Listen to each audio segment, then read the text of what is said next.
A hypothetical question is posed by a serene, angelic figure to a young man. What if you were transported to another world and given a second chance at life? However, this grand scenario is merely the opening for a sound-only broadcast where an unseen streamer's voice captivates a growing audience. Because of this, picking up streaming as a hobby is not recommended. By night, a young man with dark hair and a red headband sits before his microphone, broadcasting to his listeners. By day, he is just a boy, sleeping soundly in his bed. His daily life takes place at the prestigious Sistal Royal Academy in the Rogia's Kingdom.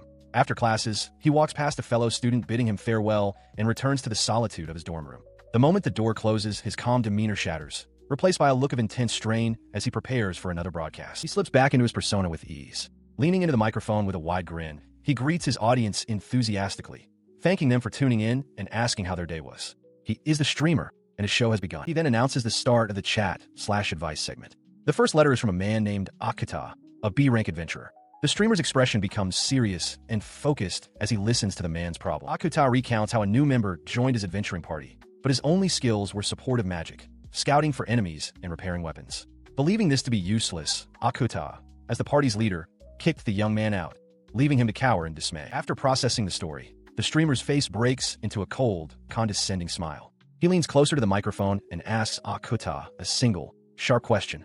Are you stupid? He immediately elaborates on the foolishness of this decision. Scouting magic helps avoid dangerous monsters, and repair magic saves the party from having to go to a repair shop, an incredibly handy skill. As he speaks, his listeners flood the chat, calling Akuta a horrible leader and questioning his arrogant tone. His voice rises with intensity as he delivers his verdict. He declares that he doesn't care about Akuta's status. The adventurer's judgment is flawed. He admonishes Akuta, asking if he intends to wait until his entire party is dead before realizing his mistake. If he can't make the right call, he should just resign.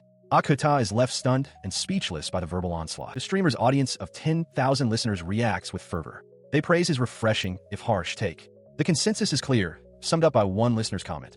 Akuta should get on his knees and beg for that support user to come back. He decides to move on to the next letter, uncertain if his previous advice had any effect, but preferring to avoid any potential trouble. The new message is from the son of an upper-class family, who explains that he is already engaged. The letter continues, revealing that the sender has fallen for a new transfer student and is considering choosing her instead. The message concludes with a shocking and selfish demand for the streamer to die, so the sender can marry the new girl, leaving Kanata utterly appalled. This outrageous sentiment causes an uproar among his diverse audience. In one home, a family listens in disbelief, shouting in outrage and questioning if the writer has any thought for his own family. Even royalty is incensed. A king, seated on his throne and flanked by guards, declares that this is not a matter to be dismissed lightly. The condemnation is universal, crossing racial boundaries. A group of demonic beings chimes in, advising the letter writer to first earn his fiancé's trust and to stop judging people solely on their appearance. Watching the stream, Rebecca's expression twists with jealousy. While a chat message mocks the streamer, she imagines herself confronting him, shouting that she wants a girlfriend too and calling him a dumbass, much to the confusion of Akuta beside her. His broadcast finished for the day. Kanata leans back with a sigh of relief and signs off, telling his audience he'll see them tomorrow. He holds a small device, wondering if this is how streamers felt in his previous life, admitting to himself that it was quite fun. As he sits in his room, the identity of the anonymous streamer is made clear. His real name is Kanata, and in this world, he's a transfer student. The next day at school, an instructor lectures the students. He explains that magic is fundamentally about imagination, demonstrating his point by conjuring a small, crystalline magical construct at his fingertips. Listening to the lecture among his classmates, Kanata reflects on his circumstances. He realizes that it has been some time since he was reincarnated into this world. He reflected on his past excitement upon discovering magic. In this new world, it had initially seemed wondrous, but now, surrounded by others who could also wield it, the novelty had faded. It was nothing special anymore. Kanata had quickly realized the potential of his power and, seeking to understand it, took the magic ranking exam. He obtained the prestigious rank S and enrolled in the Royal Academy, a school for the richest nobles and most powerful commoners. However, his presence drew the attention of a flamboyant, blonde-haired student who believed himself to possess unlimited power. This attention was not positive. Two other students cornered him, their expressions filled with disdain. One sneered that he wasn't welcome, citing his lack of family name, while the other bluntly told the pleb to beat it. His observation was stark and immediate. The nobles clearly did not like commoners. He understood that no matter how hard one tried, changing one's social status was nearly impossible in their eyes. He decided to handle the situation with disarming politeness for the time being. Clasping his hands together with a serene smile, he told them he wouldn't know the answer to their unspoken grievances and suggested it would be best to ask the teacher. The direct, yet passive, response left his bullies seething in frustration. The tense standoff was broken by the hurried arrival of a young woman, Maria Adarashisu, who ran onto the field, apologizing for being late.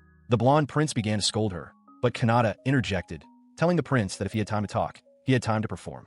The prince glared back, incensed by the interruption. Ignoring the conflict, Maria turned to the teacher, thanking him for his kindness.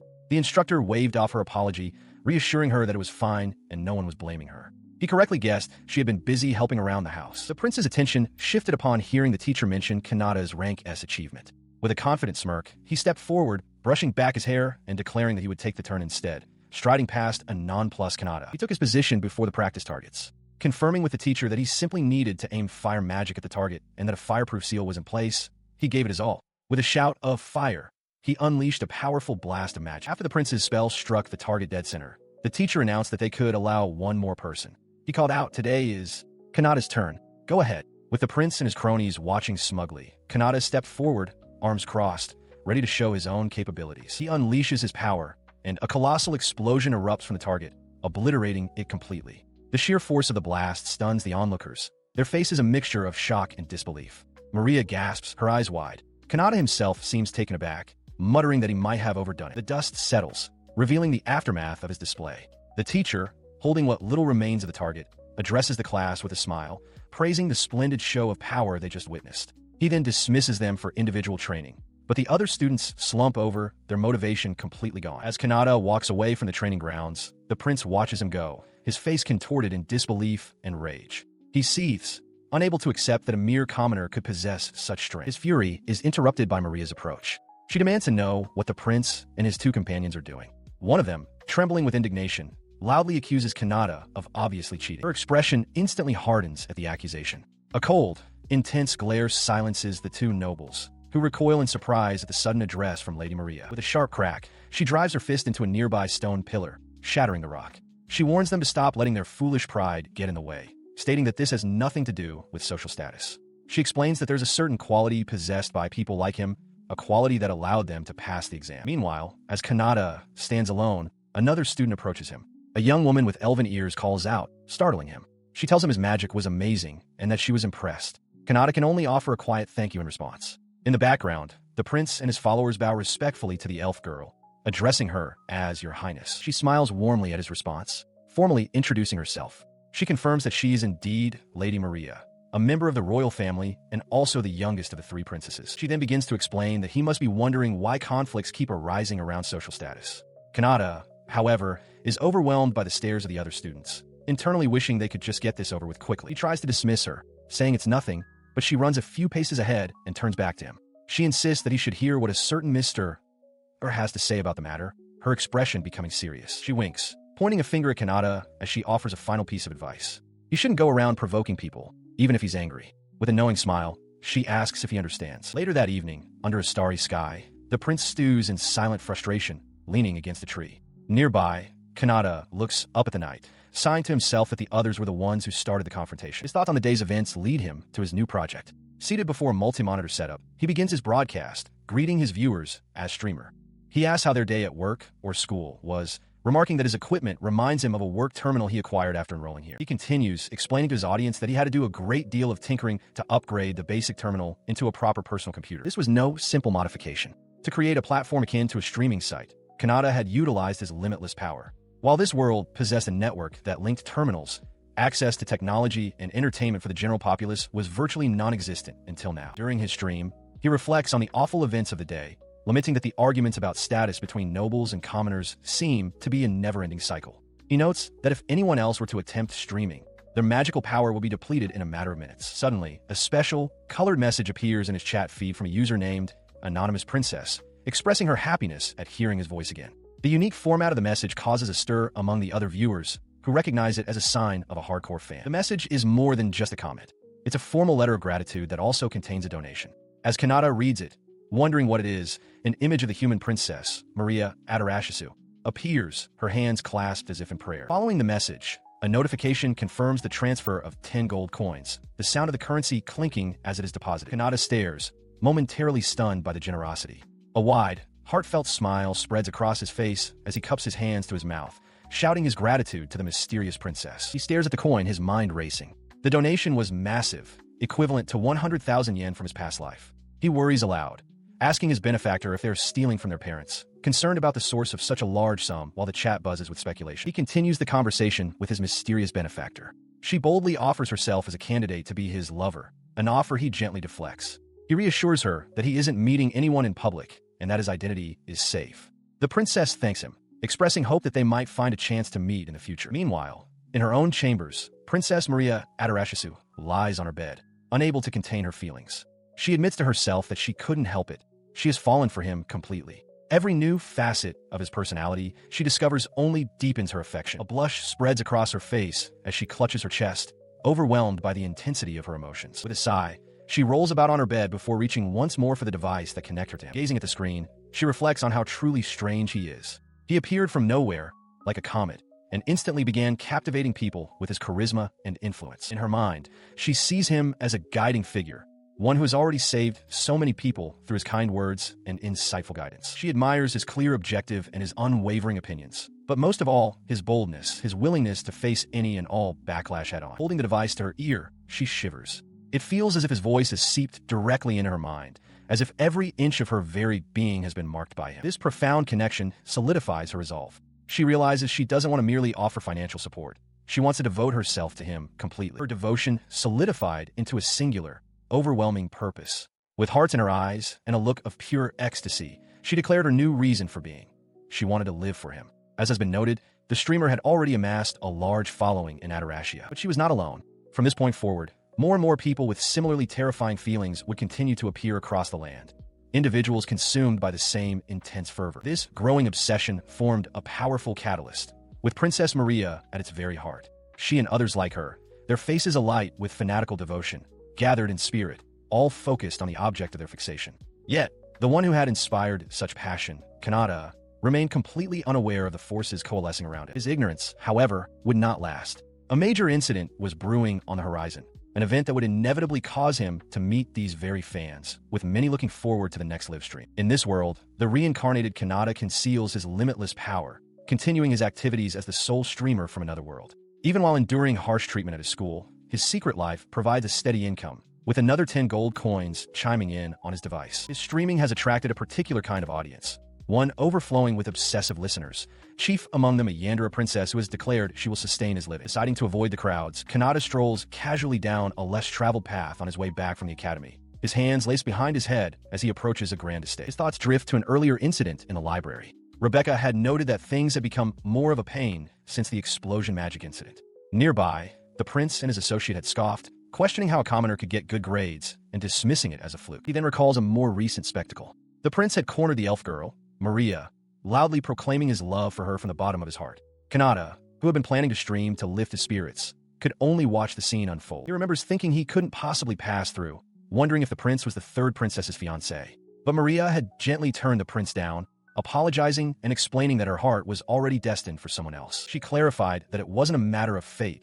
She was allowed to find her own love, and there was already someone she wanted to give herself to. A small, robotic avatar representing his viewers gave a silent thumbs up in approval. The rejection sent the prince running away in tears, shouting for her to be happy and not to worry about it. Returning to the present, Kanata leans against a wall and sighs, musing on how lucky Maria's partner must be. He admits to himself that she is certainly his type, an elegant beauty. Unbeknownst to him, Maria is just around the corner, having heard everything and deeming his eavesdropping to be the lowest of the low. She steps out, startling him. Kanata throws his hands up defensively, apologizing and claiming this is his way home. With a sharp gaze, Maria informs him that his shadow was visible the entire time. She quickly dismisses the situation, laughing and assuring Kanata that it was just a joke.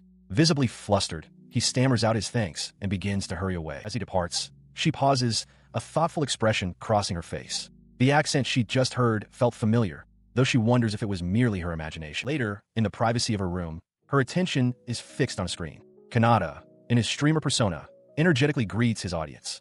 With a look of pure excitement, she exclaims his name, revealing she had been eagerly waiting for his broadcast to begin. A chime signals a donation, and she is overcome with bliss, melting at the sound of his voice and declaring her love. A moment later, she snaps back to reality, surprised by the large sums of money being sent. She expresses concern for the other donors, suggesting they should prioritize themselves, lest she feel guilty for the system she implemented. Her demeanor shifts to one of fierce determination. She declares that she is the one who provides for the streamer and that she must now focus on the day's first letter. On the stream, Kanata reads a viewer's question aloud, pondering if living peacefully with demons is truly so bad, as conflict only leads to more suffering. He admits that he doesn't fully grasp the issue, acknowledging the common knowledge that demons are a race to be opposed. His words spark a flurry of reactions from his audience.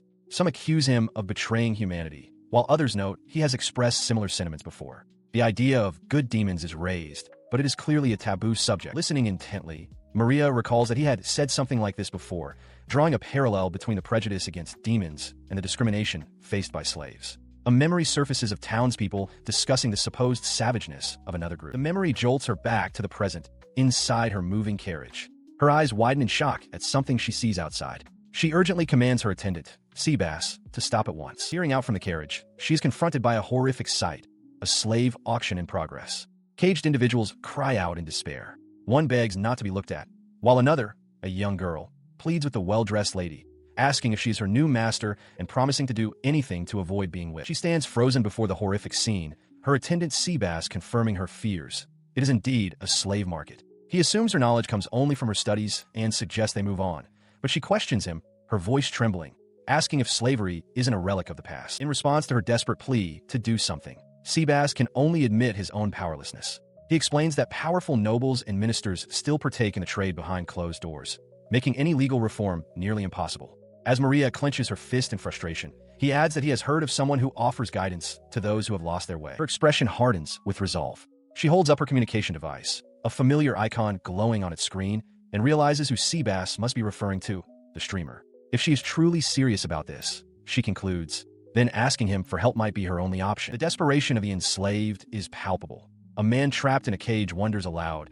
if anyone can truly find a solution to their plight. With a firm click, Maria begins composing her message, her focus entirely on the task ahead. Meanwhile, Kanata is in the middle of a stream when a message catches his eye. It's from the nameless princess, and her request is staggering. She wants to abolish the slave market. He expresses his shock that slavery even exists in this country, a sentiment that earns him mockery from other viewers. The princess's message continues, declaring that robbing people of their right to live freely is the ultimate evil. He continues speaking directly to the princess, his voice emanating from her device. He challenges her, suggesting that if she truly holds the status of princess, she should be the one to try and change the law, even while admitting that dealing with old regulations would be a difficult task. His words act as a catalyst. A fire ignites in her eyes as she declares her intention to go to her father, the king. As Seabass reels in shock, the streamer's voice offers a final piece of encouragement. Her actions could save countless lives and bring hope to the enslaved. Filled with newfound purpose, she commands Seabass to prepare the carriage at once. This decision sparked a revolution. Maria spearheaded a movement that swept the nation, ultimately leading to the complete eradication of slavery and the establishment of strict enforcement to prevent its return. In a vision of the future, a blindfolded Maria stands under the moonlight, vowing to forever follow and believe in the person who showed her the path forward. Therefore, she now stands at the academy, applying the same conviction to a new problem. She declares that discrimination is a threat to peace and proclaims her intent to act as a mediator between the commoners and the nobles. Just then, a notification chimes from her device. She glances at the screen, only to find the comments have devolved into a petty argument, with users bickering over who is most deserving of being with the streamer. The stark contrast between her grand ambitions and this trivial squabble leaves her utterly stunned and speechless. Her bewilderment quickly curdles into fury. She demands to know what the others are talking about, calling them trash. With manic intensity, she declares herself the most suitable person for the streamer, punctuating her claim with a flurry of donations. Her declaration is met with a hesitant response from the streamer himself. He admits he's flattered by the sentiment, but clarifies that he dislikes people who quarrel in public for all to see, labeling such behavior as a nuisance. His words strike her with the force of a physical blow. Tears well up in her eyes and stream down her face as a devastating realization dawns on her. The streamer hates her actions, and by extension, he must hate her. She quickly recovers from her despair, her expression hardening with new resolve. She declares that she understands and will do her best, vowing to get along with the others for his sake. As she makes this promise, the streamer muses aloud that getting along with demons is also important, idly wondering what the Demon King is like. His casual remark sends a shockwave through his audience. The reaction is immediate and overwhelming. His viewers, a diverse crowd of faces filled with panic and anger, erupt in a unified plea, begging him not to speak of such a topic. He remains completely oblivious to the uproar he has caused, having touched upon a great taboo of this world. Leaning back in his chair, he simply wonders if he will ever see a world where humans and demons can live together in peace. Elsewhere, the prince watches the stream, a smirk on his face. He finds the streamer's audacity interesting and resolves to start thinking more progressively himself. A powerful, horned woman holds up a hand, dismissing a group of terrified adventurers cowering before her. She declares them boring and not worth the effort to kill, commanding them to return only when they have grown stronger. This confrontation took place sometime before Kanata's more controversial broadcasts. The adventurer Akata, defeated on the ground, recognizes a swirling vortex of energy as a warp portal. The Horned Woman taunts the humans, questioning if they could ever hope to fight against a power they would classify as SSS class. Her expression softens into contemplation as she clutches a pendant at her chest. She silently wonders why they must continue to fight for centuries on end, questioning if this is truly the right choice for her people. The moment of doubt passes. As she walks through a grand hall, two of her demonic subordinates gaze at her with reverence. One of them calls her Lady Shrauza, remarking that she is as strong and beautiful as ever. She continues on, musing that there is little point in questioning what has long been established as common sense. One of her attendants points out that the adventurers dropped something interesting. On the ground lies a small device with a cracked screen, displaying the face of a streamer. Lady Shrauza wonders who in the world this person could be. Later, a different subordinate, a bespectacled demoness named Kikiki, explains the device's function. She notes that while they don't have a signal in their current location, it is said to be popular to listen to him. Holding the device, Shrauza considers that it might be useful for gathering information. Having reached a decision, she turns to Kikiki and a small, floating familiar. She gives a direct order: go and make something that will allow them to receive this signal. Kikiki eagerly accepts the command. Sometime after, Shrauza sits intently before a newly constructed computer terminal. Kikiki and the familiar stand by, watching her anxiously as the subordinate asks for her assessment. She suddenly stands from her chair with a sharp sound, startling another attendant. Shrauza declares that this endeavor will, at the very least, help her kill some time. She leans in close to the screen, her focus absolute. On the screen, the streamer asks his audience what they ate today, casually mentioning he had egg toast. Shrauza, who reveals she had meat for breakfast, is visibly stunned by the sheer mundanity of the conversation. She slumped over her desk, a blush of frustration on her face. She chided herself for even considering sending a message, convinced the streamer would never respond to someone like her. Despite her internal conflict, watching his broadcasts had become a comforting daily routine. She recalled her initial assessment of him as someone merely killing time, a perception that was rapidly changing. As she sipped from her cup, she pondered his true nature. She recognized the immense magical power required to broadcast one's voice across all directions and came to a startling conclusion. He was a human possessing more mana than even she, the Demon Lord. This realization made his next words resonate with shocking force. The streamer questioned the very reason for the conflict between humans and demons, declaring that war was meaningless as it only served to increase the death count. The sentiment struck Shrauza so profoundly that her cup slipped from her grasp. Her attendant, noticing her stunned expression, quietly asked if she shared the streamer's opinion. He continued, clarifying that it was just his personal opinion, but he felt that if their leaders would stop focusing on fighting, they could begin peace talks instead. Shrauza listened, utterly captivated. A faint, amused smile touched her lips as she covered her mouth, thinking him a fool. Yet in that moment, a profound shift occurred. From then on, Shrauza began to see him as a comrade. Her deep thoughts were then immediately derailed by a more pressing matter: what to have for dinner. Her newfound sense of kinship prompted her to action. She sent a massive donation, startling the streamer with its size. He expressed his gratitude, but urged the anonymous supporter to prioritize their own well-being. Unseen, Shrauza simply resolved to become his personal wallet. She reveled in her secret patronage, laughing with manic glee. Her delight was cut short, however, when a notification announced another large donation, this time from the nameless princess. Shrauza's joy instantly curdled into fury. When a subordinate cautiously asked if something was wrong, she snapped back that there absolutely was. Her possessive fixation was beginning to mirror that of a certain other princess. Her anger was momentarily forgotten as the streamer mused aloud, wondering what the Demon Lord looked like and asking his audience if they wanted to find out. He then seemed to pose a question directly to her. "You want to see me?" The directness of it caught Shrauza completely off guard, and she peeked out from behind a column, flustered. She scrambled back to her terminal, typing a furious reply. On screen, Kanata noticed the new comment, reading her message which playfully accused him of mimicking the Demon Lord and eagerly accepted a meetup. Immediately after, another message popped up, noting that the streamer was interesting and that they, too, would try to think more positively. Her voice echoed from within her private chambers, calling for aid. She announced that she had an urgent matter to attend to and required immediate assistance. The matter, however, was a deeply personal obsession. While bathing, her thoughts were consumed by the streamer. She reflected on her status as the Demon Lord, a ruler of many, yet found herself completely fixated on this faceless child of humanity. Her desire was singular and absolute. She wanted him. She mused that if it were him, she would even be fine letting him rule over her body. As her fantasy deepened, her subordinate Kikiki entered, politely interrupting to state that it was time for a lady's departure. Kikiki, noticing her dazed state, asked if she was feeling dizzy. The Demon Lord deflected, claiming the water was unusually hot, but her subordinate countered that it was the same temperature as always. Her mind, however, remained lost in desire. She desperately wished to meet the streamer, to see his face, to touch him with her own hands, and to hold him in her arms. She wondered what she must do to make such a wish come true. Her resolve hardened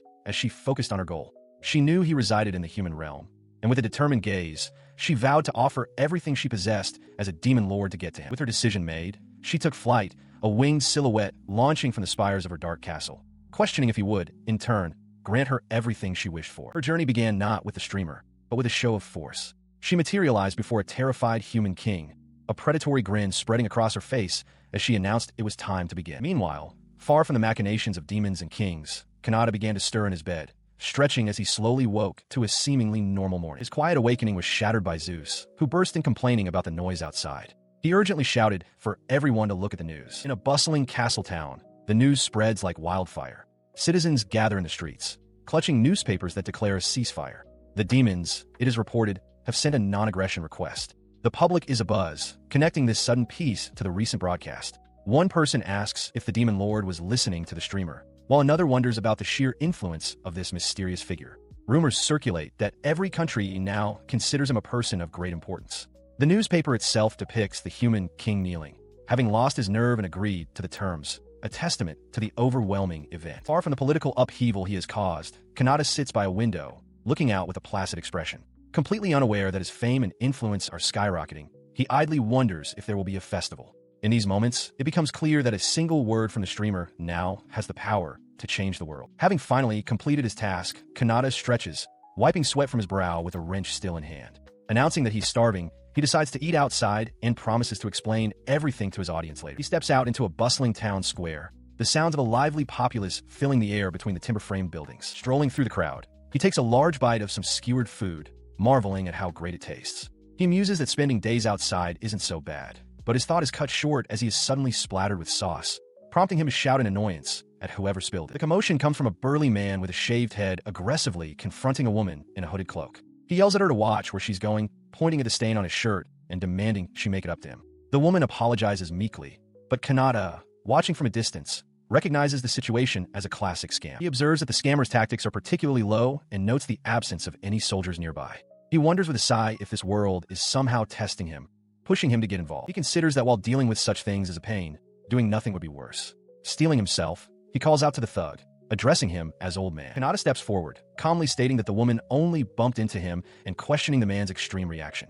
The thug turns his attention to Kanata, aggressively asking what he wants. With a confident smirk, Kanata cracks his knuckles and tells the man to let the woman go. In a flash, he seizes the thug's arm, effortlessly twisting it. The man cries out in shock, stunned that someone with such thin, stick-like arms could possess such power.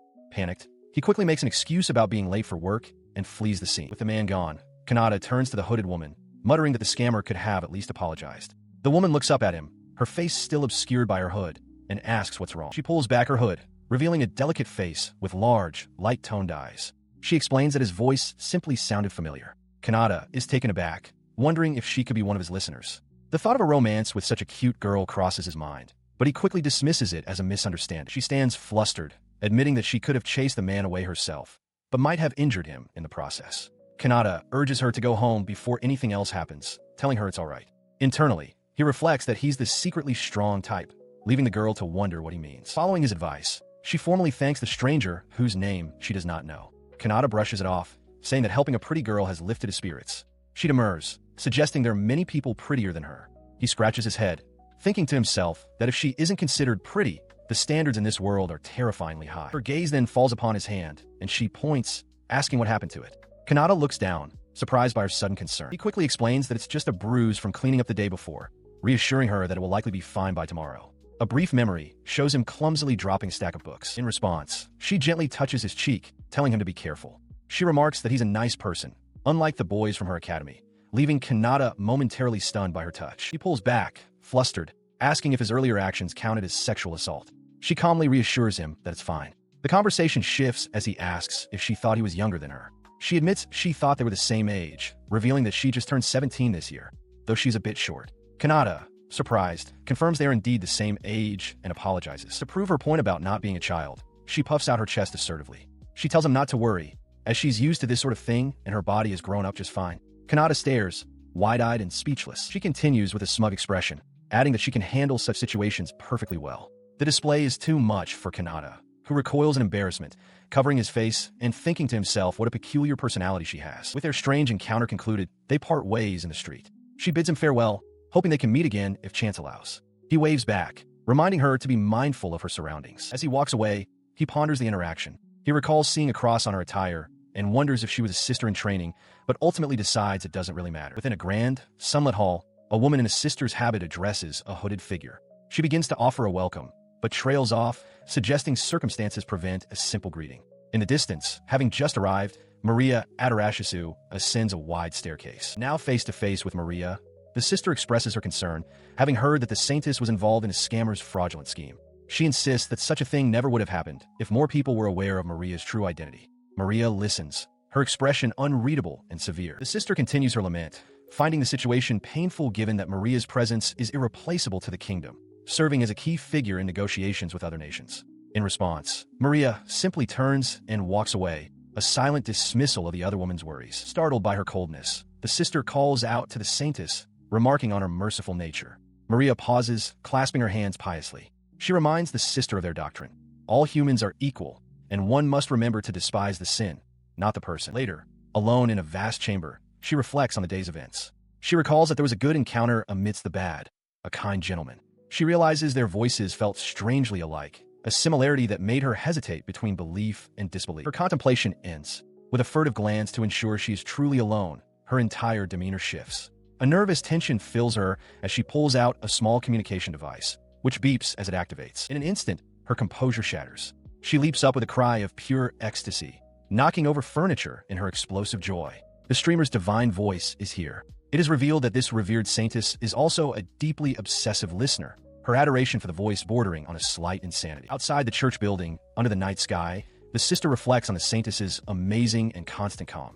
She remains completely unaware of the truth within, where Maria arrives, overwhelmed by the streamer's lovely voice. This is her secret ritual. Every day, she purifies her body, preparing herself to be ready to offer everything to him at a moment's notice. The person known to the world for her unwavering calm is, in private, consumed by a fervent, almost religious devotion to the streamer. She collapses onto her bed, trembling with pleasure, her lower abdomen clenching just from the sound of his voice. As she loses herself in the moment, another young woman with glasses enters the room, looking on with deep concern at the scene before her. She continued to watch the stream, her attention fixed on the small device. On the screen, Kanata proudly presented his hands, no longer hidden from view. "Tada, I can show off my hands now," he announced, asking his audience, "You guys watching?" Maria could only let out a confused sound in response. The sight of his hands sent a jolt through her. A horrifying realization dawned, her face paling as she stared at the screen. Could it be him? No, it couldn't be. The thought echoed in her mind, a frantic denial against the mounting evidence. The architecture visible behind him, the very buildings she knew so well, he had, without knowing, revealed his location. During his stream, Kanata proudly presents a new magic item he finished that morning, a camera specifically for showing his hands. He positions his fingers over the device, asking his audience if they can see them clearly. He checks the feed on a separate device, noting that the quality is quite good. He explains to his viewers that the bruise on his hand hasn't healed yet, which is why he still needs to wear a bandage. He briefly considers that he should have worn gloves to keep his identity hidden, but then dismisses the thought with a laugh. He confidently declares that there's no way anyone could identify him just from his hands. Elsewhere, two of his viewers react with alarm. Lady Shrauza, holding a first aid kit, asks what happened to his hands. Princess Maria stares at her screen, her eyes wide with shock and disbelief as she recognizes them. She trembles, thinking it can't possibly be him. Unaware of their specific reactions, Kanata reads the flood of concerned comments from his general audience. He reassures them, explaining that he was just a klutz that morning and warns them to be careful around bookshelves. He realizes that simply showing his hands has caused quite a stir. 2 hours later, he remarks that the stream is more fun because of his audience's energy. As he prepares to move on, a notification pings on his screen, and his expression darkens with confusion and annoyance. The notification is a video message, which he realizes is a threat. A burly man with a scar introduces himself as Mantis, the leader of the Thief Guild. Mantis states that he doesn't understand streaming, but finds it intensely annoying and that it makes his skin crawl. The message continues with several of Mantis's shadowy subordinates, who collectively promise that they will find the streamer and kill him in a painful manner. After the final taunt to spend his last days shaking in bed, Kanata grins defiantly into his camera and retorts, "Right back at you." He internally concludes that the thugs are just envious and hate his very existence. Meanwhile, as a cascade of donations pours in for Kanata, Maria and Shrauza watch with frustration. Maria voices her confusion, unable to understand the hatred directed at him when he earns so much money simply by streaming anonymously. She considered the man's threat from the stream. Under the light of a stormy sky, she reflected that threatening people was a serious offense, one that could easily lead to imprisonment. This line of thought led her to ponder two key questions the thief had clearly overlooked. What truly happens when one threatens to kill a streamer, even as a bluff? And just how much power do his devoted followers actually possess? Hours later, the consequences began to unfold. In a desolate, rocky hideout, the members of the Thief Guild lay scattered and defeated amongst their broken weapons. From the carnage, a single figure fled into the night. Mantis, the guild's leader, gasped for breath as he scrambled away from the bodies of his fallen comrades. His frantic escape was cut short as he cursed his luck. He couldn't understand how they had found him, but before him stood a line of armored soldiers and, among them, the very streamer he had threatened. The sight drove him into a rage. He blamed the streamer for his humiliating retreat, screaming defiance as he brought his fist down, shattering the communication device that had started all. His outburst was met with swift retribution. An unseen force sent him flying, and he cried out in pain as he hit the ground. A new figure appeared, calmly observing his fall and remarking that she hadn't expected a mantis to be so weak. The figure was Maria, now clad in the robes of a holy sister, a cross clutched in her hands. She chided the man on the ground for making things more difficult. Beside her stood the adventurer Akata, who dryly asked if she could avoid causing him so much trouble. Unseen by the humans, another pair watched from distance. A powerful, winged demon cursed his luck, remarking that he would have avoided the area entirely if he'd known humans would arrive first. Lady Shrauza stood beside him, her expression unreadable. Pinned to the ground and utterly defeated, Mantis could only stare up in terror at the foot on his back, demanding to know who his mysterious assailants were. The forces that had descended upon him were a strange and terrifying coalition, all united under one banner: believers of the streamer. A horned demon lord, a serene woman of the cloth, and a stern elf princess all delivered the same verdict: judgment must be passed. Their subordinates, a powerful warrior, a cheerful woman, and a stoic swordsman, were ready to carry out the sentence: death. Among them, two figures stood over the terrified thief.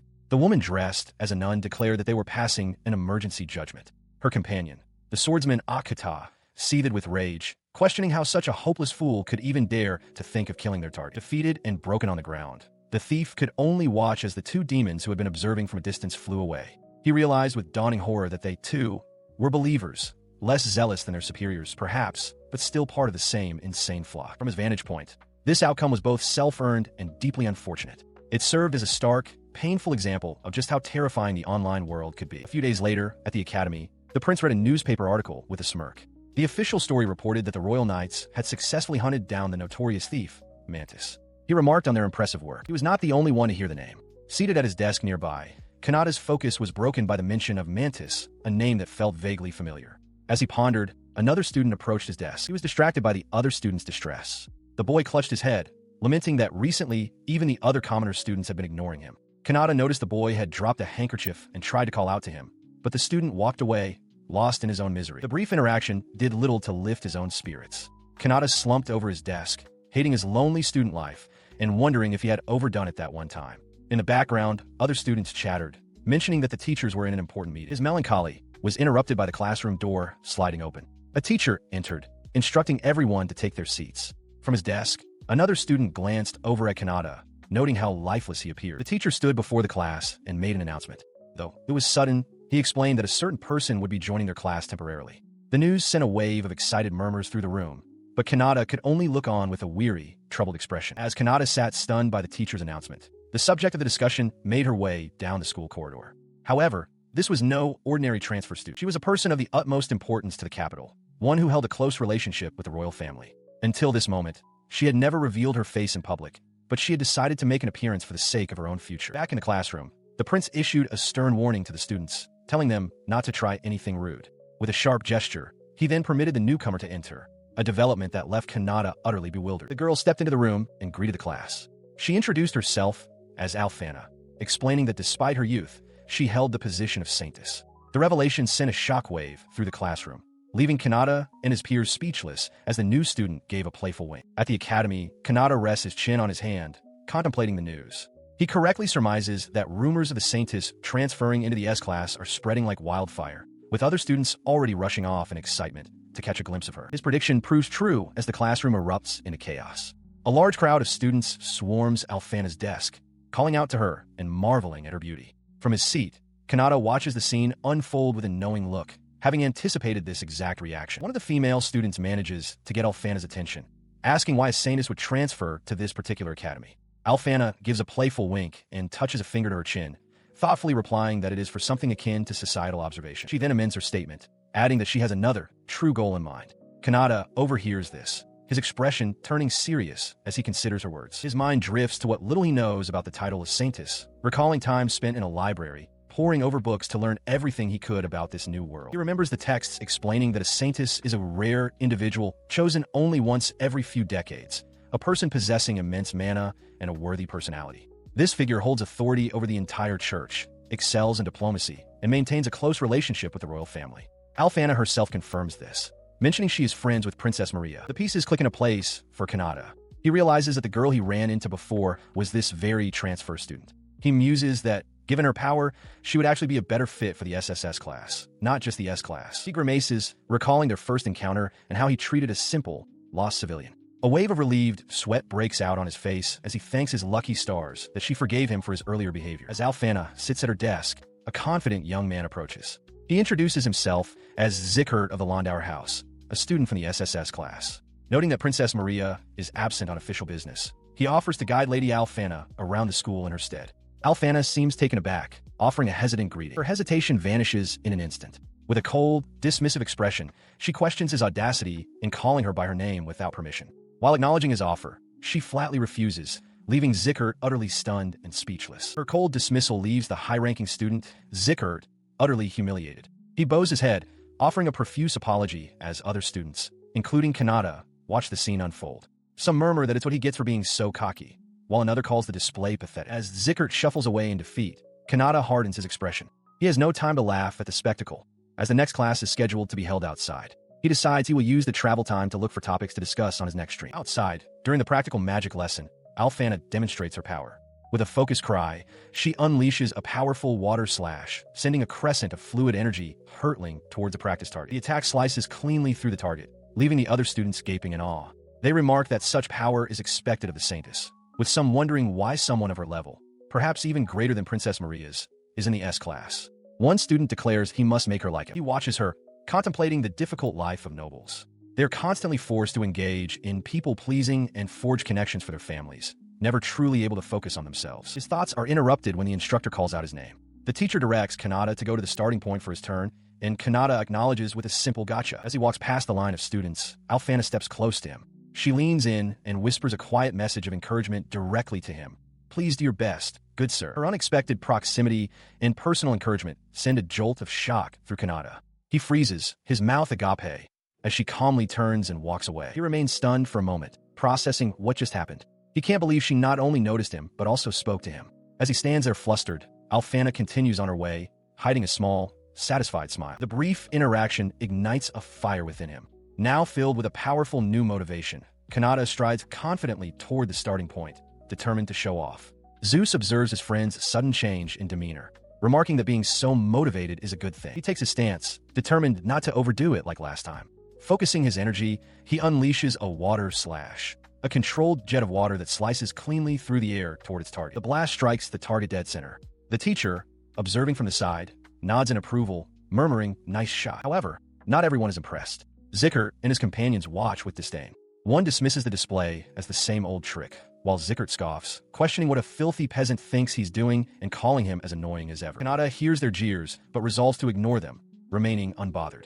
Their words, however, do not go unnoticed. A cold, sharp voice suddenly rings out, demanding to know who just uttered the words filthy peasant. The voice belongs to the elf princess, her expression radiating cold fury. Kanata looks on, startled, as she declares her disbelief. She had heard from Maria about such behavior, but had dismissed it as a joke, shocked to find that nobles who insult peasants actually exist within the academy walls. Her intense aura immediately silences Zickert's group. They recognize that the magic they've just witnessed is nothing like their own brute strength.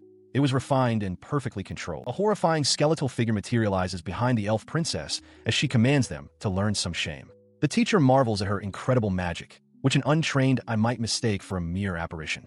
The princess continues her lecture, declaring it unforgivable to ignore one's own weakness while insulting the talented, regardless of who they are. She makes it clear that nobility grants them no special privilege. The sheer pressure of her words and magic sends the arrogant students to their knees.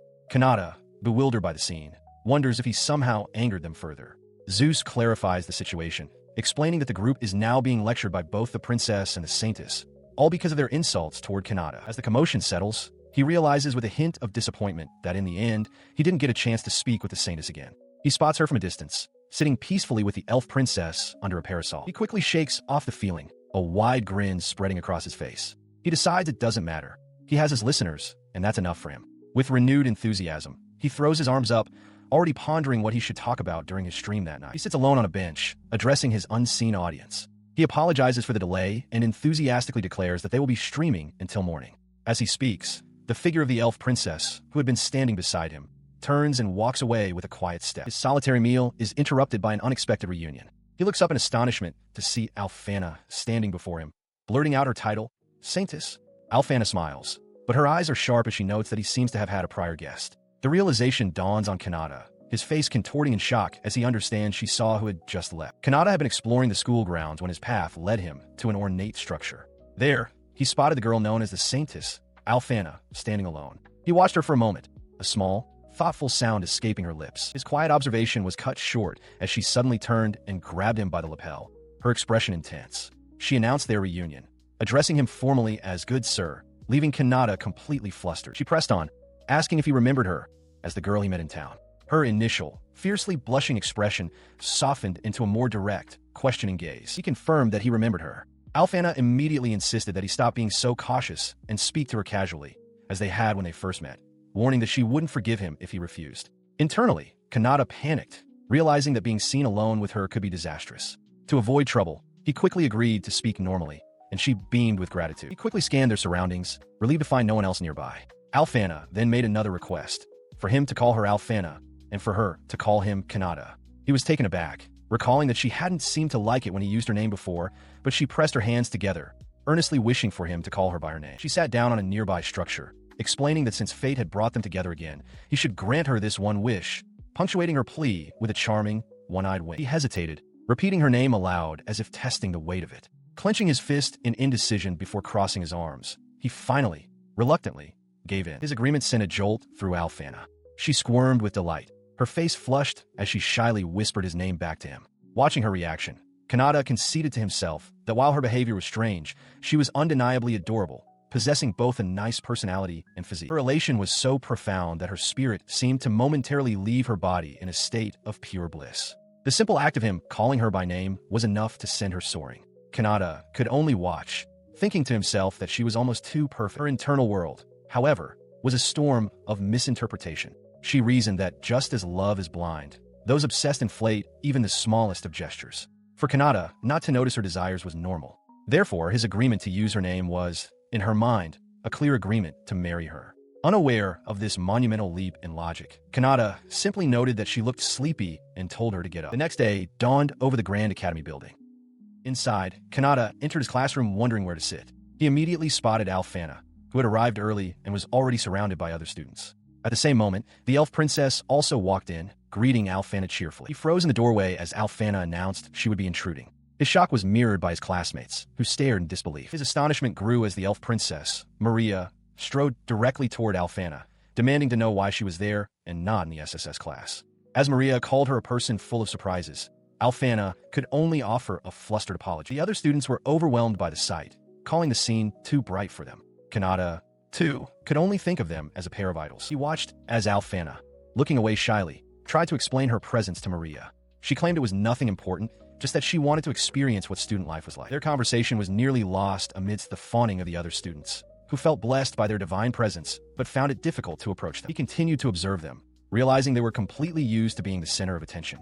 It seemed normal for them, yet they also projected an aura of disinterest in everything happening around them. His classmates whispered that the two would surely react if someone talked to them, but another countered that their expressions seemed fake, like a cold smile. That thought resonated with Kanata. He recalled Alphana's friendly smile from the day before and Princess Maria's warning. Re-evaluating these memories, he imagined them looking down on him with disdain, wondering if they lacked basic manners. He was left to question if his initial impressions were all just his imagination. He watches as Alphana and Maria converse nearby. Alphana muses about taking a class or two, admitting that she's jealous of how much fun the other students seem to be having. Kanata overhears, but quickly dismisses his own feelings of envy, telling himself to know his place and that he's thinking too much. The sight makes him feel profoundly lonely, wishing he could be like them. Stealing his resolve, he decides he can make a friend or two. He turns to a nearby student, Zickert, and with a bright smile, attempts to start a conversation by asking what he had for dinner. Zickert glares back, venomously telling him to get lost. The brutal rejection is a crushing blow. Kanata slumps onto his desk, utterly defeated, wondering just how much everyone in this place hates him. From his seat, Zickert scoffs, thinking that Kanata is getting carried away just because he's skilled with magic. He decides to just take a nap, figuring he can ask his online listeners for consolation later. As he rests his head on his desk, Alfana and Maria approach. Alfana senses something is wrong, but Maria dismisses it as nothing. Alfana's gaze, however, sharpens with concern. At that same moment, far away in the Xandered Empire, events were unfolding within a certain noble's mansion. Inside a lavish room, a young attendant stands before a small girl. Between them rests a large table, completely covered by a mountain of glittering jewels. Elsewhere, a man with a prominent scar across his face addresses a figure clad in black and wearing a bird-like mask. He informs the operative, whom he calls Crow, that an anti has appeared and that they have a mission. Crow accepts, clenching a gloved fist as a device in their other hand cracks under the pressure. A man with a prominent scar over his eye smirks, advising his associate to be patient. But the associate, a figure cloaked in black and hidden behind a plague doctor's mask, is all business. With arms crossed, the assassin known as Crow demands to know his target. That same name echoes in Kanata's mind as he looks out over the school grounds.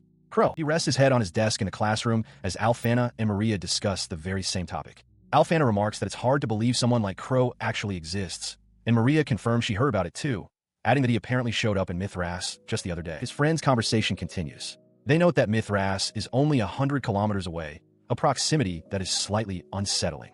Still, they reason that they've done nothing to deserve being targeted and will probably be fine. Kanata, meanwhile, reflects on his good fortune, thankful to have been born into a clean, uninvolved family. He recalls a crucial piece of local knowledge. In this world, the word crows doesn't refer to birds, but to assassins. His mind drifts to the research he'd done. Even the information from his listeners was spotty. They all thought Crow was just an urban legend. The online comments were a mix of rumor and speculation, claims of killing more than 30 people, whispers of nobility, and doubts about his very existence. But Kanata now suspected he was real. Shaking off the unease, he decides the matter has nothing to do with him. He rests his head on his arms, content to sleep until the next lesson. Elsewhere, in a well-appointed room, Crow confronts a stout, aristocratic man. The assassin cuts him off, stating that his time is valuable and demanding the target's name. The man expresses surprise, noting that no one would expect a living legend from the Xandered Empire to appear here. Incensed by the assassin's dismissive tone, the man bellows in anger and lunges forward to strike him. But in a flash, Crow vanishes from his spot, leaving the man's punch to meet only empty air. The man whirls around in shock, finding Crow, now, standing silently behind him. The assassin warns that he won't repeat himself. Terrified, the man immediately capitulates. He reveals the target's name is Streamer, a figure who, he claims, controls peasants with his words and can even influence the laws of entire nations. As the client observed, his associate groveled on the floor before the silent assassin, Crow. The man explained that thanks to the streamer's talk of human rights, which had even reached the ears of royalty, his slavery business was losing money. The client himself finally spoke, cutting the conversation short. He declared that he understood the situation well enough, though his tone suggested a hint of dissatisfaction. He presented a large pile of coins as a preliminary payment, stating that he was counting on the assassin. The client noted that since the target was a coward who hid his identity, it would likely take nobles a while to find him, so there was no deadline. Unexpectedly, Crow spoke, flatly refusing the job. The assassin stated it was a request they could no longer take, which caused the client's young daughter to gasp in shock. In response to the refusal, the assassin moved with impossible speed. A powerful fist slammed into the client's face as he uttered a confused why, while the associate who had been complaining was dispatched in a separate, brutal instant. The assassin stood over the client's lifeless body, the payment coins scattered across the floor. They calmly explained that since the client had died, the job could no longer be accepted, and thus, the money would be left behind. The young girl cried out for a master. The sudden violence did not go unnoticed. From inside the residence, a maid heard a sound from the rooftop and grew concerned. Outside, the assassin stood silhouetted against the night sky, having made their escape. Landing on another rooftop, the assassin sighed, feeling beaten. They complained that the work outfit was a pain before reaching up to remove their distinctive mask. It came off, revealing the face of a young woman with long, dark hair. Perched on the roof's edge, she mused aloud, finding it unbelievable that someone would actually request the murder of Lord Streamer. She held the plague doctor mask in her hand, a cheerful yet cynical smile on her face. She remarked to herself that trash truly does exist in this world, a clear condemnation of her former client. Her professional demeanor then melted away entirely. Pulling out a small device, she saw that a broadcast was starting. Her face lit up with pure adoration as she squealed, greeting her idol on the screen, Lord Streamer. The sound of the broadcast startles the man who had hired her, who wonders aloud what kind of bird could make such a noise. It is a testament to a strange reality.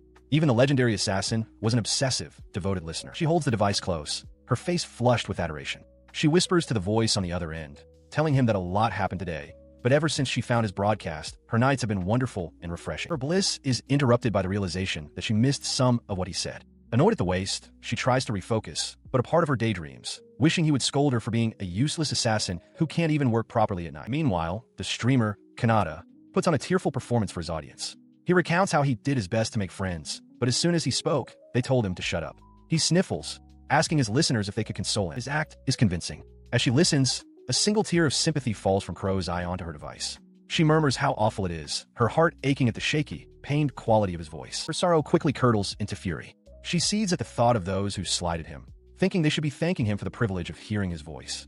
Recalling dismissive comments from other listeners, she clenches her fist, certain that if he were talking to her, she would never hurt him. The intensity of her feeling reminds her of her recent work, the noble she had just killed. Back in his room, Kanata's demeanor flips entirely. He grins and holds up a glass of water, cheerfully announcing that he used it to fake the crying sounds. He asks his audience for their opinion on his acting, adding that everything else he said was true. His reveal causes an uproar in the live chat. Messages flood the screen, a torrent of surprise, relief, and praise for his convincing performance. He feels a bit bad for worrying them, thanking everyone for their concern. He then notices a specific message and expresses surprise that it was read. From his perch on a rooftop, he shares a new resolution with his audience. Rather than treating his bullies in kind, he wants to try interacting with them more proactively. He continues, musing that even if they don't become friends, perhaps they might become willing to simply hold a conversation with him. Listening to this, Crow is utterly captivated, her face flushing. She finds his sentiment not just hopeful, but graceful. He continues speaking to his audience, adding that if his bullies ever treat him any worse, he hopes everyone will be there to console him. A sudden notification sound interrupts his lighthearted request. Elsewhere, in a stark, stone chamber, the assassin known as Crow listens intently, her unmasked face set with grim purpose. Clutching her sword, she questions if that is truly all he wishes for, before making a solemn vow to act on his behalf. Her vow echoes through the macabre hall, surrounded by the skulls of past targets. She declares that she will end anyone who dares to harm him, no matter who they are.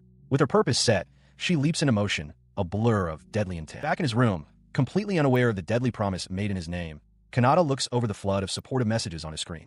A warm, grateful expression spreads across his face as he reflects on how kind all of his listeners are. In the royal capital, within a certain brothel, a young woman named Kana sees a client out.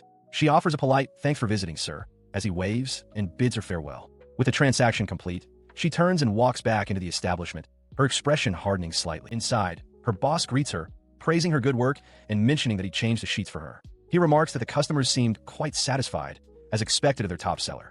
Kana simply thanks him, clutching a pillow to her chest. Her confidence returns in a flash. She declares that of course they were satisfied, asserting that it was only natural since she was the one serving them. After all, she reminds him, she is the facility's ace. Later, speaking with a different man, a manager, Kana asks to be left alone for a while, explaining she has her own work to attend to.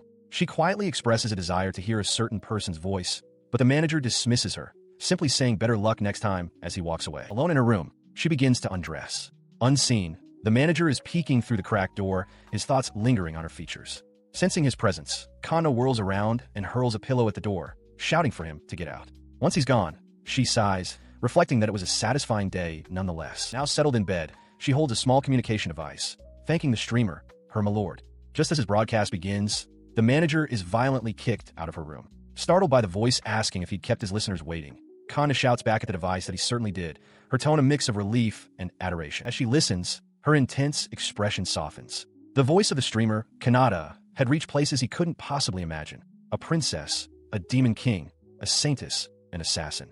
And now, it had reached a humble prostitute. Holding the device, Kana wonders aloud if he ran into some kind of trouble. She clutches the device to her chest, sighing wistfully. She wishes her milord were by her side, vowing that she would offer her entire body to him in a heartbeat. To her, he is a savior, the one who saved all those like her. Her past was a stark contrast to her present. Kana was born in the slums, a world away from the capital's finery. In order to survive, she was forced into the nightlife business, eventually clawing her way up to her current position. Later, sitting with her co-workers, one of them voices a common fear. They're still young, but once they get old, they will lose their customers.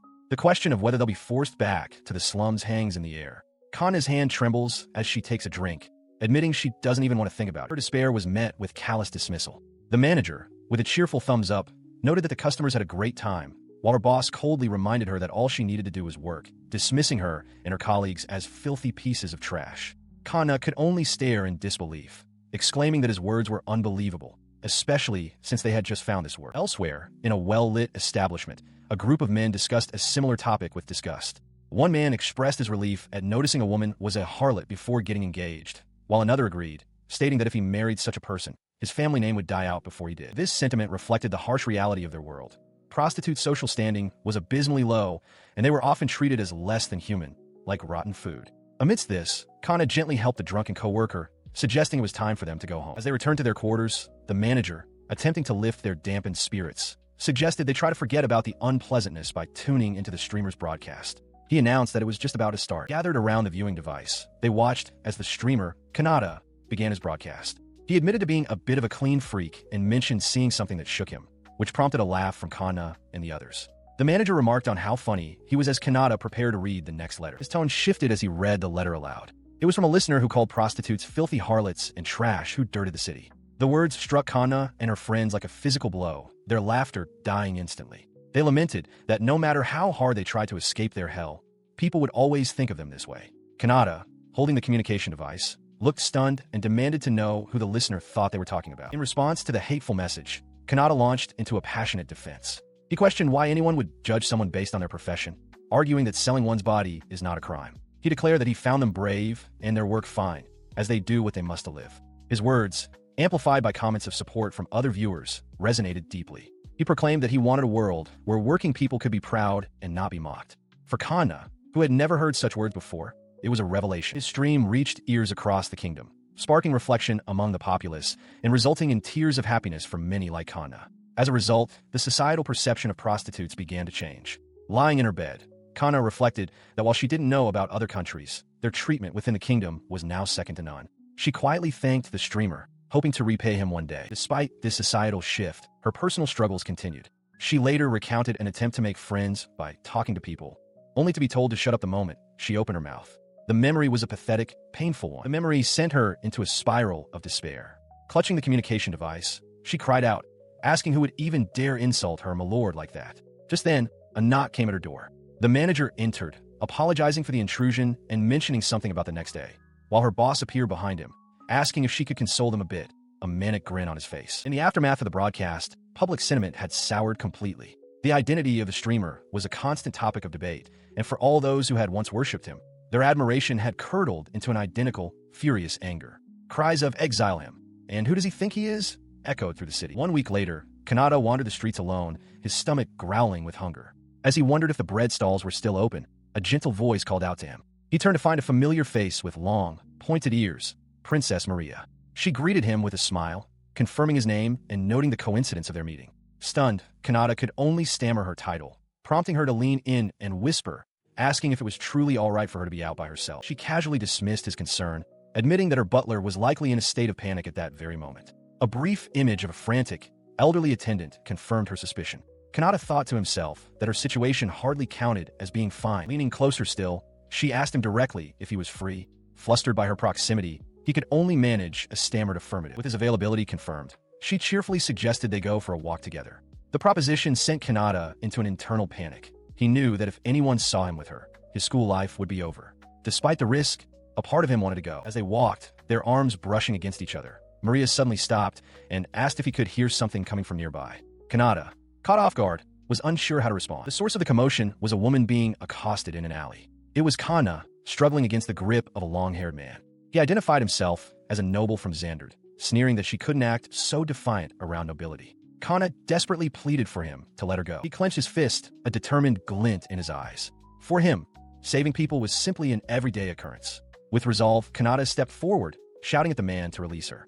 Maria stood beside him, adding her own sharp command for the noble to hold it right there. In a city street, Kanata confronts a green-haired man who is aggressively accosting a woman with long red hair. Kanata demands he release her, pointing out that she clearly does not want to go with him. Beside him, Maria, dressed in casual clothes, glares at the man, her expression one of pure fury. The aggressor shouts back, telling them to stay out of his business. The man dismisses Kanata and turns his leering attention to Maria, remarking on her beauty as he reaches for her. With a sharp, swift motion, she slaps his hand away. Stunned for a moment, his shock quickly turns to rage, and he screams that he will kill her.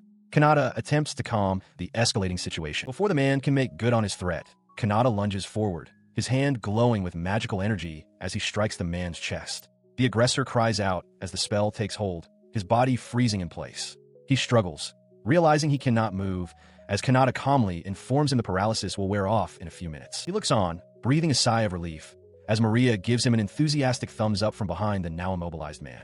She praises his impressive display, telling him to keep it up. Kanata, however, stares at his own hand in disbelief, shocked by what he has just done. His shock is interrupted as the red-haired woman approaches. She sternly questions if he, a commoner, understands the potential consequences of his actions. As she speaks, Kanata is struck by her beauty, momentarily distracted. He wonders who she is, and if the other girl, Maria, was truly the princess. She then softens her tone, reassuring him that she is fine and explaining that the man had been chasing her, attempting to purchase her. The term confuses Kanata. He asks if she is all right, his mind reeling with the thought that in this world, beautiful women must constantly fend off such advances. From the ground, the paralyzed man scoffs, declaring that a kid like Kanata wouldn't understand. He crudely calls the woman a prostitute, ranting that he had offered to take her in because he liked her, but she had the gall to refuse. Kanata glares down at the man, his expression hardening. The woman flinches at his degrading words. Enraged, Kanata grabs the man by his collar, demanding to know who he thinks he is to discriminate against her for her job. He questions what crime there is in selling one's body. The commotion draws attention, and the paralyzed man smirks, noticing that a crowd is gathering. He seizes the opportunity, shouting to the onlookers that he is a noble and that Kanata is a thief, offering a reward for his capture. Kanata is stunned by the false accusation. Just then, Maria steps forward calmly and asks the noble if he is an idiot, revealing that she was the one who called the people over. She winks at Kanata, apologizing for the delay. As the paralyzed noble curses her, she explains to Kanata that she informed the arriving city guards about a brave student saving a woman from a perverted noble. With a pointed look towards the armored figures, she adds for clarification, to be precise. She reveals her authority with a calm smile, explaining to the stunned onlookers that the man being arrested is not just any noble, but a pervert. The woman Kanata saved looks on in shock as Maria's identity is declared for all to hear. Maria Ataraxis, the third princess. The green-haired noble, now held fast by the city guards, can only stare in disbelief. With the situation handled, she turns to Kanata, her expression softening. She thanks him, explaining that his actions in restraining the noble were what allowed her to arrange for the arrest. In the distance, the guard can be seen leading the disgraced man away. He watches them depart, remarking that the matter is finally settled and that patrols in the area will likely become stricter. As Maria prepares to leave, one of the guards informs her that they will seek her counsel on such matters in the future. Just then, the red-haired woman approaches him. She expresses her gratitude not only for his help, but also for affirming her and her line of work. To his surprise, she gently takes his hand. As she holds his hand and asks for his name, he stammers that it was nothing, all while discreetly showing his hands to his streaming device to reassure his audience. He tells her his name is Kanata. She introduces herself as Kana, stating she's a good judge of character. She hands him a small, carved token, instructing him to show it at the reception of the brothel where she works. It will grant him immediate access to see her. Announcing she has to get to work, Kana leans in close to the stunned Kanata. She whispers a provocative offer. If he's ever tired or needs to let out some stress, she'll help him, free of charge. With a final wave, she departs. Before he can process the offer, Maria appears suddenly at his side, her face uncomfortably close. He yelps, startled by her proximity, as she coolly remarks that Kana seems to be a very sharp woman. He agrees with her assessment.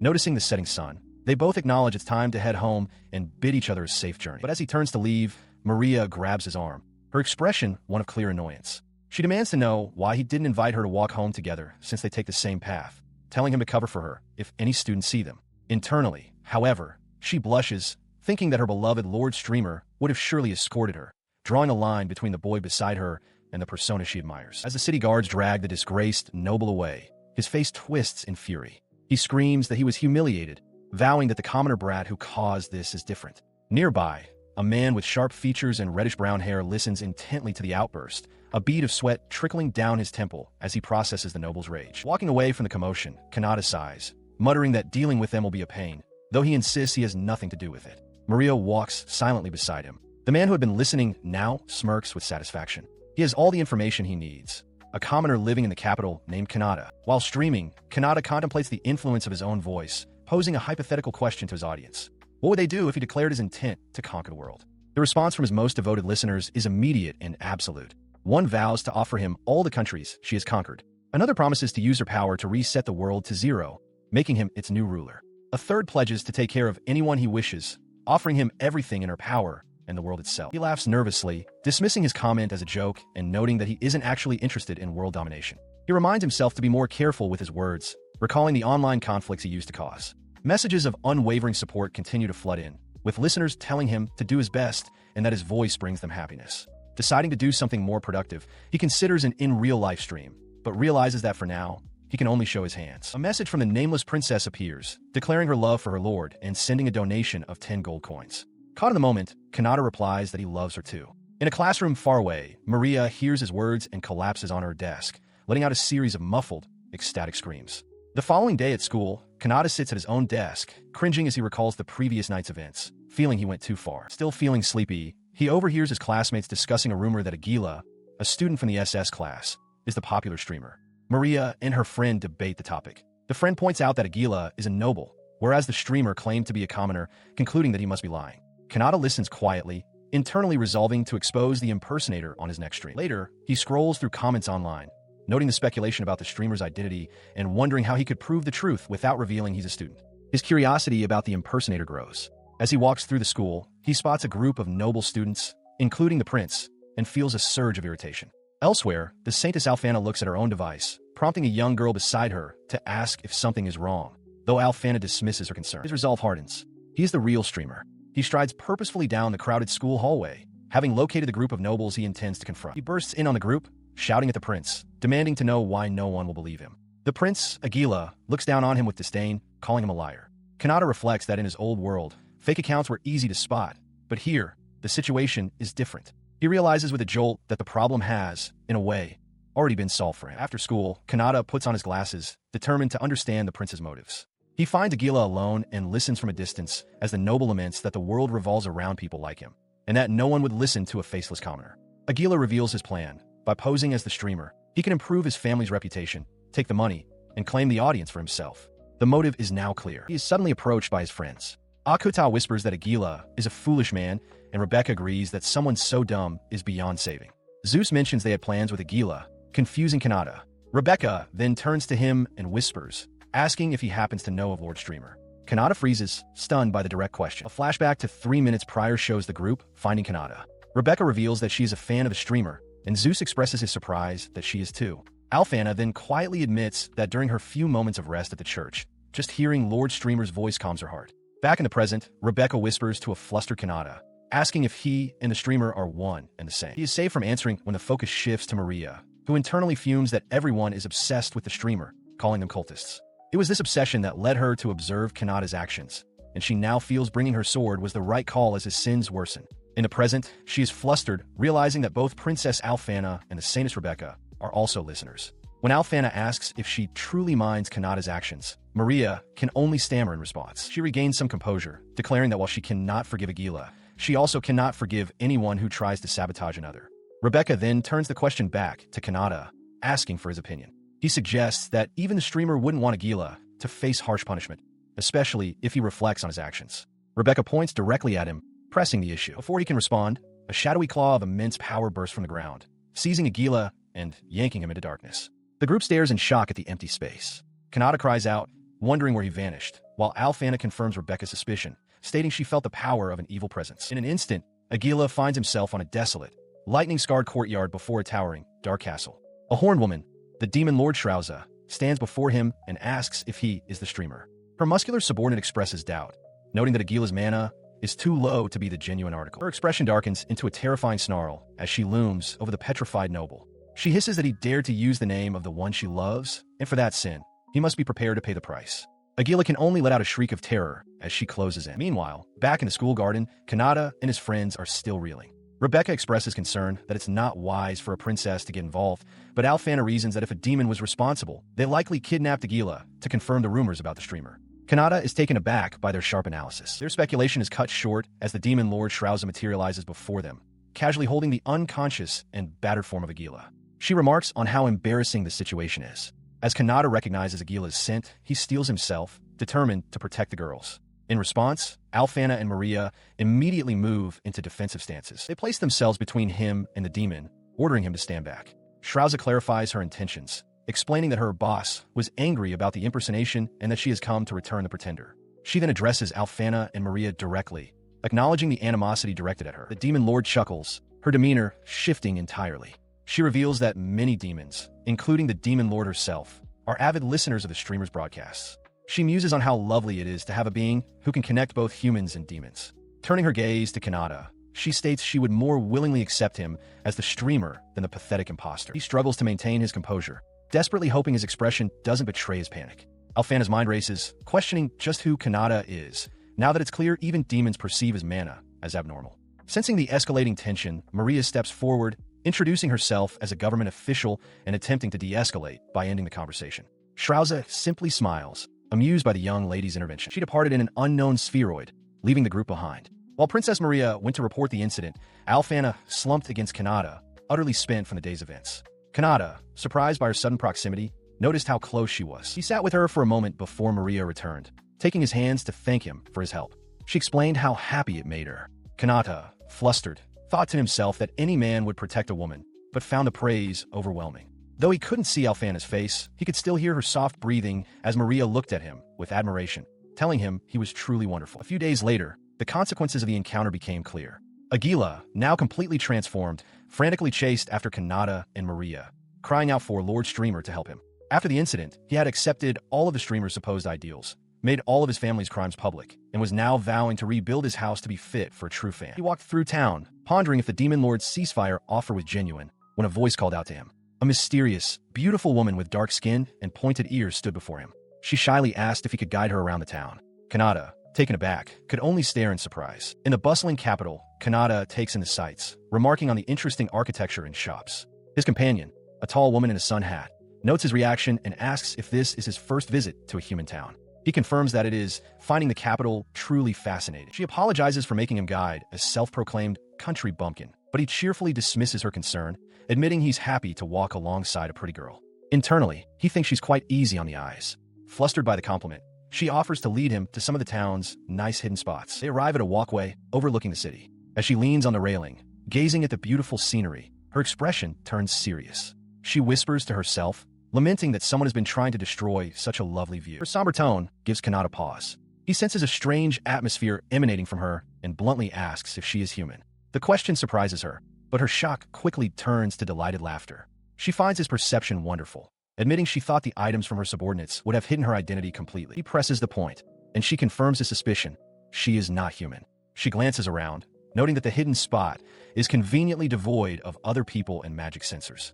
As a reward for seeing through her disguise, she declares she will show him her true self and lunges forward with blinding speed. An immense, dark aura erupts from her as she transforms. Her hat flies off, revealing sharp horns curling from her head. With Kanata caught in her grasp, she introduces herself as the humble demon, Shrauza. Startled but composed, he introduces himself as Kanata. Shrauza acknowledges his name, explaining that she has cut them off from the outside world with magic. In this isolated space, she states, he is the only one who can perceive her. She then asks for his thoughts on demons. Kanata recalls being asked this before and gives his honest opinion. He believes that despite the long history of conflict between demons and humans, it would be better if they could get along.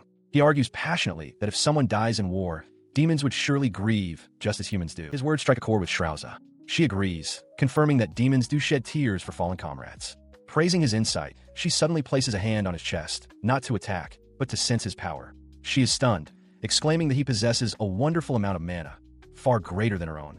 Kanata realizes with a shock that she, like him, can see the waves of mana emanating from others. Shrauza seems momentarily flustered by this revelation, but quickly accepts it. In an instant, the dark barrier vanishes, and they are back on the walkway, with her human disguise restored. She dismisses her intense monologue as a personal hobby and takes both of his hands, looking at him earnestly. She asks if he agrees with her that, just like this, humans and demons should walk hand in hand. She considers his words, expressing a quiet hope that their goal can be achieved. Kanata affirms his agreement, stating with conviction that although the path will be tough, he believes they can definitely do it. His earnestness seems to amuse her. She recalls how he spoke of a peaceful future if they could coexist, a future she now hopes to witness.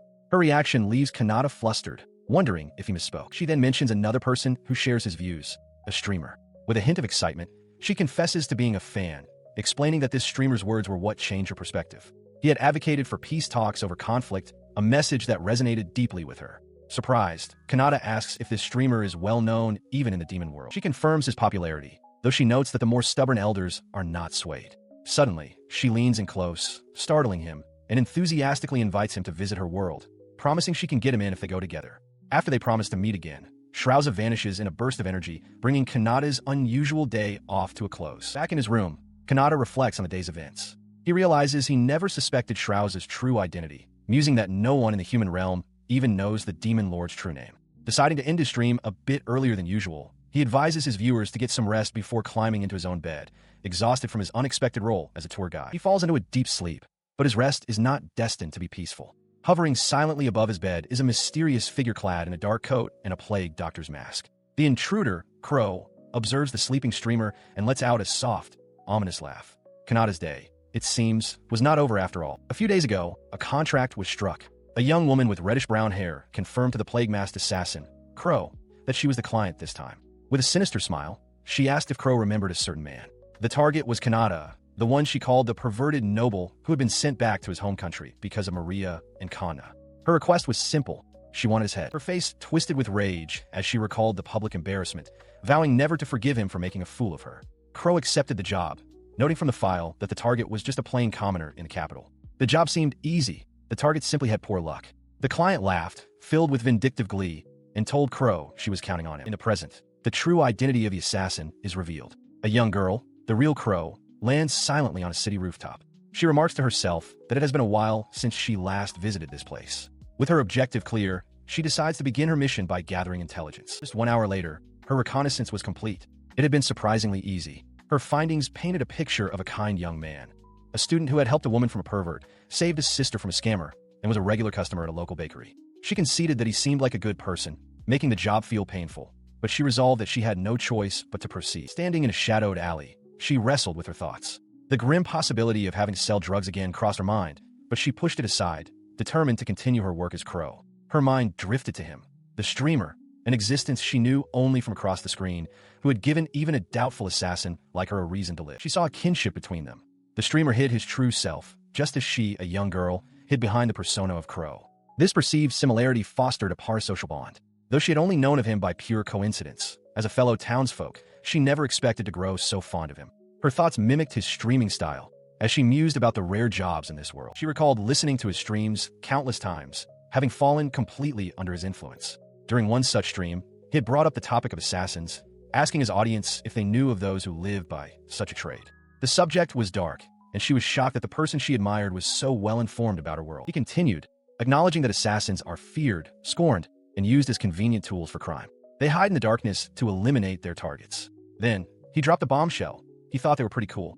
From his point of view, the people in that line of work were interesting. The unexpected praise left her utterly stunned and speechless. Her heart fluttered. She adored him, finding his gullibility endearing. Shaking herself from her long reverie, she focused on the task at hand. She had arrived at the target's house. To her surprise, a window was carelessly left open. As she prepared to slip inside, she whispered a silent apology. "Forgive me, Kanata." She entered the room, only to find Kanata awake and tying on a headband. He turned, startled by her presence.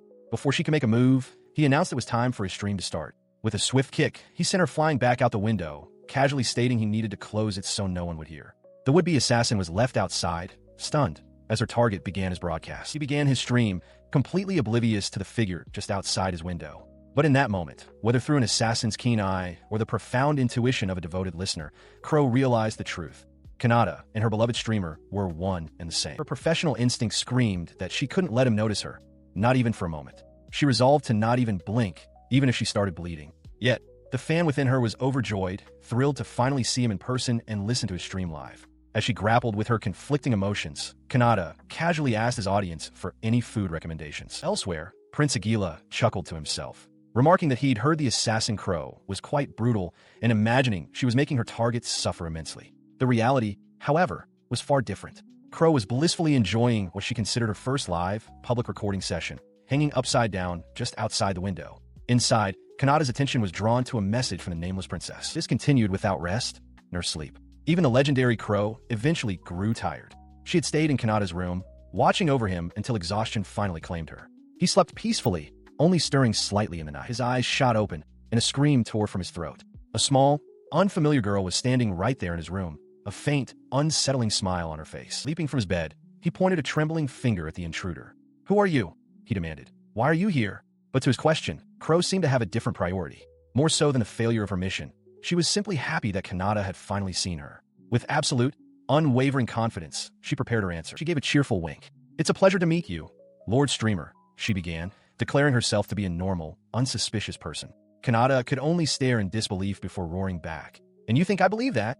From this day forward, his life as a streamer would be thrown into chaos, though he himself had no reason to know this yet. Kanata is stunned as the young assassin who followed him home, Mira, reveals herself. He internally panics, realizing she knows his identity and everything about him. She pleads with him to believe her, declaring that she is a fan. With a bright smile, she formally introduces herself as Mira, adding that she also goes by the name Crow. He stares at her, then glances at the discarded plague Dr. Mask on the floor. He hesitantly asks if she is the bird, the legendary assassin. Mira cheerfully confirms that it's her, a fact Kanata finds utterly unbelievable. His mind races, questioning why such a notorious figure would sneak into his room to watch him sleep. With unnerving intensity, she repeats her reason. It is because she is his fan. Kanata realizes with a grimace that this conversation is going nowhere. He wonders aloud if he is the cause of her troubles, and she immediately confirms it. This strange turn of events is nothing like his previous life. Misinterpreting his distress as rejection, Myra's expression hardens. Stating that she understands, she bids him farewell and draws her short sword. As she moves to end her own life, Kanata lunges forward, shouting for her to stop. She ignores his plea, calmly stating that she will die now as she presses the blade to her throat. He grabs her, frantically demanding to know what is wrong with her and if she was truly trying to die. She replies with chilling simplicity that it is because she caused him trouble. He orders her to put the sword down. Her expression remains unervingly placid. She explains that if he thinks of her as a nuisance, then she clearly has no value as a living being. The declaration sends a shock through Kanata, whose heart pounds in his chest as he collapses to his knees. He remains on the floor, utterly overwhelmed. He realizes her obsessive mindset is so extreme, far beyond any label he can think of, that the sheer weight of it makes him feel like crying. Struggling to process the situation, he runs a hand through his hair, admitting to himself that this isn't what he wanted and that he can't think straight. He acknowledges that, in a way, her current state is his fault. He grabs a glass of water and takes a quick drink to steady his nerves. Turning back to the kneeling girl, he issues a simple command. For now, she is not to die. He adds, with grim practicality, that cleaning up the blood if she cut her head off would be a pain. He kneels before the young assassin, addressing her by her true name, Mira. Exasperated, he questions her state of mind, but she misunderstands his concern, offering to take her life somewhere else. He quickly clarifies that her location is not the problem. In response, she leans in close, her expression earnest. She points out that he is now the only one who knows her true name and then asks a chilling question. Since he knows her identity, does that mean she will now be killed? He remains unconvinced, doubting she is the infamous assassin at all and demanding proof. After a moment's thought, she boasts of her skill in presence concealment, but then her train of thought derails. She furiously asks who else might be targeting him, offering to eliminate them immediately. He realizes with a sigh that this conversation is going nowhere. To demonstrate her skill, Mira suddenly vanishes from sight. Kanata stands alone in his room, utterly baffled. He looks around, searching for any sign of her, noting that he felt no magic whatsoever, and concluding her disappearance was not the result of a spell. He stares at his own hands, trying to comprehend what just happened. A disembodied voice, Myra's, calmly states that she is standing right in front of him as a faint, shimmering distortion appears over his hand. A subtle touch from the unseen girl. Suddenly, she materializes, her hands pressed against his chest. Startled by the contact, he yelps an apology. She reassures him that it's fine, her face beaming with joy as she explains that simply being touched by her lord brings her happiness. He, however, is overwhelmed by a mix of embarrassment and exhaustion. Regaining a sliver of composure, he questions why she has reappeared in his room. She begins to explain her reasoning with a confident smile. Her explanation leaves him slumped on the floor in disbelief. She cheerfully states that while her actions could get her killed, the result, being close to him, makes her incredibly happy. He can only stare, horrified by the twisted logic of this world. He cautiously asks if this means she no longer plans to kill him. She reacts with explosive certainty, shouting that she would absolutely never harm him. In fact, she declares she would rather protect him and is now targeting the very person who hired her in the first place. Her declaration causes her to pause, recalling that her original mission was, in fact, to kill him. She begins to curse the client who gave her the order. The scene shifts to a later time, where Kanata sits at a desk in a classroom, wondering when his lessons will end. Outside the window, Mira watches him intently, marking the second day of her new life as a stalker. Elsewhere, the consequences of Myra's defection become clear. Amidst the wreckage of a room, a figure in a plague doctor's mask sits stunned, a teacup still held in their hand. From outside, a furious voice bellows, branding the defeated operative Crow a traitor. Having returned to Kanata's side, Mira grins with childish delight. He gives a confident thumbs up, seemingly addressing an unseen audience, apologizing for the delay. She concludes her report of the events with a cheerful summary, adding a gentle, yet unsettling, request that they avoid needless killing in the future. He processes her words, internally weighing her reliability as a bodyguard against the sheer terror of having her so close. His thoughts are cut short as he notices his communication terminal on the desk begin to light up. Reaching for the device, he wonders if the letters he had requested have finally arrived, hoping the distraction will help him calm his nerves. He stares at the glowing screen in confusion as an unfamiliar voice emanates from it, addressing him with a startling title. My lord. The screen then flashes with a bold, damning message. Streamer, you are a mass murderer. Kanata freezes, his eyes wide with shock. The message continues, declaring his sins unforgivable and accusing him of using heinous means just to become famous. The message explains its reasoning. To project one's voice over such a great distance would require an equally large amount of mana. It posits that the only way to gather such power is to draw it from a large number of humans, concluding that he would be dead if he had attempted it alone. A silhouetted figure appears on the screen, their voice laced with accusation. They demand to know just how many lives the streamer has taken and how much suffering he has caused to achieve his current position. The message concludes with a solemn, unwavering vow from his accusers. They declare they will never forgive him and that they will, without fail, smite him down. He stood frozen, the words on his terminal echoing in his mind, wondering what the sender could have possibly meant. Nearby, Mira considered the implications of the accusation, realizing that such a rumor could spread like wildfire in just a few days. His mind raced to defend himself, insisting internally that he was only using his own mana for the streams. But his frantic thoughts were interrupted by a strange sight. Mira was kneeling by his bed, pressing his pillow to her face and deeply inhaling. So this is my lord's scent, she murmured to herself. A wave of exasperation washed over Kanata. This was going to be a pain. He couldn't believe this was happening to him, reflecting on how, in his past life, similar baseless rumors would lead to celebrities being saddled with bizarre reputations. As he grappled with this thought, Mira suddenly appeared at his side, looking up at him with concern. My lord, she asked, what happened? Her question went unanswered. Pushing aside the threat for a moment, he pointed an accusatory finger at her. Hold on, he demanded. What did you do to my bed earlier? Mira simply tilted her head, feigning innocence. Whatever could you be talking about? In the world of ataraxia, the title of streamer had become a name of great renown. The unique culture of streaming he introduced had steadily spread among the populace. However, many who were charmed by his values and beliefs had developed an obsessive devotion, becoming what could only be described as Yandere listeners. His influence had brought about sweeping societal changes, the betterment of discrimination based on profession, the destruction of bandit guilds, a ceasefire with the demons, and the release of slaves. His power to move entire countries with a single word was envied by many. Among them were those who, in their own way, were now trying to perform similar streams. Meanwhile, in a small country near Rogias, within the estate of the noble Sendai household, a young woman collapsed onto the floor. She cried out in pain, lamenting that there was nowhere near enough mana. She and others like her pleaded for forgiveness, unable to go on. A man grabbed her by the hair, lifting her head and roaring that every single one of them was worthless. He, Master Rikpa, sat lounging in a chair, questioning why he had even bought such ungrateful cretins. An elderly attendant approached, reminding his master that, as he already knew, mana was as valuable as blood to them. The attendant continued his report, stating that this was the last batch of slaves, and there were none left to provide mana.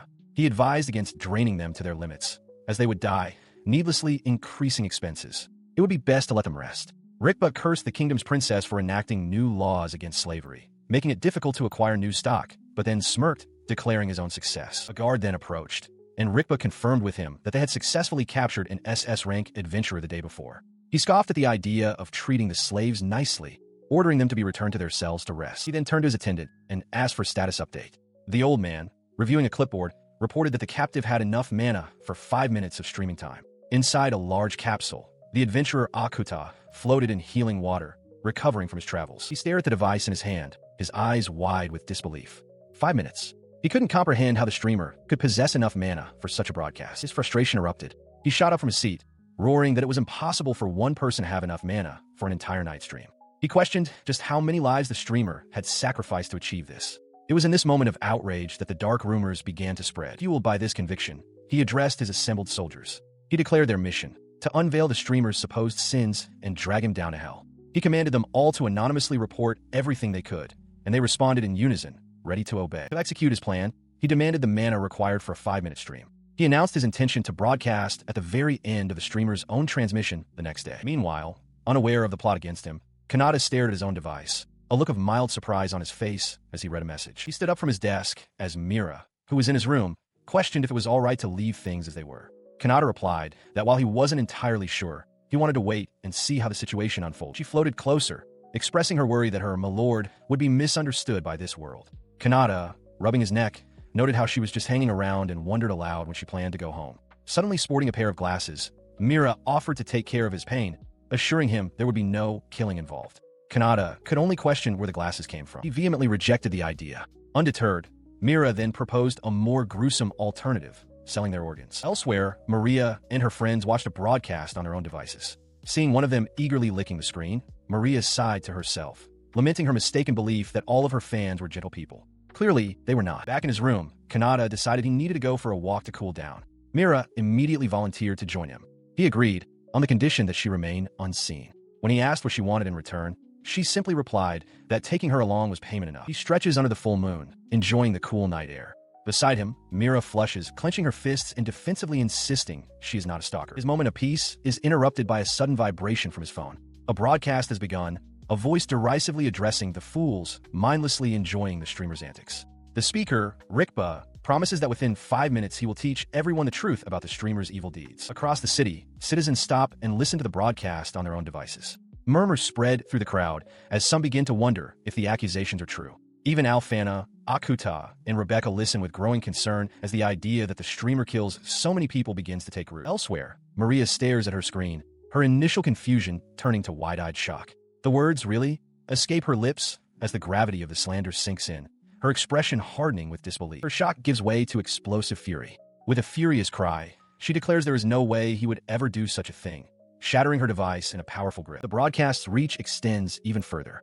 Lady Shrauza listens to the same accusations, her face contorted in a silent, menacing rage as she glares at the source of the broadcast. Back on the rooftop, Kanata calls out to Mira, sensing her distress. She remains silent, trembling with a barely contained destructive impulse, realizing that his presence is the only thing preventing her from annihilating everything nearby. Meanwhile, Rikpa meets with an unknown individual. The nobleman, unaware of the forces he has provoked, has metaphorically stepped on a sleeping tiger's tail. His new contact speaks, asking for a favor and acknowledging the dangerous path they're now treading together. As his friends Akuta and Zeus depart for the day, Kanata sits alone on a campus bench, pondering his next move. Elsewhere, a clock ticks, signaling the start of lessons. Nearby, he overhears Maria and her friend discussing his stream from the previous day. They question the rumors of him killing people and express disbelief that anyone could possess such a vast amount of mana on their own, noting the significant impact his broadcast is having. Later, in class, he reflects on the many inquiries he's received about how his streams work. He has consistently evaded the questions, feeling his only real explanation would be the unhelpful truth. He could do it simply because he is who he is. He possesses a unique power, a gift from his reincarnation, infinite magical energy. This allows him to cast high-level magic repeatedly without concern for mana consumption and renders him immune to energy-draining abilities. However, it also means that a moment of carelessness could result in him drastically overpowering everyone around him. He resolves that it's best to keep this ability a secret to avoid complications. As long as he can continue his streams, he is content. Walking through the school halls, he worries that conspiracy theories about him might be escalating. Suddenly, he is startled by the abrupt appearance of the assassin, Mira. She apologizes for the delay. She presents him with a letter, stating she did her best to gather the information he needed. Visibly flustered by her proximity, Kanata asks her to give him some space, much to her confusion. He thanks her for her work, but gently requests that she refrain from using violence. Mira blushes, admitting she had to use a bit of force, but affirms that if it is an order from him, she would be willing to do anything. The praise is too much for the assassin. Overwhelmed at being thanked by the one she calls Lord Streamer, Mira loses consciousness and collapses from exhaustion. Kanata can only watch in surprise as she falls asleep on the spot. He opens the document she provided. The intelligence points to a noble from the Rogia's kingdom, a small and distant country, as the one pulling the strings. He reviewed the documents, realizing the situation was far worse than a simple rumor. An entire organization, born of envy, had formed against him. Mira, the source of this detailed intelligence, looked on, pleased with her work. Impressed by her efficiency, he noted how quickly she had uncovered the truth. Mira, kneeling before him, offered to gather even more information if he wished. Kanata simply asked if she was truly fine with undertaking such tasks. Without hesitation, he gave her a new assignment. Holding his communication device, he instructed her to use her network information to infiltrate a specific stream. Eager to serve, Mira immediately accepted the mission. Later, dressed in his school uniform, Kanata reviewed the details of the rumors being spread. The document outlined a malicious narrative that he gains the trust of former slaves only to drain them of all their magical energy. He read on, scoffing at the creativity of the slander. The text claimed his supporters were brainwashed and that his death was the only way to stop his supposed crimes. As he absorbed this, Mira departed on a new mission. His composure finally cracked. Slamming his fist against a wall, he let out a bitter laugh. He was furious that their selfish assumptions were now targeting not only him, but his listeners as well. Meanwhile, in the demon realm, Kanda flew into a destructive rage over the rumors, forcing her comrades to restrain her. Lady Shrauza watched calmly, noting that the repair costs would be significant and that, for now, the number of listeners who believed the slander seemed small. Back at the academy, Kanata walked through a courtyard, overhearing a group of students that included Maria. They discussed the rumors, wondering aloud if they were fake, though one admitted the slander was frighteningly plausible. He now understood just how far the lies had spread. He found a quiet place to sit, contemplating the situation. He knew he needed a simple way to resolve the misunderstanding, as his words alone would not be enough. Ignoring it would only allow the problem to fester. Then, an idea struck him. Looking at his audio-only streaming setup, he realized he could show his hands during a broadcast. He thought that mimicking the school entrance exam in this way might be the key to changing everything. The key to his plan was an item Maria recognized instantly. It was the mana measurement orb from the entrance exam, a device used to classify a person's magical capacity. She realized he would need one of them. He knew that if he could use it on stream for all his listeners to see, it would serve as undeniable proof that he was broadcasting using his own power. But as he sat alone on a campus bench, the reality of the situation weighed on him. The orb was expensive, not something that would be casually lent to an ordinary student. From a distance, Alfana and Maria watched him, sensing his distress. Watching him, Maria remarked that he was just like her. Alfana understood, asking if she meant the lying Lord Streamer. Maria clarified her point. She understood Kanata's desire to purge this world of sinners, a goal she shared. Their decision made, the two approached, their voices calling his name and startling him from his troubled thoughts. He quickly stood to face them, acknowledging Princess Maria and Alfana with surprise. Alfana looked at him with concern, asking what was wrong, though she added that he didn't need to explain for her to understand. Internally, she felt a powerful urge to help, realizing she had to be careful not to lose herself in her feelings for him. She reminded him of his own character, recalling moments where he had helped others in need. He was, she affirmed, a person they could trust. Because of this, she extended a hand, making a formal offer. Now that he was the one in need, they would lend him their help. She urged him to share his burden with them. Her reasoning was simple.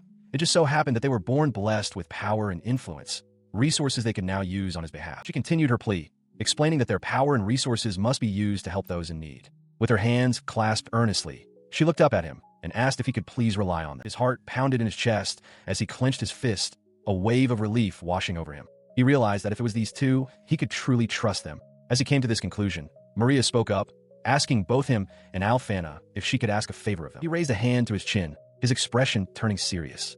He apologized, stating that before they proceeded, there was something he had to tell them. He confessed that he is a streamer. Alfana and Maria stand frozen, their eyes wide with shock as the revelation settles. Nearby, Kanata fidgets nervously, his arms crossed. He worries that his confession was too sudden, doubting they would even believe him. He mutters a quiet apology for the abruptness. His thoughts are interrupted by Alfana, who calmly states that she has known all along. A stunned Kanata asks how long, and she explains it was since they first met, recalling a small wound she had seen on his right hand. She continues, clarifying that right after their meeting, she saw his hands during his stream, and the connection became obvious. The realization dawns on Kanata. Suddenly, Maria erupts, her face a mask of horrified understanding. The truth finally hits her. Kanata is Lord Streamer. Alfana confirms it was surprisingly easy to deduce, especially given his accent. Kanata, flustered, realizes he must have been unconsciously giving them information. Alfana and Maria simply state that it was only natural for them to figure it out. Alfana then steps forward, gently taking his hands in hers. She holds them firmly, reassuring him that even knowing the truth, they are his fans and would never do anything to cause him trouble. Her expression becomes intensely serious. She declares that if they did, they would have no right to call themselves his fans. Maria steps forward as well, placing her hand over theirs. She agrees with Alfana, adding that they want to keep hearing his voice and his usual fearless attitude. She then leans in extremely close, demanding he drop the formalities and stop calling her princess. Overwhelmed by their combined intensity, Kanata can only stammer out his agreement. He listened, somewhat stunned, as Alfana and Maria declared themselves as allies. Alfana, reminding him of her status as a princess and a priestess, offered to grant anything he desired. He could only manage to acknowledge them by name. As they each took one of his hands, he reflected on the fact that even though they knew his identity, neither of them had leaked his secret. They had kept it safe. He knew he could trust them, yet a strange feeling crept over him. Their demeanor felt different from usual, almost unnervingly intense. They leaned in, their faces unnaturally close as they stared at him. A wave of panic washed over Kanata as he glanced around, worried that someone might see or overhear their conversation. Alfana, with a confident wink, revealed she had anticipated his concern and had already cast a spell to ensure their privacy. Relieved, Kanata thanked her. She then turned serious, stating that the purpose of their meeting was to discuss the rumors and conspiracies surrounding his identity as streamer. She elaborated, explaining that she had requested her mother and father to investigate the matter. Thanks to a mysterious cooperator, they had already traced the rumors to their source. Kanata was stunned by the speed of their progress, which Maria proudly confirmed. Alfana continued her report, stating that while the rumors accused him of being a mass murderer, their country's investigation had found no evidence to support such claims.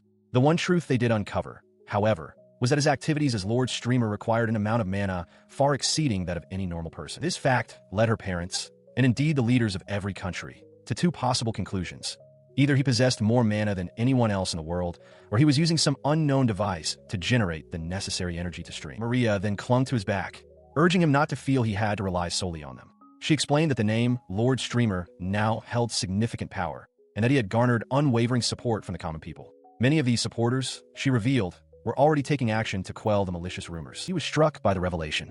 So many people, his believers, were ready to fight for him and would not forgive any action that troubled him. While grateful, he realized he didn't want anyone else to clean up his mess. With renewed determination, he resolved to prove his own innocence with his own hands. He declared his trust in both Maria and Alfana, though his face flushed with embarrassment at their current predicament.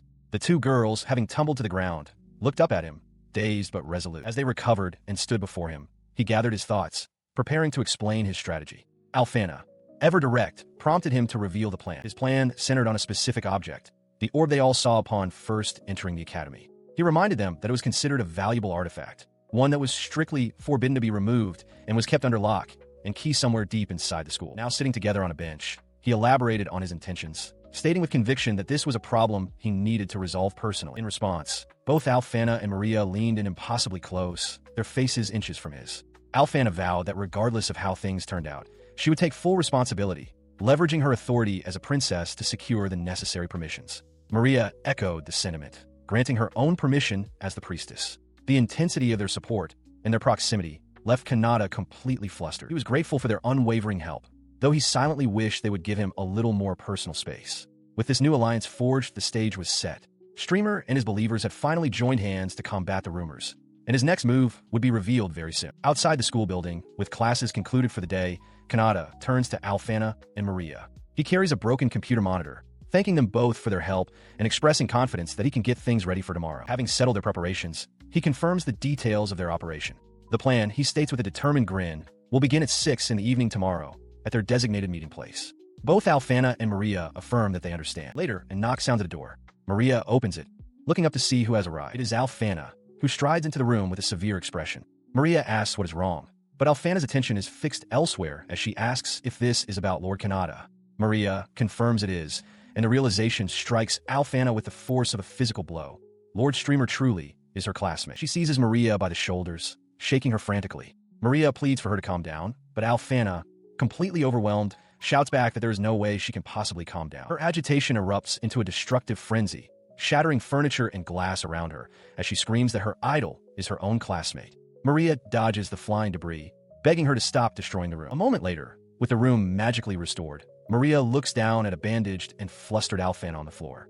Alfana insists she isn't lying, explaining that while she was never certain, she had her suspicions because his way of speaking always felt familiar. She continues to mutter Kanata's name in a daze. Maria leans in close, telling her to stop murmuring and points out that she can now simply use their meetings to make Lord Kanata fall for her. The suggestion causes an immediate and drastic shift in Alfana's mood. She now stands before a chalkboard filled with equations, her expression one of intense calculation as she ponders which name to call him. Maria watches this sudden change, stunned by the quick shift in her friend's focus. She immediately leaps to an absurd conclusion, her mind racing with plans for a wedding ceremony. Since they know each other's identities, she reasons they are practically married. Maria, looking on, dryly points out the flaw in her logic. Her thoughts manifest as a brutish, aggressive version of herself, who roars that she will be Lord Kanata's bride, not Maria. While the real Maria chuckles at the joke, a distant Kanata warns her that Alfana becomes unhinged when she invokes her authority as a princess. The aggressive fantasy fades, replaced by a chillingly serious demeanor.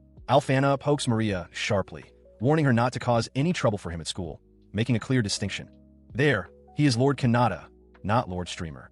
She vows not to forgive Maria if she interferes, a look of intensity on her face that Maria has not seen in a long time. Her intensity reminds Maria of their childhood, specifically a time when Alfana, looking feral, admitted to replacing Maria's alarm clock with a bomb when they were 5. A younger Maria can only apologize for some unknown transgression. Returning to the present, Maria urges Alfana to think clearly. She reminds her that even after the current situation is resolved, the two of them will be the only ones who know his true identity. She continues, explaining that this gives them an advantage over all other fans and allows them to provide him with direct support from now on. The logic of this statement finally breaks through Alfana's obsessive haze. This is the core of their advantage. The number of listeners who currently know the streamer's real identity is incredibly small. The group consists of Kanna, Maria, Alfana, and Rebecca. Meanwhile, another of those few listeners, the demon Lord Shrauza, stares at her monitor in shock and dismay, wondering why there's no stream scheduled for the day. Back in the room, Maria agrees with Alfana's new understanding. They will support him from the shadows in any way they can,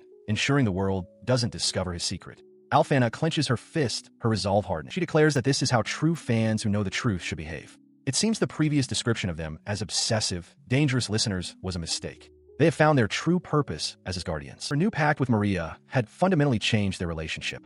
They were more than just fans now. This new alliance was sealed with a firm handshake. Maria declared them friends and allies, united in their goal to support Lord Kanata. Alfana enthusiastically agreed, her expression bright with shared purpose. It appeared to be a moment of wonderful friendship between two young women. But beneath this veneer of camaraderie, a fierce rivalry burned, symbolized by the spirits of a dragon and a tiger. Alfana silently vowed that she would become Kanata's favorite, while Maria was equally determined to be his undisputed number one. Their claims were rooted in their history with him. Alfana asserted she was the first to recognize his talents, but Maria countered, boasting she was the first in the world to know the streamer's true identity. Any notion of simple friendship was a misjudgment. They were now driven by a possessive, all-consuming fervor. Returning to the matter at hand, Alfana held up a small device. She noted that Lord Kanata was busy preparing for the coming revolution and wouldn't be streaming. Confirming that Maria was as much of a fan as she was, Alfana proposed a plan: to use his archive streams to raise their morale for the next day. Her eyes glinted with approval. Maria agreed it was a good idea, adding that with no classes scheduled, simply bracing themselves would be insufficient. The competitive spark reignited instantly. Alfana asked which archive stream Maria had in mind. Maria accepted the unspoken challenge, confidently specifying the stream where he conducted a question-and-answer session while affecting a cool demeanor. As they prepared to watch, the device played a recording of Kanata's voice, a charismatic and playful invitation echoing from the small speaker. "Say, you guys, how about you all become mine?"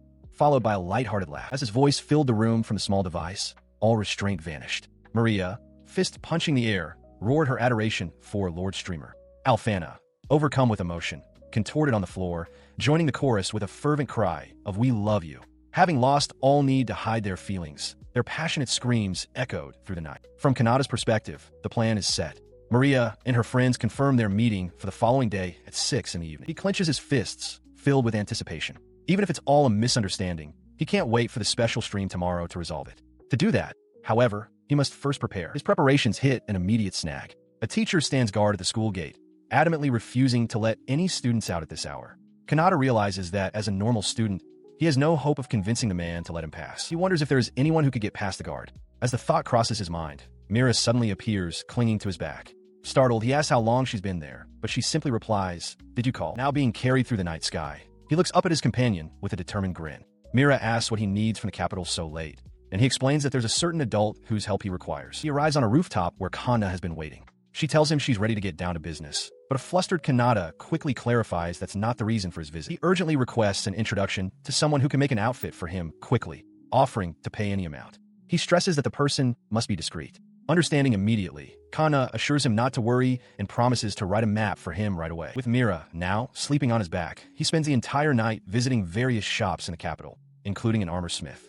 They continue their errands until the sun dawns. With only an hour left before the scheduled meeting time, he finally arrives at the location Maria specified, a grand, castle-like structure. He stares up in disbelief, wondering if they can really borrow such a place for a simple stream. Inside, dressed in a finely made suit, he expresses his satisfaction with his ally's work. He inspects his new, detachable streaming camera and prepares for the broadcast. Just as he thinks he's ready, a knock sounds at the door. He bids them enter, knowing the real challenge is about to begin. He finds himself with Alfana and Maria, both of whom are trembling with nerves. He reminds them that they didn't have to show up, but they protest, insisting that their presence will make it less likely for anyone to discover he's a commoner. This situation was the result of their meeting the previous day, where he had considered revealing himself. During that conversation, he had realized his proposal would expose him as a student living in the school dormitories. Alfana confirmed that she had already deduced as much just by looking at his hands, much to his dismay. In response to his predicament, Alfana offered a solution. He could use her secret villa for the stream. She assured him it was a place so perfectly concealed that even her parents were unaware of it, a place that people wouldn't notice even if they were looking directly at it. She explained that this was possible due to her magic as a saintess, which wards people away by causing them to simply not care for the affected area. This magic was so effective that it had once confounded even seasoned adventurers, who sensed something was amiss but couldn't identify the massive castle before them. Alfana promised to modify the barrier so he could see it. Maria then proposed combining her own magic with Alfana's, creating a space where they could stream freely without any fear of their location being tracked. Kanata could only marvel at their abilities. Maria clarified that while her magic was a sacred inheritance she couldn't betray, she would make an exception for him. Immediately after, both she and Alfana latched onto him, shouting that they had to accompany him to open the villa and ensure he wasn't discovered.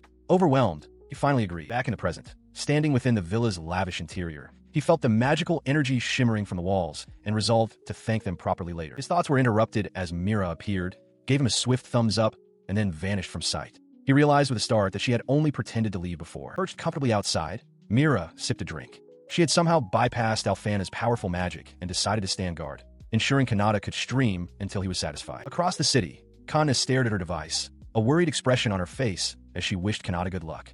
Elsewhere, a crowd had gathered to watch the broadcast, their anticipation mixed with skepticism. Akuta and Zeus stood among them, speculating that the streamer would likely make an excuse and fail to appear. Meanwhile, in the demon realm, Lady Shrauza watched with a confident smirk, declaring her belief in the streamer. Her subordinates were less certain. One noted that he was different from other humans, while another questioned if he was a threat. They all agreed to watch what they assumed would be his final stream. Back in the concealed villa, as a clock chimed the appointed hour, Maria turned to Kanata. She informed him that it was time. Alfana stood nearby, watching silently. He acknowledged them, confirming that they should proceed as planned. Taking a steadying breath, Kanata admitted to himself that he was nervous, but resolved to enjoy this moment, the world's first evolution of live streaming. While he prepared, his adversary, Prince Aguila, stood before a massive, expectant crowd. He proclaimed that no matter what excuse was made, this would be the streamer's final broadcast. Aguila demanded that the streamer expose his true self, his hands, and his awful voice for all to see. Unmoved by the prince's public threats, Kanata clenched his fist. He gave a final instruction to his companions, telling them to act if they saw any opening. As the stream went live, a wave of collective shock rippled through all who were watching. From Kana to Lady Shrauza, from Prince Aguila to the king himself, a single, unified cry of disbelief erupted. The source of their astonishment was the figure who appeared on screen. It was not an unmasked commoner, but the streamer in his full, helmeted persona, greeting his listeners and asking if they had been waiting for him. His confident greeting echoed out to the world. And just like that, the curtains began to fall on what would be called the short-lived legend of Streamer. On screens across the land, the masked figure known as the Streamer makes his grand entrance. He greets his audience, asking how he looks, but stating they'll have to forgive him for not showing his face. His unique manner of speaking and moving captivates his viewers, including Akuta and Zeus, who watch in utter amazement.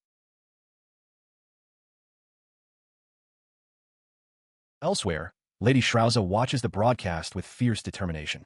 She wanted to prove her own innocence against certain allegations, and so she decided to do a slightly different kind of stream this time. In another room, Kana thrashes about, equally engrossed in the event. The source of the controversy sits upon a throne. Prince Aguila recounts the situation, explaining that recently, a certain country has been alleging that the streamer commits mass murders in order to conduct his broadcasts. He watches the stream himself, his expression twisting with contempt. Finding the whole affair a pain, he cannot ignore people who treat others like criminals based on mere guesses. He interprets the streamer's words as a threat, sneering as he wonders if he's being challenged, before shouting at his own viewers, calling them idiots.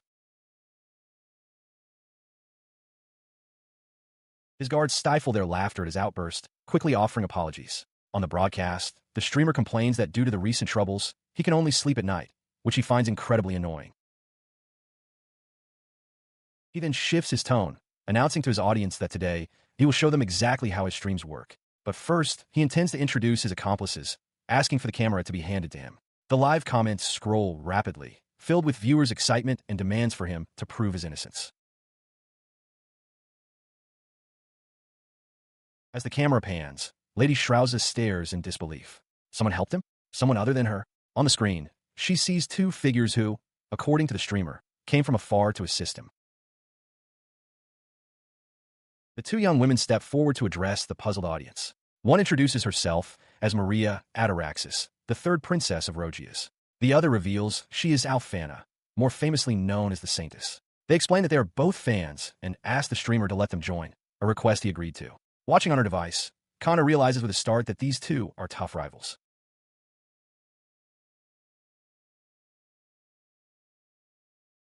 Alfana immediately takes command. Raising a finger, she declares that by the name of the saintess, the audience must obey. She casts a spell, commanding everyone to focus only on Lord Streamer's words and actions. In the background, Kanata flails, startled by her sudden, authoritative move. He quickly recovers, giving a thumbs up to the two women and thanking them. As the audience comments on focusing and not judging by guesses, Kanata decides it's best to hide the comments in the archive for now, muttering to himself about the absurdity of the situation.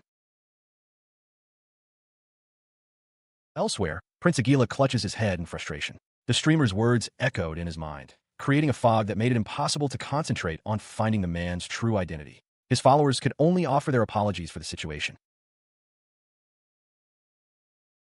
Meanwhile, during the broadcast, the masked streamer prepared for his next demonstration. He turned to the saintess, announcing that it was time for the main act, gesturing towards an object on a nearby table.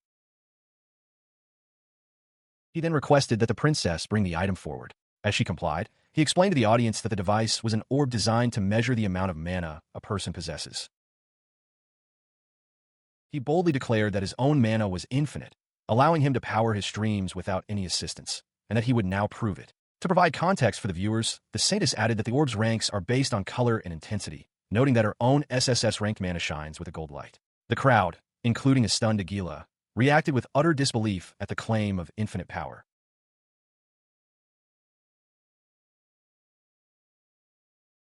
The plan had been formulated the night before. Kanata, without his mask, had explained his intention to pour mana into the orb. He acknowledged that some might dismiss it as a trick, which the saintess agreed was a risk with such a simplistic method.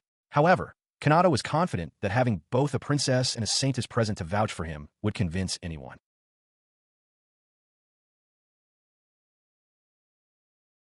Returning to the live broadcast, he warned his audience not to look away. With a determined expression, he reached for the orb, stating that he was committing to the demonstration. He placed both hands upon the crystal sphere, and a powerful energy immediately began to surge through it. The result was unexpected. Both Maria and Alfana watched in confusion as the orb first shone with a vibrant gold light, only to shift to a creepy, unsettling black before returning to gold once more. The orb began to vibrate intensely. Kanata noted with some relief that it hadn't broken this time. The saintess, however, looked on in shock, realizing that his infinite mana was actively trying to break free from the confines of the orb. She had never witnessed such a phenomenon. Suddenly, the orb lifted from its stand, floating in midair and shining with the light of a rainbow. All three, Kanata, Maria, and Alfana, stared in astonishment. Maria cried out that it was floating, while Alfana remarked that she had never seen it produce such colors. The orb then shot away like a comet.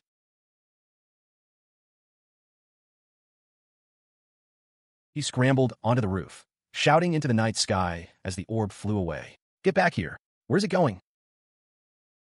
Realizing he couldn't catch it alone, he rushed back inside, grabbing both Alfana and Maria. He apologized for the haste, asking them to help him out. Alfana, startled, quickly agreed. He then sprinted towards a balcony, leaving his streaming equipment behind. His phone, still mounted on its tripod, tumbled to the floor, the live feed capturing his frantic departure as his audience watched bewildered. Across the world, viewers reacted with shock and confusion. Demons wondered if it was an accident. Royalty and commoners alike were urged to look outside at the insane spectacle. Students stared at their screens, questioning what could have surprised the streamer so much, while others looked up at the sky in disbelief. The strange light in the sky elicited varied responses. The assassin Mira looked up, stunned by the sight. The demon Lord Shrauza found it both beautiful and unsettling. In a dimly lit room, Kana watched, remarking on how frightening and fleeting the phenomenon was. Stepping out onto the balcony, Kanata and the two women gazed up at the source of the commotion, a vast, shimmering curtain of light painting the night sky. Alfana recognized it, explaining that it was like an aurora. Maria, unfamiliar with the term, could only ask what that was. She held the now dull mana orb in her hands, a thought beginning to form. The orb, its power seemingly spent, slipped from her grasp and fell as the aurora continued to dance over the city rooftops.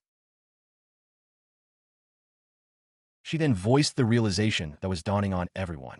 The overflowing mana hadn't just disappeared. It had poured out of the orb to perform a miracle. This aurora, she declared, was not limited to one country, but had spread to others, serving as undeniable proof of the streamer's infinite mana. Her words resonated with the public, who now saw the event not as an accident, but as a divine miracle. They began to wonder if the streamer was some kind of divine messenger.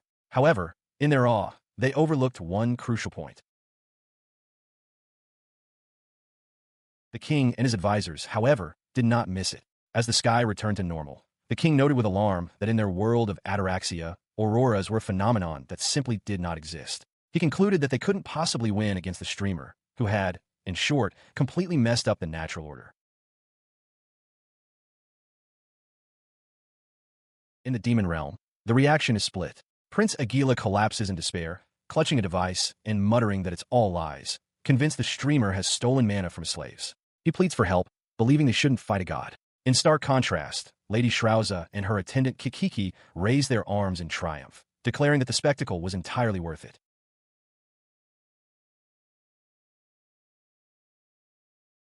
The sentiment of awe echoes far and wide.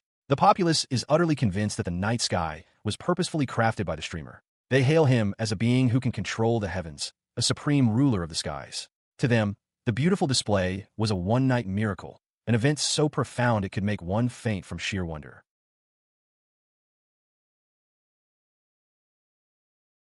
This fervent adoration is directed at a bewildered Kanata. Alfana, Maria, and even the young assassin Mira now look upon him with intense devotion. Alfana and Maria pledge to follow Lord Streamer for the rest of their days. Kanata, holding his own device, can only sweat in disbelief, thinking to himself that they are overreacting quite a bit.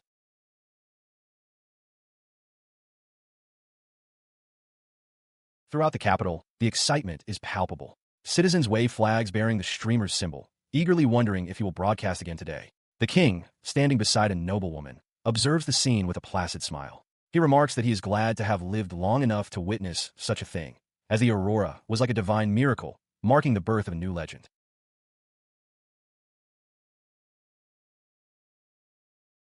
Even in the demon lands, the news has spread.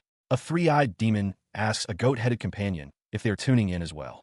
The goat-headed demon confirms, finding the streamer's supposed infinite mana to be interesting and hoping he might visit their country one day.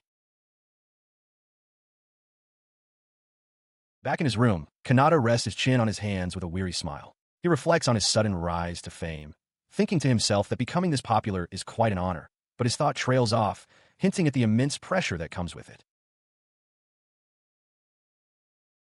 His exhaustion is profound. He hasn't been getting any sleep due to the constant travel between the capital's student dorms and Maria's estate. As he tries to rest, his peace is shattered by the excited shouts of students just outside his window, marveling at how the streamer's divine miracle lit up the sky and begging him not to deprive them of sleep during their breaks.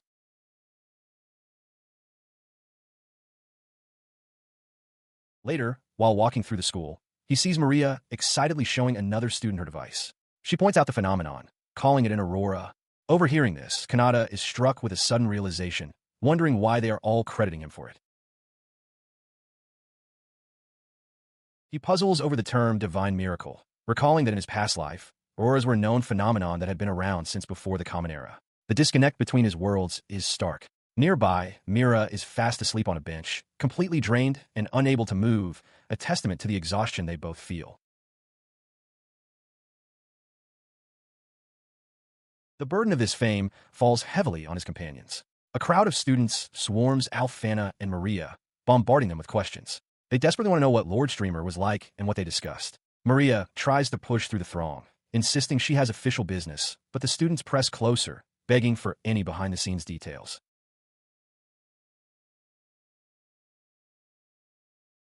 She looks out the school window, adjusting her glasses. With classes about to begin, she reflects on her debt to her friends, resolving to find a way to thank them properly. Waving to someone outside, she bids them farewell until the following week. Meanwhile, Kanata walks away from the crowd, thinking only of going home to rest. His departure incites Aguila's fury, who loudly questions who Kanata, a mere commoner, thinks he is. Immediately, Maria and Mira snap back, telling him to be quiet and accusing him of simple jealousy. He pauses, realization dawning on him. Looking back at the fuming noble, Kanata understands that these very sentiments, this resentment from the aristocracy, were the root cause of the recent troubles. The narrative shifts to the resolution of the Rikba incident. Maria had explained that shortly after the stream, the royal knights located Rikba's home. They compelled him to confess his crimes and arrested him, though he was spared from exile. Before his imprisonment, whether from genuine remorse or because the consequences had utterly broken him, Rikba gave his entire fortune to his slaves. In that moment, prostrate on the floor, he had offered it all as a humble apology, declaring he had no need for wealth in prison. However, a flashback reveals the truth. An hour before the knight's arrival, Demon Lord Shrauza held Rikba's head in her hand. She mockingly praised his apology, explaining that her talented subordinates found a bug like him with ease, noting his security was pathetic compared to the streamers. Returning to the present, Kanata walks alone, contemplating his next move. He decides he must urge his listeners to be more measured in their judgments to prevent such chaos from erupting again. He also mulls over the mixed reactions to his new hairstyle. As he walks, Alfana joins him. He sighs, admitting to her that he feels he was the cause of it all and must be more careful with how he handles things from now on. Alfana greets him formally, noting his exhaustion. Just as she points out that he also uses magic, Mira appears suddenly, her face inches from his. She whispers intently, asking if his earlier thoughts mean he is considering an end to his streaming. In response to her question, Kanata puts on a brave face, declaring that despite the recent unwanted attention, he will continue his streams as usual. He vows to make sure both he and his listeners can enjoy them, all while protecting his identity. Nearby, Alfana expresses her relief, admitting that she and Maria had been worried. Flustered by their concern, Kanata thanks them for the support and quickly departs.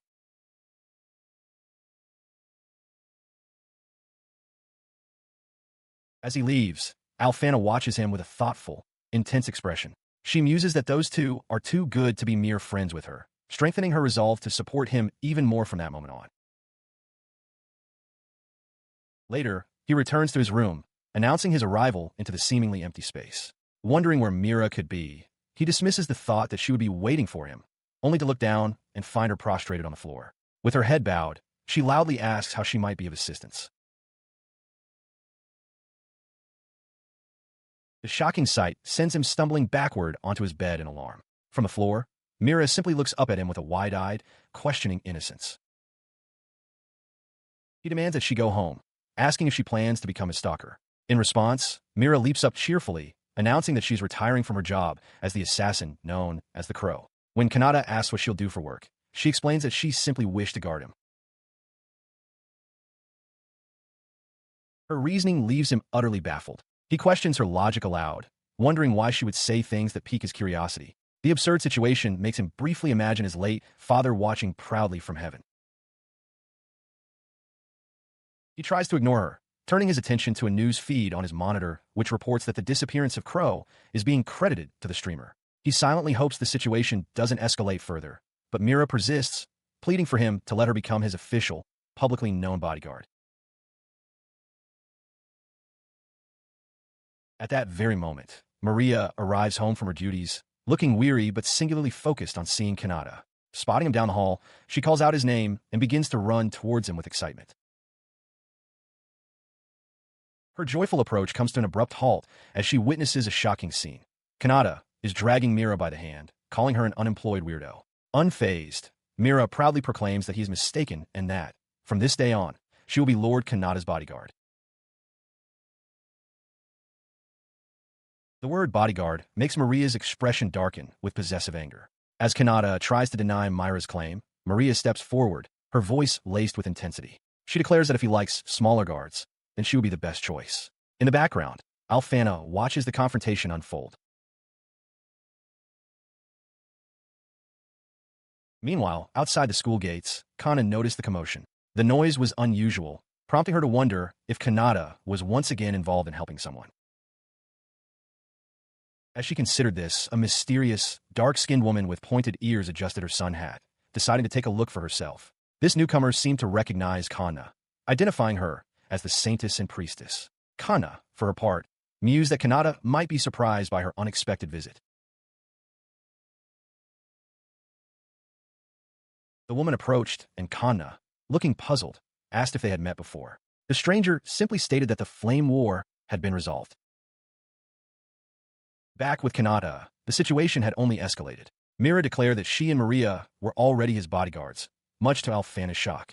This, however, was merely the beginning, as Kanata was once again becoming the center of everyone's attention. From an unknown vantage point, the figure known as Crow observed these developments.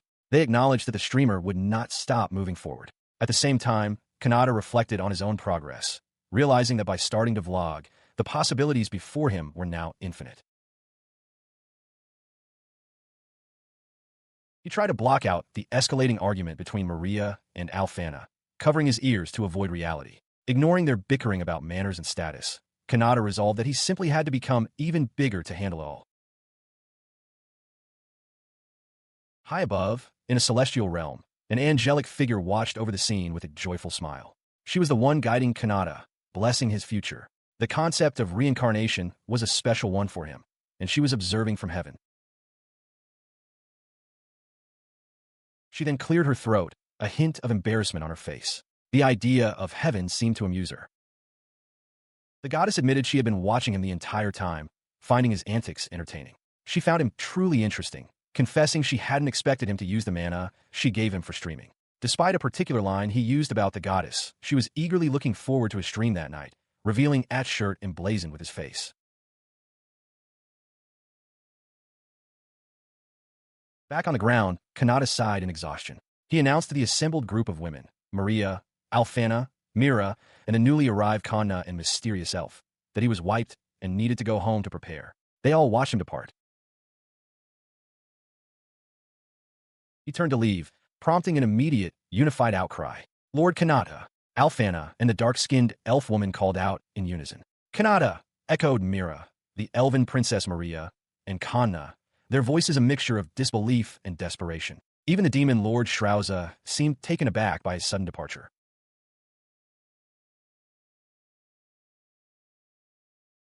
Their calls turned into a frantic pursuit. He continued to walk away at a steady pace, but behind him, a chaotic scramble erupted as they all tried to catch up. Mira launched herself through the air, while the dark-skinned elf ran, so hard her hat flew from her head. Both Princess Alfana and the elf Maria reached for him, their expressions pleading as Kanna stumbled, crawling desperately to keep pace.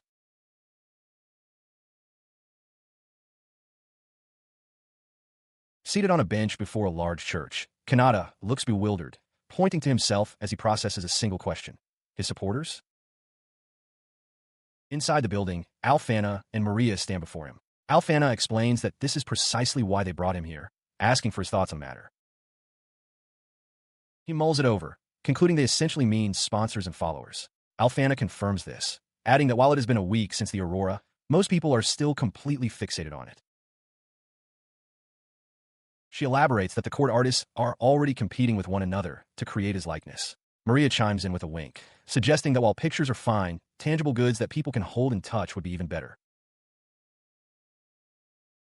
The idea of merchandise catches Kanata by surprise, as he thought it would take much longer to reach this point. Alfana and Maria eagerly lean forward, declaring their intent to invest if he creates goods, explaining it's a way to expand belief in him, their Lord Streamer. He seems hesitant, asking if they are certain, considering their own duties.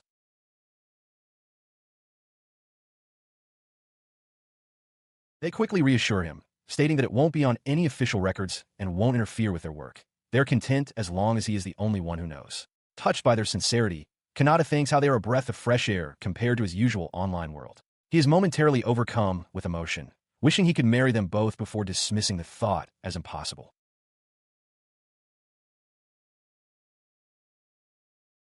It was a fortunate rejection. Had he granted them permission, their already intense devotion would have grown even stronger, and a dark fate might have befallen him. Returning to the present, Kanata walks with the two women, cheerfully wondering what kind of merchandise they should create first. As they agree it will be fun, he suddenly stops short, his eyes fixed on something ahead. Before them stands a massive statue of the goddess, now desecrated with At's shirt bearing Kanata's face. Alfana explains that it appeared this morning, and they couldn't find the culprit. As Kanata expresses his shock, wondering who would do such a thing, Alfana internally declares victory. Maria watches them, a thoughtful expression on her face.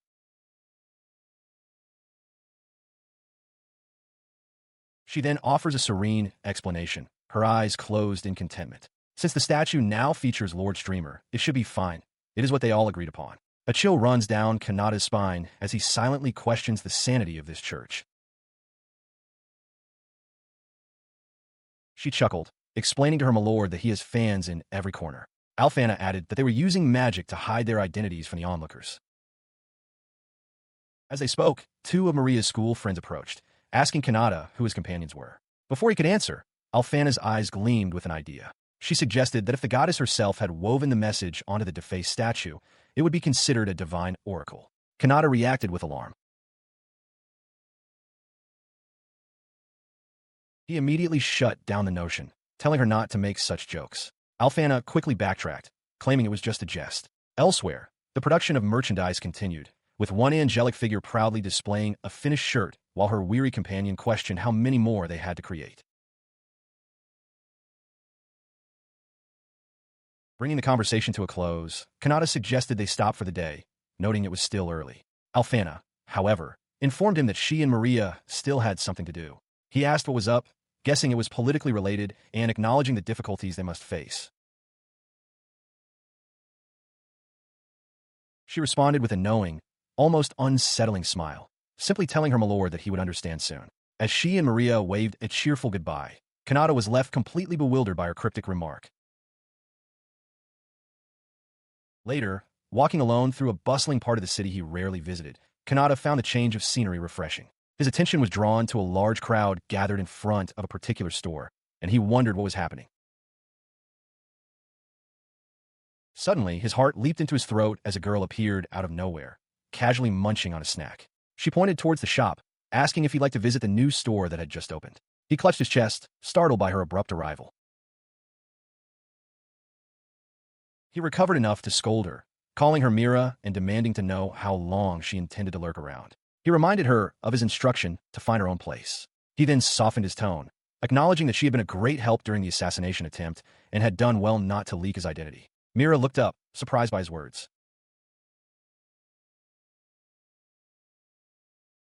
He then gently admonished her, stating that being a stalker is bad. Mira, now sitting forlornly in a cardboard box, meekly agreed. Kanata observed that she didn't seem to want to return to her home country, but she insisted she would try to find a place of her own there. Her resolve crumbled in an instant. With tears welling in her eyes, she looked up from the box and pleaded for him to pick her up. The plea struck a chord with Kanata, who recalled his mother's warning about picking up strays. Despite being moved, he tried to steel himself, but Mira was already overwhelmed with emotion at his perceived kindness. He was walking through the city with Mira when he recognized a familiar building ahead. It was the brothel Vinity, the establishment where Kana worked. Nearby, two men stared in their direction, exclaiming in shock at what they saw. A voice suddenly called out his name, and he turned to see Kana herself, greeting him warmly. Kanata was taken aback by the sudden encounter. She explained that even at noon, the place was bustling with customers, mostly adventurers and soldiers coming off their night shifts, a fact that Mira quietly observed. Her friendly demeanor shifted as her gaze fell upon Mira. A spark of recognition passed between them as Kana identified Mira as the person she had seen at the school 6 days prior. Mira's tense expression confirmed she remembered Kana as well. The air grew thick with unspoken tension, trapping a bewildered Kanata between the two women as they continued their silent, intense standoff. Feeling the need to intervene, he physically nudged Mira forward, formally introducing her to Kana in an attempt to break the ice. The introduction seemed to clarify things for Kana, whose expression softened with understanding. She remarked that she now saw how things were, leaving Kanata completely confused as to what they were talking about. She led them inside to a lavishly decorated room, the opulence of which left both Kanata and Mira stunned. He reflected that this was a level of luxury he could never have experienced in his previous life and immediately began to wonder about the immense cost. Just then, a cart laden with a feast was wheeled in. Kana casually mentioned she was about to have lunch and invited them to join her, noting their perfect timing. Overjoyed, Kanata and Mira eagerly raised their utensils, barely able to contain their excitement for the meal. After they had finished the magnificent meal, the plates lay empty. Kanata expressed his immense gratitude, admitting he could never imagine affording such high-class food on his own. He then asked Kana if she usually ate with others, and she confirmed that she often did with her co-workers. Her tone then shifted, becoming more direct as she leaned in close. She asked if he knew Princess Maria and Saintess Alfana. Startled, Kanata confirmed that he did. Kana then revealed that she had recently shared a meal with the two of them, much to his surprise, as his followers finally began to connect with one another. Over a meal, Kanata asked Kana and Mira when they met. Kana explains that after dealing with a troublesome noble, some royal knights were stationed at her establishment. She and Mira bonded, had dinner, and even discussed Kanata. With a confident smile, she reveals that this led to a business relationship with the royalty, all while Kanata sips his drink, absorbing the information.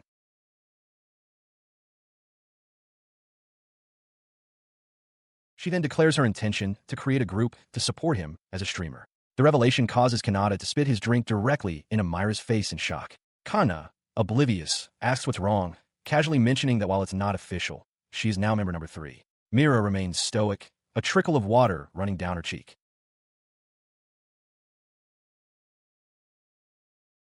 He stammers, asking Kana to wait and questioning the talk of a fan club. A brief memory surfaces of Alfana, excitedly telling Kana about making merchandise. Back in the present, Kana confirms it, her expression softening as she reaches a hand toward Kanata. She confesses that his words saved her, declaring him the most important being in the world to her.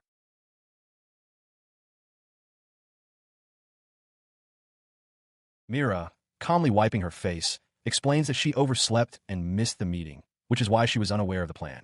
Kanata looks on, utterly bewildered. As Mira resumes eating with gusto, he weakly agrees and excuses himself to wash his hands, walking away unsteadily.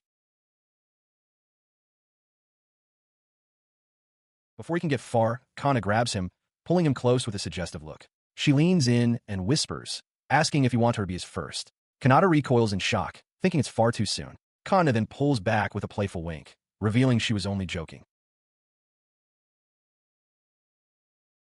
Sometime later, the trio departs from the establishment. They thank Kana for the meal, and she invites them to return anytime. Kanata reflects that their time together, though brief, was enjoyable. As he wonders what to do with the rest of his day off, he notices Mira has vanished, guessing she must be looking for a house. Just then, a hooded figure appears before him and Kana under the night sky. The figure greets them and introduces herself as Alfana, the founder of the streamer support group. Inside a nearby church, the hooded Alfana discusses matters with Kana, who find her formal tone unusual. Alfana states that the meeting's theme is to create an environment for the streamer to grow. For now, she explains, they only need members who are already in the know. As she speaks, a swirling vortex of dark energy forms behind her, catching her attention.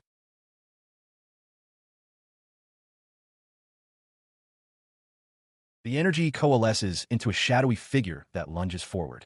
Alfana reacts instantly, erecting a defensive barrier of dark energy as she demands to know who is there. She realizes with alarm that her attacker is no ordinary foe to have infiltrated her full power spell. The shadowy assailant is suddenly intercepted by a flash of movement. Mira appears, striking the figure down with a decisive blow. As Kana watches in shock, Alfana quietly wonders if this is an entrance exam, a test to see if she is strong enough to protect him. The meeting is interrupted by two new arrivals. A small girl with dark hair steps forward, boldly announcing her desire to join and revealing herself as a former assassin. Beside her, a figure cloaked in a light-toned robe meekly makes the same request, claiming to be just a normal demon. Their sudden appearance draws varied reactions. Lady Shrouza's lips curl into an intrigued smile. The young assassin, Mira, seems surprised that there were others besides herself. Kana and Alfana, however, recognize the two from an encounter at the school, with Kana noting that since one is a saintess, they are likely allies. The robed demon accepts their inclusion, her voice firm as she agrees. Lowering her hood to reveal a determined young face, she expresses her eagerness to work with them all, her purpose absolute. Everything is for Lord Streamer. This declaration solidifies their pact, as multiple hands join in a unified, symbolic gesture of allegiance.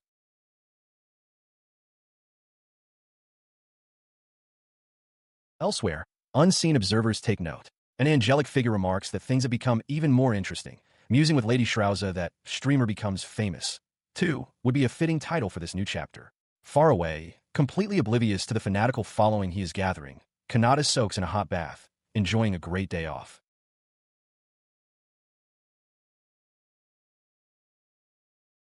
During a live stream, a viewer asks Kanata if he likes beautiful girls such as the princess and the saintess.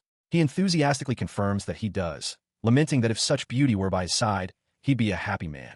This declaration sends his audience of self-proclaimed fellow single men into an uproar, accusing him of betrayal.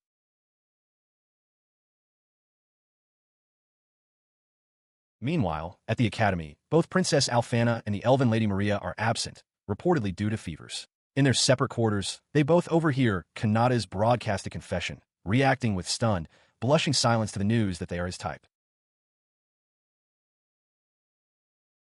The day's combat training begins for the remaining students. A teacher explains the rules. The uniforms they wear are enchanted to block outside magic, and the badges on their chests will break if they receive what would otherwise be a fatal wound. The objective, he clarifies, is to break the opponent's badge.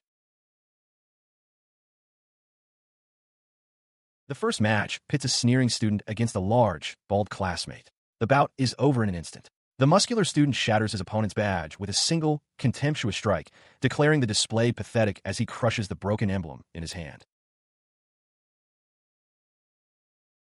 His victory secured, the bald student immediately turns his attention to Kanata. Believing he can act with impunity while Alfana is away, he mockingly challenges the peasant to a fight. The crowd murmurs, but Kanata calmly accepts. As the teacher signals the start, the challenger wastes no time, unleashing a powerful torrent of fire. The spell screams towards Kanata, but just as it's about to make contact, it vanishes completely, much to the attacker's shock. He reveals that he erected a magical wall, a defensive technique he recalled from reading fantasy manga in his past life. Though he was anxious about testing it, the successful defense confirms his talent. With a confident look, he announces that it is now his turn. With a simple, two-finger gesture, Kanata unleashes a focused blast of power. The attack strikes his opponent's chest with pinpoint accuracy, instantly shattering the protective badge into a shower of fragments. The muscular student collapses, his uniform singed but his body unharmed, a testament to Kanata's amazing control. The teacher observes, frustrated that the established norm of noble superiority persists despite such displays. From the sidelines, Aguila watches with a disdainful expression. Kanata, however, feels secure, believing he'll be fine as long as he has Maria and Alfana.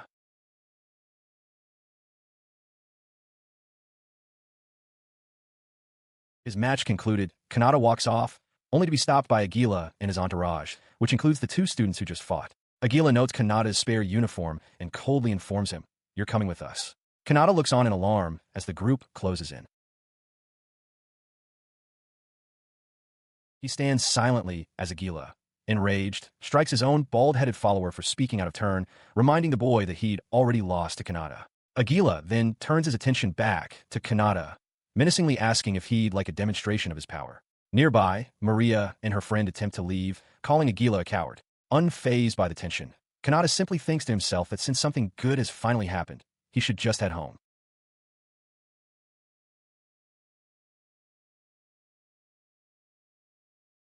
As he contemplates leaving, the world suddenly halts. Aguila and his followers are frozen mid-sneer, their movements suspended in time.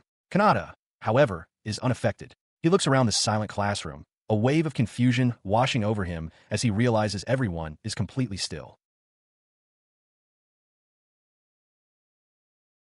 His bewilderment deepens when he sees a white dove flutter past the window, the only other object in motion. As he watches it go, a serene voice speaks from directly behind him, remarking how rude it is for lowly humans to dare touch him, declaring such an act a sin.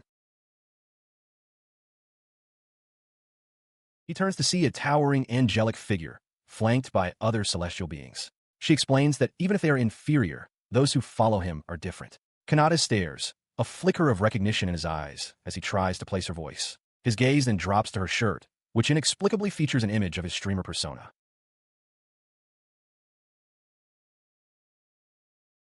The angel's gentle expression hardens as she glances at the frozen students. She states that before they celebrate their first meeting, she must deal with these fools whom she cannot forgive. With cold resolve, she announces her intention to erase them.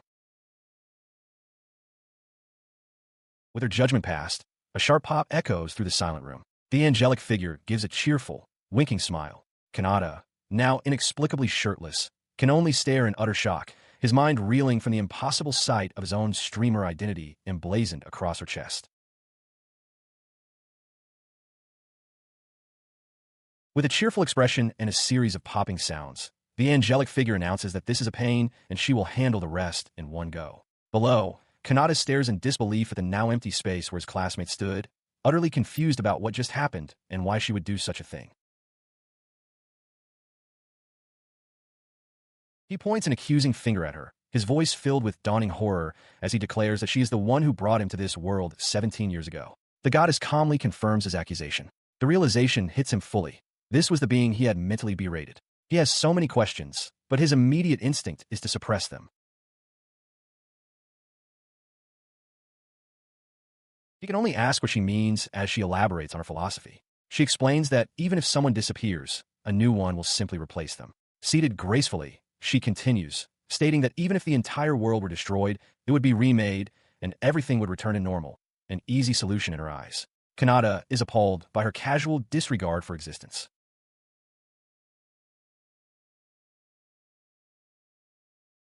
He retorts that her ability to simply stop time makes her a terrifying monster, not a goddess. He argues that while he has people he dislikes, he never considered just getting rid of them. The goddess counters that being liked by everyone is an impossible task. She declares that her method of dealing with people is simply her own form of humanity and her way of life.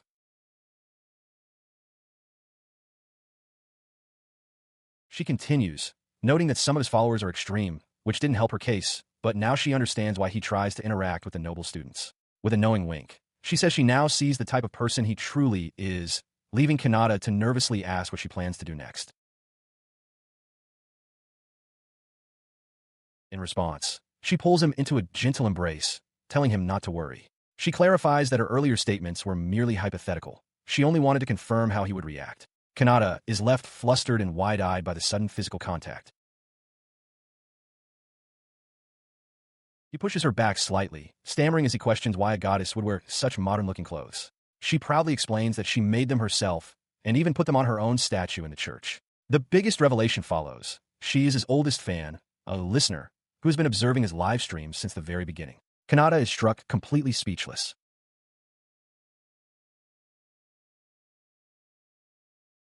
The goddess reminisces that he wasn't very passionate back then, even recalling a time she left his few listeners to go wash their hands. Kanata explodes, shouting that she shouldn't say such things so confidently. He clutches his head, lamenting the state of the world. She retorts that if a goddess like her is strange, then the world itself must be strange, prompting a hasty apology from Kanata.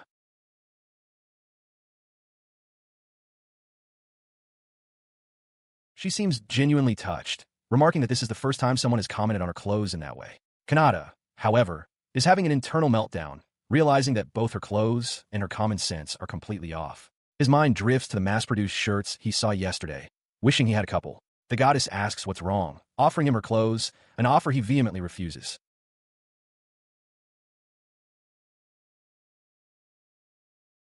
The goddess begins to float upwards, explaining that today was an exception and she normally cannot interact with him so directly. Her prolonged presence in this realm risks destroying its very balance and concepts, a tremendous pressure for her to bear. As she starts to fade, she casually mentions that her friends have been talking about him lately, leaving Kanata stunned as he watches her disappear.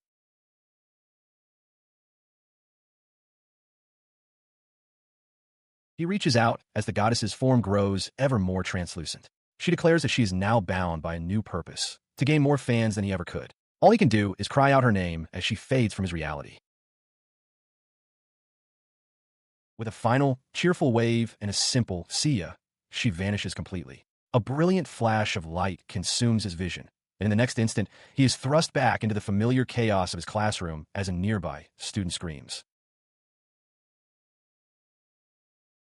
The jarring return leaves him sweating and disoriented, his mind reeling. He can only come to one conclusion. This world is completely insane. 3 days pass, but the memory of the encounter remains as vivid as ever. His thoughts are shattered by a commotion. Aguila and his 2 followers are on the classroom floor, writhing and apologizing frantically. The prince screams for the agony to stop, crying out that his body feels as if it's being torn apart while a teacher looks on, utterly baffled. Watching the bizarre spectacle, Kanata wonders at the sudden, drastic change in their attitudes. They won't even look at him now. Elsewhere, in her own realm, the goddess observes the scene on a monitor. She muses that things have been tiring on her end, and that doing this now feels like a duty. Her solitude is broken by the appearance of a second figure, a dark-clothed version of herself with a stern expression. This newcomer asks if she is looking at that world again. The angelic goddess, lounging comfortably, confirms that it is, of course, her very reason for living. The dark-clothed goddess reveals the terrifying truth behind the events. She explains that when Kanata worried he had gone too far with the nobles, she simply erased the things she didn't like and remade them, admitting she was completely serious. This immense power, she concludes, stems from a simple fact: she does not understand people.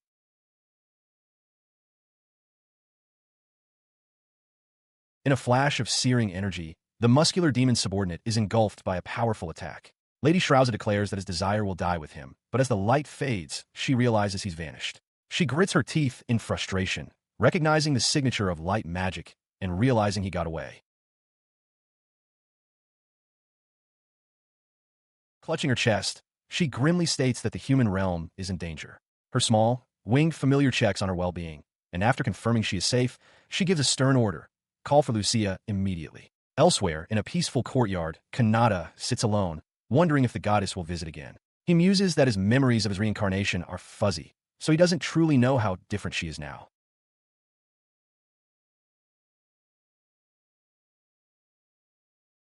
His quiet reflection is shattered as Alfana and Maria suddenly press themselves against either side of him. Flustered, he asks why they are so close, and they both reply that they believe this is normal for friends. It seems that ever since they returned, the two have been relentlessly affectionate, even chasing him around the grounds. Alfana, catching her breath, exclaims that she has time she needs to make up for with him, leaving Kanata to wonder if this behavior is truly normal in this world.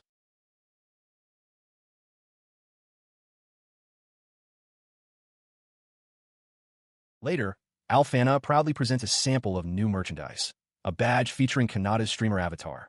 She reports that they should finish production even before the clothing line is ready. Kanata looks on in shock, realizing his outfit will become widely known. A promotional image shows Kana modeling the new look with a badge attached to a bag. Alfana adds that they made 2 types, and Kanata can only hope that not too many fakes will be made.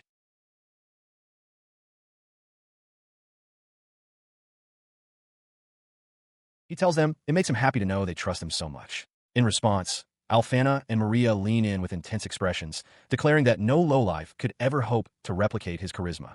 Alfana then excuses herself for official duties, promising to see him the next day. As the group says their goodbyes, Mira suddenly appears behind Kanata, startling him. He whirls around, asking why she's there and questioning if she used a spell.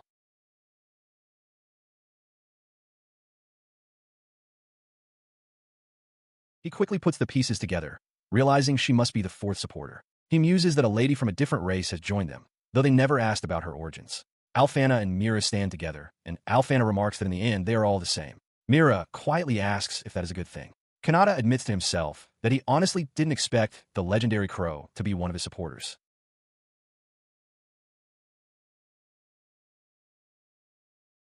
As Mira sits quietly on a nearby bench, Kanata wonders aloud why his warding spell isn't working. Alfana provides a simple explanation. Mira has enough power to oppose his mana, and that's all there is to it.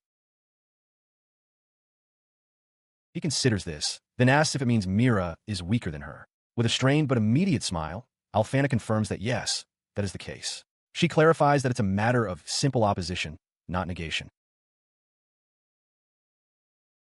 She elaborates, explaining that the reason her own spell is so effective throughout the school and town is that no one sees the Saintess as an enemy. However, She cautions that Myra's mana is far from average, and her stealth and combat skills are particularly noteworthy. Hearing this, Kanata realizes he probably shouldn't rely on his warding spell too much.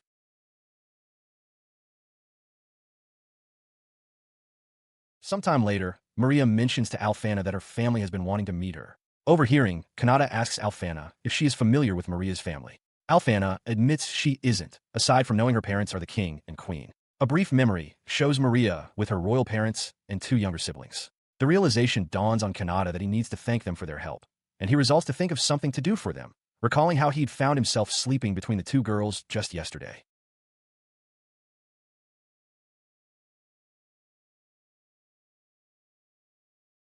He assures Alfana that he intends to offer her the same support eventually, but she replies that his sentiment alone is wonderful enough. Nearby, Mira watches them, her expression firm and resolute. Meanwhile, at an interspecies meeting in the capital, the demon Lord Shrauza addresses the attendees at her desk. She apologizes for the delay and announces her plan to answer letters sent by the populace. The king immediately objects, stating that while he and the others also like the streamer, bringing such personal interests into an official meeting is inappropriate.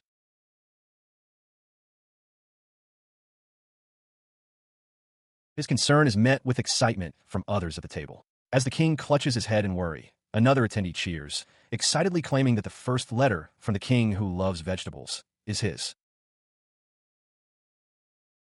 Shrauza, however, is consumed by her own frustrations. She laments that the meeting is supposed to last for several days, preventing her from hunting Lega. She clenches her fist, resolving to do her best, while counting on someone named Lucia to handle things in her absence. Back in his room, Kanata is streaming when a message appears from a viewer who claims to have donated money to support him. He stares at the screen in shock, recognizing the name as the scammer from before. Behind him, his supporters realize they may have been too hasty in swearing to handle such matters without his knowledge. His supporters react with immediate concern. Kana wonders aloud why children are donating, while Alfana warns everyone to ignore suspicious people and states she doesn't accept donations during streams. Maria decides to investigate and abruptly ends the broadcast. As Kanata wonders what is happening, a masked figure presses against his window. It is Mira, his bodyguard, announcing her arrival and causing him to recoil in terror.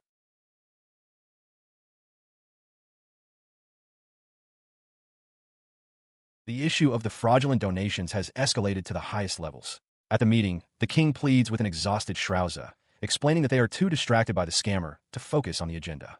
Shrauza considers the widespread chaos such scams could cause. Acknowledging that demons are specialists at tracking people, she proposes a deal to King Ataraxis. She will find the culprit in one day if he lends his assistance.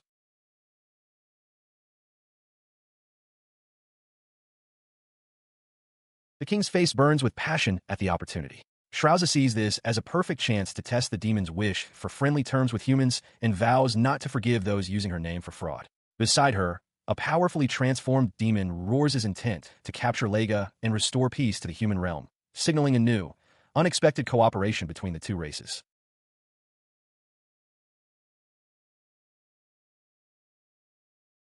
Under the light of a full moon, a man named Max, a normal citizen, cackles with glee as he pours a bag of coins onto a table. He can't believe how much money he's received for doing so little. All he did was act like he knew the famous streamer, and the donations poured in without question.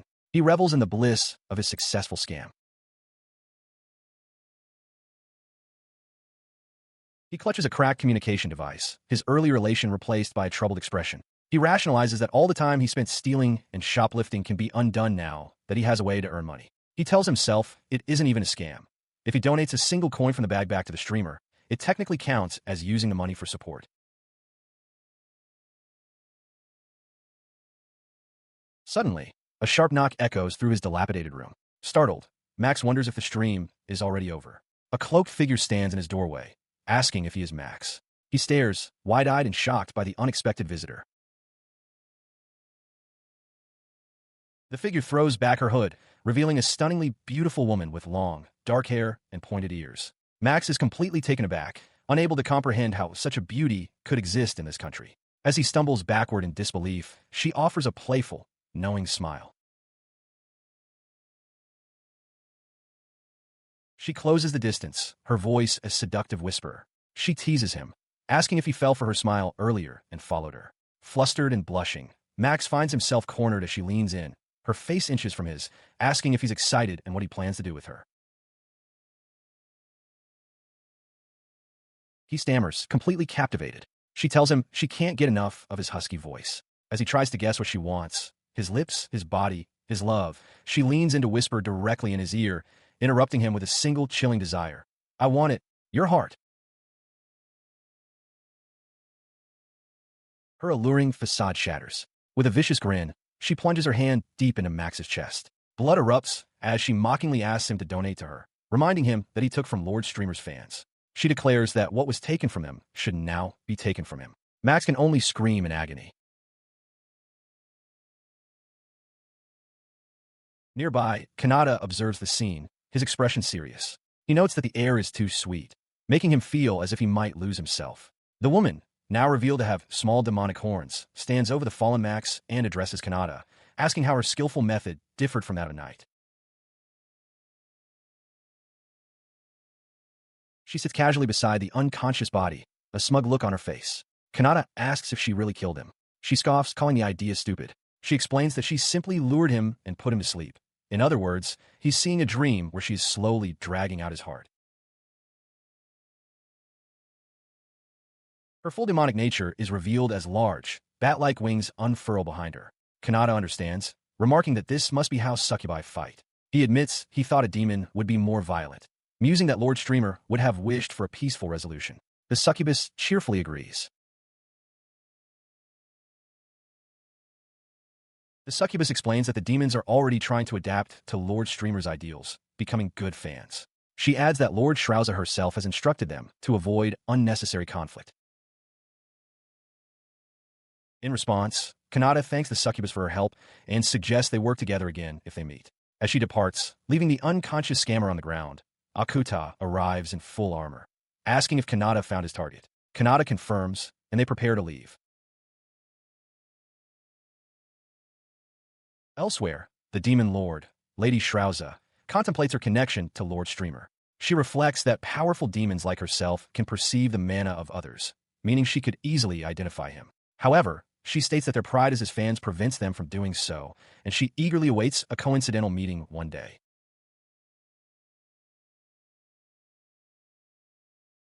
Her thoughts shift to more immediate concerns. While she has already dealt with the scammer, the main issue remains. They have yet to find a rogue demon, Lega. She recalls that he researched a way to hide his own mana and then began a rebellion. The entire Demon Lord's army is searching for him, as his actions in the human realm could shatter the fragile peace forged between her and Lord Streamer.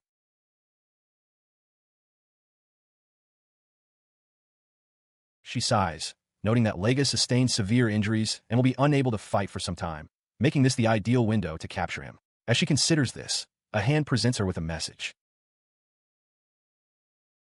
Unfurling the paper, she reads the message from Lucia. It informs her that Lucia is currently in a meeting within the capital and cannot leave.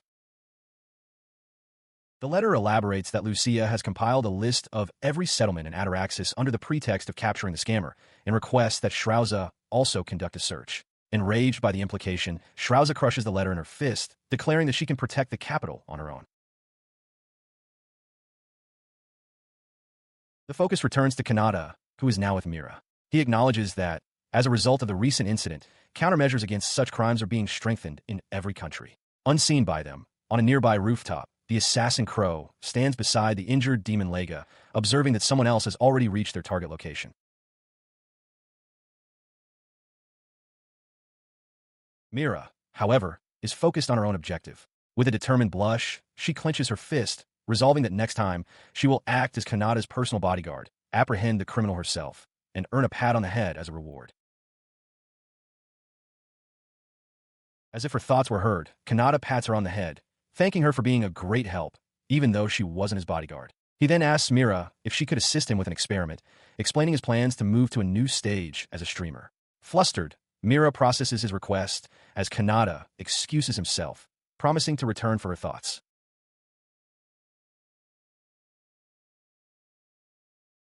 He agrees to her participation and promptly shuts the door, beginning the experiment.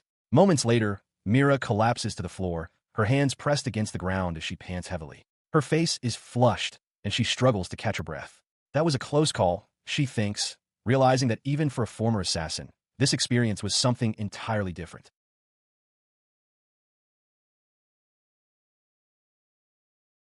She continues to tremble on the floor, recognizing the sensation as dangerous. She had almost lost her composure entirely in front of him. Nearby, Kanata examines his hand, which seems to have a faint aura around it. He wonders aloud if the experiment worked, hoping that she liked it.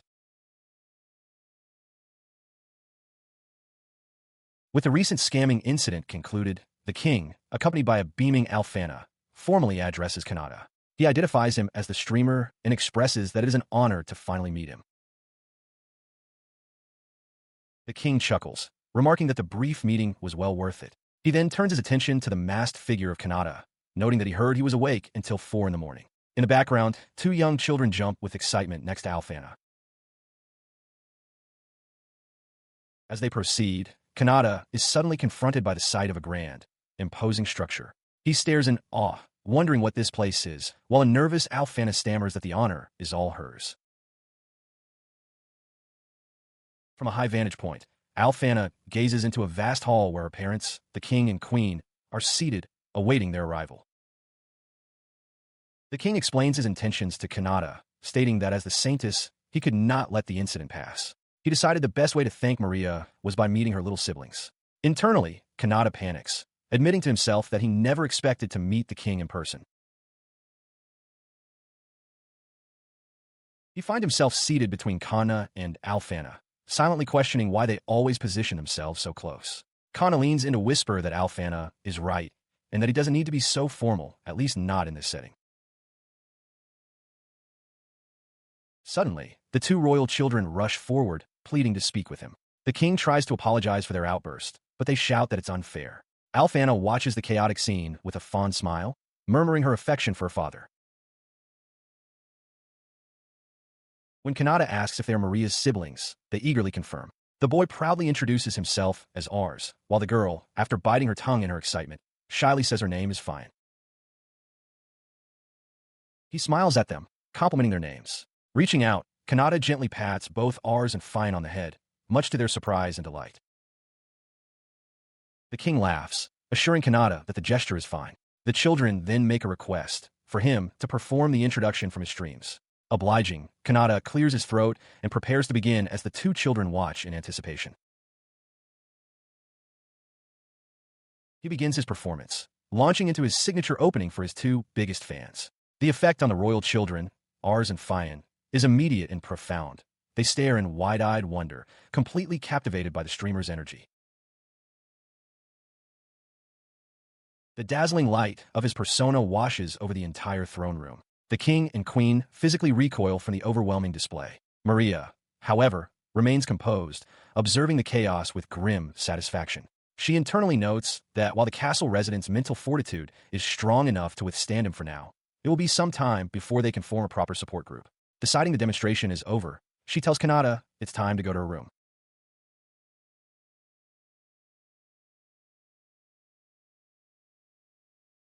Following her lead, they relocate to a more private chamber. Kanata removes his warm jacket, breathing a sigh of relief. He tells the still awestruck children that he was simply returning the favor for their support.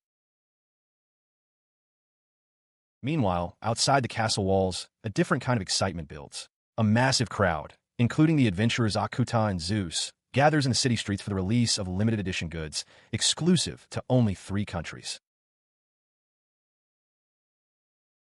The demand is so overwhelming that a standard release is postponed. Instead, an advanced sales lottery is announced, with postcard from the Kingdom of Ragas, the Principality of Bandai, and the Demon World as the prizes, attracting far too many customers. The sheer volume of applications creates a logistical nightmare. Kana and Lady Shrauza find themselves buried under a mountain of postcards, with Shrauza lamenting that they hadn't called upon enough help from the church, the royal knights, and the demons to ensure a fair lottery. Back in the castle, the conversation turns to the potential fallout. Maria explains to Kanata and Fine that if the recent scamming incident hadn't been resolved so quickly, the entire merchandise sale would have been put on hold, causing immense trouble. Kanata swallows nervously, realizing they would have been deep in debt. She elaborates, explaining her fear that with so many troublesome fans, canceling the sale would have sparked a riot. An image of that exact scenario flashes through her mind. A furious mob demanding their merchandise while she, Kanna, and Lady Shrauza struggle to hold them back. From a nearby window, Kanata watches the real event begin, hoping the documents he provided will prove useful.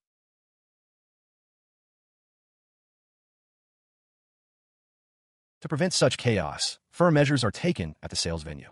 A woman from the church, a cross on her forehead, takes charge with a megaphone. She instructs the crowd to line up properly to avoid injury, warning that any troublemakers will be forcefully removed. Beside her, Akuta echoes the command. A notice reveals that sales in the demon world are on hold until Lega is caught, prompting a furious hunt for the demon.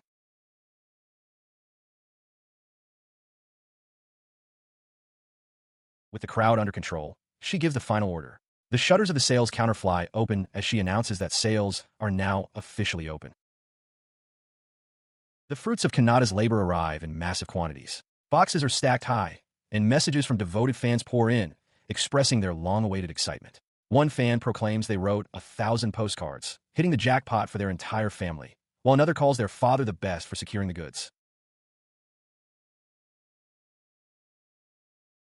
Witnessing this overwhelming response, Zeus can only stare in disbelief, muttering that it's unbelievable. Kanna, Rebecca, and Alfana, however, are delighted, admiring the merchandise they've acquired for themselves. Kanna remarks that getting a reward for yourself feels very satisfying. She turns her gaze towards Kanata, who is standing on a balcony overlooking the scene. With a soft smile, she acknowledges the scale of his influence, realizing that this is his true power. She wonders if people truly desire what he offers so intensely.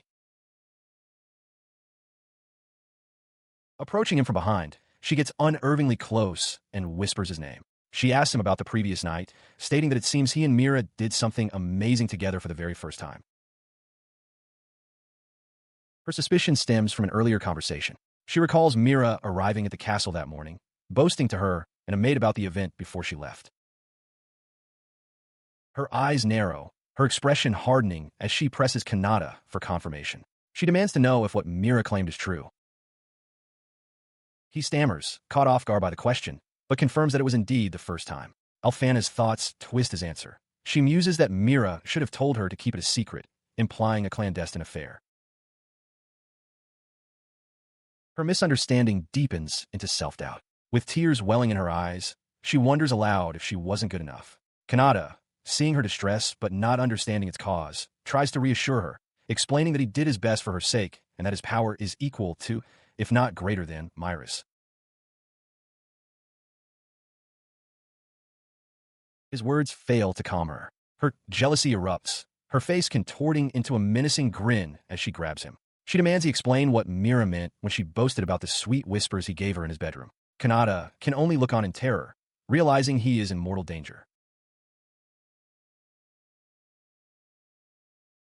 Inside a lavish room, Kanata is confronted by Alfana and Maria. They demand to know if what Mira said about him and her doing something together the previous night is true. He confirms their suspicion, clarifying they were basically allies. His explanation does little to soothe them. Alfana and Maria erupt, demanding to know why he and Mira are so bothered by their reaction. Their true grievance becomes clear as they shout in unison. It's because they weren't included. Faced with their outburst, Kanata can only offer a weak apology. He then tries to placate them with a desperate offer, suggesting he will do the same with them so they can forgive him. The proposal hangs in the air, and both girls are left speechless by the sudden proposition. Alfana is the first to recover, admitting she doesn't like not being first but agrees to the arrangement. Maria quickly concurs, adding that compatibility is important and it's not as if Mira is the most suitable partner anyway. Seeing their acceptance, a flustered Kanata tells them to come to his room later that night, promising to get ready. As they leave, he thanks them.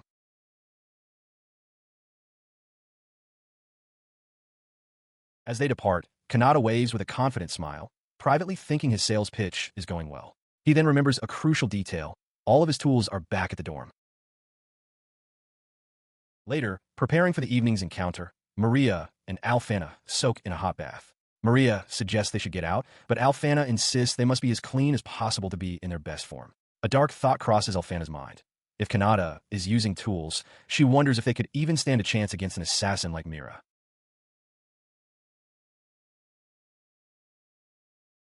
She shakes off the dark thought, grabbing Maria's hands to bolster her courage. Alfana declares there is nothing to be afraid of and that they should march forth together. Maria, her own resolve hardening, agrees that they must take the initiative. Their resolve solidified, the two stand together, now fully dressed. Though their hands tremble with nervousness, they share a look of mutual understanding and agreement before making their way to his room. Upon their arrival, Kanata greets them with unexpected energy. He strikes a dynamic pose, announcing that it's time to begin the ASMR experiments and that he's going to get a lot of data thanks to them. Stunned, the two girls can only stare in confusion. Mira, who is already present, voices their shared bewilderment, asking what is going on. Kanata explains that as a streamer, he wanted to test out some new content. The angelic figure, observing from above, clarifies for herself that according to his past life, ASMR means autonomous sensory meridian response, noting that he has once again thought of something interesting.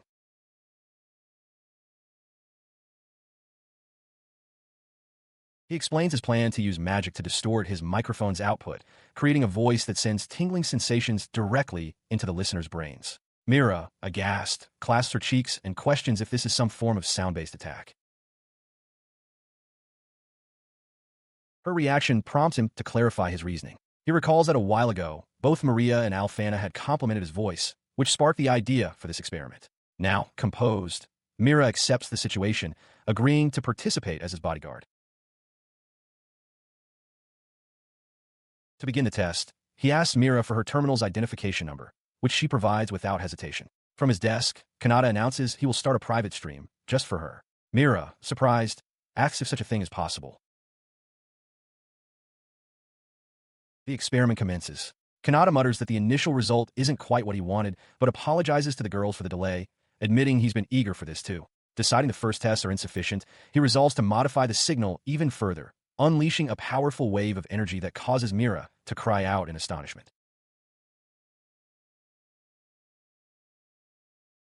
The amplified effect leaves all three girls reeling. Alfana describes the sensation as his voice reaching directly into her brain, finding it frightening. Maria agrees, confessing that if she listened any longer, she feels she would go insane. Mira can only stammer that it was something like that. Despite their clear distress, Kanata grins, apologizing but insisting it's for data. He urges them to endure it for just a little longer as the three girls are overcome by the intense, overwhelming sensations. With his test subjects collapsed on the bed behind him, he strokes his chin, musing to himself. He admits he doesn't know much about ASMR, but recalls that things like eating sounds or sweet whispers are supposed to be popular. He observes their prone forms, noting that their reactions are quite good. He reflects on his original goal for developing this technology, to make everyone happier, but the current scene suggests a far more potent and perhaps different outcome. He then approaches the bed and leans over the exhausted Alfana, asking if there is anything she wants to say. Weakly, she asks if it can be anything at all, and he confirms that it can. Looking up at him with a dazed expression, she simply breathes his name. Kanata smiles warmly, thanking her for helping and going along with his experiment. He clears his throat, holding up a script he prepared from the previous day. With a determined look, he instructs the girls to recite the words he has written. He then begins the next phase of the experiment, speaking their names directly into his terminal. Maria, Alfana, Mira. The three girls look up, their attention immediately captured by his voice. His voice sends a shockwave of sensation through them. Alfana, blushing profusely, screams that she will live only for him from now on. Mira, equally affected, admits that she needs him in her life. Watching their intense reactions, Kanata privately questions if these words are truly motivating, concluding that while the pleasure aspect is appealing, the technique requires significant refinement.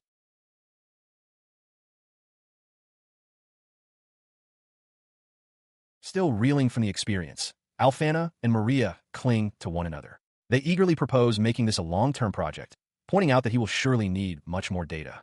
From the background, Kanata agrees with their assessment, thanking them for their cooperation. With the experiment concluded, he walks away with Alfana and Maria, realizing that viable ASMR streams are still a distant goal. Once they are a safe distance away, Maria checks to ensure they are alone. Alfana, completely drained, confirms it and confesses that she is at her absolute limit, unable to even muster the energy for a simple barrier.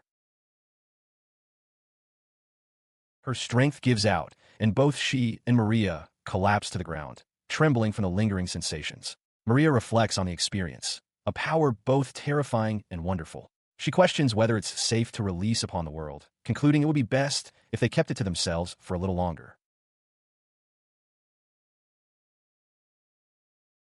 Meanwhile, in his hometown, Kanata speaks with a local woman. She asks if he is doing well, and he admits that while his merchandise didn't sell as much as he'd hoped, he earned enough to send some money home to his parents without arousing suspicion. This peace is destined to be shattered. In just a few days, a powerful demon will attack his hometown.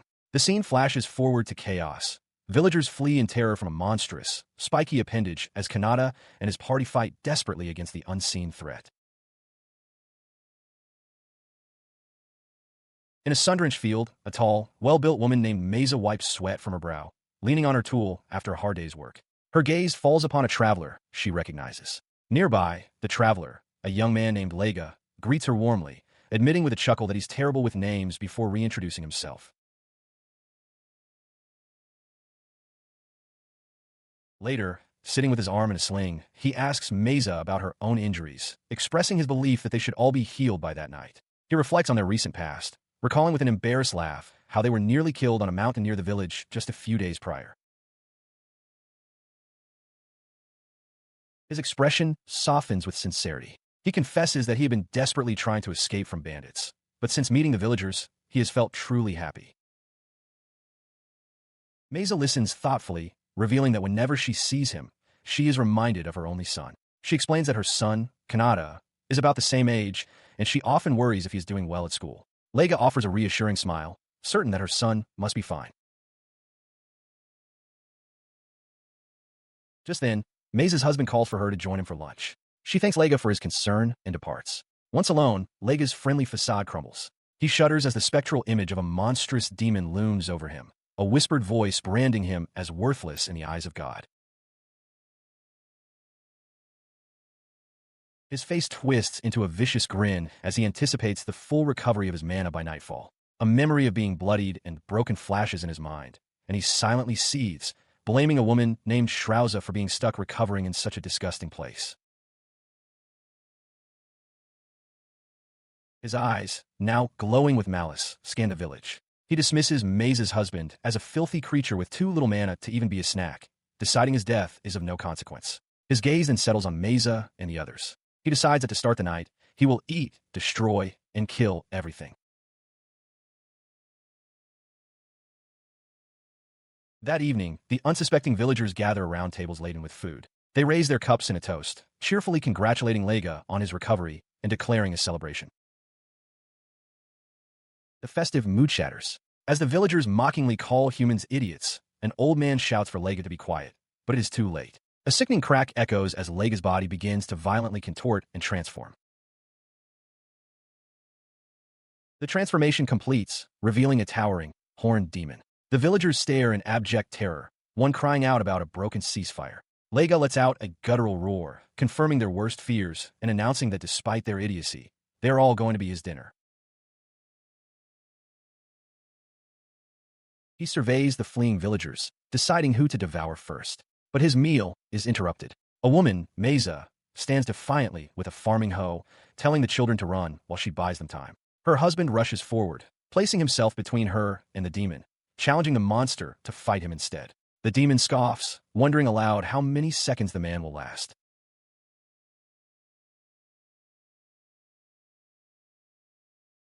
The demon dismisses the challenge with a contemptuous backhand, sending the man flying. He taunts Mesa, asking if she's glad to remember her son, Kanata, now that her husband is dying a useless death.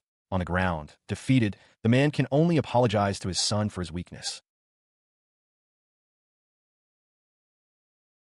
His attack is cut short as a foot-clad in a high-heeled boot slams into his jaw. A dark-haired woman with horns lands gracefully, expressing her relief at arriving just in time, remarking that her information was accurate. He stumbles back, his eyes wide with disbelief. He recognizes the newcomer, identifying her with shock as a succubus. He demands to know how she appeared without him sensing her, only to see she is carrying the unconscious body of a young man, Kanata. A voice explains that she simply copied his mannequin sealing skill. Lega's shock turns to rage as he screams her name, Shrauza. The two demons face each other across the clearing. Lega sneers, calling her the insignificant demon Shrauza. She calmly confirms her identity. Her gaze shifts to Meza, still clutching her hoe. Shrauza then addresses Lega directly, stating that based on what he said to the human woman, she is going to make an assumption. She turns fully towards him, her demonic power flaring as her long hair whips around her. Her voice is low and menacing as she speaks his name. Her face contorts into a mask of pure fury. With one eye wide and the other narrowed in a snarl, she roars the accusation. He tried to kill Kanata's parents. The declaration hangs in the air. Shrauza, panting with rage, declares his actions unforgivable and vows to kill him. Meza watches the two demons, bewildered by the turn of events. The Demon King has begun her rampage. With a furious roar, Lega charges forward, his fist crackling with energy. He shouts that Shoes has his guard open, but she calmly comments on what a shame it is for him to lose himself in anger. Before his punch can land, a powerful force begins to pull Lega back. He struggles against it, perplexed, wondering if he is being sucked into a teleportation vortex. In the distance, Xiao's voice echoes, asking if he forgot something. The scene was a farce.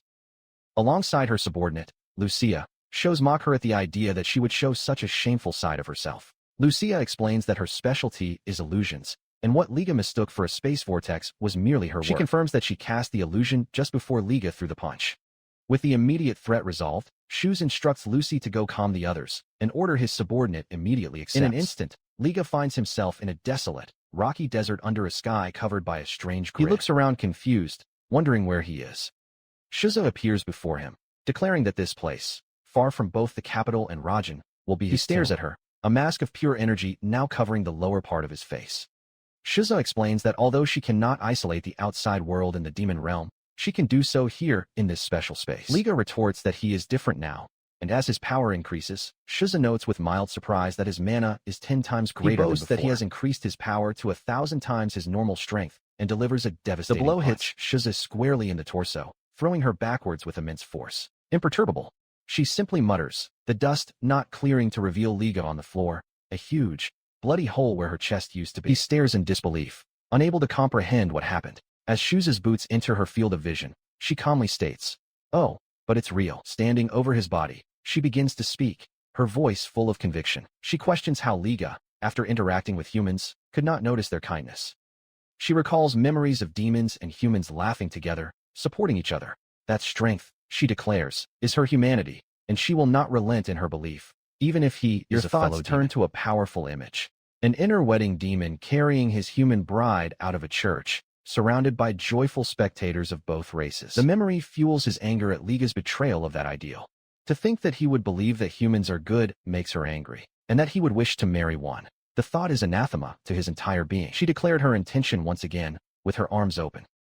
When the world finally accepts her kingdom, she will make marriage between humans and demons possible. This grand vision was motivated by a deeply personal desire.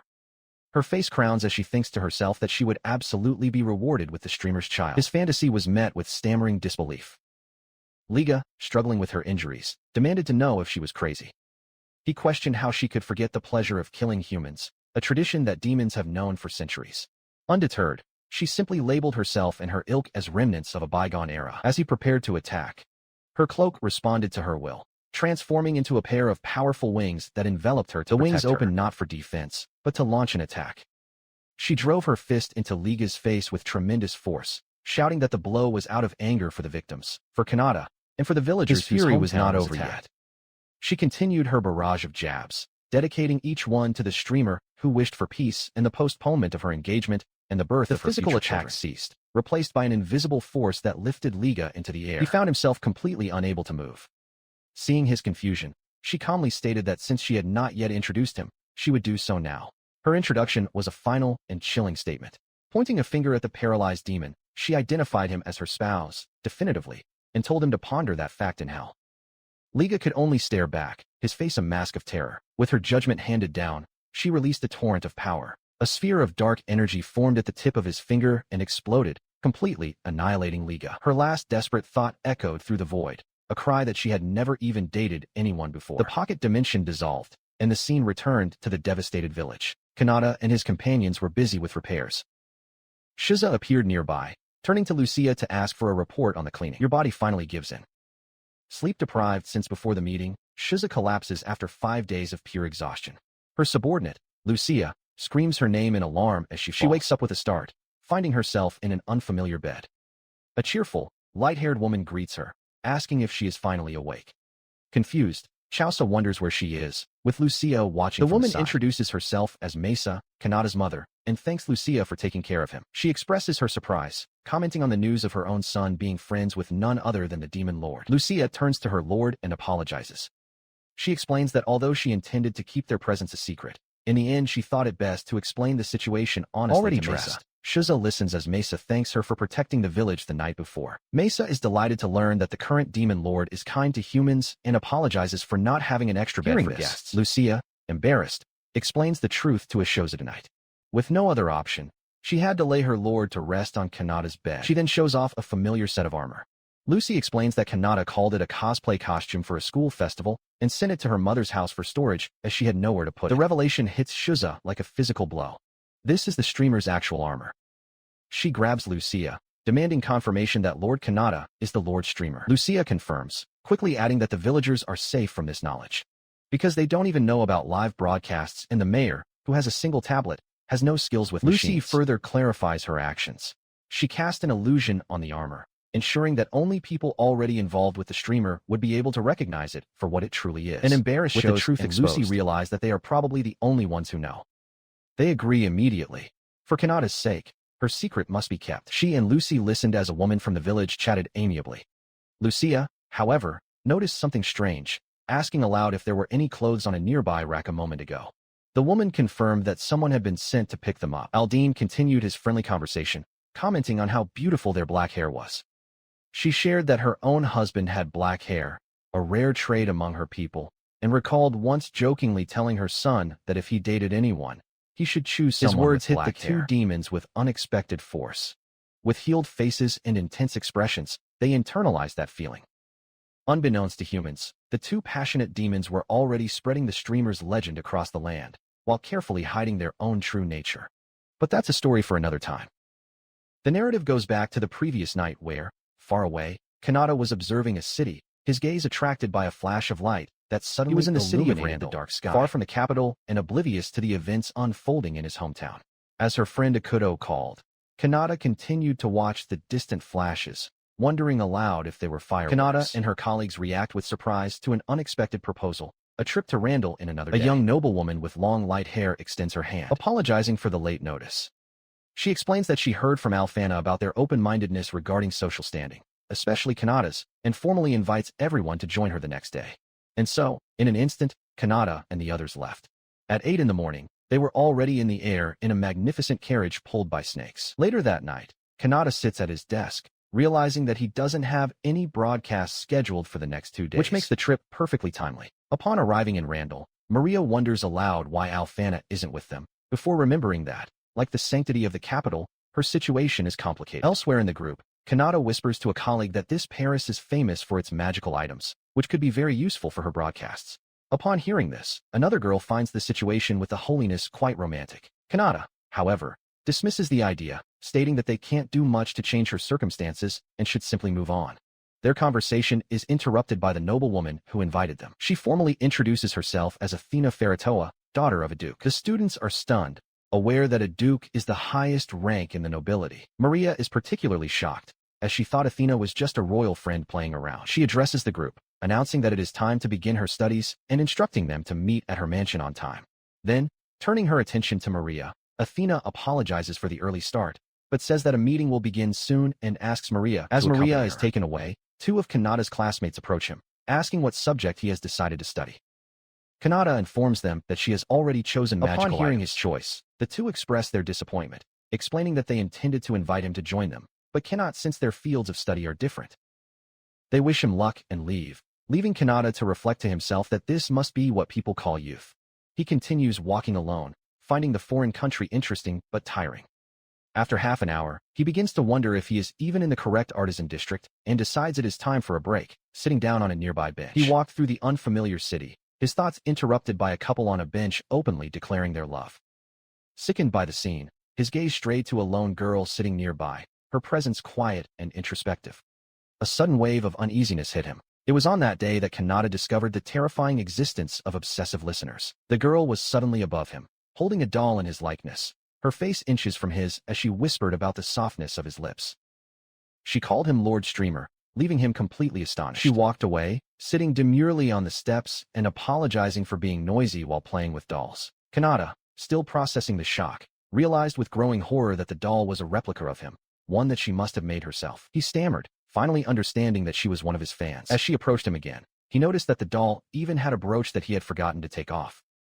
Realizing he had no choice but to interact, he heard her declare him the best. Her interrogation began, confirming that he was a student in the capital before pressing him for details about how he met the princess and the saint, asking if the newspapers had reported it. Her expression became intense, her voice filled with possessive jealousy that she claimed to forgive, since everything was in accordance with his will. Kanata could only stare at her, disturbed by her fervor. He found her strangely beautiful, but her intensity was frightening. It reminded him of his first encounter with Mira, a feeling that made the situation seem much more dangerous. Sensing his unspoken question, she clutched the doll to her chest. His expression was just warning as he explained with complete sincerity. That's because his words saved my life. Changing the subject, she began to retell a story from a few months ago. Seeing an opportunity, Kanata asked if she could first point the way to the artisan district for her report. She smiled and offered to accompany him there while she continued her story. As they walked, he reflected on the encounter. He had dealt with obsessive fans in his old world, but this felt different. He wondered if she was the only one this insane around here. A montage of other intense faces flashed through his mind. She wasn't. They arrived at a building marked with tools. Kanata tilted her head slightly, formally thanking her for dialogue. She clasped her hands together, pleased, and returned his thanks, expressing her deep gratitude for having him as a conversation partner. He watched as the young, smooth woman apologized for her delay. She explained that she was just an ordinary peasant girl, commenting that his good looks made her initially assume he was a nobleman. She reflected that, just as Lord Streamer had said, social standing was irrelevant. With a final promise to talk more about the streamer another time, she said goodbye, leaving Kanata momentarily speechless. Turning his attention to his surroundings, he took in the landscape of the artisan district. The simple act of looking around was pleasant. As he walked, however, he noticed a harsh reality of the area, a clear divide between the stores. Some were exclusive to nobles, refusing to serve students or commoners, while others were welcoming to all. His remarks were suddenly interrupted by a great commotion. From inside one of the stores, a muscular man shouted, calling the establishment horrible and a waste. Kanata watched, frightened, as the man complained that a commoner's skill shouldn't be dismissed so easily. The bully grabbed the young artisan in the store by his shirt, telling him that everything in the store was trash and that he should just give up and go home. Hearing something made with love and passion be denigrated as trash lit a fire in Kanata, he charged forward, his hand grabbing the bully's wrist to stop him. He lifted a small rectangular object from his own world, a flash drive. He declared that even though others saw him as trash, to him, he was amazing. The bully, enraged at being challenged by a brat from the capital, retreated angrily, ready to attack. But instead of fighting, the man suddenly fled in terror. He apologized profusely, promising never to return and begging for forgiveness as he escaped. Kanata stood still, confused, not understanding what had just happened. Before he could reflect further on the matter, the young craftsman ran up to him, his eyes wide with admiration. He exclaimed that the way Kanata made the man run away was insane and asked if he was okay. Kanata introduced himself, and the craftsman smiled, proudly declaring that his name was Shidu, the store's artisan manager. This chance meeting between Kanata and Shidu was more than just an event. It was the birth of a partnership destined, one day, to shake the entire world. Although this is a story for the distant future. In a workshop, craftsman Shidu greets his visitor, Kanata, noting that he must be tired after traveling from the capital. Offering him tea, Shidu points a friendly finger and suggests that since he is the same age, there is no need for formalities. As he speaks, another customer, a young woman named Lisa, clutches a small dark object to her chest, her face flushed with excitement as she asks if it's really hers. In the background, an exhausted Shidu comments that 2 customers in one day is a rarity and tells her to go home and continue her moment. Sitting with Kanata, Shidu explains his financial difficulties, admitting that he barely makes it through the month by taking jobs from nobles. Kanata suggests that it must be nice to have this work as collateral, which elicits a dry laugh from the craftsman. He adjusts his glasses, clarifying the harsh reality of his situation. As a commoner, he has neither the fame nor the connections to succeed on his own, and as a result, he only gets about 30% of a normal salary for his work. Kanata listens, a grim expression on her face as she realizes that Shido's circumstances are even more difficult than her own. Even though they are commoners, he reflects, he still clings to a dream. This feeling lights a fire in Shido, who stands up and passionately declares his own dream to change things. He wants to create items that bring happiness to people regardless of their social class, believing that discrimination only exists because people are not open-minded enough. His passion is interrupted by another customer, a girl with pigtails, who disdains his store like a junkyard while holding a flash drive. While Shido laments his habit of inventing things without compatible items, Kanata searches through a box, claiming to have passion despite a lack of money or talent. He pulls out a pair of what he recognizes as headphones, devices that shouldn't exist here, and questions why Shido made them. Shido exclaims that it's a good question, revealing that his idea came from a streamer. One image shows several girls completely captivated by a broadcast, listening intently. They love the streamer's voice, which is apparently famous enough to be used as background noise. The streamer is none other than.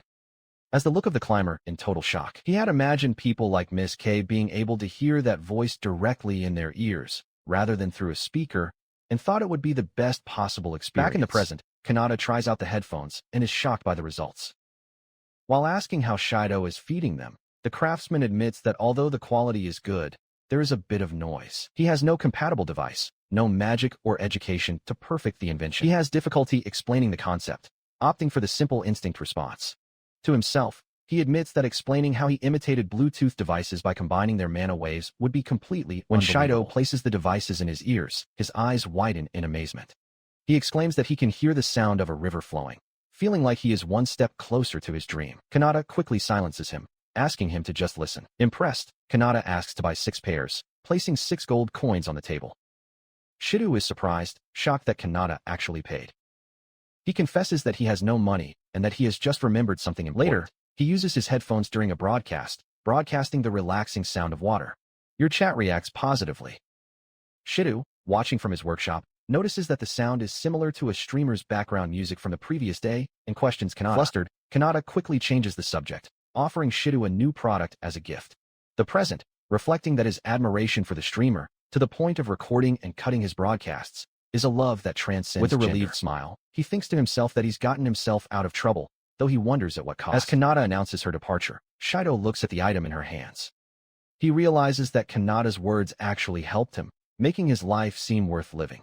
He calls him urgently, asking him to wait. He catches up to him, his voice cracking with emotion. He thanks Kanata, explaining how much his encouragement meant to him. Promising to see him again, the two say goodbye with a firm fist bump. This sincere gratitude was not for the streamer, but for Kanata himself. It marked the moment he made his first same-sex friend. Elsewhere, Alfana and Kana watch the broadcast, their faces lit up with joy. The chronicle then returns to the present moment. Akata and Zeus call for Kanata to come back to the group soon. As he turns around, his attention is caught by what appears to be fireworks in the distance. The source of the commotion turns out to be a celebratory banquet. Kanata thanks Athena's law for the meal, but she refuses the thanks, saying he should thank Princess Mary. Her companions express their delight at the abundant food while Athena comments that it is an honor for them to spend the night. At the dinner she hosted, Kanata expressed her sincere gratitude to Princess Maria. He commented on how deeply she cares for others, even mere acquaintances, going so far as to ignore her own class obligations for them. His sincere compliment brought a satisfied and knowing smile to Athena's face, while Alfana was completely embarrassed, her cheeks flushed. Across the table, both Rebecca and Lisa expressed their enthusiastic agreement. Pleased with the feeling, Athena decided to take action, formally introducing her friend Lisa to Maria.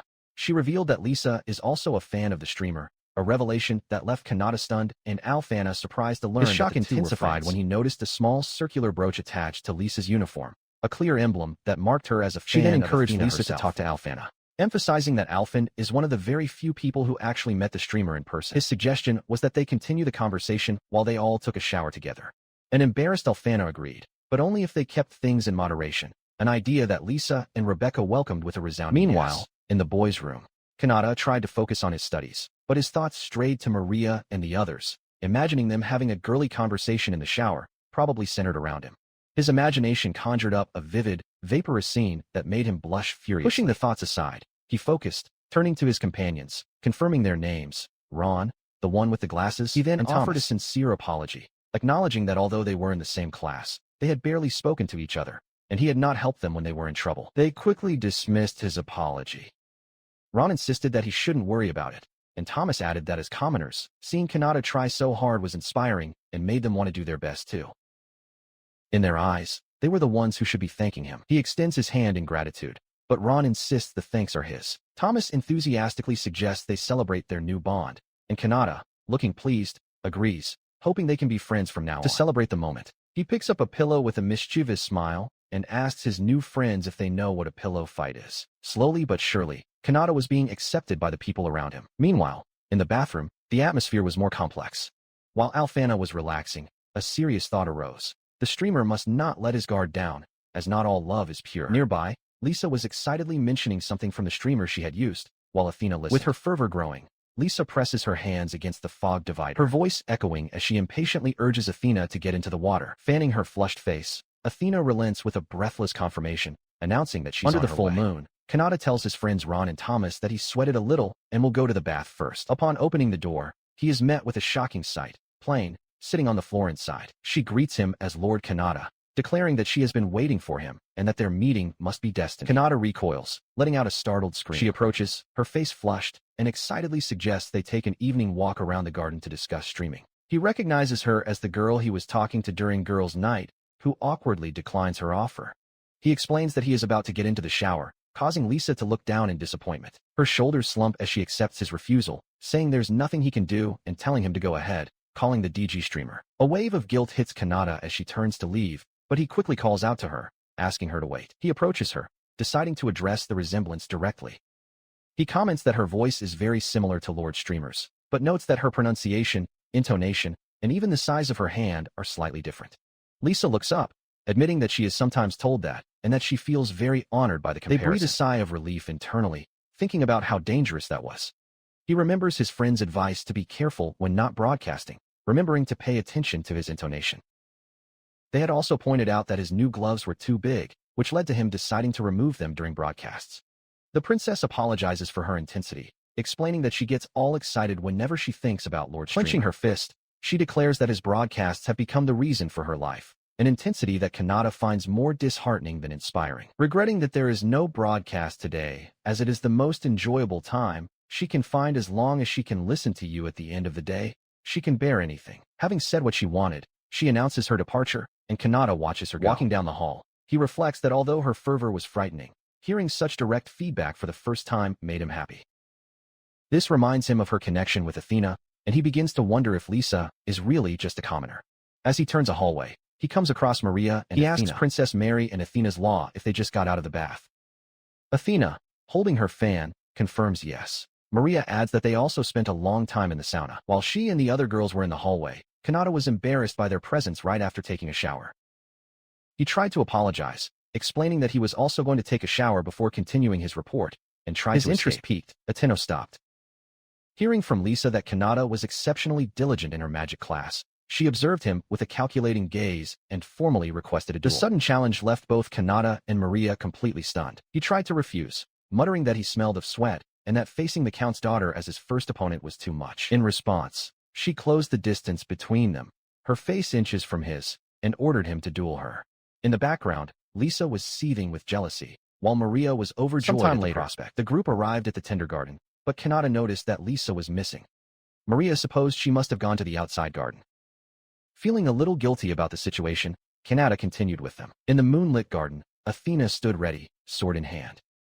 She announced that the rules for the duel would be simple and that she would be the first to attack. She specified her victory conditions. She would win if Kanata's shield of protection broke, or if he surrendered.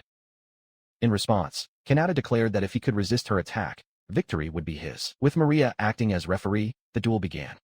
Athena immediately crouched down, promising to finish everything in an instant. Although she felt magic building up at the tip of his sword, she charged forward, unleashing her secret technique, crane lunge.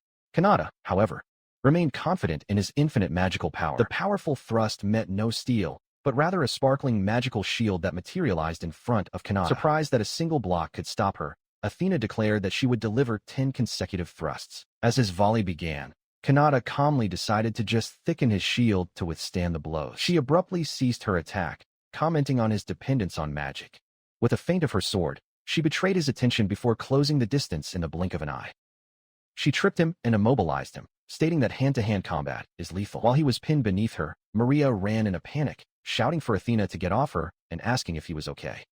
Kanata, looking up, assured her that she was perfectly fine as Athena had restrained herself. With that, he formally surrendered. He looked around in confusion, wondering why the guards hadn't appeared after the commotion of the duel. Athena, holding her fan, calmly reassured him. She explained that they were in the inner garden, where soundproof barriers, powered by magical machinery, were active, so there was no need to worry. As she led them through the property, she continued her explanation, revealing that there were no guards inside the mansion despite the heavy security presence outside. The entire property, she claimed, was a model for future crime prevention, which would rely on magical machines. Walking through the garden, she detailed that magical machines were buried beneath the entire area. If someone without a proper entry pass managed to sneak in, the system would trigger an immediate response. Kanata realized that such a plan was only viable because of Athena's formidable force of law. A man with a serious face and a formal suit approached them. As he approached, Maria commented on how completely different that place was from the capital. The attendant confirmed her observation, adding that the security there had the same potential as the systems in their previous lives. And there was also something else. Before the attendant could finish, Athena smiled slightly and pressed a button on her fan. With a soft beep, a wave of energy hit Kanata and Maria. She revealed that devices like that also existed, as the two were suddenly overcome by drowsiness and began to collapse. The attendant looked at them, unimpressed. He commented on how easily they fell asleep, noting that even an expert in magical combat is a complete amateur when it comes to physical threats. Kanata struggled to stay on her knees, while Maria lay completely unconscious on the floor. Their fight was brief. Kanata finally succumbed to the sleeping effect, her head resting gently on Athena's lap. Looking at him with a slight blush, she reflected that he really had no combat experience, leaving the streamer in a desperate and vulnerable situation. The duel ends with Kanata fallen and defeated on the ground. Athena knelt down beside him, offering an apology for having knocked him down, despite it being a permitted act within the fight. She then gently cradles his head in her lap, her face flushed as she confesses her adoration for Lord Streamer and admits that she was unable to truly fight him. Looking at her, Kanata wonders how she is so sure of her identity. Athena responds by offering to share her 4 reasons, like a song from Minar. While stroking his head, she begins her explanation. First, she notes that the intense look Maria directed at him is identical to the one she demonstrated during the Aurora broadcast. Second, although he has tried to disguise his voice and appearance, his height, shoulder width, and overall size are a near-perfect match. His name was not among the badge winners, leaving only those directly involved as possible bearers. She continues, revealing that her rapier has a special ability to drain an opponent's magic through the tip, a weapon that even SSS-class adventurers could only resist for a few seconds. However, he defended himself against her without his magic wavering. This, she declares, is the most decisive proof that he is the Lord Streamer, the bringer of infinite magic. As she finishes her 4th point, Kanata's consciousness fades. With him now unconscious, Athena's composure crumbles. She leans over him, inhaling his scent with an expression of ecstasy. The thought that he needs a bath overwhelms her senses, and she proclaims that no perfume could ever compare, that her very cells crave his essence. Your self-control completely shatters. Announcing that she can't hold back any longer, she decides to have a little taster before taking him to her room. With a crazed look, she loosened the chocolate necklace, reasoning that even if she has the wrong person, he is simply too irresistible for the royal capital. Her eyes shine with feverish desire as she licks her lips. She offers a silent apology, declaring that until she finds the real one, he will have to be the one to humiliate her. She leans in, her lips approaching his. It is noted that Athena, the second listener of the Principality of Randall, is an intelligent and impure Yandere, quite different from those found in the royal capital. Before she can make contact, a sudden and powerful kick launches her away from Kanata. A new figure lands gracefully next to him. The chronicle adds that, in contrast, the royal capital is home to a pure and brainless Yandere. A young woman with a sword stands guard over the sleeping Kanata. As Athena staggers to her feet in the background, the girl calmly introduces herself. Hello, good night. My name is Mira. She explains that she is a member of a group of Royal Academy students, serving as their temporary guard. She points her blade at Athena, demanding to know how the noblewoman managed to enter the mansion. The young guard accuses her of not only hurting the princess, but also of trying to steal a kiss from the student, declaring that this must be her doing. The commotion turns out to be the rudest awakening for Kanata, who sits up, drowsy. Nearby, a nervous Maria asks Mira if her accusations are true.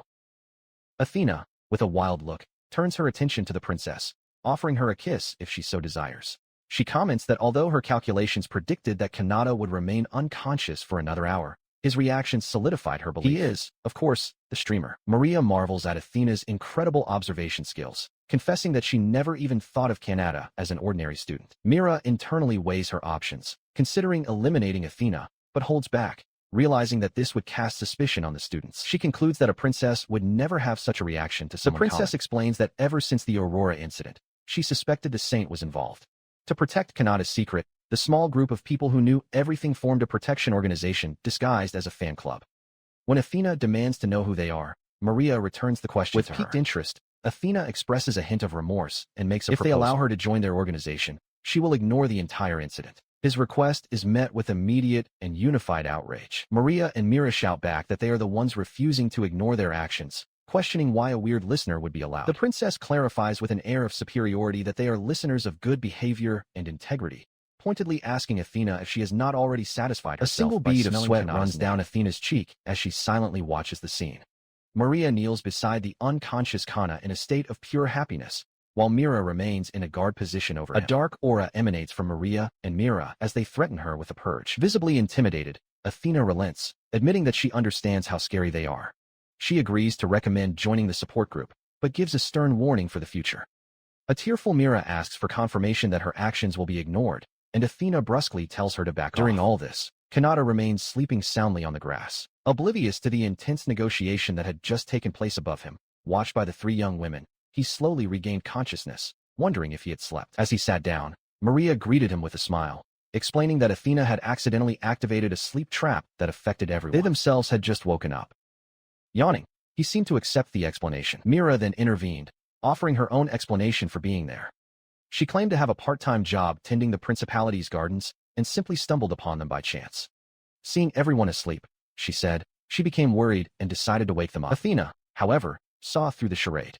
She internally scoffed at the incredible coincidence, remembering that her only purpose in inviting Maria was to find clues about the streamer, whom she found through pure luck. She bristled at the others' lack of imagination, musing that the members of their support group would certainly prefer to be recognized by their idol in more intimate ways. Her thoughts sharpened as she assessed the situation. The guard, Mira, was clearly powerful, and she realized she couldn't underestimate this support group, especially the members she hadn't yet met. His original plan would have to be reconsidered. A confident smile spread across her face as she licked her lips. There was no need to rush, she decided. She would be the one who had the last laugh. As the group walked back to the school building, Maria discreetly commented to Mira that it was fortunate that she had prepared an entry pass in advance, allowing her to protect Kanata from within the principality. Mira simply confirmed his statement. Arriving at a door, Athena turned around and apologized to everyone, claiming she was in the shower. As she spoke, Maria whispered to Mira that she wished Athena had offered help sooner. Kanata, hearing their hushed tones, asked what they were talking about. Ignoring his question, Maria turned to him and asked if she could say a quick goodnight to Lisa, indicating that this was her room. He readily agreed. Maria knocked, calling Lisa's name, but got no response. Kanata commented that it was strange. Lisa was almost always in her room at this time, and the door was locked. Mira, listening, suggested that Lisa might be in the garden outside, and that everyone should take a walk outside to find her. Kanata remembered meeting Lisa a little while ago when she mentioned that she was going to the garden. He then realized, with a start, that they were the only ones in the inner garden. A sinister thought crossed Myra's mind. Lisa was terrified of insects, making it highly unlikely that she would venture anywhere but the indoor garden at night. Moments later, the search proved futile. Mira reported to the others that neither the students nor the guards had seen Lisa, and all defense systems were operational. With a dark expression, she asked the question that hung in the air. What was happening? She raises a finger, exposing her findings to the shocked Kanata and Maria. Faint traces of magic were found, along with signs of experienced attackers, leading to a single conclusion, a high probability that Lisa had been kidnapped. His investigation revealed information about a group of thieves who exert their influence in the underworld. Known as the Kajira Thieves, they are a money-loving group specializing in hacking, robbery, and kidnapping. As they are expensive, she deduces that their client must be a very rich person. Athena saws her fist, a sudden, dark realization dawning on her. She recognizes the work of the legendary family of assassins, the Inclides, a family that had recently faced ruin. Maria, still shaken, cannot believe that someone was actually kidnapped. She continues her internal monologue, revealing crucial information she kept secret. Lisa's real name is Lisa Inclit, the daughter of the Count of the Kingdom of Ilva. Athena silently apologizes to Lisa, knowing she had no choice but to reveal herself as the group processes this. Kanata comments that he always suspected Lisa was a former noblewoman. Maria adds another layer to the mystery by explaining that, for some unknown reason, Lisa was disinherited by her family just before they faced bites her thumb, her mind racing. The question hangs in the air, unspoken, but heavy. If Lisa has been disinherited and her family is ruined, why would anyone kidnap her now? Under the light of a full moon and a crumbling ruin, the reason becomes clear. Lisa's father, Count Euclid, performs a ritual. Lisa is tied up and suspended inside a glowing magic circle as he holds up a grimoire, shouting that his wish is finally coming true. He brags about his daughter, calling her a failure who is now finally useful as a catalyst. One of the thieves who hired her interrupts him, telling the Count to shut up. The thief points out that the forbidden magic is turning Lisa's hair from black to white, reminding her that their group only cares about money, not their personal drama. Suddenly, a vision of a distressed young woman appears. She presses her hands against an invisible wall, her voice echoing with a dire warning meant only for the streamer. Because of him, this world will face destruction. The Count roughly grabs the unconscious Lisa's chin, demanding that she open her eyes. He declares that everything will fall into his hands, revealing his true intention, to use his own daughter as a magical weapon. 10 minutes after being taken to the main house, Lisa's desperate face flashes through Kanata's mind. He saws his fists, his expression hardening with determination. After she saved him, he is now determined to be the one to save her. Athena begins to explain the grim situation. The Euclid family, she reveals, secretly used their freedom to trade drugs and slaves. Lisa, their daughter, was kept ignorant of this truth, raised simply as a tool for a political marriage to a noble family in another country. However, her engagement was broken off for some reason just days before the wedding, and upon learning the truth about her family's nature, Lisa's behavior completely changed. She goes on to explain that with the political marriage plan ruined and no heir, all of the family's hatred and abuse was dumped on Lisa. They now intend to use her to vent their frustrations. Maria interrupts, finding it unbelievable. She questions why a family specializing in magical research would use their own daughter as a catalyst. In response, Athena reveals that, while trying to save Lisa, she found an ancient book of dark magic. Her hands were tied, but now she suspects the family is using Lisa as a catalyst for their illusionary magic. With the famous facade of no one in mind now shattered, they are overcome with emotion, possibly seeking power to threaten an entire country. The kidnapping, she concludes, must be the final preparation. Kanata hears this revelation, her face darkening with grim realization. As the weight of the situation sinks in, Mira suddenly remembers a crucial piece of information. She points out that Lisa's fiancé was a nobleman from the Xander Empire who, to everyone's surprise, was recently murdered. The murdered nobleman hits Kanata with a sudden, horrified realization. He stammers, understanding that he is the reason the engagement was broken. Athena looks away, confirming her fear. His mind goes back to a previous broadcast where he gave love advice to a listener. He now understands with growing horror that the listener was Lisa.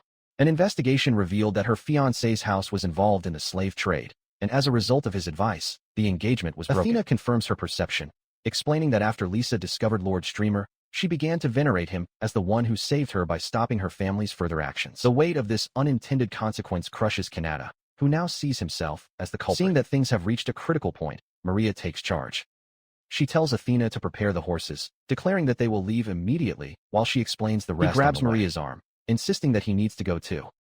Despite not having known Liz long, he feels a desperate need to help. He begs them to let him go, even though he can't be trusted.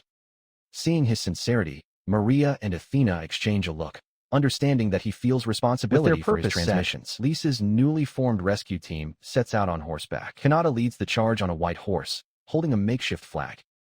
As they gallop, Maria plots the strategy out loud. She deduces that if the Count was truly concerned about Lisa's recapture, he would have acted immediately. Therefore, he must not be in his own country, but somewhere within the principality. They need to hurry and cross the border before their target escapes. Mira reports back to the group, explaining that she investigated the likely Ponderages and found faint traces of magic in some ruins, something she now notices on a map, not having seen the basement of the place sooner. Maria praises her for exploring an entire country in just half a day, but then points out Myra's strangely cheerful behavior, saying she's being a little obvious. Following her lead, the group advances towards the ruins, aware that the sound of their horses' hooves could betray their approach. Maria turns to Kanata, urging him not to feel guilty. She clarifies her position.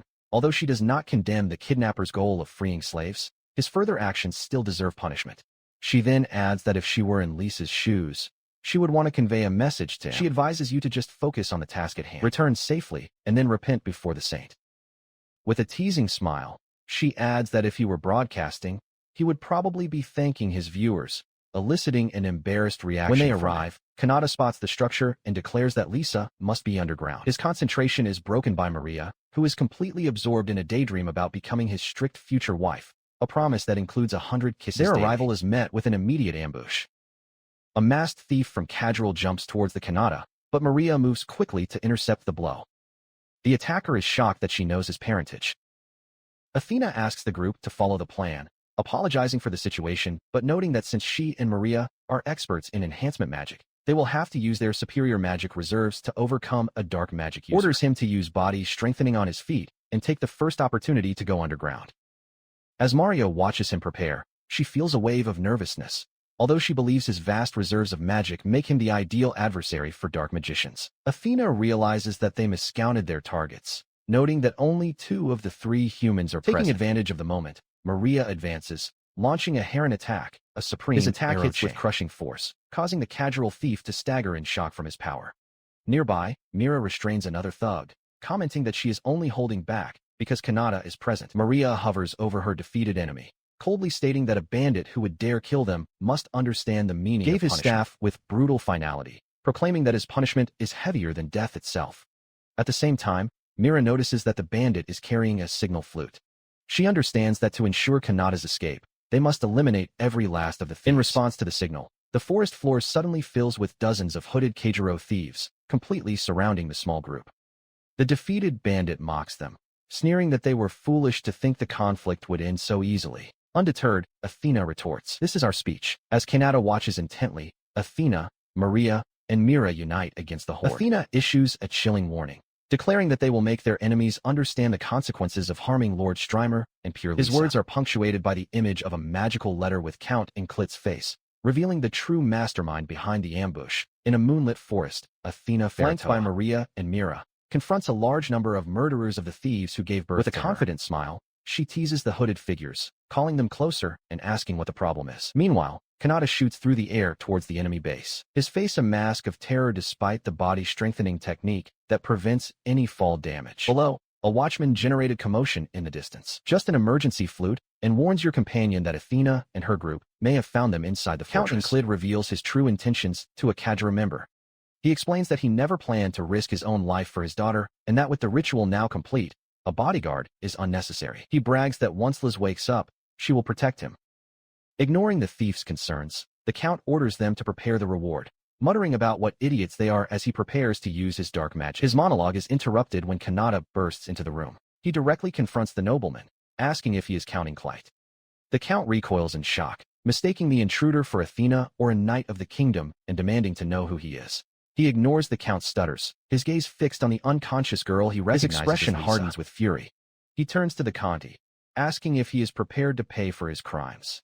When the perplexed Connie asks again his identity, Kanata simply states that he is an ordinary student, insinuating that the Kajirols have betrayed their client, Count Ri, declaring that it is too late. They go away glory that, thanks to black magic, Lisa has already become their puppet. As her injuries magically disappear, he orders her to awaken and kill the man in front of her. Her eyes snap open, glowing with an unearthly light, and as the chains snap around her, she responds in a monotone, "Yes, father." Before she can attack Kanata, a grotesque, shadowy claw emerges from her back and impales the Count through the chest. He pants in agony. The being controlling Lisa looks at her dying father and asks why he won't answer her question. Kanata can only watch, shocked by the terrible turn of events. He stares in horror as the entity fully reveals its evil presence. "Who are you?" "You're not Lisa," he shouts. The being explains that it was sealed within a spell book and has now claimed this body as its vessel.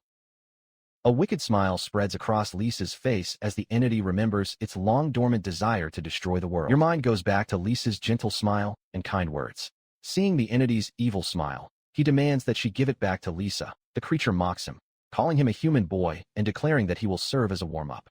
She advances with shadowy claws, but Kanata prepares to defend herself with a magical shield. He quickly dodges the attack, activating his body-strengthening technique. He decides to take advantage of the mistake he made against Athena. The entity possessing Liz watches with a hint of surprise at her speed as Kanata closes the distance, her fist flying towards her face. He retreated, his attack faltering. Even as an enemy, the creature wore Lisa's face, and the thought of hitting it paralyzed him. His hesitation was met with disdain. The possessed Lisa ridiculed him as a knight who, finding him boring, unleashed a torrent of dark tendrils, ordering them to kill him. The shadowy appendages shot towards him with frightening speed. He realized with a jolt of panic that his shield would not materialize in time to block the lethal attack. Just as the shadows were about to converge, a bright light broke through. An angelic, winged figure materialized between him and the attack, effortlessly stopping the darkness. Kanata stared in disbelief, recognizing her as the goddess of her transmissions. She scolded him for overwhelming her, noting his recent tendency to be overly defensive, and commented that while she doesn't like how boring he can be, being too interesting isn't a good thing either. She then offered a way to save Lisa, explaining that there was no time to waste. Kanata, desperate, asked what he needed to do. The angelic creature, feeling the same interference as before, gave a direct and unexpected order. He must begin transmitting while dodging the possessed girl's attacks. As Kanata processed the bizarre instruction, she elaborated on the situation. Lisa's soul was merely dormant in her own mind, with no memory of the events since her kidnapping. His body, however, had been completely taken over by a monster. She added that, thanks to Lisa's soul unconsciously resisting the entity, the monster had miraculously missed count in Klid's vital spots. If he received first aid quickly, he might not die. The plan, she explained, was for Kanata to continually speak words aimed at Lisa's soul. This would awaken her, allowing Lisa herself to take the initiative, recover her body, and trap the monster in her subconscious. She then presented an alternative. If he couldn't, she would defeat the monster herself for him. He declined her offer immediately, declared that since he was the one who caused this disaster, he must be the one to end it. The angelic creature, finding that his kindness extended even to this point, called it a great answer. With new determination, Kanata announced that she would do it for Lisa and transformed into her masked streamer persona, promising not to worry as she would return to her school uniform once she was done. With his transformation complete, the angelic creature hugged him from behind, wishing him good luck. While holding him, she whispered that it would be incredibly troublesome if he failed now. Across the ruined chamber, the possessed Lisa watched, surprised by the sudden change. His attack was deflected with surprising speed. Before her was Kanata, now wearing a strange mask with horns, calling her name directly. The entity controlling his body could only stare in confusion, questioning the mask and how he had dodged its blow. He removed the mask, with an expression full of gratitude. The angelic being spoke through him, thanking the invisible listeners and explaining that, without them, the transmissions would cease. Kanata then spoke in his own voice, acknowledging that although he could have saved him, they saved him in equal measure. As a thank you, he declared his intention to dedicate the entire broadcast to saving Lisa, begging everyone to listen. His words had an immediate effect. The entity controlling Lisa's body retreated, clutching its chest in confusion as it felt its control slipping away. The angelic being watched with a knowing smile. In the depths of her own mind, Lisa's true soul was awakened from its slumber by the sound of her husband's voice. She greeted her Mr. Streamer with affection, valuing this connection as a wifely privilege and reaffirming her love, pulled back from the darkness by her unforgettable calling. The battle on two planes of existence begins. In the mental world, Mira fights Lisa fiercely, while in the physical realm, Kanata confronts Lisa's possessed form. She demands to know who he is, having no memory of being kidnapped, and vows to engrave the answer into her very being, enraged that a mere girl would dare disobey her attacks. In the mental world, Lisa screams her name in frustration. From the ground, Kanata shouts words of encouragement, insisting that Mira not lose to the monster and expose her family's further actions. Her words fuel the fight in the mental world, where Mira delivers a powerful blow, earning Lisa's reluctant recognition of her Lord Streamer. Despite the violent struggle, Liz's innermost thought is a simple, childish desire. She just wants her body back so she can listen to streams again.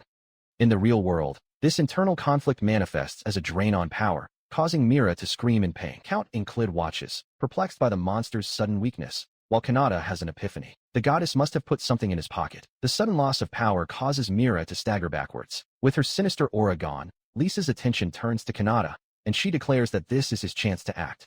He seizes the moment, moving forward while yelling at Mira to shut her annoying mouth. As he moves, he takes out a small, unknown object from his coat. Reaching her, he deftly places the objects in her ears. He explains that he weakened her body so that his attacks wouldn't hurt her anymore, stating that after taking a hit, it's only fair to return the favor.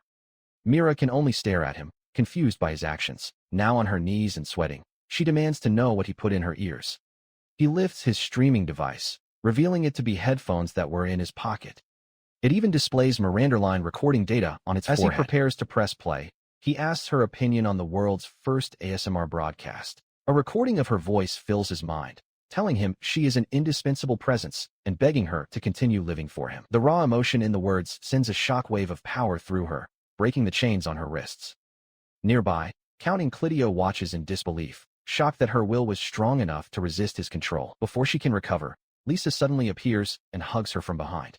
Mira screams, not in pain, but in an overwhelming sensation that she says is not just surging, holding but trembling. Blushing Mira, Lisa whispers a soft welcome to this side. The scene leaves both Kanata and Count Inclid completely perplexed, questioning what kind of sonic attack could induce a state of pure euphoria. As Lisa's influence takes hold, Mira finds herself paralyzed.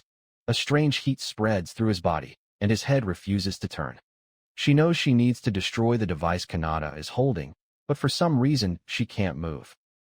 From a distance, Count Inclid watches, remembering how he initially thought the streamer's voice was a positive thing. The source of the sensation, Lisa, materializes in Mira's consciousness, embracing her. With an exultant expression, she invites Mira to drown in pleasure and become one of the streamer's followers, declaring that streams are the pinnacle of entertainment. Count Inclid can only watch in confusion, wondering if Lisa is trying to persuade the monster in Mira's mind. The idea of accepting pleasure instead of fighting begins to swirl in Mira's thoughts. The entity inside Mira physically manifests, knocking Kanata to the ground. He screams in surprise as the spiky-haired girl pins him down.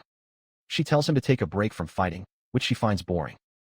Leaning in close, she makes a simple request, that he whisper her name to her. He asks if she has lost her memory, confused by her words. The spirit explains that it is a being that was once sealed within a grimoire. Realizing she doesn't have a name, Kanata offers to give her one, suggesting Pell. The name seems to resonate with her. She jumps to her feet, energized, and proudly declares her new name, demanding once again that he whisper it to her. He agrees, and Pelso's behavior gives him instant warning. She proposes that they stop fighting and become friends.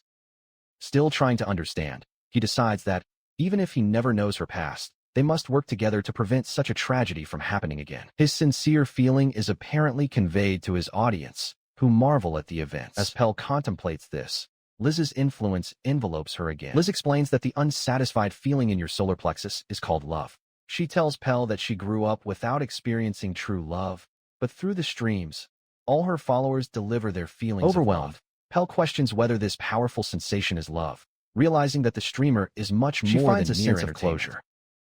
Pell reflects that, after finally being revived, she feels satisfied. She recognizes that Kanata not only risked her life for others, but also respected her enemy's circumstances, and because of that, she lost to the stream's love. She feels like she can now rest in peace. Nearby, Liz wipes away a tear, declaring her love for the streamer victorious. Her form begins to become translucent, and she begins to disappear. Kanata calls his name in alarm, but Pell calmly reassures him. She explains that she will soon leave, and that once she disappears, Mira will wake up with no memory of the night's events. All damage except damage to your clothes will be undone. Lisa listens, thanking Pell for the information and noting how Kanata provides even her enemies with consequence-free closure. As she disappears, Kanata tells her to live a long life and continue streaming, promising that if she is revived, he will find a way into her world. Touched by his words, Pell clutches her chest, her expression full of emotion. She swears that she will run to him, with her heart and soul full of love. Its form dissipates into particles of light. With her last words, she says goodbye not only to the boy, but to the streamer. Kanata sits in the alley, holding now unconscious, and takes aim as the last traces of Pell disappear. He holds the unconscious girl, his mind processing the events that occurred in the mental world. He remembers how Pell left in peace, a conclusion reached through his ASMR broadcast, although this appears to have resulted in him gaining a new follower. His attention returns to the girl in his arms as he apologizes to Lisa for the trouble. As if listening, she murmurs in her sleep, promising to see him tomorrow and declaring Lord Streamer to be her hero. He looks at her, surprised by her words, and softly calls her name. After gently laying her down on the floor, he looks up through a hole in the ceiling, his expression hardening with determination. A single thought solidifies in your mind. It's time to go. Meanwhile, at the conclusion of another fierce battle, Maria, Mira, and Athena stand victorious under their defeated opponents. Members of Kajiru are tied up before them. With the fight now over, one of them announces her next objective, to find the others. With the last of the thieves who sired her subdued in an instant, Mira screams that she is at her absolute limit. Athena and Maria observe the scene, noting that although they bought Lord Streamer some time, they expected him to resolve the situation alone. Seeing him emerge, Mira calls out, asking if Kanata and Liz are okay. He appears carrying an unconscious Liz in his arms, commenting that it looks like the others have also finished the battle. The sight shocks Athena, Maria, and Mira, who collectively exclaim as they recognize Lord Streamer's Their reactions are a mix of intense emotions. Athena covers her mouth, blushing deeply.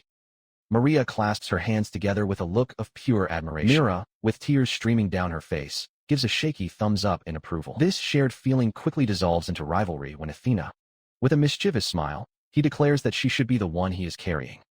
Nearby, one of the defeated thieves who fathered her advises Kanata that although Lisa's condition is not serious, he should hurry and take her to a hospital. Kanata agrees, ready to leave. However, the masked thief stops him, asking Kanata to accompany them as well. The thief explains that if word spreads that an academy student resolved such a huge incident, it would attract a lot of unwanted attention, damaging his academic life. They also gesture towards his torn jacket, implying another matter to be addressed. As he considers the offer, Maria discusses the consequences with Athena, stating with cold fury that they must get rid of the Count's gang for the crimes of kidnapping and insulting Lord Streamer. Athena agrees, adding that they also need to clean everything up and provide an explanation. She then turns to Kanata, questioning if he plans to return to his classmates without treating his own injuries. As the group walks down an alley, a peculiar alliance has formed. Mira and the thief Kajiru walk together, both making peace signs. Watching them from behind, Kanata wonders aloud if he's the only one who finds their sudden friendship strange. His thoughts are interrupted when Maria and Mira rush him, announcing that they will fly home. A dark, winged shape takes to the sky above them. Kanata, agreeing, starts running to keep up with them. Later, Athena is found holding the tattered remains of Kanata's jacket. It reflects that its design, length and width are all unmistakably his. Maria confronts her, demanding to know what she has done and whether she has finally revealed her true nature. With a penetrating look, Athena confirms that Maria found out. Her expression turns to one of manic joy as she lifts the torn fabric. She declares that she will have the jacket replaced in the morning, but that leaves the question of the fragrance remaining from the original. She then proposes a shocking solution, dividing the pieces between the three of them. With her proposal apparently accepted, she holds up a piece of the precious fabric and formally welcomes Maria and Mira to the fan club. With a triumphant smile, she also thanks them for their help in freeing Lisa. As Mira watches stoically, Maria finds herself covered by another piece of cloth. Later, in a quiet room in the mansion, Athena sits next to Lisa's bed. Lisa, awake and lucid, insists that Athena has no reason to apologize. Athena then updates the Count and the bandits. Although they are not in the best shape, they did not suffer fatal injuries and will face a fair trial once they recover. Lisa continues, her voice firm, taking full responsibility for the events. She declares that neither Lord Streamer, who exposed her family's corruption, nor Athena, who sheltered her, are guilty. The blame, she claims, lies with her own family and her own naivety. Moved by her friend's conviction, Athena suddenly pulls Lisa into a tight hug. Lisa stutters in surprise, but accepts the hug, as Athena prepares to make a heartfelt statement to them all. She moves away a little, holding both of Lisa's hands. Looking her straight in the eyes, Athena sincerely thanks her for coming to rescue her. From the doorway, Maria and Mira silently observe a satisfied smile spreads across Lisa's face. She laughs, admitting she has no memory of the previous night's events. Her doll is a wreck, and her badge and device are broken, but despite her weakened state, she feels an immense sense of accomplishment. Seeing her friend's exhaustion, Athena tells her to sleep well, promising to return later. As Lisa drifts off to sleep with one last word of thanks, Athena silently reflects that her friend must be tired, just as she was after one of her all-night streaming sessions. Leaving Lisa to rest, Athena joins Maria and Mira, who are now dressed in maid uniforms. She notes the time, commenting that the graduates should start soon. Suddenly, a familiar voice booms from your device. Hello? Time to stream. Athena recoils in shock, spilling her drink, utterly perplexed as she believed Lord Streamer was asleep. Your mind comes to an alarming conclusion. Could it be that he's broadcasting from inside his own mansion? The terrifying possibility makes her jump out of her chair. If that's the case, she declares, she needs to go to Kanata's room immediately. Before she can run away, she is stopped by Maria and Mira. Their expressions are a mix of irritation and betrayal as they demand to know why she didn't wake them up, accusing her of trying to keep all the fun to herself. She became nervous as Maria and Mira confronted her, with Mira mockingly calling her the lowest-ranking member of the fan club. Athena grabbed her cell phone, thinking to herself that even though she was short on time, she needed to wake the other two up first. With the decision made, she ran down the hall, sliding to a stop as she announced her arrival at Maria's room. She burst through the doors and found both Maria and Mira fast asleep in an ornate bed. You two, wake up, she shouted, declaring that Lord Streamer was in the middle of a surprise transmission. Despite their urgent screams, they continued to sleep. Athena looked at her cell phone in disbelief, wondering why everyone was asleep. A confusing wave of jealousy washed over her, leaving her emotions in such a mess that she couldn't concentrate on the broadcast. A sudden thought then struck her. His gaze turned to Kanata, who was sleeping peacefully in the same room. The penny dropped. If Kanata was sleeping right there, then who was broadcasting? Looking at the live streaming icon on her cell phone, she urgently wondered who this imposter could be. A sudden noise wakes Maria up.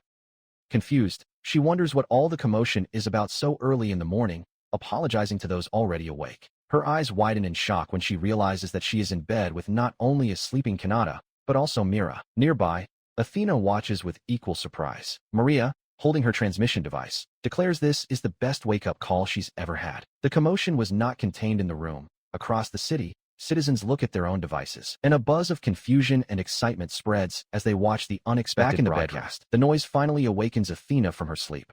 She mumbles sleepily over the noise, asking what the fuss is about. Your sleepy question hangs in the air as a series of silent, quick glances are exchanged. Maria looks at Athena, who in turn looks at Mira, whose gaze finally lands on Kanata, still at that moment. A sudden understanding dawns on Mira.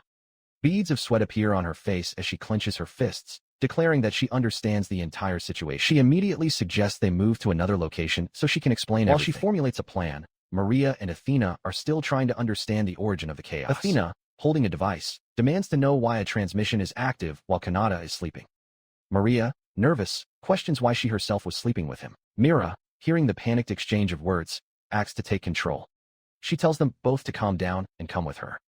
Athena protests, insisting that there was no one else in the room when she fell asleep, but Mira is sometime later, in a large hall, Mira begins her explanation to a now awakened Kanata, who is kneeling on the floor looking despondent. She informs him that it is time to return to the mansion and promises to explain what happened during the time he was hospitalized. His dark mood is interrupted when Mira lifts the transmission device, excitedly announcing her plan to perform a guerrilla transmission immediately.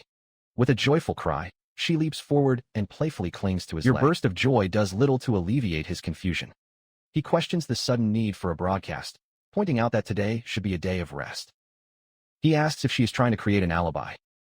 Mira confirms her suspicion, explaining that she understood everything the moment he reflects on the new reality, finding it difficult to believe that his words can affect the lives of his listeners so much. Mira, pointing at his transmission device, exclaims in disbelief that he's only now realizing Kanata explains that he started broadcasting because he saw it as a source of salvation and hope for tomorrow. Her frustration grows as she imagines the powerful figures he influenced. Remembering that there were cases in which his words changed the fate of entire countries, bringing the conversation back to the present, Mira asks if he intends to broadcast without any of his usual equipment. Kanata explains that although the system is incomplete and can only transmit in 10-minute intervals, he can use its subterminal. Using magic as a remote control, he can connect it to the main terminal in his dorm, create a simple transmission source, and send the signal. She processes the information, comparing it to Wi-Fi connections from his previous life.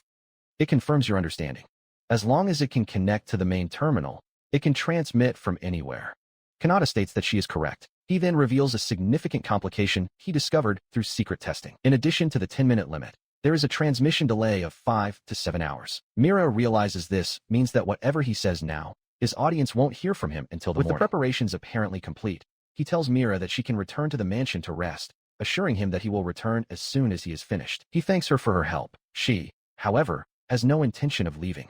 Out of nowhere, she materializes a chair and a listening horn, declaring that she always has them ready. Kanata, momentarily perplexed, internally notes that she is one of his most dangerous listeners, and that it is beneficial for her to hear his words before anyone else. Meanwhile, in another location, Athena Faratoa and Maria Alpha listen carefully to the transmission. Athena explains to a perplexed Maria that this is in fact the streamer themselves, not the imposter, but that their broadcast is reaching them. Upon hearing Myra's voice on the broadcast, both Athena and Maria scream in regretting frustration that it's unfair that she can be there with him while they can't. In a separate scene, Alfana and Maria Alpha sit with Kanata.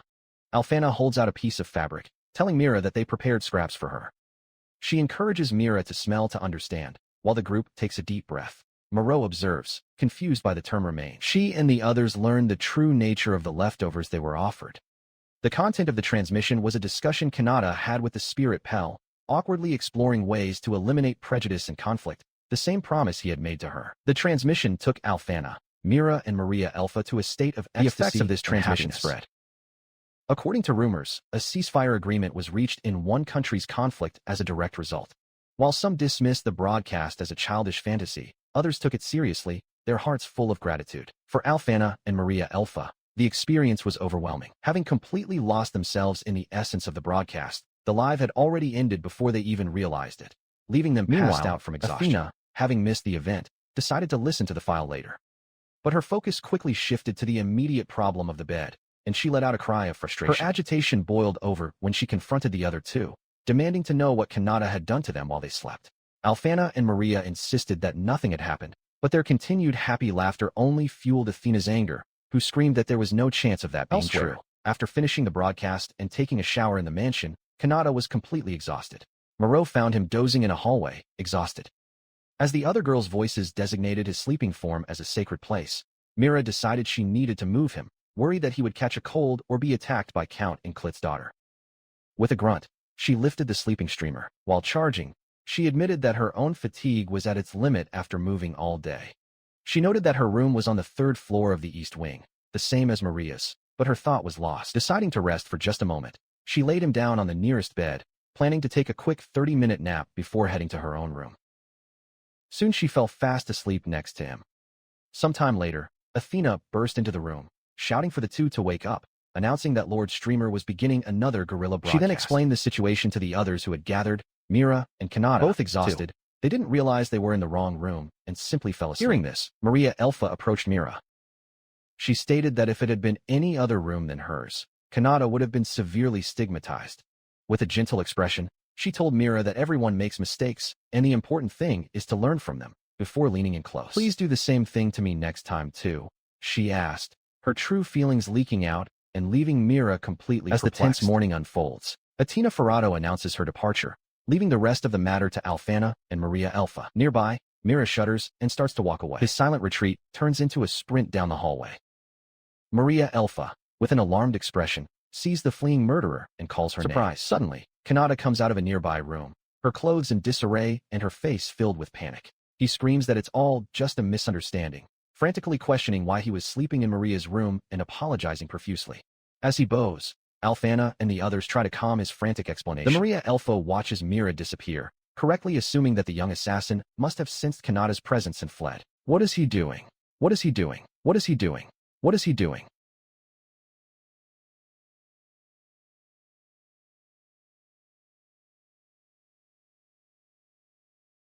Asking the girls if they saw the coat he left in the ruins. On the floor nearby are the tattered remains of his uniform. Athena quotes a common saying about even the most skilled making mistakes. Although Alfano appears not with a confident smile, Athena dismisses his concerns, informing him that a soldier is already looking for the coat. She then smoothly changes the subject, suggesting that everyone eat breakfast while they wait.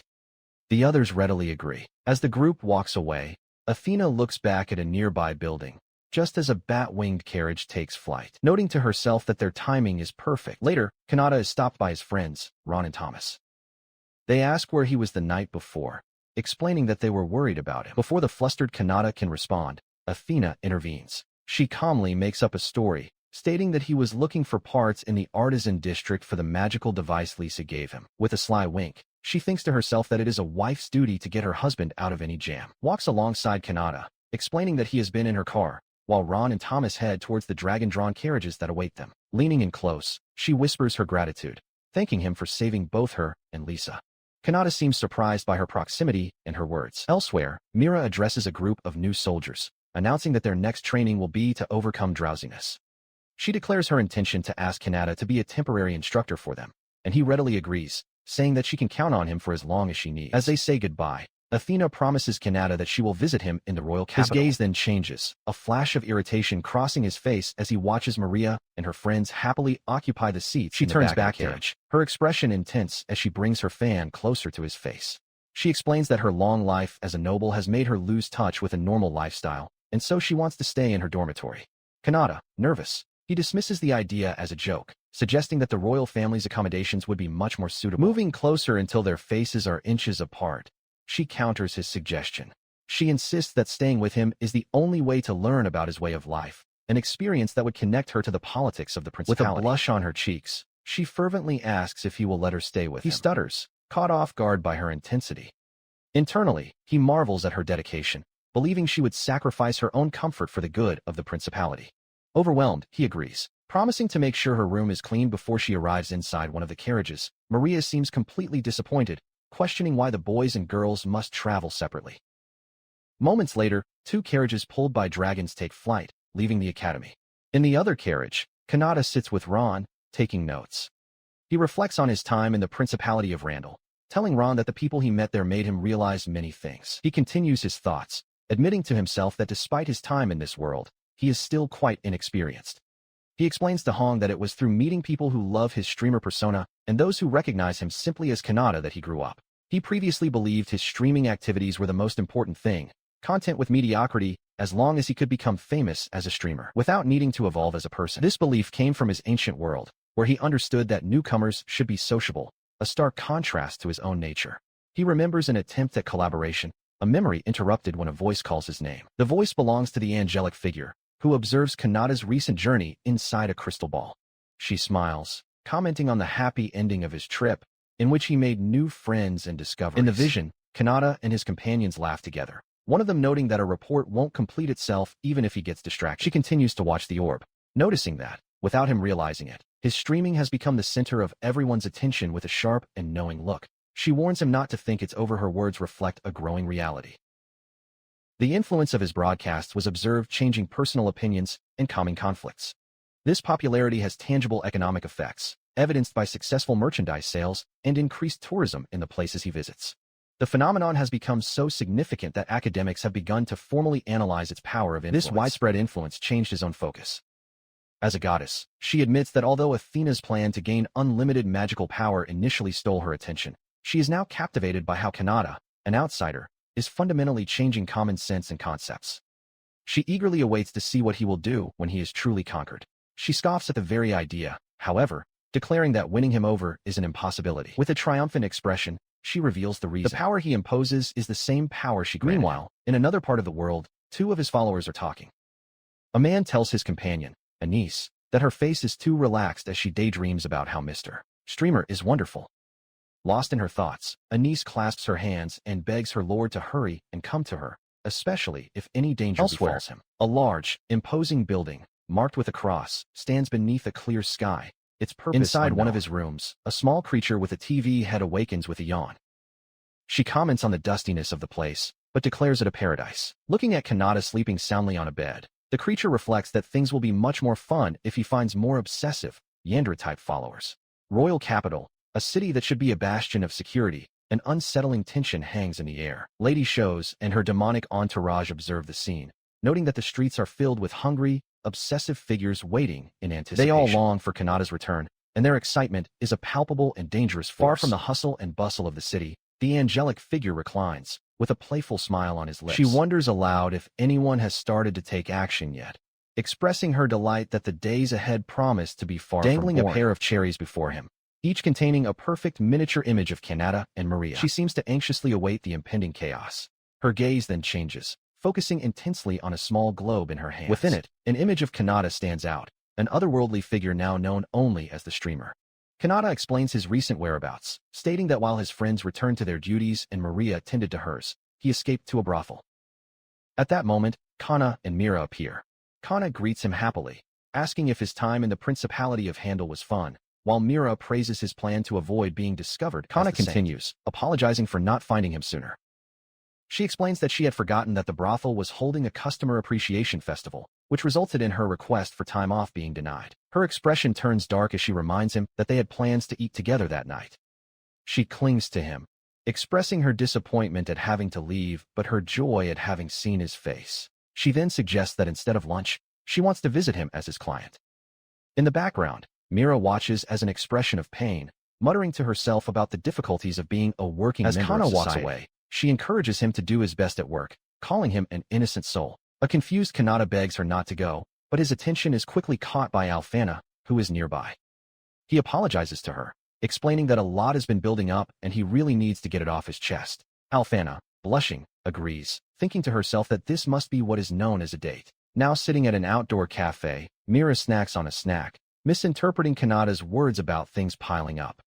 Kanata, meanwhile, works on a report, telling the fan that although his work is due next week, he doesn't have to do it right away. Alfana protests, asking if he intends to provoke her after she waited so long. Myra's imagination goes out of control as she envisions Kanata and Alfana engaging in various forms of intimate training, escaping from ropes, sharing a single chair, and even brushing each other's teeth. She clutches her head in distress, wishing she could just abandon all logical thought. His fantasies intensify further into self-defense training and counter-assassination training. which appears to be nothing more than a massage. Overwhelmed by her own thoughts, Mira finally snaps back to reality, shouting an apology to Alfana and declaring that she has finished her report. The real scene is much calmer. Alfana sits with composure, reminding herself that, as the saint, she must remain formal and proper before Mr. Dreamer. Kanata simply thanks her for waiting, and she assures her that everything is fine. He takes a sip of his drink and brings up the subject of the incident in the park, specifically the case about Belle. However, he quickly dismisses it, concluding that since Belle has passed away, there isn't much point in discussing it further. Noticing the change in mood, Alfana recognizes that a lot has happened, but decides to change the subject. She points to a nearby statue of the goddess, who is now inexplicably wearing a hooded sweatshirt. Alfana explains that they received permission to recreate the piece in Kanata size, although she doubts a custom-made version would sell. She reflects that the goddess sometimes misuses knowledge from her previous life. He insists that Alfan try on the new outfit, leaving his coat with her as he turns around. Despite her concerns about seeming like an overblown fan, she agrees. When she puts it on, she is immediately struck by the smell permeating his coat. Your mind races, analyzing the fabric, an exquisite replica, and the subtle differences in your detergent, a change from just 2 days ago. Before she can think any more about it, he returns, now wearing the new goddess hoodie. He asks her opinion, pleased that it's a perfect fit. Alfana, however, struggles to regain her composure. She considers getting another coffee to calm her nerves, noting internally that while a normal person might have jumped at the opportunity for a kiss, her status as a saint demands restraint. Suddenly, his eyes lock onto the cup he left behind. Irrational thoughts like holiness are quickly overtaken by pure instinct. In an instant, she launches herself across the table, grabbing the cup he was drinking from. Before he can fully process his own actions, his lips touch the edge where theirs once had, granting an indirect kiss to a devotee. It is a memorable achievement, and a wave of euphoria washes over her. Once the feeling settles, he returns to the table, thanking her for waiting and commenting on how good the new outfit suits her. Alfana, trying to appear nonchalant, looks around and wonders aloud where her coffee went, assuming the staff picked it up. With his report complete, he asks her what she would like to do next. They decide to explore the city, now accompanied by Mira, who is also wearing one of the new hooded outfits. The trio walks together through the busy streets, blending in with the crowd. As they walk, he tastes an ice cream, commenting on how delicious it is and that it's the first time he's had it. Myra's attention is captured by an impressive street artist nearby, but Alfana's focus is entirely on Kanata. She declares with a beaming smile that she would follow him anywhere. A little surprised, he suggests that they continue to walk around the castle town, asking if she agrees. She readily agrees to his plan. Then, with a touch of shyness, she asks if she could hold his hand for a moment, explaining that it's so they don't get lost in the crowd. He consents and extends his hand toward hers. With hands now clasped together, he laughs and casually comments that the place is actually very nice, adding that the beautiful lady he guided here previously also had a great time. The joyful atmosphere shattered instantly. Alfana freezes, her expression becoming dark and threatening. With a deceptively sweet smile, she asks him to clarify what he just said, questioning if he meant that he had brought another girl here before her. At that moment, he had unknowingly triggered a disaster. Kanata begins to apologize to Alfana for not telling her about his exchanges with the demon tribe. With a dark, unreadable expression, she holds up 2 fingers as if counting his transgressions. Internally, she reflects that Lord Kanata is simply too kind and defenseless, a fact she finds both frustrating and understandable. Suddenly, she lunges forward, wrapping her arms around him in a tight embrace. She concedes that being friendly with demon girls is one thing, but she worries about what might happen. She then reveals that, as one of the kingdom's diplomats, she has access to specific information, hinting at a deeper knowledge of the situation. Seeing her distress, Kanata apologizes for hurting her. Her response to his apology is unexpected. She pats her lap and firmly commands him to lay his head on it. Confused by the sudden demand, Kanata hesitates, but she repeats the order with an intensity that leaves no room for argument. He quietly agrees. He now rests awkwardly on her lap. As he lies there, Alfana looks down at him, a small, triumphant snicker escaping her lips as she murmurs another apology. Kanata realizes her acting skills are impressive. He truly believed she was angry. Alfana confesses she was just joking, admitting she was a little jealous of his demon friends. With a blush spreading across her face, she explains that this is to let him feel her warmth so he won't cheat. Internally, however, she is overwhelmed, feeling his head, weight, and breath on her lap, a state she considers paradise. He tells her she could have kept up the act longer, acknowledging that her lecture came from a place of genuine concern. He expresses his deep gratitude, explaining that since she and Maria were the ones who acknowledged him when he was alone at school, they are more than just friends to him. They are his benefactors. Alfana listens, touched by his sincerity. He continues, his voice earnest, admitting how scared he was when he heard about the trouble in her country. He recounts the dangers he's faced recently, fighting a scammer, being targeted by robbers, risking his life for a listener. Tears well up in Alfana's eyes as she implores him to take better care of himself. She insists that his magic doesn't negate the danger and worries about what will happen if he can't stay in the kingdom forever. Kanata notices her tears, but her sorrow quickly twists into something else. Alfana explains her terror at the thought of him encountering danger far away. Then, with a sudden, manic laugh, she declares that if he refuses to be careful, she will tie him up so he can never go anywhere again. Unfazed by her threat, he gently reaches up and touches her cheek, wiping a tear away. He tells her that even when saying something so extreme, she is still too kind. He then pats her head reassuringly. From a distance, Mira watches the scene unfold, wondering what she should do now that one of Kanata's hands is occupied. His simple, kind gesture breaks the tension completely. The two of them share a warm, genuine smile, their conflict resolved and their bond reaffirmed. He apologizes to Alfana for making her worry, but firmly states his intention to continue his streaming activities. With a hint of exasperation, she tells him he'd better. He elaborates, explaining that his experiences in the Principality of Randall taught him a great deal. To improve his streams, he believes he must experience many things as a human of this world, asserting that the growth of his stream is dependent on his own personal growth. With a gentle smile, he continues that if anything were to happen to him, that's simply the kind of person he is. He tells Alfana that if she's still upset, he would understand if she chose not to support him as Lord Streamer anymore, leaving her momentarily speechless. She quickly clarifies her feelings. Alfana explains that while she initially held feelings for Lord Kanata, spending time with him made her want to know him better. She corrects herself, stating her feelings are not for the noble, but for Lord Streamer. Her cheeks flush as she takes a step towards him, her voice filled with emotion as she begins a heartfelt confession, starting with the words, "I love." Kanata looks on, completely taken aback by her sudden declaration. A single word, "you," hangs in the air, leaving her vulnerable and flustered before him. She stammers, unable to fully articulate her feelings, her hands clasped nervously. Kanata, still processing the moment, calls out her name in question. Overwhelmed, Alfana turns as if to flee. In that instant, he vanishes. Alfana whirls around, finding only empty space where he stood. Simultaneously, a torrential downpour begins. Elsewhere, Athena and Mira note the sudden rain. In the shadows, the demon Lucia cradles an incapacitated Kanata, remarking that she expected this to happen as a new, troubled chapter begins for the streamer. A young woman with long, light hair introduces herself as Athena, a founding member of the Lord Kanata fan club. Beside her, the demon Lucia explains she is part of Lady Shrouza's capture squad. Meanwhile, the demon Lord Shrouza herself holds a struggling Kanata, announcing that he will be staying in the demon realm starting today. Athena, holding a small, sharp tool, smiles unsettlingly and tells Kanata to please grit his teeth. Just 5 minutes prior, Shrouza was drowning in paperwork at her desk, lamenting the difficulties of being a functional member of society. She had only learned of Kanata's whereabouts that morning. As she grumbles about the work she's neglected, Lucia enters cheerfully with another large stack of documents, suggesting they go see Lord Kanata once the work is finished. Kanata had been kidnapped, passing out from a powerful gust of wind as Shrouza flew through the sky. He awakens now, disoriented, finding himself held firmly in her arms. Her gaze is intense as she clutches him, vowing that she will never let him escape. He asks what's happening, his memory fuzzy. Shrouza reminds him of his previously expressed curiosity about the demon realm, declaring that she is taking him there now. Noting that he was just speaking with Alfana, she tells him to prepare himself as they are about to warp. With a parting apology to the priestess, Shrouza announces that Kanata will soon be dyed in the colors of her realm as they shoot off in a blinding streak of light. Back where Kanata was taken, Athena confidently tells a flustered Lucia that she believes all members of the fan club will have a fair chance. She points out that the club's primary rule only requires members to seek Lord Streamer's agreement, not to refrain from approaching him. Her posture is wild and energetic, a stark contrast to the persona she displays during streams. Kanata finds himself in a dark, desolate landscape beneath a sky crackling with lightning. Strange, gnarled buildings, the terrain, and various demons, including Kikiki on a broomstick and a winged lega, fly through the air.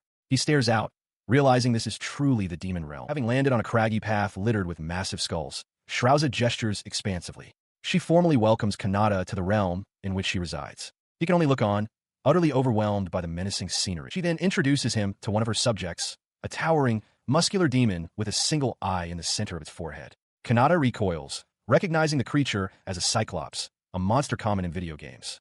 Shrouza nonchalantly explains that the Cyclops is her guest, someone she met while in the capital. A flashback reveals the truth of their acquaintance. Earlier, Shrouza had fiercely intimidated the terrified Cyclops, ordering him to hide her true identity as the demon lord from her guest and to act differently around him. After he agrees, she instructs another demon to tell Lucia to come to the castle when she arrives. Returning to the present, Lucia approaches Kanata. When he asks if she's permitted to enter the castle, she concocts a lie, claiming to be Shrouza's childhood friend and the chief financial officer of the Demon Lord's castle, currently on holiday. Kanata, impressed by such a trustworthy-sounding position, seems to believe her.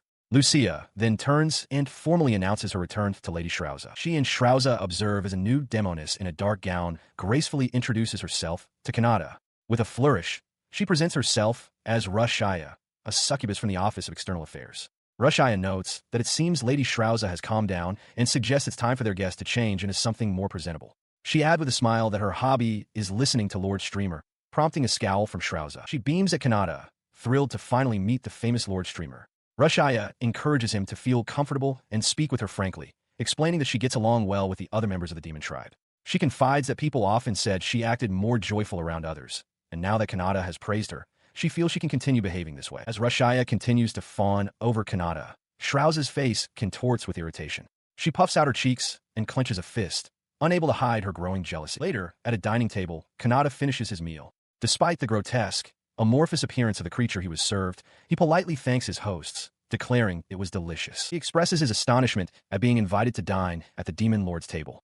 Shrouza clarifies that it's all thanks to his suggestion to end the war, explaining that the Demon Lord began to act after listening to his streams.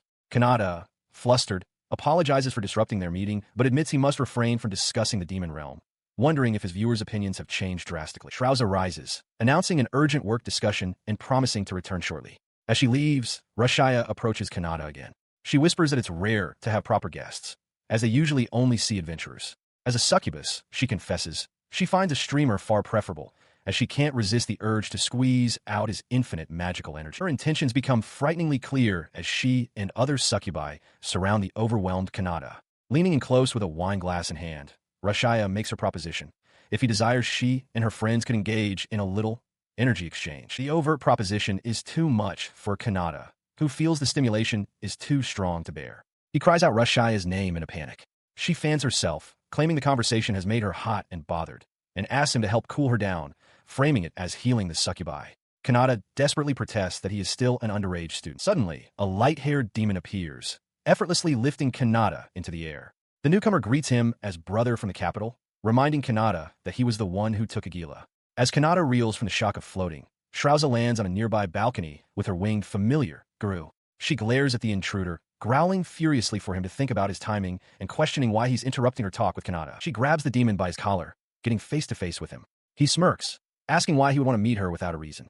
With a menacing glare, Shrouza informs him that the chief external affairs officer is looking for him and orders him to leave immediately. The light-haired demon dismisses the confrontation, telling Kanata to stop the fighting. He explains that he and Rushaya are childhood friends, and their roughhousing is just a daily routine, though he internally notes how different it is from the human relationships he knows. Setting the matter aside, he beckons for Kanata to come with him.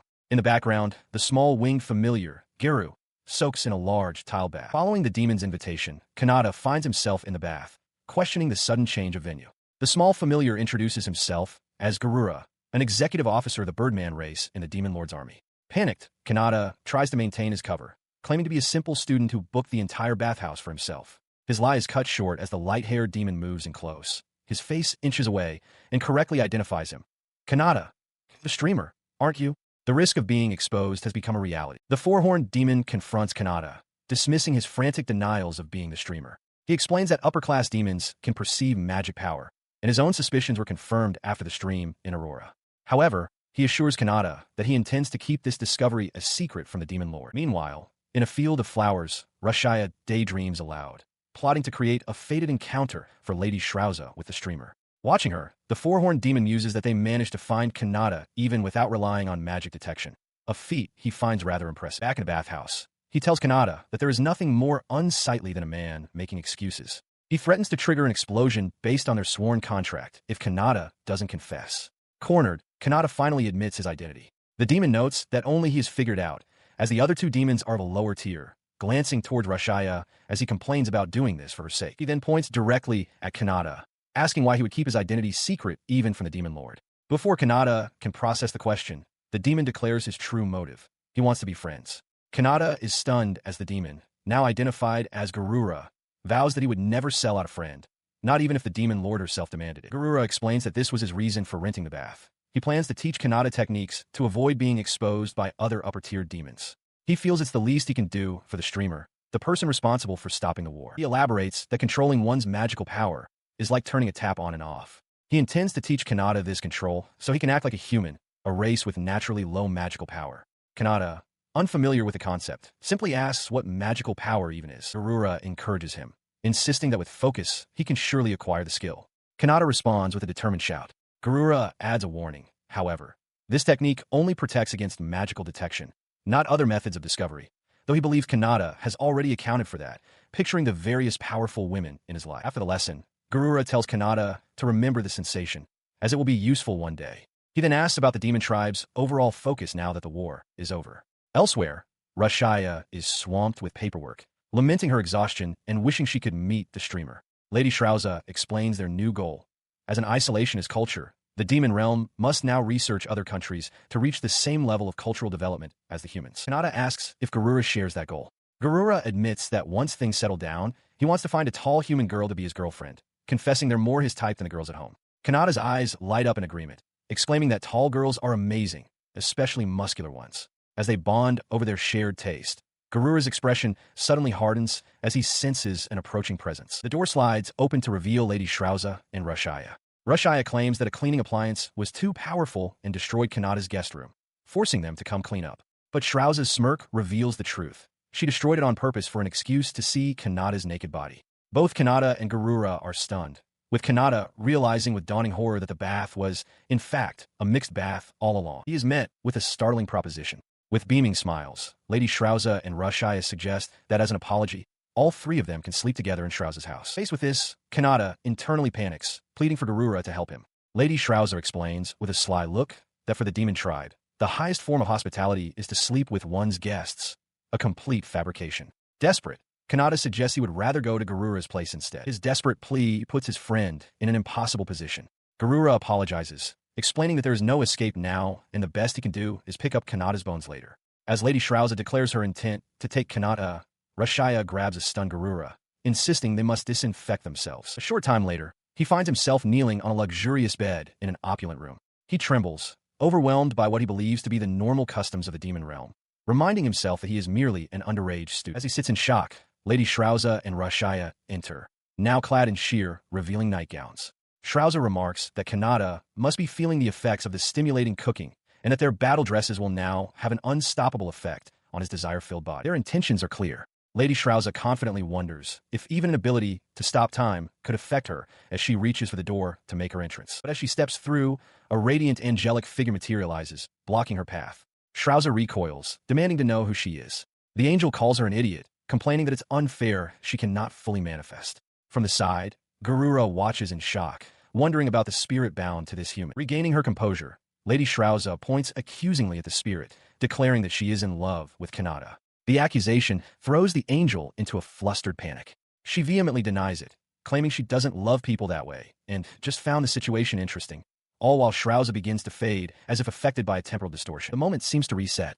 Shrauza and Rashaya are back at the doorway, momentarily confused about their own actions. Their focus quickly returns to Kanata as they advance, declaring that the knight is still young and he must prepare himself. They sit on either side of him. Kanata, looking flushed, explains that his body feels warm and his head fuzzy. He suggests he might have a cold and should sleep elsewhere. Unfazed, the two demons declare that if he is sick, they must perform the demon tribe's traditional cold treatment method. He struggles to maintain his composure, desperately trying to rationalize the situation. These revealing pajamas, he tells himself, are simply normal attire in the demon realm. Their actions are just a form of goodwill. But as Lady Shrauza and Rashaya press closer, their whispers are anything but innocent. They claim this is how the demon tribe gets rid of bad bacteria, urging him to do his part. The overwhelming assault on his senses pushes him to a breaking point, and he feels his sanity beginning to fray. The question hangs heavy in the air. Will his sense of rationality hold in this battle of wills, or will the seduction of the Yandere demon girls prove victorious? His flushed, panicked expression stands in stark contrast to Rashaya's confident, alluring gaze. Elsewhere, under a starry sky, Lisa clutches a cross with fervent devotion. She prays that Lord Kanata will not be sullied, understanding that tonight will reveal the results of this momentous battle. Her prayer is rooted in a strict code, the very first rule of the fan club. One must not simply go with the flow without the express agreement of Lord Streamer himself. This principle stands as a direct challenge to the Yandere demon tribe's impending actions. In the demon realm, Kanata finds himself in bed, pinned down by two succubi, Rashaya and Lucia. He realizes with his sweat-drenched panic that their methods for deepening their bonds are far more aggressive than he could have ever imagined. As Rashaya presses closer, she whispers her intent to act once his excitement reaches its breaking point. He, however, is in genuine distress, feeling his own desires begin to overflow due to a strange cold. He struggles to maintain control as Rashaya asks if he's feeling the effects of the demon realm's unique fever-breaking methods. His mind races, connecting the cold to his arrival in the demon realm, an effect of its air and mana. Recalling Garura's advice about an armor of magical power, he realizes he can create a protective membrane by releasing his own mana. He focuses, successfully repelling Rashaya's influence. To fully calm his mind, he pictures his mother, and the mental exertion causes him to promptly fall unconscious. An hour later, Kanata is sound asleep. Lucia asks Lady Shrauza what their next move should be, while Rashaya notes his strange breathing from before. Concluding there's nothing more to be done for now, they decide it's best they go to sleep as well. But rest does not come for him so easily. As a succubus, Rashaya's attacks don't cease simply because they are sleeping together. She looms over his unconscious form, ready to continue her assault. Her advance is halted by Lucia, who questions the point of their hard work if Rashaya acts alone. As Kanata rolls over, Lucia reflects on her tribe saying, to be bound to the one they love. Lady Shrauza appears, coolly stating she doesn't mind being the second lady. Viewing this as merely a first try, she declares herself the light of the demon tribe, a revolutionary force, and announces that she will begin preparations. As she and Lucia prepare to leave, Rashaya protests. Shrauza calmly reminds her of the fan club's first rule, no acting without Lord Streamer's consent.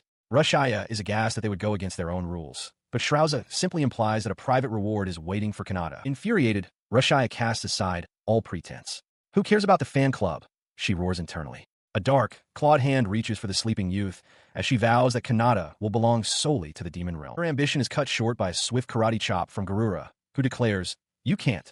As Kanata slumbers on, Garura admonishes the stunned Rashaya, hoping she can improve her foolish superior. Lady Shrauza watches thoughtfully, musing that simply being at Kanata's side would be the greatest happiness for her. In a quiet room, Lisa clutches a book to her chest, her thoughts consumed not by its pages, but by Kanata. She laments her current form, wishing for him to see her simply as a woman, stripped of her accomplishments. More than his body, she desires his heart, his love.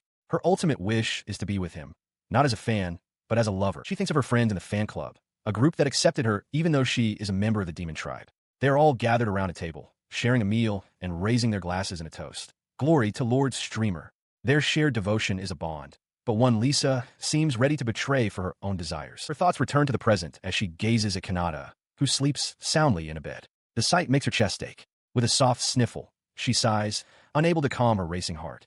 She acknowledges her own foolishness, admitting to herself that she is a woman who could only resort to kidnapping him. Her sorrowful expression twists into one of dark, possessive intensity. Tears stream down her face, now cast in shadow, as she vows that Kanata will eventually share her feelings. She demands that he love only her, look only at her. His sleeping face, she thinks, belongs to no one else and will, one day, be hers alone. Leaning over him, she whispers her affections repeatedly, a mantra of "I love you." She decides to be patient, just for tonight, and resolves to simply hold him tightly as he sleeps. As the night passes, two angelic figures observe from another plane, one expressing immense relief that the mortal realm remained peaceful and that nothing terrible happened. The next morning, Kanata walks towards the school's back door, letting out a large yawn. He wonders aloud why he fell asleep, and Shrauza, walking beside him, chides him for yawning. He turns to her, noticing the dark circles under her eyes.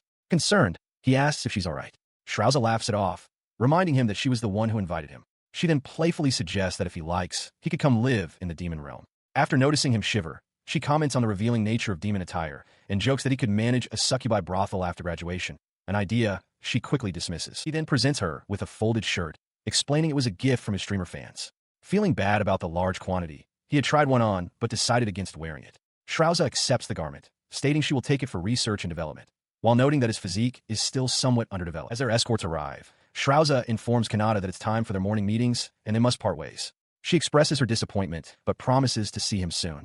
Nearby, Garura watches their exchange with a low growl. Kanata agrees, and they go their separate ways. Deciding to head back to the dorms, Kanata's path is suddenly blocked. From the direction of a waiting carriage, where an attendant is told to halt, two figures lunge forward with terrifying speed and intensity. It is Alfana and the elf princess Maria, their eyes wide and manic as they shout in unison, "I found you." A chaotic morning reunion erupts as Alfana and Maria accost Kanata. Alfana, frantic, grabs him and demands to know if he was abducted by the demon realm, a fact she claims to have heard from him. Maria presses in just as close, asking if he is alright.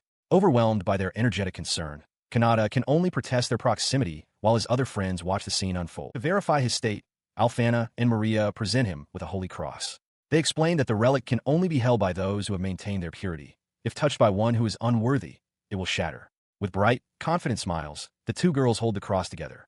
Kanata watches from a distance, perplexed, as nothing happens. His purity seemingly confirmed, Kanata is left bewildered as Alfana and Maria cheerfully skip away, promising to see him tomorrow. As a carriage departs in the distance, the two girls collapse in relief. Alfana remarks that Shrauza must have had some common sense after all, but Maria admits she was scared out of her wits, especially since the kidnapping occurred right in the middle of his confession. As they recover, Alfana advises Maria not to be so anxious next time, noting that Kanata's behavior suggests he doesn't remember the latter half of their date. Leaning in close, she whispers a critical question, asking if Maria is aware that Lord Kanata's jacket has been duplicated. Maria's eyes widen in shock at the revelation. Far away, in the demon realm, Lady Shrauza blissfully wears the original jacket, calling it her boyfriend clothes as she diligently works at her desk. Her subordinates, Lucia and Kikiki, ask for her next task. Shrauza, focused, asks about the leftover work from a week prior. They are stunned, informing her that she finished it all instantly, without even eating.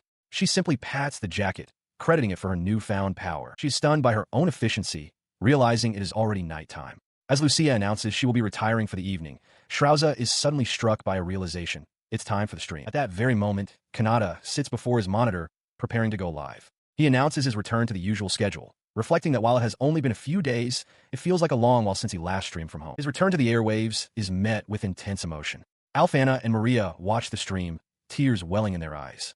Alfana is so moved she has to cut her memorabilia in two, while Maria declares the stream amazing.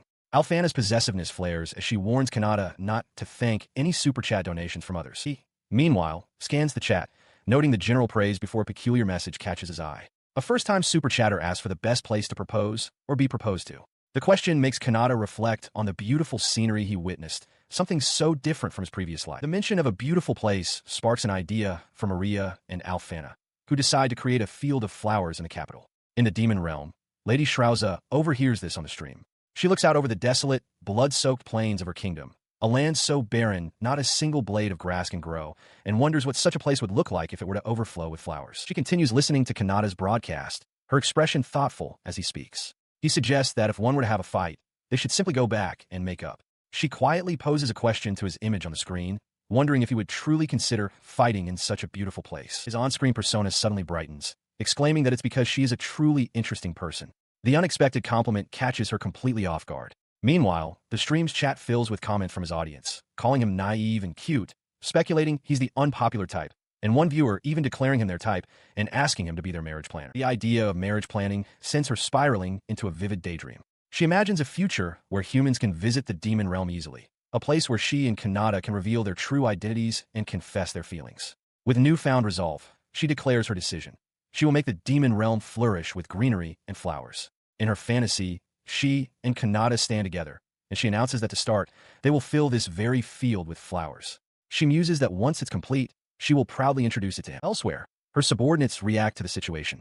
Garura bursts into laughter, mocking Kikiki by telling her she's free to imagine whatever she wants. Lucia sighs in exasperation nearby. Kikiki, flustered, reminds Garura that their work is not yet finished, and that she wants to catch the livestream too. He then offers to help, suggesting he'll take half of her workload. Kikiki, blushing furiously at his earnestness, dismisses his words as cringy and threatens to go home. Changing his tone, Garura offers a piece of sincere advice, telling her that she needs to capture the heart of the man she's fallen for, not just rely on physical appeal. The scene shifts to the culmination of Lady Shrauza's fantasy. She stands in a flowing white wedding gown, holding a massive bouquet of white roses. Her phone displays a message from Garura, framed as a super chat, explaining that his earlier words were an early celebration gift for her. The chat buzzes with questions about how many children she wants. A brief memory surfaces of the next day, where she visited a florist and purchased an unprecedented amount of flower seeds, lining up with other patrons. In the Riwado Republic, a story unfolds about a lady who loves toys. On a busy street, onlookers murmur about a young woman who never seems to make a sale, wishing she had a normal job. This woman, a toy maker named Rumiu, clutches one of her creations, her face a mask of despair. She couldn't sell a single one, and her thoughts drift to a streamer she follows. A month prior, she had pleaded with a shopkeeper. He noted her persistence, but questioned if his store could handle such a difficult toy. Rumiu explained her dream was to bring joy and happiness to everyone through her products. The shopkeeper was unmoved, suggesting she makes simple toys to trick kids for a quick profit. Desperate, she offered to lower her dividends to a minimum, begging for a chance, insisting her toys wouldn't be sold in stores otherwise. Her pleas were met with fury. The shopkeeper, his patience exhausted, threw her out, roaring that her ideals couldn't feed anyone and that she shouldn't come back. Cast out onto the street, Rumiyu sat in defeat, wondering where else she could possibly go now that this store had rejected her. Back in the present, she sat alone, consumed by her concerns. Rent was due this month, and she had no idea what to do. Deciding to take a chance, she composed a message to the streamer, asking for advice. Though she doubted he would even read it, she sent it anyway. She gasped in astonishment as he read it almost immediately. From his own location, Kanata read the message from a dreaming creator who couldn't get people to buy her products. His advice was simple. If that was the case, she should try selling them on the roadside. The suggestion resonated with Rumiyu. Heeding his words, she sold all of her furniture to acquire a 1-month business license. Now, set up on a street corner, she sighed at her remaining stock. Just then, a figure in dark assassin's gear, Mira, approached her small display. She looked over the wares with curiosity. Mira asked what kind of store it was, and Rumiyu explained that the card-like items were toys inspired by tarot cards, but they weren't selling because people didn't know how to play. Mira, remarking that she was usually only capable of destroying things, expressed admiration for someone who could create. She then asked the price, and Rumiyu timidly stated it was 3 copper pieces. Finding the price shockingly low for a handmade item, Mira apologized for only having 5 silver pieces and handed them over, telling the toy maker to have more confidence. Rumiyu was overwhelmed. To receive so much for her creation brought tears to her eyes.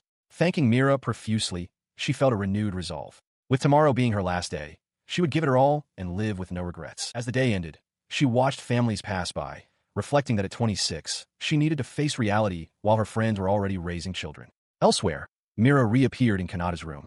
He was startled, asking if she had been traveling to Rancel Kingdom for weeks. She brushed off his question, telling him not to worry about the details. She then announced she had a souvenir for him. Instead of an object, she presented herself, striking a pose and offering him the rights to make her into a body pillow. Kanata could only stare, completely flabbergasted by the serious, yet absurd, proposition. Her bizarre offer earns her a tight headlock from a flustered Kanata. He protests that he has no such interests, yelling that if she has time to mess with him, she should just go home. He quickly clarifies that he is only joking as he examines the actual souvenir she brought. His attention shifts to the deck of playing cards in his hands. His eyes widen in recognition, and he exclaims in nostalgic wonder that they are exactly like the poker cards from his previous world. He immediately begins thinking of games to play, like Daifugo, or at least starting with 2-person poker. Seeing his excitement, Mira leans in with a hopeful expression. She asks if she could use his idea, proposing that she would love to learn how to play directly from him. Kanata is taken aback by her sudden, earnest request. Meanwhile, at the market square, the toy maker Miyu packs up her stall onto the fading light.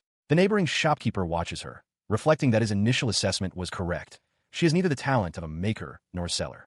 Rumiyu herself sighs, acknowledging that she only managed to sell a single piece, yet feels fortunate to have even made that one sale. As she prepares to leave, her communication device buzzes to life with an incoming live stream.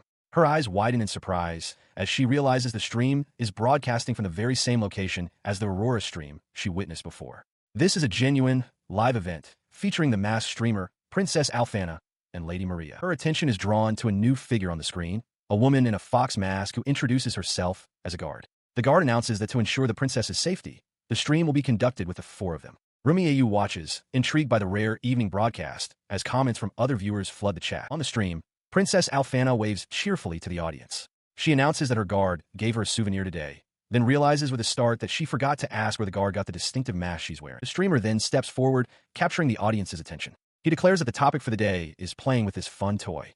The chat immediately reacts, with some viewers wondering if it's just a toy to coax children and others simply enjoying the stream. He holds up the deck, stating that while he doesn't know their proper name, he will simply call them cards.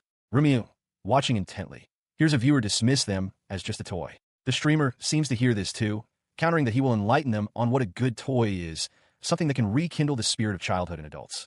With a flourish, he announces the start of his game session. Within a grand estate, the masked streamer sits at a table with Alfana, Maria, and Mira, preparing for a game. He explains the rules of Old Maid, detailing how 53 cards are dealt and pairs are removed. The ultimate goal is to avoid being the last one holding the single unpaired card, the Joker. With a flourish, he reveals the Joker card, announcing that for this round, it begins with him. As the game progresses, Maria deftly plucks the final card from his hand. With his cards gone, the streamer declares his victory. The entire scene is broadcast on a device, where an unseen viewer marvels at the psychological battle unfolding, finding it surprisingly interesting. Having received the Joker from Maria, Alfana holds the card to her chest with fierce determination. She thanks Maria for entrusting it to her, vowing to see her will done. The streamer, watching them, is perplexed by their intensity, wondering if they've misunderstood the simple premise of the game. 2 rounds later, the game has escalated. Maria throws herself backward in a dramatic display of defeat, letting out a cry. Alfana urges her to stop, reminding her that they are friends, not enemies. Meanwhile, the audience watching the stream is captivated, finding the unexpected developments incredibly exciting. With Maria eliminated, only Alfana and Mira remain standing. Alfana calmly addresses Mira, suggesting they decide the victor. The air grows thick with tension as the others watch, their bodies rigid with nervousness. Her expression is one of intense focus. As Mira reaches for a card, a single bead of sweat trickles down Alfana's temple. Mira's hand closes on a card, and she pulls it free with a confident declaration. "I've got you." Mira triumphantly completes a pair, but Alfana reveals her deception. She explains that her specialty is water magic, and she had secretly made the left card cold and sweaty to the touch. Mira realizes she was tricked. From the side, the streamer acknowledges Alfana's well-played strategy. Her ruse successful, Alfana is suddenly embraced by an ecstatic Maria, who congratulates her on a marvelous victory in defending the streamer. Confused by this interpretation, Alfana can only question it. Maria then suggests they rename the game Guardian. The streamer tries to interject that Alfana actually lost, but his words are lost in their excitement. The 3 girls huddle together, frustrated yet clearly having enjoyed the chaotic game. Alfana clutches the Joker card as if it were a trophy. Watching them, the streamer concludes that since everyone had fun, the outcome doesn't really matter. He then shifts the topic of his stream, holding up a small toy box. He states that everyone must be curious about its maker.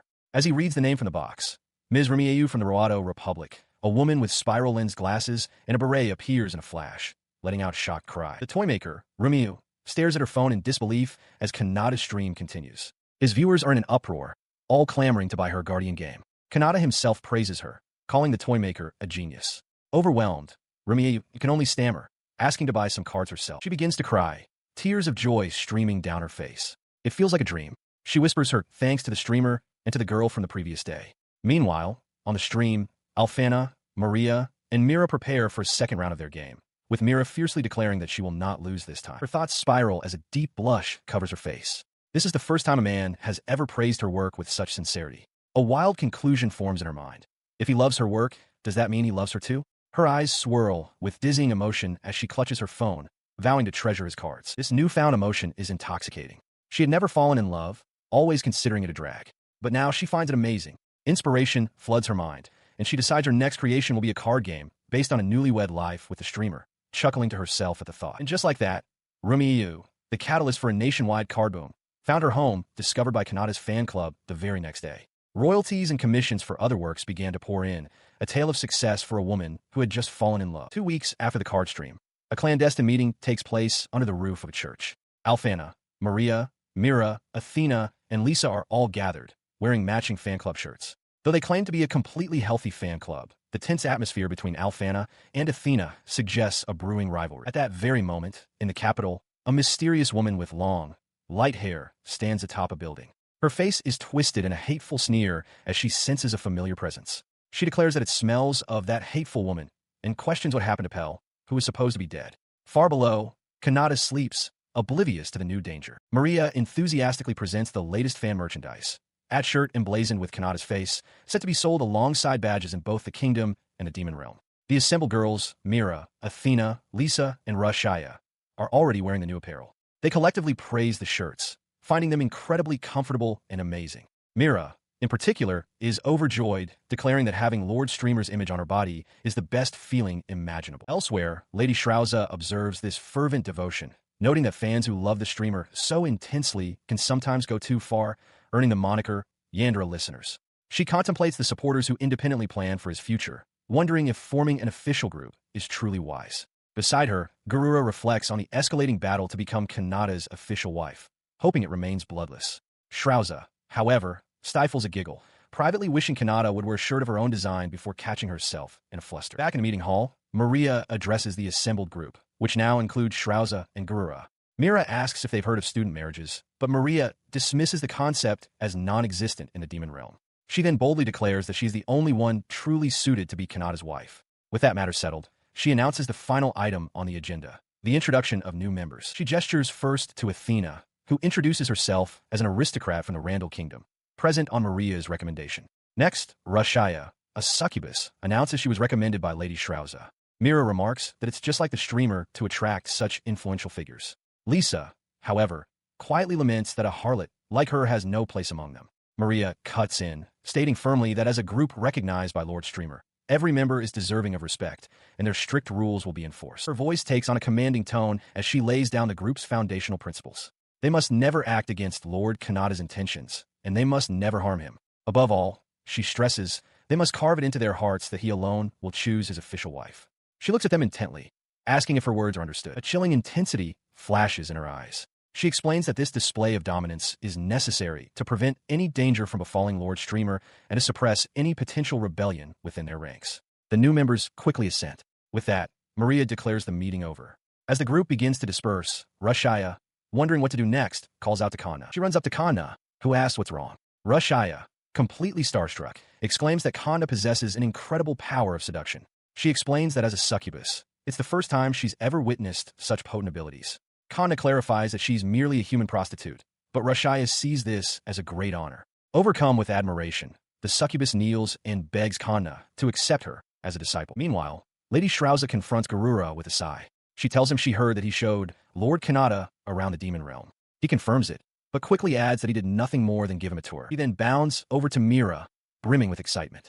Having heard that the food in the demon realm is amazing, he eagerly asks if he can join their dinner table, promising to do anything, even wash the dishes. As Mira looks on, surprised, Maria calls out to Athena, inviting her along as well. Maria and Lisa then start to leave, with Maria urging everyone to head back to the dorms quickly. As they walk, Lisa remarks that Athena seemed more introverted than she expected. Maria agrees, commenting that she can have her head in the clouds sometimes. Unseen by them, a shadowed figure watches their departure. Later, Maria and Lisa, still in their fan shirts, discuss the new merchandise. Maria feels the designs work surprisingly well, and while Lisa agrees they can sell the clothes, she wonders if they can't do something about the design itself. She playfully asks Kanata for an autograph on her shirt, much to his flustered agreement. As Athena and Rashaya looked on, a sudden knock echoed from the door. The sound was unexpected, and Kanata whispered for them to wait as he cautiously approached. Before he could react, the door swung open to reveal Lisa, a knife held casually in her hand. With a chillingly cheerful expression, she explained that she had used a simple tap with the back of her knife to neutralize the others. Behind her, Maria and Athena lay unconscious on the floor. Kanata could only stare in disbelief, calling out their names in shock as Lisa assured him they were fine. He demanded to know why she was there, pointing out that she was supposed to be in the kingdom. Stumbling back, he pleaded with her to put the knife down before coming any closer. In response, Lisa simply dropped the weapon with a clatter. His mind raced, questioning how she could have possibly knocked on the door when he had erected a human-repelling barrier. With tears welling in her eyes, Lisa accused him of cheating, questioning how he could bring other women to his room when he had her. She insisted that she had just knocked them out. She moved closer, her face inches from his, her expression intense. She laid out her terms for forgiveness. Starting immediately, he was to stream for her and her alone. She demanded that he whisper softly into her ears every single night. With the knife now pressed against his cheek, he asked whose fault this situation truly was, wondering aloud if it was the Count's doing. Lisa vehemently denied this, her voice sharp as she declared it was his fault for making her sad. She added that, in her eyes, streaming to countless people was already a form of cheating. Suddenly, his expression hardened with a realization. He grabbed her face, startling her, and accused her of being someone named Pell, claiming she was putting on a third-rate act. He declared that Lisa, despite her sickness, would never harm others. He pointed out that she didn't even know his true identity, and that he had noticed her form was different. As he processed this, a new figure loomed over him. A woman with wild, light-toned hair in a familiar braid and a tattered dress looked down with a possessive glee, calling him her husband. Lying on the floor, Kanata looked up in utter confusion and shock, asking how she could be here when he thought she had already died. On the floor, Kanata looks up in shock at a young woman with light, braided hair looming over him, a bloody knife in her hand. She confirms her suspicions, stating that what she believed about him was true. The memory hits Kanata with full force. He died once. She begins to explain her own story. After her death, she did not awaken in heaven. Instead, for some unknown reason, her soul was transferred into a small doll. She found herself in Lisa's hospital room, where she was horrified to discover that the doll she inhabited could speak. Her tale continues, revealing that since she couldn't take over Lisa's body, Lisa locked her away in a birdcage. The girl kept her existence a closely guarded secret. Her expression twists into one of manic glee as she licks the knife's blade. She recounts seeing a girl wearing something with a Haitian design, following her, and then running directly into Kanata. To her, this could be nothing other than fate. The scene returns to the present, with her pinning Kanata down. She holds the knife close, demanding to know when she ever forgave him for cheating. She insists he must look only at her to feel a love so powerful that it hurts, and questions if he was truly serious about his earlier talk of resting in peace. He shoves her back, trying to reason with her. He clarifies that the other two are just friends and that he and she are not even dating. She seems to twist his words, however, declaring that on top of forgiving his cheating, she'll just knock him out with a slap. Her mind flashes to a memory from the previous week, a dream in which his masked streamer persona knelt before her with a bouquet of flowers and proposed marriage. The vision fuels her intense conviction. She throws herself upon him again, her eyes wide with fervor. She proclaims that she accepts every word he's ever said, whether in dream or reality, because that is how she loves him. Terrified, Kanata can only think that she is the craziest person he's ever met. She then brings up something else he supposedly said in another dream just last night. Leaning close, she whispers that he told her he wanted to have kids soon. Kanata, sweating and aghast, vehemently denies it, shouting that he never said that. She ignores his denial completely, telling him to get ready and take his clothes off. Defeated and blushing with embarrassment, Kanata quietly agrees, asking only that she turn around. She happily accepts. He lunges forward, shouting in frustration as he uses body reinforcement to propel himself away. He knew she was going to pounce. Behind him, the Yandere fan clicks a device with a manic grin, while Maria and Alfana cry out in alarm. He sprints away, the Yandere fan in hot pursuit. He knows her eyes are only for him, and for now, he must do whatever it takes to lead her away from Maria and Alfana. Her threats escalate. She declares her intent to wipe out the entire area, gesturing towards nearby children as potential hostages. Kanata, horrified at how the live streamer has become a monster, spots a wagon and sees a chance for escape. He rushes towards the vehicle, shouting for the driver to take him somewhere without people at full speed. To his surprise, he finds Athena Ferratoa standing there, and Lisa sitting inside the wagon, who notes the coincidence of their meeting. From a distance, the Yandere fan spots him with Athena. A look of pure rage contorts her face as she recognizes the noblewoman, dropping a small, doll-like object in her fury. The confrontation is immediate. The Yandere fan, brandishing a knife, screams at them, demanding to know how they dared to lock her in a cage. But Athena is ready, a glowing orb of light already in her hand, as she calmly states she knew the pursuer was there. Later, in a quiet, secluded location, Kanata walks with Athena up a spiral staircase. He admits to her that he's been on edge all morning, ever since a messenger from the principality informed him of the fan's escape. She leans against him, apologizing that their reunion had to be under such circumstances and musing on why nobles are so clingy. She then leans in closer, remarking on his pleasant scent and inviting him to touch her hair, assuring him she takes good care of it. He hesitantly agrees. As he nervously touches a strand of her hair, she smiles, amused by his reaction. He admits his nervousness, explaining that he isn't used to touching hair so beautiful. His attention then shifts back to Lisa, who is now sitting up. He asks if she is all right. She, in turn, asks why he hit her. He explains it was because he'd already been through a similar situation before, as Lisa confirms that the Yandere fan is now asleep in the wagon they left at the entrance. He listened as Athena Ferratoa explained the situation with the now unconscious her. Athena detailed that her magic sword could absorb purse mana from Lisa's body, allowing Lisa to recover unharmed, but with no memory of the event. However, a complication had arisen. The mana she had absorbed from her earlier had leaked from the tip of her sword and into a nearby doll. The doll, now twitching with borrowed life, was the reason she had tied it up. For some unknown reason, it kept reanimating. Looking down at the bound doll in his hand, Kanata apologized for the trouble. Athena, turning to leave, stated that despite the pain, she had to take her back to the principality, but then asked if she could stay at his place again. Later, he found himself being questioned by a recovered Lisa. She demanded to know why Per had been with him, adding that she vaguely recalled Per following them to Maria's dormitory. He recounted the events to Athena, who quickly pieced it together. She surmised that when Per heard a voice similar to Kanata's, she assumed it was him and attacked. Kanata confirmed her deduction was exactly right. He bowed deeply in apology. As a carriage departed outside, Athena told him that while she would let it slide this time, anyone else would not have forgiven him for using such a terrible excuse. She then leaned in close, a mischievous glint in her eye. With a lick of her lips, she teased that he looked cute when he was nervous, and that pretending not to notice had its own charm, leaving Kanata completely flustered. As night fell, a thought surfaced. Fantasy and reality have nothing to do with each other. That is why it is so important to consider the other person's feelings. Attempting to return to his routine, he prepared for his dream, but found he couldn't focus. Alfana and Maria sat directly behind him, watching with unnerving intensity. Alfana, nibbling on a snack, seemed resolved to never make a mistake like that again. Meanwhile, in the demon world, his broadcast was being received with far more enthusiasm. Lady Shrauza and her subordinates cheered to the screen, declaring it an absolutely top-tier epic. The celebration was not shared by all. However, as Garura lay passed out on the floor, a victim of the realm's expensive food. While conducting a live stream, Kanata receives his first-ever super chat. The message is insulting, calling him boring and telling him to quit.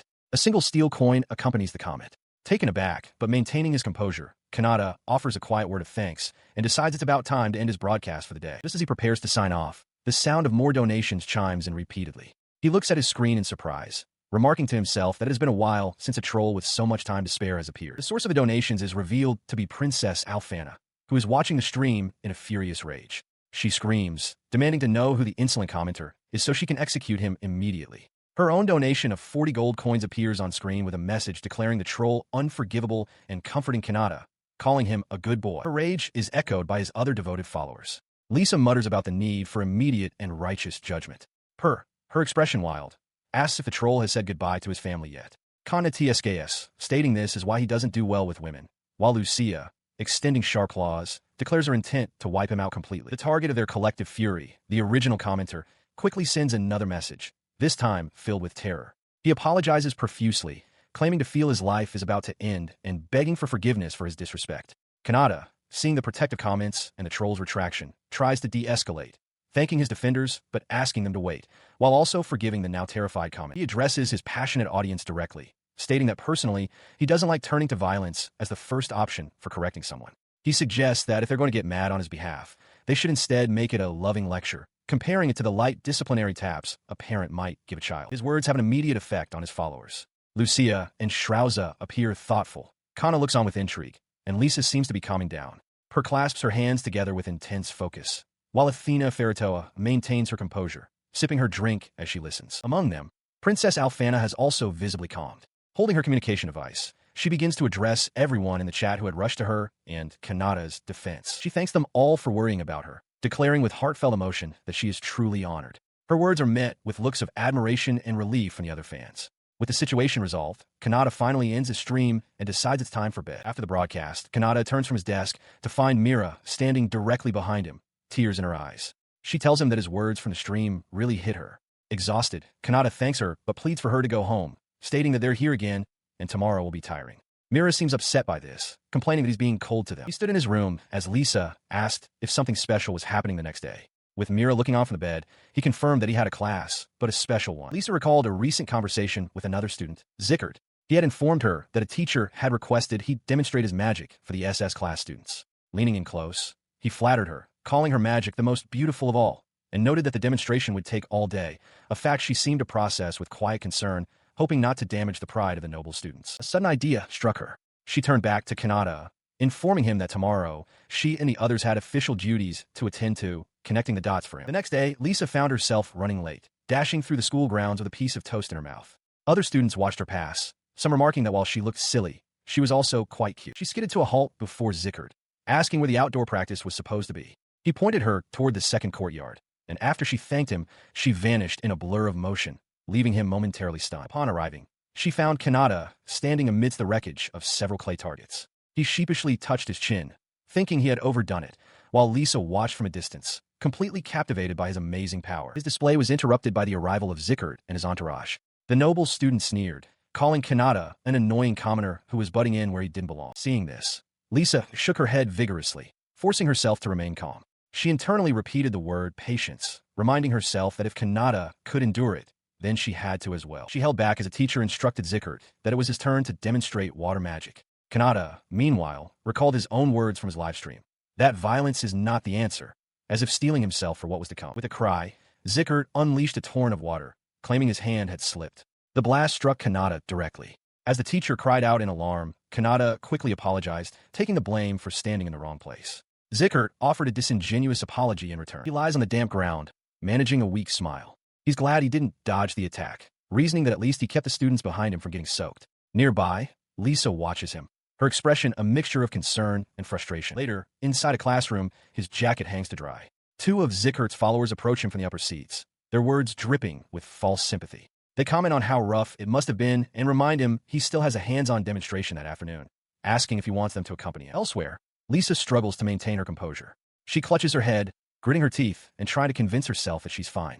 She thanks them under her breath for their concern, but internally resolves that she will not be defeated by class discrimination. The harassment continues. Zickert's followers physically block the entrance to a restroom, shoving someone back with a bottle. They shout for the person to move, declaring that the restroom is for nobles only. The person they shoved is Kanata, now sitting dejectedly on the floor outside the door. Zickert and his entourage, including a short-haired female student, look on as one of the bullies sneers that a commoner who stinks like a beast should be satisfied with using the bushes. Walking away, Zickert smirks to his followers. He dismisses the black-haired commoner as ridiculous and promises that during the afternoon class, they will play with him as much as they want. His lackeys laugh, agreeing that Kanata's expression was pathetic. The confrontation escalates. The bald follower grabs Kanata by the shoulder, getting in his face and repeating the taunt that this place is for noble men only. In a flash of movement, Lisa intervenes, striking the bully across the face with a powerful, glowing hand. As he reels back, she turns away, apologizing to Kanata for being a bad girl. Zickert and his other followers can only stare in disbelief at the sudden violence. The aftermath is tense. The bald follower lies on the ground, blood trickling from his head.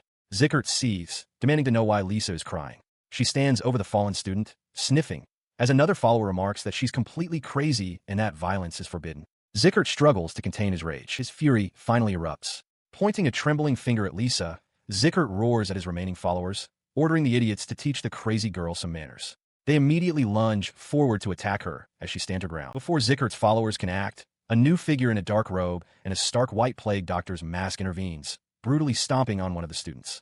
Blood spatters across the floor as Zickert stares, utterly shocked by the sudden, violent intrusion. The masked individual is revealed to be a young girl, Mira, who now sits atop the fallen student, Rikiai Uroya. She asks what the hell he is, prompting a bewildered Zickert to demand her identity. Mira dismissively states that learning his name was easy, and she knows more than just names, holding up a document as she explains she can access his registry records and even his parents' business dealings. Her voice rises with fury as she declares that she cannot forgive trash like him who trample on her husband's wish for a world without class differences. From the floor, Rikiai demands to know what he ever did to her to deserve this. As she speaks, a second, much taller figure in an identical mask and robe appears. Mira issues a chilling threat. If Rikiai so much as lays a finger on another commoner student, this new arrival will erase a member of his family. The tall figure draws a long, thin blade, holding it menacingly over the terrified student. Rikiai pleads for his life, swearing he won't do it again and begging for mercy. The figure commands him to first apologize to every student he has ever wronged. Ignoring the pleas, the tall figure's fist connects with Rikiai's face in a brutal, bone-shattering punch. Mira watches, remarking that his words reminded her that this isn't violence, but rather a loving lesson. The force of the blow sends Rikiai hurtling backward through the air. As he flies, Mira adds that she is also grateful for something, leaving the thought unfinished while her tall companion stands over another of Zickert's down followers. Later, a battered and bloodied Rikiai and his companion are seen kneeling outside Kanata's house. They desperately beg for forgiveness and plead for Kanata to show his beautiful magic to pathetic fools like them. Kanata stands before them, utterly bewildered by the scene. Unbeknownst to him, Mira hangs upside down from his roof, peering into his window. An expression of pure adoration is on her face, a small heart floating beside her as she watches her unsuspecting husband. In his room, Kanata addresses his online audience during a live stream. He calls out to the nameless princess, acknowledging the 10 gold coins she just sent. He asks if she's doing okay and questions the source of her wealth. Elsewhere, his #1 fan, Alfana, collapses in sheer delight. She celebrates that her donations are funding his cute broadcast. Her celebration is cut short by a knock at her door. Annoyed, she wonders who could be interrupting her streaming time. Outside, 2 maids overhear her excitement, whispering to each other that she is completely absorbed in her streaming life. Still in her pajamas, Alfana opens the door to find her attendant, Seabass. He apologizes for the intrusion, noting the sounds of excitement from her room, but explains that he must deliver a message. Her father, King Adarashisu, has summoned her. Alfana flushes with embarrassment, realizing she's been caught. Sometime later, a different princess, Maria, stands before the king. He asks how her life as a student is progressing. Maria reports that, as a princess, she is diligently applying herself to both her studies and martial training. He nods, remarking that she is indeed his daughter, before adding that there is something he has been meaning to discuss. Meanwhile, Maria is shown happily interacting with her friends, unaware of the serious turn the conversation is about to take. The king's casual demeanor vanishes. He holds up a device displaying a familiar user profile and demands an explanation. Maria, he asks sternly, what is this nameless princess with such immense financial power? Maria freezes, her face a mask of shock as she recognizes her secret identity. Her mind races in panic. She desperately tries to formulate a defense, thinking she could claim the donations are just pocket money and that she's merely acting as a wholesome listener. However, she quickly realizes her father is too sharp to be deceived by such a flimsy excuse. Seeing her silence, the king speaks bluntly, ordering her to cease this donation life immediately. He declares that Maria's bank account is to be frozen, and her time living in the dormitory will end this week. He explains his reasoning. Excessive kindness is a gentle poison. He believes that letting people grow through hardship is better than coddling them. It was for this reason, for her future, that he permitted her to live in the dorms in the first place. To emphasize his fury, the king grabs a nearby official by the collar. He roars that he never approved donations just to get someone to comment, declaring that this isn't a simple donation. Maria and her friends watch in stunned silence as she realizes her father has completely misunderstood, believing she is depositing money rather than giving it away. His shock was met not with an apology, but with a grand public spectacle. His daughter, Maria, cheerfully announced her intention to provide the wedding funds for the streamer she admired. Beside the stunned king, Princess Alfana pointed out the obvious flaw in this fantasy. As royalty, she could not possibly marry a commoner. She then whirled around, pointing an accusatory finger directly at her bewildered father. Maria reminded him of a childhood promise to marry her, declaring that a father who obstructed her path to love was nothing but a great nuisance. As her friends commented on the king's sudden unpopularity, Maria stormed away. 3 days later, the consequences of her father's actions were palpable. Walking through town with Kanata, Maria's mood was visibly foul, her face contorted in a scowl as she tugged at the brim of her cap. Noticing her demeanor, Kanata innocently asked why she was so upset. His question went unanswered as his attention was immediately captured by a fruit stand advertising a sale. He cheerfully suggested they stop by, but his lightheartedness only ignited Maria's temper. She spun around and grabbed his face, aggressively challenging him to try and fix her mood. Kanata could only shout in panic, completely unable to comprehend the situation. Kanata stares at his bank book, sighing at his financial state. He laments that in his previous life, taxes and high prices were a serious problem, and donations are his only real income. As he worries, a young woman in a witch-like hat approaches from behind, calling out his name and asking if he is indeed Kanata. She moves uncomfortably close, her expression stern. She points out that recently, his streams have had fewer comments and donations from his listeners. With a determined look, she declares that if things continue this way, she will have to intervene. Her questioning continues as she asks if he wants to meet that girl. When Kanata looks confused, she specifies that she's talking about the nameless princess, whose lack of reaction she finds particularly frustrating. Inside a building, she asks if the nameless princess is in the dormitory. Kanata confirms this, at which point the girl turns to him and reveals that she herself is the princess. The declaration triggers a memory for Kanata. He recalls seeing Maria, the elf princess, clutching a device and speaking with adoration about the nameless princess's stream. The realization dawns on him. Maria was the one who had been supporting his livelihood all along. Before he can process this, the mysterious fan leans in and kisses him. She proclaims that from now on, she will be the one to support his life. Far away, Shrauza and her subordinates watch the scene unfold on a monitor with great interest. He casually pushes her away, mentioning that he just got paid, so he's fine for now. The girl is stunned. Kanata then turns to his streaming setup, grinning as he notes that his number of named viewers, starting with the nameless princess, has been growing, which makes him happy. Blushing furiously, she asks if that's all he has to say. Kanata looks down at her, confirms that it is, but adds a sincere thank you, telling her he's always grateful. At his words, she begins to tremble with delight. Later, Kanata speaks with the real princess, Maria. He explains that he streams simply for his own enjoyment and doesn't care about reactions. What makes him truly happy, he says, is knowing that his viewers, who are busy with work or school, can relax and enjoy his content. Maria listens, a faint blush on her cheeks, realizing her daily donations were perhaps not what he valued most. Their conversation concluded. Kanata announces he's returning to the inn and bids her farewell. As he walks away into the crowded street, Maria watches him go, admitting to herself that she couldn't bring herself to tell him to leave the dorms. She stood with Kanata and his companions before a tall tower, wondering what her next move should be. Meanwhile, at her mansion, the demon Lord Shrauza was enjoying a day off. As her subordinates Rashaya and Lucia attended to her, Rashaya noted that she must have come for advice. Lucia, ever diligent, offered to test out some newly acquired techniques. Surprised to see Lucia, Shrauza listened as the demon explained she was training at the mansion on her day off. Shrauza then revealed her true joy, using her donations to have Kanata build up his body, ensuring he is well protected. She declared that this was the absolute best feeling. The three of them celebrated this revelation with a triumphant high five. Shrauza was ecstatic, exclaiming that she finally understood his mindset and that the donations were far from a waste. Her excitement gave way to a more serious contemplation. She clarified that she wasn't worried about him, but rather concerned about the inevitable day he would have to risk his own body. She wondered aloud how she could make him understand her perspective as Rashaya and Lucia listened intently. She reviewed a user report for her streaming persona, the Rampage Noble Lady, realizing that by establishing her own distinct identity and status, her opinions would carry more weight. While she understood her father's concerns about money, she believed that engaging in activities beyond streaming might ease his worries. Elsewhere in the mansion,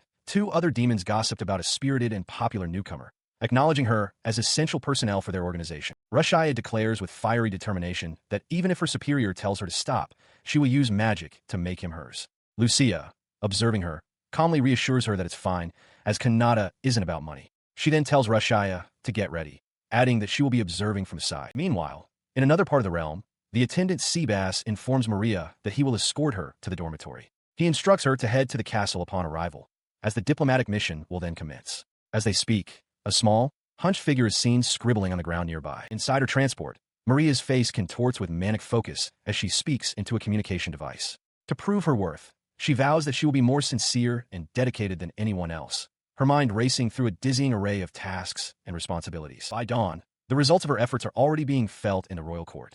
Officials marvel at the screen, reporting to the king that Lady Maria's instructions to the various territories have been both decisive and precise. The bewildered king asks his daughter for an explanation. Maria responds with a gentle smile, stating that she was merely helping her father, who is always so busy. Her modest explanation is cut short as another official rushes in. He breathlessly reports that cases they have been struggling with are now being resolved one after another, citing the settlement of land disputes, market relocation problems, and the restoration of trade with a demon-plagued village. The king is left utterly speechless. He looks over to see Maria comforting her younger brother, Ars. The king recognizes the intense, unwavering look in her eyes. It is the very same expression she wore during her slave liberation exercises. This realization fills him with dread. He tells Maria she needs rest, warning her not to become a work demon. She dismisses his concern with an unnerving smile, insisting that he should be the one to rest while she, his obedient daughter, handles his work for him. The king flinches, unsettled by her intensity. She maintains her serene facade, sweetly telling her father how much she loves him and appreciates him. The king can only watch, deeply troubled, as she speaks of accepting a life of dormitory living and relying on donations. Suddenly, she leans in close, her expression shifting to one of intense possession. She whispers, asking her father which he prefers, being called Papa or Haitian-sama. The king breaks out in a cold sweat, terrified by the implication. He and Ars cling to one another in fear. The king quickly stammers that he likes Papa just as much, and Ars chimes in that he likes father too. Satisfied, Maria turns and walks away with a cheerful way. She approached her father's desk with a serene smile, reminding him that it was nearly time for his meeting. The king, buried in paperwork, looked up and asked if she had forgotten anything. Maria affirmed that she had, her smile unwavering. Leaning in close, her voice dropped to a soft, insistent tone. She reminded him of her mother and then demanded he repeat a phrase for her. "You're the best in the world, my beloved daughter." The king sat frozen, a bead of sweat on his brow as she held his chin. The king's desperate plea echoed in his mind, a silent prayer to the streamer Haishin to take his daughter. He envisioned a chaotic scene. Maria, with boundless and alarming energy, launching herself at the unsuspecting streamer, as her friend watched in shock, and the assassin Mira slept peacefully on a nearby branch. Meanwhile, Kanata received a message from the nameless princess. He sighed in relief, learning that her father, the king, had officially acknowledged him. Maria's message confirmed that she had been forgiven and that his payment for the day had been sent from the treasury. In her own room, she clutched her device, a look of fierce determination on her face, pleased that her plan to be recognized was succeeding. At his desk, Kanata lets out a weary cough while streaming. A message from a viewer appears, asking if he has a cold and advising him to be careful. The viewer notes that it's getting late and suggests they go buy a fan together sometime, a thought that seems to register with the exhausted streamer. Despite his fatigue, he rallies with a sudden burst of energy, giving a determined thumbs up to his audience. He declares his intention to stream all through the night, thanking his viewers for their concern, but resolving to push forward. His chat feed floods with messages of excitement and support for the impromptu marathon. His declaration sends ripples through his varied audience. While Rebecca and Maria have already fallen asleep, others are galvanized. Mira stares at her screen in shock before vowing to stay with him, and Rashaya eagerly agrees with a blush. Elsewhere, Lucia and another demon note they have a morning meeting, unable to join. The streamer himself, however, has already passed out at his desk. The next morning, the consequences of the all-night stream are apparent. Kanata shuffles toward the school building, completely drained of energy. In stark contrast, Mira, Maria, and her friend walk alongside him, looking refreshed and full of life as they greet the day. As they cross the school grounds, Maria's friend asks why they are all trailing the day's Kanata. Nearby, his classmates Ron and Thomas walk past, commenting on the bright morning sun, oblivious to his sleep-deprived condition. Mira gestures down a different path, informing the group that her classroom is in that direction. Kanata, still stumbling from exhaustion, barely seems to register her words as he continues forward, drawing a curious glance from Maria. He finally reaches the S-class classroom and slumps into his seat. His classmates, including Ron, Thomas, and Zickert, are already settled, with one audibly preparing for another day of hard study. Hours later, he is still fast asleep at his desk when a hand taps his shoulder. Ron and Thomas are there to inform him that classes are over for the day. Kanata groggily lifts his head, blinking in confusion. Ron then explains that Kanata wasn't alone in his exhaustion. He reveals that nearly half of the S-class had stayed up watching his all-night stream, and subsequently slept through their lessons. The sight of his slumbering classmates makes Kanata's eyes widen with surprise. Walking with his friends after school, he remarks that sleeping through the morning lessons was for the best, and that he can now go home for some proper rest. As if on cue, he staggers, overcome by dizziness. He manages to reach his building and announce his return before his legs give out, and he collapses onto the floor. He barely made it to his room, his body suddenly feeling impossibly heavy. He regretted not taking a break from streaming as he stumbled, his head burning with fever. With a final thud, he collapsed onto the floor, his strength completely gone. Sometime later, he awoke in his bed, disoriented and weak. A wave of heat and chills washed over him as he struggled to grasp what time it was.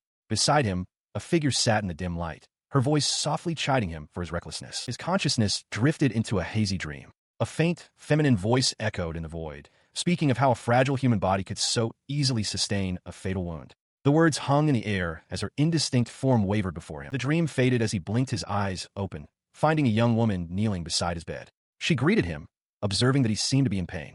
Startled, Kanata demanded to know who she was and how she had entered his room. In his feverish state, he blurted out a request for her to handle the stream, to which she readily agreed. It was then that he finally recognized her, Alfana. A message materializes from the darkness, flanking a stylized microphone icon. It proclaims that a certain broadcast is the greatest entertainment in this world. Kanata awakens in his bed to find a woman who looks just like Alfana leaning over him, a small device in her hand. She remarks that his pained expression is irresistible to his listeners and proposes they start a stream to capture his current state. He recoils, wondering if he's trapped in a nightmare. Unable to believe Alfana would say something so cruel. With a playful pose, the woman reveals magnificent white wings and a leafy halo, feathers drifting gently around her. She greets Kanata warmly, saying it's been a while. Still in bed, he realizes this is not Alfana.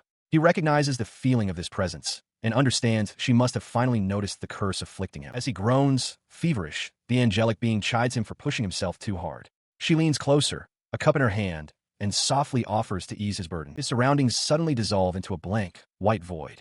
Kanata stands bewildered, noting how light his body feels as he questions where he is. The angelic figure floats before him, explaining that they have entered the deepest recesses of his subconscious. The vision shifts back to his room, where his physical body remains asleep.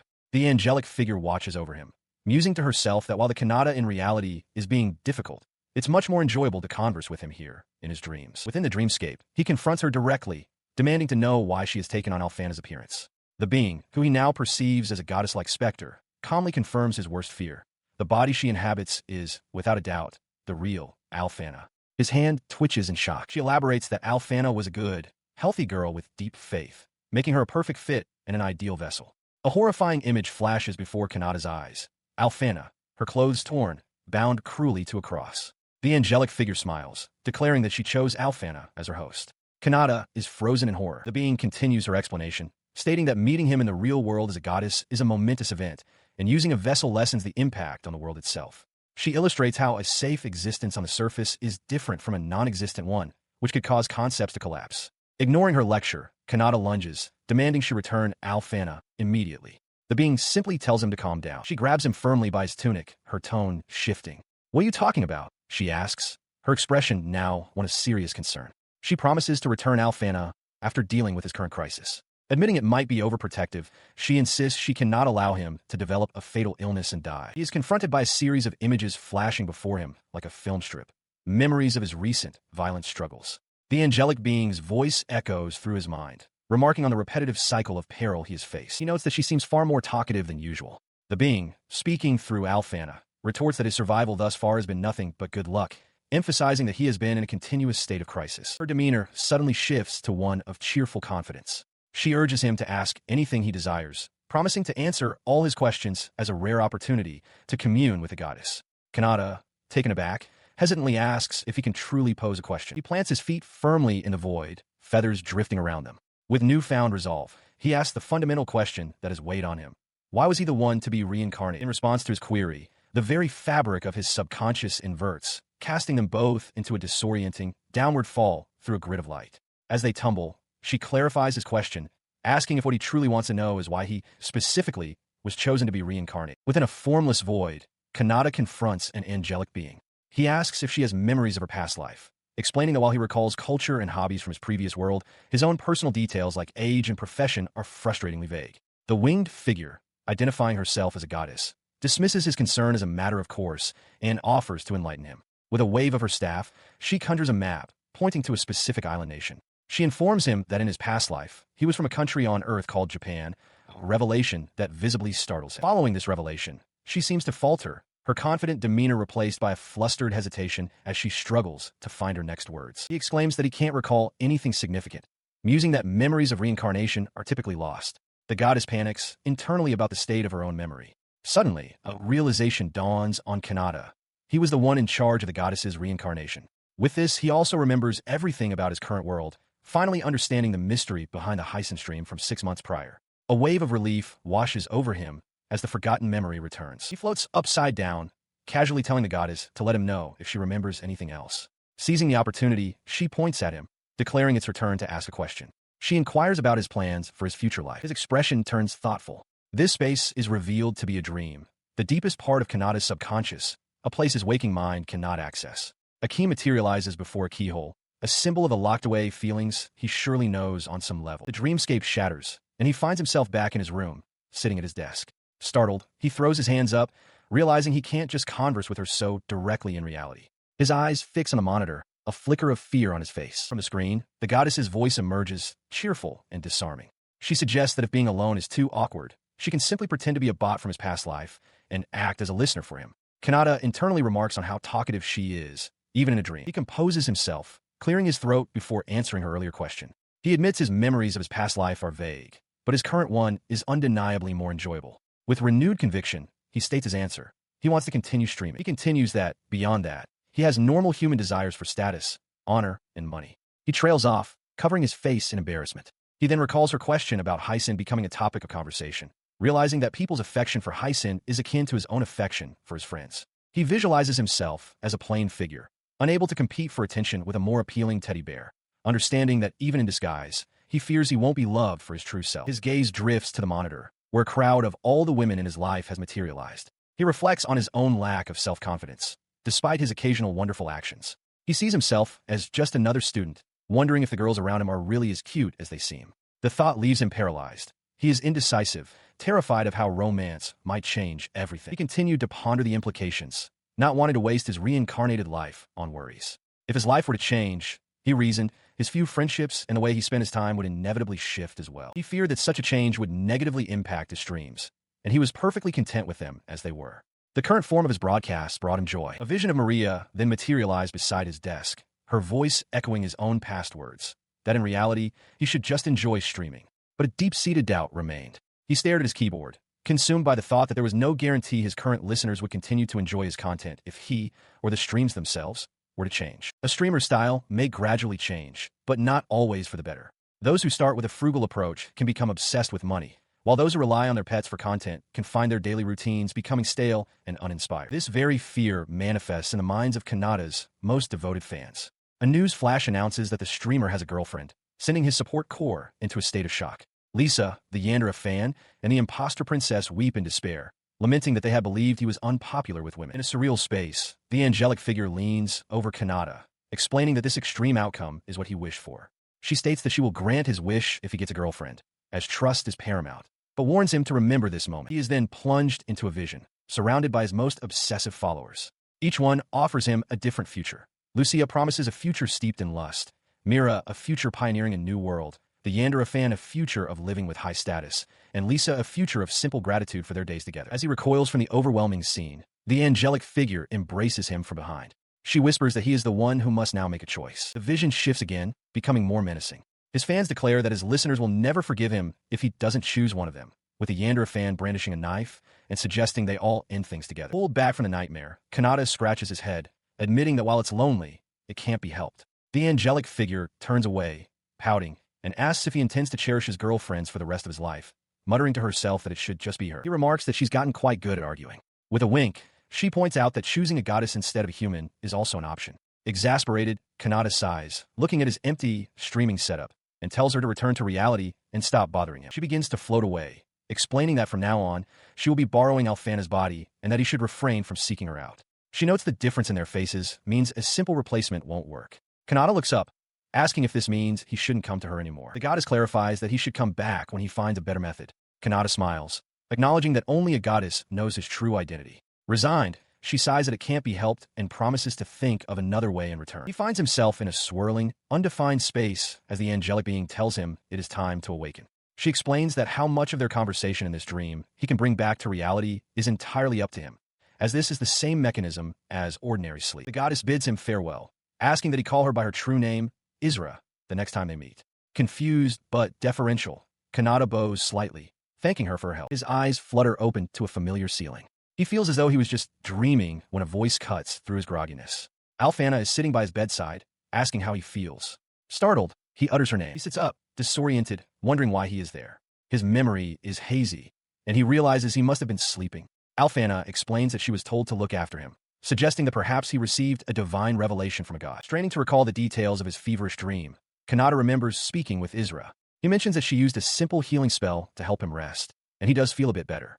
As he speaks, Alfana watches him intently, a flicker of understanding in her eyes. Her mind drifts back to their first meeting. She recalls how his hand was trembling at the time, a memory that seems to surface for Kanata as well as he falls back against his pillow. She quietly confesses her regret for not having used healing magic properly back then, and how she hasn't been able to see him since. With a gentle smile, she expresses her happiness that they are now in a world where they can meet. Leaning closer, Alfana asks if he's healed. Kanata, half asleep, murmurs that it's fine since he's a patient. Her expression suddenly hardens.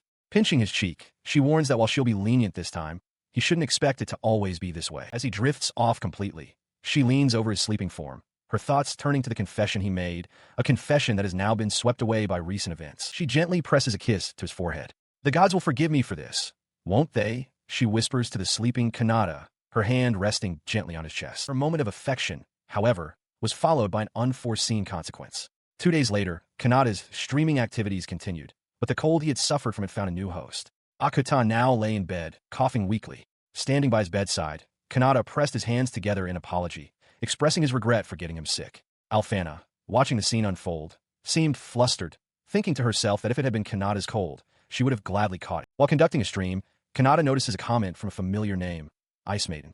He remarks that they're an old fan and asks how they've been, mentioning that school has been busy. The fan's message expresses delight at hearing his voice after a week, praising the relaxed tone of his stream and sending a donation of 5 silver coins. Elsewhere, the fan known as Lisa types furiously on her device, her devotion clear. She is thrilled that Kanata is concerned for her. She thinks to herself that she agrees with his sentiment, finding it wonderful how he treats her as an equal without getting directly involved. Overcome with emotion, she proclaims her love for him and sends another 5 silver coins, prompting Kanata to comment on her usual intensity. In the demon world, Lady Shrauza and Garura watch the same stream. Shrauza finds this method of interaction delightful and declares that she will try it herself after waiting out her 1-week restriction. Garura observes as she excitedly points at the screen, her chosen username visible. I'm a demon world resident. Any questions? Her week of waiting proves to be an ordeal. With 7 days remaining, she already feels it is too much to bear. The next day, she is slumped over her desk in boredom. On the final day of her restriction, she stares intently at her device, wondering if Kanata is doing well. The anticipation has worn on Garura as well, who has fallen asleep at his own desk. In his slumber, he mutters the beginning of Shrauza's chosen username, a sign of his own disappointment and fatigue. As Shrauza relaxes in a bath, a notification from the stream finally arrives. Her body instantly shatters like glass before reforming in a seated, alert position as she hears Kanata's voice again. In response, a colossal, winged demonic form materializes in the stormy skies above the demon capital. Despite this overwhelming display of power, a note indicates that the demon world is peaceful today. The immense being joyfully exclaims, "I'm fine," marveling at the large text message on the stream. The following day at the academy, Garura, now in a human student's disguise, and a young woman with pigtails thank an unseen person for their help. Garura politely insists that the pleasure was all theirs. As the pair walks away, the young woman tells Garura she will handle some procedures and that he should go on ahead to the carriage. He agrees. Nearby, Kanata overhears their exchange and wonders if they're students from another school. He glances over his shoulder, and his eyes meet Garura's, who returns the look with a flash of annoyed recognition. Inside a classroom, a teacher with spiky, light-toned hair and glasses lectures his students. Holding a piece of chalk that crackles with faint energy, he explains a phenomenon he calls the attribute magic acquisition limit, making a series of sharp, distinct sounds as he demonstrates. He then announces that, as part of an exchange with the Xandered Empire's Academy, a group magic mock battle will be held soon. Kanata, sitting at his desk, listens with a serious expression, absorbing the weight of the news. A fellow student asks for clarification on what the event is. As Kanata glances over, Mira appears outside the window, hanging upside down, her attention fixed on him. She notes to herself that she thought she heard a voice from outside. The teacher explains the rules. It is a team battle to capture the opposing general, with mechanics like a territory control game. The news sends a buzz through the classroom, with students excitedly discussing the magic battle and the high-stakes selection process. Amid the chatter, Lisa is overcome with terror. She trembles violently, biting her nails as she thinks that she cannot allow the Imperial Academy to have Kanata. She panics, wondering who would take responsibility if he were to get hurt, her dream of a quiet life with him in the capital suddenly under threat. At the academy, Maria's thoughts swirled around Kanata. One moment, she was playfully fantasizing about being on his team for the mock battle, her expression giddy. The next, her face was a mask of desperate anxiety. Clutching a cross, she fretted that it would be better to apply pressure so he wouldn't be chosen. She repeated to herself that she had to be the one to protect him, terrified that he would be deceived and taken somewhere far away. Meanwhile, Kanata was at his desk beginning stream. He casually greeted his viewers, explaining through a mouthful of food that he was still having dinner but would be with them shortly. As he spoke, a notification chimed on his monitor, catching his attention. His greeting reached Maria, who was watching intently on her own device. She scoffed at the chat, wondering what kind of perverts were watching and demanding he give them a reward. Her thoughts then shifted to a more serious matter, as she noted the current political instability within the Empire. A message appeared in the stream from a viewer identifying herself as a student from the Empire. She confirmed that her school held a traditional mock battle event every year, inviting students from various other academies. While acknowledging the truth of the rumors about the nation's instability, she added that her classmates were all looking forward to the friendly competition. This information clearly troubled Kanata. Back at school, he voiced his uncertainty to Maria, questioning if such an event could proceed under the circumstances. Maria, holding a small orb of light, tried to reassure him. She noted that a mock battle was far better than a war where people were needlessly hurt, but admitted she was still concerned and prayed for a swift resolution. Kanata listened, a flicker of suspicion in his eyes. Her words seemed to calm him, and he smiled, saying he could now go to the Empire without worry. At that very moment in the Empire itself, a new power had risen. A colossal warrior with an eye patch stood before a cheering army, his great axe held high. A soldier reported to him as it was chronicled that this man's overwhelming power had led to the Empire's swift and utter defeat. This new conqueror held a familiar streaming device in his hand, scoffing at the message on its screen. He mocked the idea of making the country peaceful through a simple broadcast, dismissing it as a prank. Behind him, captured citizens, including children, were bound and helpless. Yet, as he looked at the device again, he considered the possibility, wondering if he could truly bring peace by streaming from this land. His cynical demeanor shattered in an instant. He clutched the device, his face twisting into a look of desperate obsession. He roared that the Empire was now his to rule, and that he would not allow his political ambitions to be thwarted. Then, his tone shifted to one of manic glee as he screamed that he wanted to meet the streamer, Hysin, because he had been dreaming of him. He declared that he was coming to the Empire. While the conqueror made his intentions known, back at the Academy, an official announcement was made. For the upcoming mock battle with the Imperial Academy, their class representatives would be Kanata, Ron, Thomas, and Alfana. As Ron and Thomas took in the news, Maria beamed with delight, while Kanata could only stare in disbelief, wondering why events in this world moved so quickly. Shortly after, Maria confronted Kanata outside. She stood before him, her expression intense, and declared that if he was going to be persuaded now, it had to be by her. She insisted that she was the only one who could do it. Her earnest plea was met not with hesitation, but with a bright, cheerful smile from Kanata. He seemed to find the entire situation amusing, covering his mouth as he expressed his excitement. The unexpected enthusiasm sent a jolt through Maria, leaving her utterly flustered and speechless. As Kanata took a seat, his gaze shifted to Alfana, who now wrestled with the same proposition. She sighed in resignation, muttering that it couldn't be helped. She would simply have to protect him with all her might. For Saintess Alfana, this protective urge was a completely new sensation. The first time in her life, she had ever felt a pure maternal instinct. In preparation for the mock battle against the Imperial Academy, Kanata and his followers have been training for 2 weeks. His most ardent supporters, Anise, FaZe, and their muscular companion, stand ready. Anise declares that she will handle the streaming duties, leaving Kanata looking somewhat overwhelmed by their intensity. The day before the match, his mood is more subdued. Sitting with his friends Ron and Thomas, Kanata reflects that their battle is about to begin, noting with some concern how fired up his teammates are. Ron explains that their opponents, the twin siblings Anise and Glavault, are formidable. He states that Anise wields ice magic while Glavault uses flame magic, and they must not lose to them. Thomas adds that they are the children of a famous noble house, renowned winners of martial arts tournaments, and that the Imperial Academy is filled with many such recognized powerhouses. Ron confidently declares he will take one of them on. His confidence is infectious. The 3 friends bring their fists together in a determined huddle, with Kanata smiling and agreeing that they should give it everything they have. Meanwhile, Maria expresses her profound frustration to her friend. She cannot accept the team arrangements, complaining that the kingdom's teams are segregated by gender while the empires are mixed. This is especially vexing as her duties as a saintess will soon take her to another country. Clinging to her friend, she cries that it's deeply unfair she cannot get closer to Kanata in front of everyone. At the Welcome Hall in Fortuna, a border city between the kingdom and the empire, the students from both academies cross paths. Kanata and his friends spot their opponents for the following day, the confident-looking Anise and Glavault. Just then, a waitress announces that dinner is served, and Ron enthusiastically suggests they eat up for the battle ahead. He and Thomas then dash off toward the dining hall, shouting for Kanata to save them some food from the buffet. Kanata is left standing alone in the suddenly quiet corridor. His solitude is broken by the sudden appearance of Mira, who cheerfully announces her presence. She explains that she has brought his streaming materials and, as a gift, a meal ticket for a high-class inn. She tells him everything is prepared and he can eat there tonight. A flustered Kanata asks if this is really all right, accepting the ticket. She leans in close, her face beaming, and confesses that she has been looking forward to this day. Kanata, blushing, quiets her but agrees to go to the stealth viewing area later, telling her to go on ahead. As he walks away, he resolves to sleep in his own bed tonight. In the background, Maria urges her friend to hurry so they can get to the venue. His thoughts are interrupted when Anise, one of his followers, trips and crashes in his back, sending them both to the floor. As FaZe rushes to help her, Kanata looks on with a grimace. He thinks to himself that he needs them to be a little more tense and aware of their surroundings. His own followers, he realizes, are a bigger worry than the structural integrity of the building. He came face to face with his opponents, a confident young man with long, light-toned hair and an energetic young woman with impossibly long twin tails. Kanata recognized them from their reputation as the Empire's strongest twins. The young man introduced himself as FaZe Glavault and his sister as Anise. He acknowledged that while their title as strongest was debatable, they were indeed the correct opponents. Anise, meanwhile, offered a cheerful wave and a friendly greeting. He returned the introduction, stating his name was Kanata.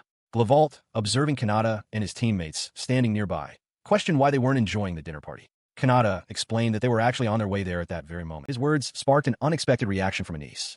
She suddenly seized his hands, exclaiming that she was hungry again and that if he had free time, they should go sightseeing. As Kanata stood stunned, Glavault sighed, recognizing his sister's impulsive habits resurfacing.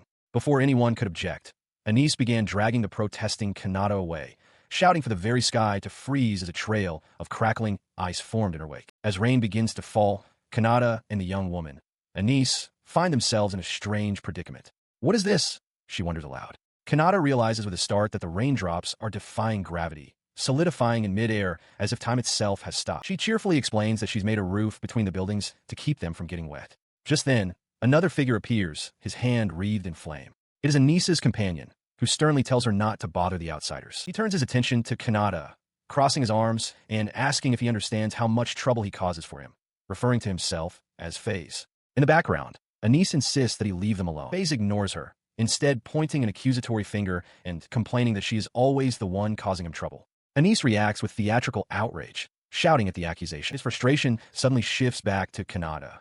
FaZe grabs him by the collar, demanding to know if he's aware of the streamer in the capital, mentioning his own cute little sister. The sudden outburst startles Kanata, and FaZe himself seems shocked to have revealed so much. The emotional turmoil is too much. His shirt bursts from his torso in a flash of energy. He roars, asking about a recent lottery for new merchandise in the capital and demanding to know if Kanata managed to acquire any of it. His intense fandom is laid bare, leaving Kanata and Anise utterly bewildered. Still held by the shirtless FaZe, Kanata cautiously asks if there has been any news about the streamer in the capital's newspaper. FaZe stares back, questioning if Kanata thinks he's strange, while Anise apologizes for her brother's behavior. She explains with a mischievous grin that her brother's upper clothing tends to spontaneously combust whenever he gets excited. A small scene shows FaZe shivering under an umbrella made of frozen rain, lamenting how cold it is. Rummaging through his bag, Kanata pulls out some items. He explains that he worked part-time at the sales event and, as a souvenir, bought a shirt and 2 badges. Since he won't use the badges, he offers them to FaZe. Both siblings stare in utter shock. Anise snatches the badges from his hand. She declares that if he's giving them to her, then tomorrow she will proudly crush everyone besides Kanata and become the MVP. She clutched the towel to her chest, overcome with emotion. "Thank you, Kanata," she cried out, explaining that this was the one piece of merchandise she desired above all else.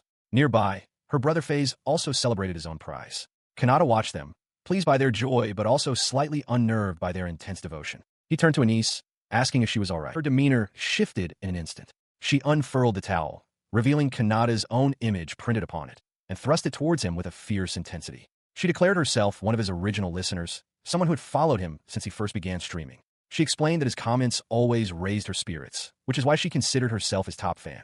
Kanata could only stare, stunned by the fervor in her eyes. Her intense focus then shifted, spotting Alfana nearby. Anise's voice filled with resentment as she questioned why the princess and saintess had the privilege of meeting Kanata before she did. Alfana simply offered a knowing smile, commenting on Anise's skill. Faze attempted to intervene, urging his sister to calm down, but his words went unheard as Anise's jealousy flared. The jealousy twisted her expression into something menacing. Her eyes widened with a possessive fury as she confessed a dark urge to snap Alfana's beautiful neck. The chilling declaration left Kanata and Faze frozen in terror, realizing the situation in the capital had just escalated into a major crisis. Anise's face twists with manic devotion. She declares that while she and Faze have seen better days, they are now allies to her darling Kanata. Her expression darkens as she points, claiming a vixen is on the opposing team, guided by God. A sudden surge of power contorts her body, and she realizes she is about to lose control. In response to her outburst, Faze acts instantly. He shouts her name, calling her Plan C, as he unleashes a freezing power that encases her upper body in a solid block of ice. Kanata and Mira watch in stunned silence. Without hesitation, Faze shatters the ice with a powerful strike, a technique he calls thawing. The force of the blow sends Anise tumbling through the air. Faze, now shirtless, calmly pulls his garment back on, remarking that he has cooled his head. Anise lands and laughs, admitting that in her anger, she almost froze the entire town. He then turns to Kanata, apologizing for the commotion and explaining that this is how they must deal with Anise's rampaging magic. Taking her hand, Faze reminds her that Maria is an important friend to their master, and therefore, to them. Faze informs Kanata that they will save the real fun for tomorrow, thanking him and promising to meet again. As the pair departs, Anise waves a cheerful goodbye, announcing that she's hungry and heading home. Watching them go, Kanata mutters about how intense they are. He is startled when Mira suddenly appears beside him, chewing on a large piece of meat. She announces her return from guard duty, explaining it was a stealth patrol. Kanata, surprised, questions if she was just eating. In response to his unasked question about a potential fight, sharp spikes of ice erupt from the ground around Mira. She calmly states that if she were to face Anise and Faze alone, she estimates her chances of winning at about 60%. Kanata then asks what her chances would be against both of them at once. She turns to him, still holding the bone from her meal, and repeats with unwavering confidence that her chances are 60%, even against both of them. With a slight blush, she apologizes for the insufficient explanation, leaving Kanata speechless. Later, back in his room, Kanata sits at his desk during a live broadcast. He decides to eat, stream, and then sleep. He signs off to his viewers, saying he'll see them tomorrow and that the stream will end in 5 seconds. He turns from his desk, only to be met with a shocking sight. Alfana and Anise are sitting politely on his bed, while Mira lies on the floor. They all greet him in unison. Kanata stares, bewildered, wondering why on earth they are all in his room. He finds himself cornered by Alfana, who clings to his arm and asks for confirmation that the other girl, Mira, is staying at a separate inn. When Kanata affirms this, Alfana cheerfully suggests they should both prepare for the next day, releasing him. As she speaks, Mira, sitting on the bed, momentarily thinks she hears her own voice, but dismisses it as a trick of the mind. Alfana then turns back to Kanata, declaring that in an emergency, she and Anise will be the ones to protect him. Anise chimes in, adding that recklessness is now forbidden. As the door to the room swings open, both girls turn toward Kanata with unsettlingly intense expressions, jointly vowing that from this day forward, they will always protect him. Their possessive vow sends a chill down his spine. He has a terrifying vision of the two of them as monstrous figures, their faces contorted with rage as they threaten to attack Maria if she were to betray them. The thought crystallizes in his mind.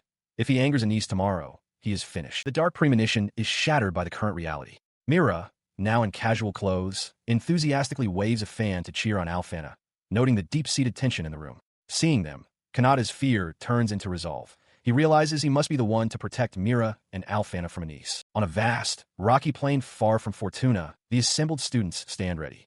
A voice rings out, announcing that the magic mock battle is about to begin, and the participants brace themselves for the coming conflict. Kanata thoughtfully considers the rules of engagement. Victory is achieved by capturing the enemy's base within 1 hour or by eliminating all opposing players. He recognizes it as a strategic territory game where the allocation of personnel is key, weighing the merits of a defensive posture against an all-out attack. In the background, a rival student celebrates an early victory. The battle commences immediately. An announcement confirms that the Royal Capital side has suppressed Base A. Elsewhere, a student is struck down, their badge shattering. The mechanics of the match are made clear. When a participant sustains a fatal blow, a special badge breaks in their place, causing their uniform to vanish and marking their elimination.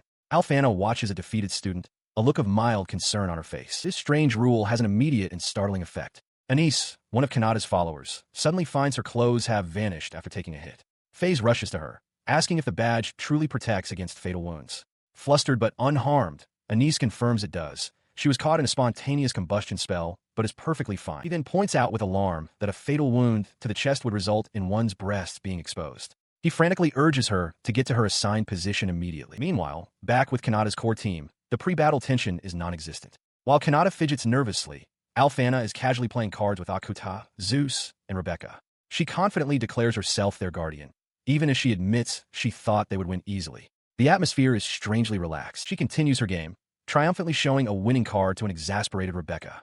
Kanata observes them, remarking that this is just what he'd expect from the princesses. Alphana's attempt to lighten the mood seems to be working, though not without annoying her companions. His attention then shifts to Akuta. Kanata confirms their 5-squad strategy, asking if Akuta is truly prepared for it, acknowledging that the plan requires a significant sacrifice. From a short distance, Zeus and Rebecca watch their serious discussion. Rebecca explains the tactical layout to Alphana. The bulk of their forces, squads 2, 3, and 4, will form the attack group, while squads 1 and 5 handle defense. She stresses the need to support each other to avoid being forced into a desperate relocation. Alphana, however, clings to Rebecca, declaring that she will handle the odd formation and that protecting Rebecca is the most important thing. Alphana rallies the group, suggesting that breaking through the enemy's weakest point is their best option. Maria agrees, adding that if the 5 of them stick together, they will all survive. With renewed determination, the core team raises their hands in a unified cheer. At that exact moment, a notification sounds. The Royal Capital's Prometano Sarita team has been eliminated. He and his teammates watched in disbelief as notifications of defeat flashed across the battlefield.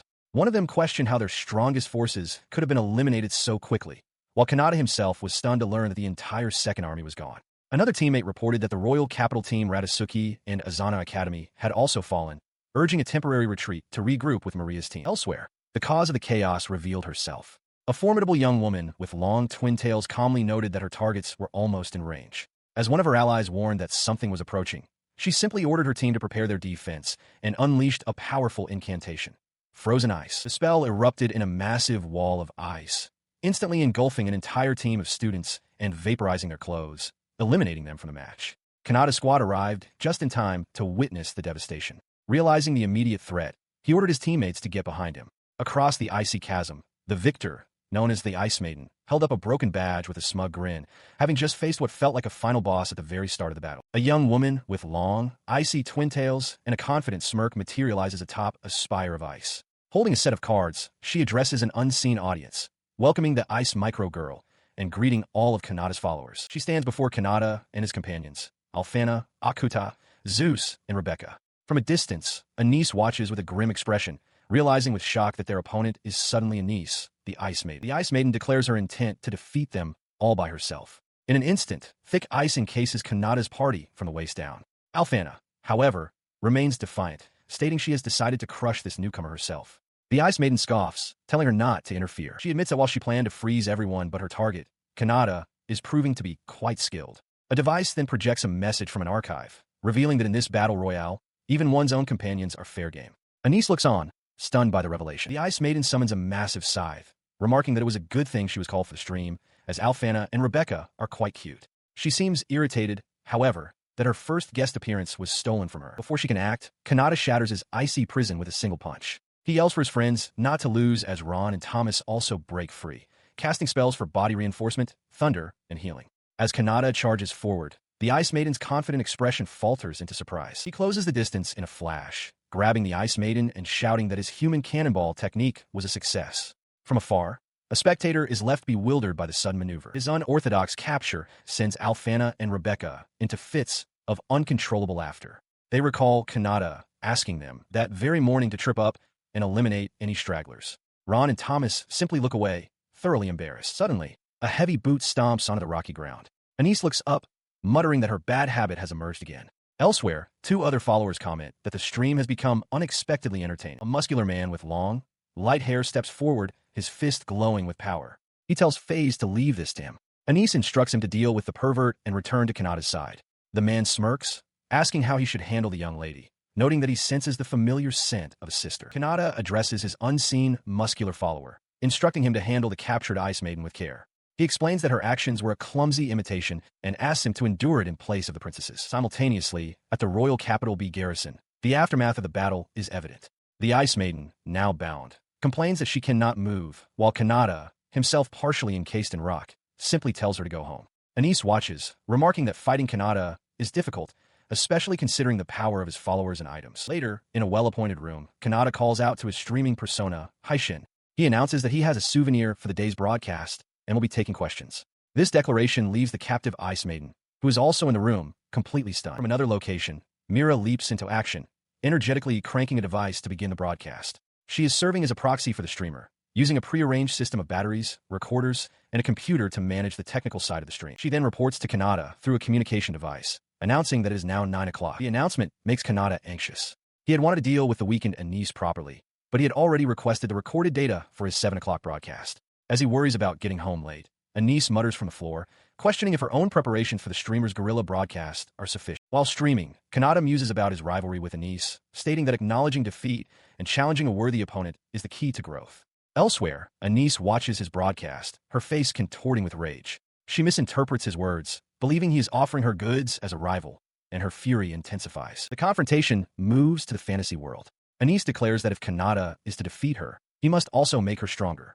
With a flourish, she summons a massive snow golem at maximum power. Kanata, startled by the creature's unique form, realizes this is no ordinary monster and braces himself, warning her not to play games when facing an enemy. Without hesitation, the golem smashes its enormous fist downwards, obliterating a smaller creature Kanata had summoned. He can only watch as his familiar is instantly crushed by the overwhelming display of force. Anise, suddenly flustered, yells at him, calling him an idiot for getting her black hair. Unfazed, Kanata recognizes the familiar pattern of their encounters and calmly activates a body reinforcement spell, his fist beginning to glow with power. He lunges, striking the golem's torso, but feels his attack fail to connect. The blow is completely ineffective. From a safe distance, Anise mocks him, stating that non-elemental magic is utterly useless against her creation. She smugly reveals the golem's design.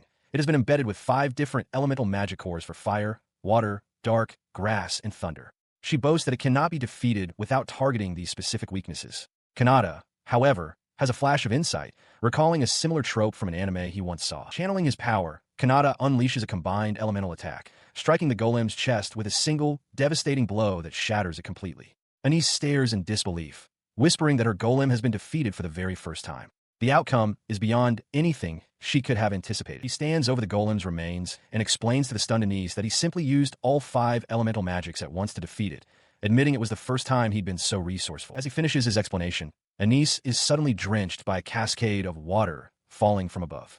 She stands perfectly still, soaked, and utterly bewildered by the sudden downpour. Kanata points out that her hair ties have melted. Touching her loosening hair, Anise comes to a shocking realization. She had been using ice to freeze her hair into her signature twin-tail style all along. Still on the ground, she watches him leave, remarking on his strength. Suddenly, she declares that he won't escape as a massive hand of ice bursts from the earth to block his path. From a distance, Maria and her friend stare at the towering pillar of ice. Maria questions what it is, noting that she can't see through it at all. Her companion observes with awe that Anise's magic seems to be limit-breaking. Now trapped within an ice dome, Kanata confronts Anise. He asks why she is a member of the capital's 5 military corps, but she dismisses the question, declaring that inside her dome, neither allies nor enemies can interfere with them. Observing the confrontation, a previously unseen young woman licks her lips, her interest piqued. She murmurs that she wants to learn more about Kanata.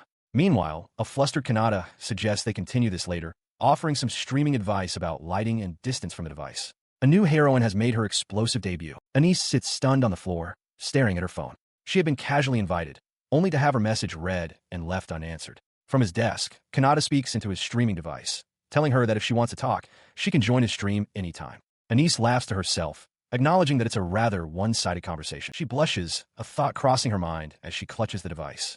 She wonders if it's truly all right for her to visit Haitian's place whenever she pleases. The situation had escalated quickly. Previously, Kanata had tried to dismiss her, stating that even if she claimed to know him, he was just a student in the royal capital. Anise had waved him off, but he had insisted, telling her through his device to stop bothering him. Later, in a rocky clearing, Anise confronts Kanata directly. She remarks that his voice sounds familiar, a comment she claims people often make.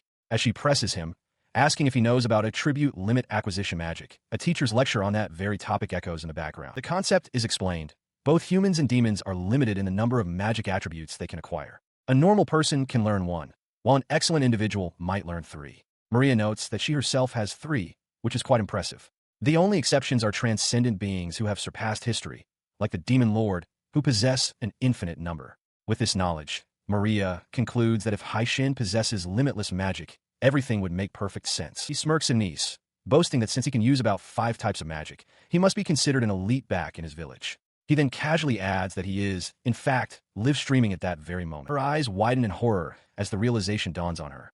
This is a surprise guerrilla stream, and it's being recorded. A donation notification chimes. Anise covers her face, mortified that she's been ignoring all the comments and donations. Kanata, meanwhile, curses his own terrible mistake, aghast that he hadn't noticed he was recording his very first broadcast. His potential is vast, possessing unimaginable magical power, surrounded by devoted officials and guards like Maria, Athena, and Mira, and having the spirit to trade away premium goods for land and support.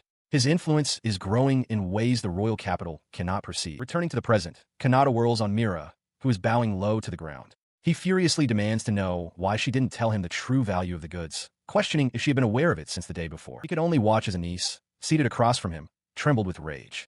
She accused him of being with other women, declaring that she had sworn her life to him, yet he had lied. Her jealousy was a palpable force. Her fury then twisted into a smug smile. She mused that perhaps his limitless magic had corrupted him, or maybe it was the influence of the Fox girls now playfully tormenting him. 2 of his other devoted fans, one in a witch's hat and another with fox ears, confirmed her suspicions, claiming he was under a mental contamination spell. With that, Anise decided on a course of action. She would purge the poison from him herself. Her voice took on an ecstatic tone, declaring that her own poison had been purged and that her devotion to him made her invincible. Kanata looked on, realizing he was trapped within the fortress of her obsessive delusions. He dodged her swift attack, shouting that she was being foolish and that this was no time for games. He insisted that miracles like resurrection don't happen, and he was acutely aware of his own mortality. Anise, however, seemed to only hear his words as a testament to his greatness. She playfully hung upside down from her weapon, taunting him. She declared that she hated being cut by his limitless power, but if he were to strike her down, she would become the strongest, surpassing even him. Kanata considered her words, realizing she was speculating that he himself was not human. He grimaced, acknowledging her difficult personality. He had no more time to waste on this. His entire demeanor shifted. He declared that he was Haishin, the streamer, and that he would now use his limitless magic. As he spoke, powerful fire magic erupted from his hands, shocking Anise. In response to his fiery assault, she countered immediately, shouting for him not to come any closer as she unleashed a powerful ice spell. Frozen ice. The ice spell was massive, seemingly overwhelming Kanata's attack. A message declared the royal capital team had been eliminated. Anise stood victorious, but her expression quickly turned to confusion, surprised by the speed of the outcome. With the royal capital team eliminated, Kanata stands victorious. Before him, Anise crouches, stunned by her defeat. She reflects that despite her immense magic power, she is still just an amateur in true combat. Meanwhile, the angelic figure Isra watches the events unfold on a screen. She notes with a calm smile that she has successfully recorded Kanata's announcement, confirming that this is more than just a live stream. Back in the arena, a loud crash echoes as Kanata's strength gives out. He collapses forward, his body too exhausted to move, pinning Anise beneath him.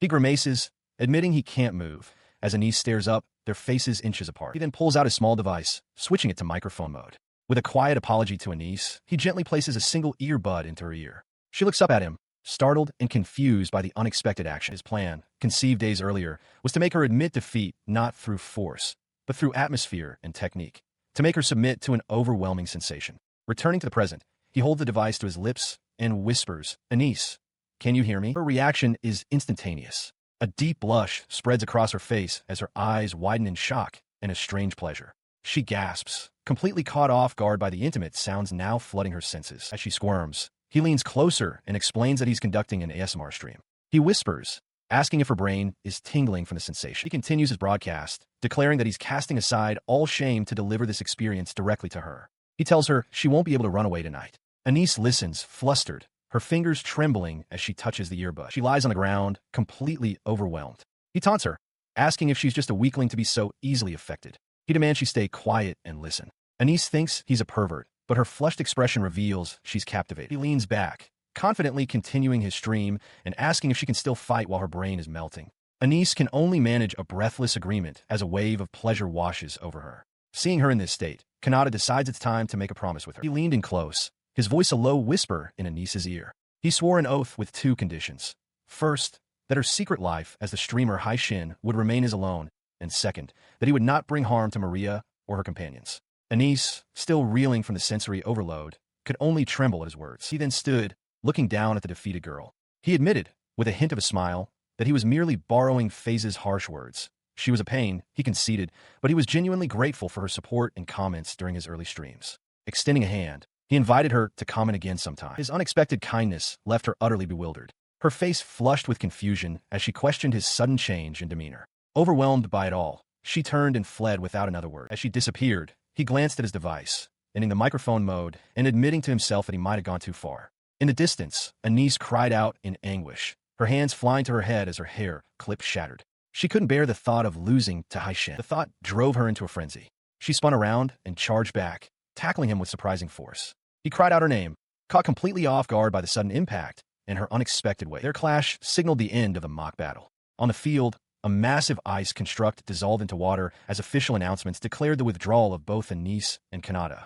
From a distance, Anise's teammates watched, one remarking on her surprising strength. As the time limit expired, Anise declared she would not be defeated by Haishin, while an announcer declared the match concluded. Several days passed. At the academy, the members of the Imperial team still appeared waterlogged and dazed, the psychological effects of the battle lingering. Meanwhile, Anise seemed to have undergone a complete transformation. She clung to a window pane with a look of ecstatic bliss, thrilled to have returned to her normal life. Her behavior drew shocked stares from Maria and a look of intense envy from Agila. Her new normal, however, involved clinging to a deeply uncomfortable Kanata, obsessively licking his face while repeating his name. He could only blush in confused protest, wondering how things had come to this, all under the horrified gaze of Maria and her friend. A few days prior, a mock battle was held. The conflict reached its climax when one of Kanata's friends broke through the Imperial line and seized their flag just as time expired. With a score of 1-0, the victory was decisively the capital's. Despite the win, Agila's companions felt it was hollow. They noted that Anise's solo actions had effectively frozen the entire Imperial force, making the flag capture almost effortless. Agila himself couldn't shake the feeling that he hadn't truly won. Back in the present day, Kanata sits in the classroom, looking exhausted. He reflects on his return to life in the capital, wondering why he's even attending school when both Maria and Alfana are absent on official business. He concludes it must be for the sake of study. His thoughts are interrupted as a girl with long, light-toned twin tails confidently introduces herself to the class. She announces that her name is Anise Kravitz, a transfer student from the Xandered Imperial Academy. As a reward for her performance in the recent mock battle, she will be studying with them for a short period.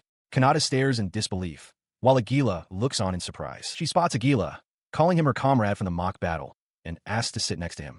Kanata is still reeling from the realization that all the participants from that battle are now in the same class.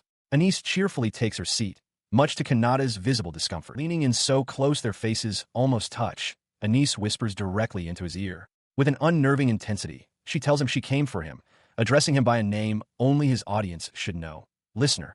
Kanata's eyes widen in sheer terror at the revelation. The unsettling encounter leaves him shaken. Later, as Kanata walks through the school, Agila calls out, reminding him that he's on duty and needs to collect materials from the staff room. Just then, Alfana appears, cheerfully offering to help since she's also on duty. She winks and takes a heavy stack of documents from his hands. Walking together, Alfana playfully asks if he's angry that the Saintess is making him work. She then adds that if she's the one on duty, it will surely boost Kanata's reputation. Flustered by her teasing, he mutters that she's going to get them both in trouble. Meanwhile, back in the classroom, Anise has already become the center of attention. She chats and laughs with Ron, Thomas, and several other female students. From his desk, Kanata watches with exasperation, marveling at how quickly she has managed to fit in. He tries to tune out the noise by focusing on a book. Anise suddenly appears at his desk, asking if his book is interesting. Her cheerful demeanor drops as she tells him to stop ignoring everyone and come talk with the group, putting him on the spot. He finds himself surrounded by his friends, who are enthusiastically welcoming Anise. They comment on how well she and Kanata seem to get along and how impressed they were by their teamwork. Anise, however, leans in close, her expression intense as she claims to see a hunter in him, asking if her outer defenses are being breached. To everyone else, she appears to be a beautiful, popular girl, but Kanata knows the truth is far more complicated. As soon as class ends, he tries to make a quiet exit, but Anise intercepts him. She declares that they finally have a moment alone and insists they talk, perching herself playfully on a nearby statue's pedestal. Overwhelmed, Kanata can only stammer in protest. He explains that he's heading back to the capital, reasoning that when he came to after the match, she was already gone. His words strike Anise with unexpected force. Her face crumples, tears forming in her wide eyes as she laments that he would leave without a proper greeting or even arranging the dinner they had planned. Her distress turns to accusation as she grabs him, demanding to know why he won't reveal his true identity to her follower, FaZe. She reminds him that she swore to keep his secret. Caught off guard by her intensity, Kanata can only manage a weak thanks. He tries to placate her, pointing out that she's drawing attention and pleading with her to help protect his peaceful school life. He explains that he has to leave for his stream, and a flustered Anise quickly agrees. With a promise to see her the next day, he makes his escape. Later, safely in his room, he begins his stream. He holds up a book recommended by his audience, explaining that the reveal of the childhood friend's true identity was genuinely shocking. He enthusiastically tells his viewers that he's going to read through it with them, though he admits he hasn't finished it himself. As he reads, a donation notification chimes. It's from the nameless princess, who requests that he read her book instead. He sighs, asking aloud if his own reading is no longer needed. Unseen by him, Maria watches his stream, her face alight with excitement. Meanwhile, Anise is also watching the stream. Seeing the rapid flow of comments from other viewers, her expression darkens. Her hands clasp together tightly as she vows to protect Kanata, her shadow twisting into a monstrous shape on the wall behind her. The next morning, a tired Kanata walks to school. Ahead of him, his friends chatter about a cute girl, wondering who she could be waiting for. He turns to look, and his sleepiness vanishes when he sees Anise standing there, greeting him with a bright, "Good morning, Kanata." She explains that she waited for him precisely because he had asked her to protect his school life. Taking his words at face value, she now walks alongside him towards the school building, leaving him to carry a stack of books. While carrying a heavy stack of documents, Kanata is confronted by Anise. She warns him that for a mob, like him to get friendly with her would be to invite jealousy and bullying, so he should stay away for his own good. He seems taken aback, questioning her use of the word dignity. She then abruptly changes her tone, grabbing his arm and declaring with a wide smile that she'll freeze any damn person who bothers him, so he can rest easy. Kanata is visibly flustered by her sudden closeness. In the background, his friends Ron and Thomas watch, with Ron greeting him and Thomas remarking on how kind Anise seems for help. His friends are comically knocked aside as one of Maria's friends observes the scene. She muses on Anise's smooth way with words and glances towards Kanata, thinking that while she likes Thomas, she might like Kanata even more. Anise then turns to her own friends, offering them meal tickets she received from her father's business partner. She suggests they all go for lunch together since school is ending early. A dejected Kanata slumps in the background, seemingly forgotten. However, she doesn't forget him, turning to offer him a ticket as well and telling him to do his best. The gesture triggers a sudden memory for Kanata, a flash of something for what he thinks of as a previous life. He regroups with Ron and Thomas, who tease him about girls enjoying the romance of others. Kanata comes to a realization that some people can unconsciously dominate a social situation, just as Anise has done. Before he can process it further, he finds himself swept up by Anise and her group of friends. Overwhelmed and blushing, he wonders how things escalated so quickly. He was just supposed to be streaming, but after becoming the MVP of a mock battle, he's being dragged to a beef bowl restaurant. Meanwhile, watching from a distance, Maria and Alfana are seething with rage. Alfana declares the situation an emergency, while Maria trembles, demanding to know why Kanata is being so friendly and familiar with another girl. She vows that she will not forgive this. Later, outside the restaurant, Anise cheerfully remarks on how delicious the meal was. Kanata, however, is slumped on the ground, utterly drained and wondering why he wasn't able to sit down properly during the meal. Inside, he laments that thanks to her, he couldn't even taste his food. As he speaks, Anise leans in close, pointing out that he has some food on his mouth. She gently reaches out and wipes it away with her finger, her gaze fixed on his, leaving him stunned into silence. He stammers, trying to process the intimate gesture, while Anise licks the residue from her fingers, declaring that his cheek tastes good. Kanata can only blush, thinking this is some kind of cute but overwhelming bug. In the background, the simmering anger of Maria and Alfana finally boils over. His embarrassment is cut short as another student, a blonde man, slams his hands on her table. The man furiously accuses Kanata of flirting with the girl he has a crush on, right in front of him. He explains that he'd been holding back his feelings, only to be rejected, and now he has to watch this. Grabbing Kanata by his tunic, he demands to know why he's ruining his meal and announces his intention to vent his stress on him. Before the man can act, his body seizes up, rapidly becoming encased in a thick layer of ice. He cries out in shock as he loses control of his limbs. Kanata looks on, startled, as Anise steps between them, her face a mask of cold fury. She glares at the frozen student, declaring that she will protect Kanata and that he has no idea who he has just provoked. Without a second thought, she grabs Kanata's arm and pulls him away from the scene, leaving the other patrons to stare at the frozen man. Kanata panics, pleading with her to stop, realizing that if her identity as an exchange student is revealed, her actions could cause an international incident. Behind them, the ice-encased student shatters. She drags him outside to a quiet walkway. Anise turns to him with a smile, saying she's happy he came with her. Kanata, however, is not amused. With his arms crossed, he confronts her directly, stating that her behavior over the past 2 days has been erratic and demanding to know what her true objective is. She explains that her sole purpose for coming was to meet him. Anise reveals that she had to rush to get a student visa, which was only valid for 1 week, but she pushed herself to make it happen. He remains skeptical, pointing out that if she simply wanted to meet, she could have on a trip to the Empire. He questions why she is so fixated on him. At this, Anise's demeanor shatters. Her face contorts with anguish as she points out that the princess and the saintess can see him whenever they please. She demands to know why she, someone at the very top, is being denied the same privilege. Her jealousy spills out as she describes what she believes is happening. She tells Kanata she knows that after his stream's end, he is alone with Maria and Alfana. Anise vividly imagines him in his streamer persona, Hain, being affectionately kissed by both women, claiming they are constantly intimate with him. Unseen by them, the real Maria and Alfana have caught up and listen in, their expressions frozen in shock. She grows more agitated, her voice rising as she fumes about the perceived injustice. She questions how someone like Hain could engage in such behavior, calling it a betrayal. Kanata, caught completely off guard by the accusation, can only stammer, utterly bewildered. Her fury suddenly collapses into desperate pleading. Anise drops to her knees, grabbing his hands. She begs him to be intimate with her as well, lamenting that she wanted to be his first woman. Insisting that he cannot refuse her after she is held back for so long, she clasps her hands together and implores him, leaving Kanata utterly speechless. He remained rooted to the spot, stunned by Anise's desperate plea. Kneeling before him, she declared that while everyone else might one day betray him, she would be the one person who never would. From the sidelines, Maria and Alfana watched the scene unfold in disbelief. Her gaze fixed on him. Anise insisted that her feelings of love for him were unmatched by anyone. She argued that she was a perfect partner, not only cute, but also willing to learn how to cook for him and do anything to please him. Her intense words left Kanata flustered and speechless. As he struggled to process her declaration, Maria turned to Alfana, her voice trembling slightly as she wondered aloud what Anise's request could possibly be. Clasping his hands tightly in hers, Anise looked up at him, her eyes wide with earnest desperation. "That is my request," she began, her voice filled with emotion.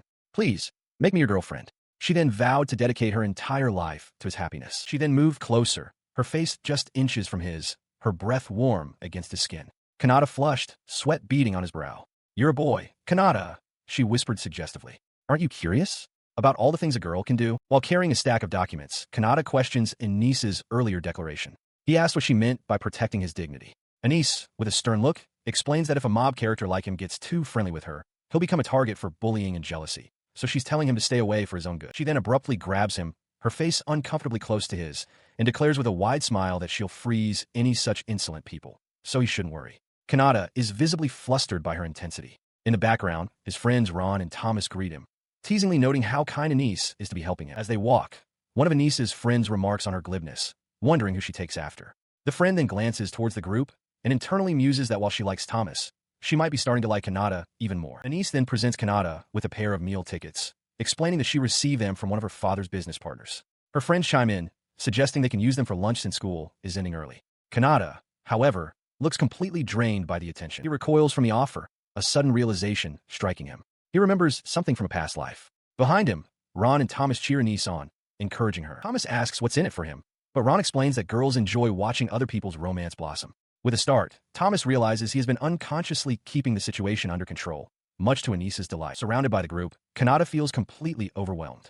He was the MVP of the mock battle and had only intended to continue his streaming, but now he's being dragged along by an overly enthusiastic Anise, who is already anticipating their meal together. Their progress is halted by another student, a new heroine with a stern expression, who furiously confronts Anise. She demands to know what this spectacle is, suggesting it's some kind of trial. Anise glares back, retorting that Kanata is just being shy and that she won't forgive this interruption. Later, Kanata sits slumped on the ground outside a restaurant while Anise stands over him, cheerfully declaring that the meal was delicious. He wonders why he wasn't even able to sit down properly. Inside, he reflects that thanks to her, he couldn't taste a thing. Anise notices a crumb on his mouth and leans in close. With a soft puff of air, she blows it away, her expression gentle, leaving Kanata momentarily stunned by the sudden, quiet intimacy. He flushes with embarrassment as Anise licks the crumb from her fingers, commenting on the taste of his cheek. Their moment is shattered by an angry shout from a blonde-haired student. The enraged student grabs him by the collar, revealing that he had been flirting with a girl who had a crush on Kanata. The student explains that he was rejected because of Kanata, and now, seeing him with Anise, he intends to take out his frustration on him. Before the aggressor can do anything more, a splash of water hits him, and his body instantly freezes solid. He stares in shock as Anise steps forward protectively, her expression icy, declaring that she will protect Kanata from any nuisance. She grabs Kanata's hand and pulls him away, leaving the frozen student behind as onlookers murmur. He panics internally, realizing that if Anise, an exchange student, is found out, it could cause an international incident. He pleads with her to stop, saying the man will melt soon enough. Having found a quiet spot on a walkway, she turns to him cheerfully, glad he came with her. He, however, cuts through the pleasantries. He states that her behavior for the past 2 days has been strange and demands to know her true objective. She explains that she wanted to meet him. She reveals that because she was in such a hurry, she couldn't get a long-term student visa. She pushed herself to the limit and now only has 1 week left. He remains confused, questioning why she can't simply meet the princess and the saintess if she wants to win a trip to the Empire, since they are always at the academy. Her face darkens with frustration as she retorts that as a top student, she is precisely the one who can't meet them. She reveals the reason, a widespread rumor that the streamer Hain is dating both the princess and the saintess. She imagines the two women fawning over him after stream. He listens with a grimace as other students are shown gossiping about the same rumor. Her frustration boils over into a furious shout. She fumes about the sense of superiority Hain must feel, questioning what makes him so special. He can only stare, shocked by her intense outbursts. Her rage vanishes as quickly as it came, and she collapses to her knees before him, crying that it's unfair. She begs him to grant her a single request, promising it won't be difficult, and pleading for his help. He watches as Anise, still on her knees, addresses the two girls beside her. She proclaims that while others might one day betray Hain, she is different. Her feelings for him, she insists, are stronger than anyone's, and she will never be outdone. She then turns her attention back to Kanata, continuing her plea. She argues that she is cute enough, and that she is even willing to learn to cook for Hain. She is strong, she adds, and is prepared to compromise and walk one step behind him if it means being with him. He remains silent for a moment, taking in her desperate sales pitch. Finally, he speaks, asking her to clarify what exactly this favor entails. In response, she lunges forward, grabbing both of his hands and looking up at him with intense, pleading eyes. She reveals her request, begging him to make her Hain's girlfriend. She vows that if he does, she will ensure Hain's happiness for his entire life. Her grip tightens as she leans in closer, her face just inches from his.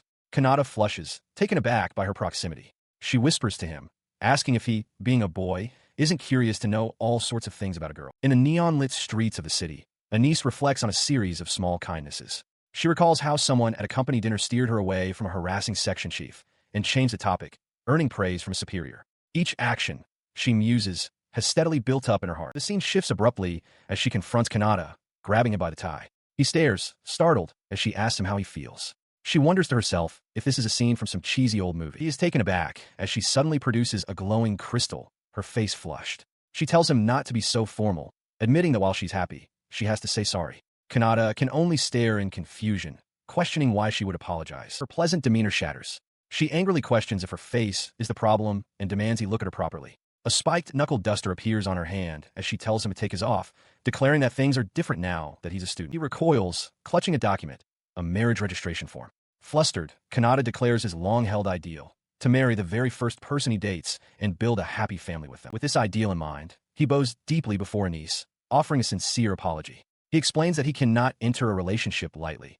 He must first understand everything about her before he can agree to be with her. His apology is met not with understanding, but with a sinister glee. Anise's hands begin to crackle with a strange energy as she smiles menacingly, finding his reasoning to be a nuisance. Her glowing hands coalesce into a massive, ornate scythe. She informs Kanata that the Haitian Sama she fell for was his online persona, not the real him. She finds the real Kanata's maternal instincts amusingly ticklish, but promises that one day, she will make him understand her. She then grabs him by the collar, shouting for this foolish pig to be shipped to the market. Turning her intense gaze on him, she demands he clarify whether he's a psycho or a masochist. Her grip tightens as her expression turns deadly serious. She leans in close, asking him directly, does he truly believe that Kanata and Haitian Sama are two different people? She pressed closer, her face just inches from his, and clarified her point. In the end, she explained his real self and his streamer persona were one and the same. Simply you. Kanata, caught off guard, could only stammer, asking what she meant. He recoiled, shouting that she was wrong and that he was simply Haishin. He argued that people naturally adopt different personas for different situations, with family, lovers, friends, or even enemies, and that all these facets combine to form a person's true charm. Unmoved, Anise coolly told him to calm down. In the next instant, she unleashed a new technique, ice prison, causing crystalline bars to erupt from the ground and trap him. Caught inside the frigid cage, he desperately cast a fire spell, but the flames sputtered weakly against the enchanted ice. Anise approached the bars, a massive scythe now in her hands. She noted that while his reserves of magic power were impressive, his technical skill was still underdeveloped.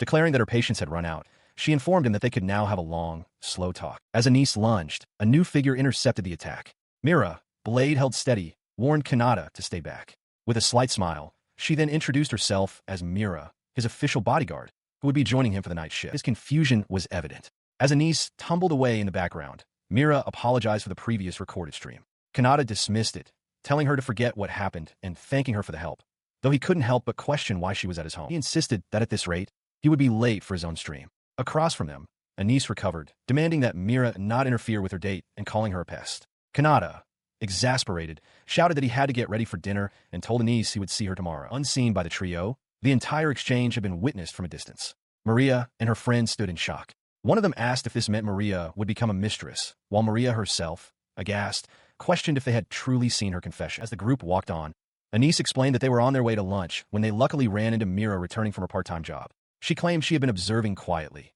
but her patience reached its limit, framing her impending actions as self-defense. Meanwhile, Maria urged her friends not to believe enemy intelligence and to trust in Kanata. With a cry, she lunged at Mira, who effortlessly parried the blow. Anise laughed, impressed by Mira's strength, and goaded her to stop defending and engage more seriously. In response, Mira simply let her sword droop with a weary air. Anise, mirroring the gesture, casually tossed her own weapon aside. Anise then gave Mira a light tap on the stomach, causing the bodyguard to double over in surprise. Anise remarked on how amazing she was, as Maria's friends watched in disbelief. The truth was that Mira had already lost the moment she let her guard down. The combined fatigue from her night shift and the relief of seeing Kanata safe had overwhelmed her. By the time Maria's group arrived on the scene, Mira had already collapsed. Anise, realizing she had lost her opponent's attention, found Mira to be an interesting foe to be saved for last. With a triumphant wave, she turned her focus back to the others, calling out to Mira as well. Her attention now fully on Maria and her companion.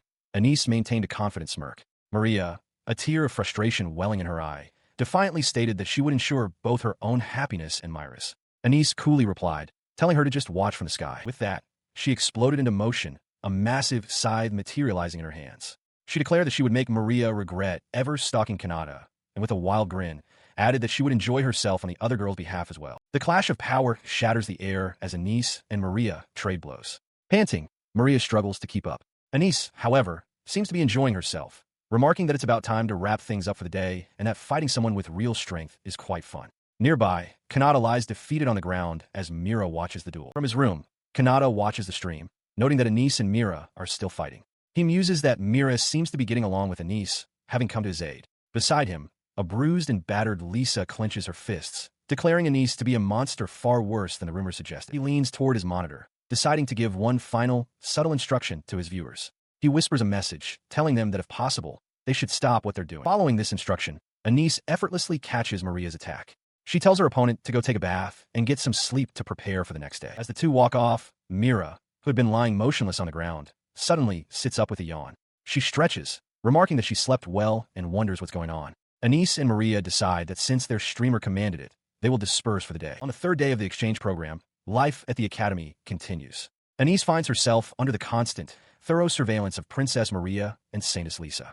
During a meal, Lisa attempts to feed Kanata, but Anise intercepts the food, insisting she wants to eat with him too, much to Maria's silent disapproval. The fourth day brings another after-school session. In a secluded area, a deathmatch where pride is on the line unfolds once more, the force of their battle shattering a massive rock formation. From a safe distance, Mira watches, noting to herself that Maria and the others are being overwhelmed. By the fifth day, a strange routine has formed. As Kanata walks with his friends through the halls, they see Anise and Maria walking arm in arm, with Lisa trailing closely. To the uninformed student body, they simply look like the beautiful flowers of the academy, completely unaware of the fierce rivalry. After school on the sixth day, the battle continues. Anise, panting slightly, compliments her opponents, acknowledging that in just a few days, their movements have become considerably better. Maria, also catching her breath, agrees that they have indeed grown stronger. Watching from a distance, the new heroine sits beside Lisa and wonders aloud how Kanata can remain so composed while surrounded by such beautiful girls. Lisa, her expression darkening, thinks about how she has faced them for days. She then turns to the new heroine, stating that being praised so honestly is nice, and that she wouldn't mind being praised by her as well. Her group rests after their training session, their faces flushed. Mira, striking a pose with a wide grin, loudly proclaims that while she may seem like an airhead, she's actually quite excellent. This declaration causes Anise, Maria, and Lisa to blush with secondhand embarrassment. Her comment immediately draws a reaction. Mira whirls around, puffing her cheeks out in frustration, demanding to know what part of her is an airhead and insisting they buy her tea. Anise leans over to Maria, quietly admitting that she agrees with the assessment.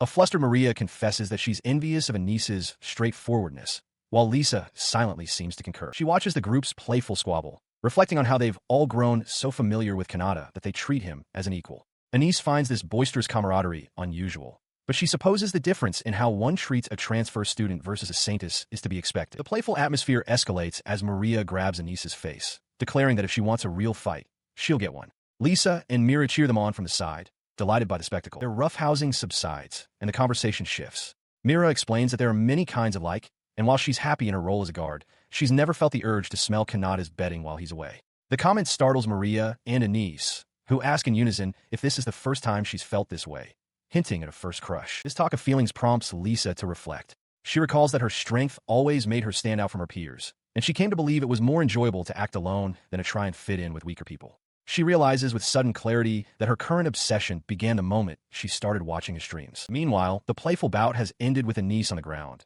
exhausted but smiling defiantly. She insists she hasn't lost yet. As the others look on, Maria quietly mentions that she doesn't have any friends back in the Empire. Her words trigger something in Anice. Her playful demeanor shatters as she reaches out a trembling hand, her expression filled with desperation. She cries out that she doesn't want to return to the Empire, then catches herself, confused by her own emotional outburst and admitting her thoughts are a mess. At that moment, the new heroine appears before them, holding a cross. She extends a welcoming hand and asks if they would be interested in joining a group to support Hyen, one that operates regardless of nationality. The offer leaves Mira, Maria, and Anice stunned and speechless. Anice, with a determined expression, explains that she, Maria, and the new heroine are now companions, able to share everything with one another. The new heroine adds that they have regular meetings, possess high combat power, and have much to learn, so they won't be lonely. In response, the new heroine agrees to join them, but her eyes narrow with competitive fire. She declares that once she is grown, she will become a wonderful woman who surpasses Anice, calling her a fool for inadvertently helping a rival. Their faces darken, consumed by a shared, menacing intensity. They have successfully contained a dangerous element. The new heroine internally resolves that even though Maria is a friend, she is far too close to Kanata's heart and must be kept in check through these meetings. Later, on the final day of the study abroad program, Kanata walks with Maria. He reflects on the turbulent week and apologizes for being unable to focus during the latter half of their time together. Maria assures him it's fine, though her thought trails off. He watches the three girls whispering conspiratorially and wonders how they became friends so quickly. A nervous sweat breaks out on his brow as he worries they'll discover he's been following them to the castle town. The time for goodbyes arrives. Anice waves farewell, clutching a stuffed animal, and musing that she'd be hated if Ron found out. Just then, Faze arrives, explaining he came to pick her up, and Anice calls out his name. Her brother, Faze, bows politely to Kanata and the new heroine. He thanks them for looking after his willful sister, and asks that they entertain her should they visit the Empire. They watch as the siblings depart in a carriage. But just as they leave, Anice suddenly reappears, grabbing Kanata's hand. Startled, he asks what she's doing. She tells him she'll hold back for now, dismissing his status as a gentleman and calling him a pervert, but says it can't be helped. She leans in close, her face inches from his, and makes a promise.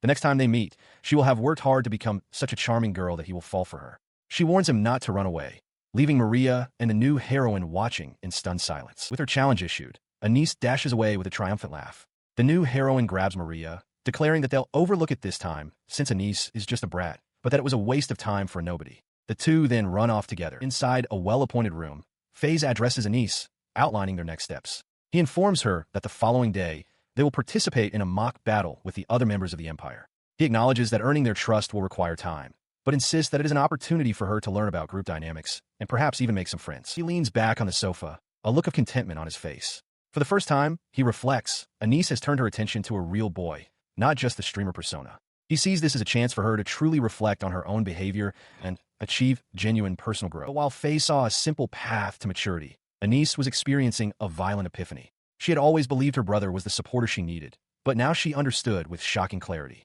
What was necessary for her growth wasn't him. It was Kanata. She frantically wondered what it was about him, as a dark energy seemed to erupt from her very being. Later that night, her carriage departs under a full moon. As Seabass drives the horses, Anice reflects on her feelings for the streamer, musing that she and Faze are now together in this endeavor. In the foreground, a sign confirms that the day's stream has concluded. She finds her way to Kanata's side as he sleeps soundly. Reaching a hand towards him, she dismisses Faze's excitement. She understands something deeper. Whether in reality or during a stream, she is unchanged. All facets of her personality, she concludes, are part of her true charm. Her words linger in Kanata's mind. This entire experience, centered on Anice's golden words, has sent a massive shockwave through his Yandere listeners. The support group is rapidly expanding, its members, including a distressed Maria and the new heroine, growing more fervent and monstrous in their devotion. During a remote conversation, Kanata asks Shrauza if she still thinks about the time he proposed to her in a field of flowers. With a warm, knowing smile, she assures him that of course she does. Since that day, Shrouza has been diligently working to reform the soil of the demon realm, intent on creating her own flower field. To this end, she has enlisted the help of Kanata's mother, Meza, a farmer. Meza observes that thanks to Shrouza's guidance, the soil has already begun to recover. Meza presents a basket filled with a particular weed, prompting a curious Shrouza to ask what it is. Meza begins by saying she wants to use honorifics for her husband's mother, but Shrouza dismisses the formality, insisting they are friends. Meza then explains the plant is a demon realm weed called hebejbobo, and that merely smelling it can induce a state similar to drunkenness. As Meza holds one of the weeds closer for inspection, Shrouza recoils with a terrified shriek, flailing her hands away from the plant. Garura arrives, just as Meza suggests the weed could be used as a medicine. She proposes that donating it to the church or a medical facility would lend the discovery more credibility, and Shrouza agrees. Meanwhile, Garura cautiously sniffs the hebejbobo. He is suddenly struck by a realization, loudly declaring that the beautiful woman before him is exactly his type. Wiping sweat from her brow, Meza calmly informs him that she is Kanata's mother. The news shatters Garura's composure. As Meza cheerfully introduces herself as a friend of his, he cries out in despair, lamenting that she is a married woman. Utterly dejected, he announces he is going to bed and trudges away. Meza watches him go, remarking on his serious demeanor as he departs. Several days later, the new heroine reports to Alfana.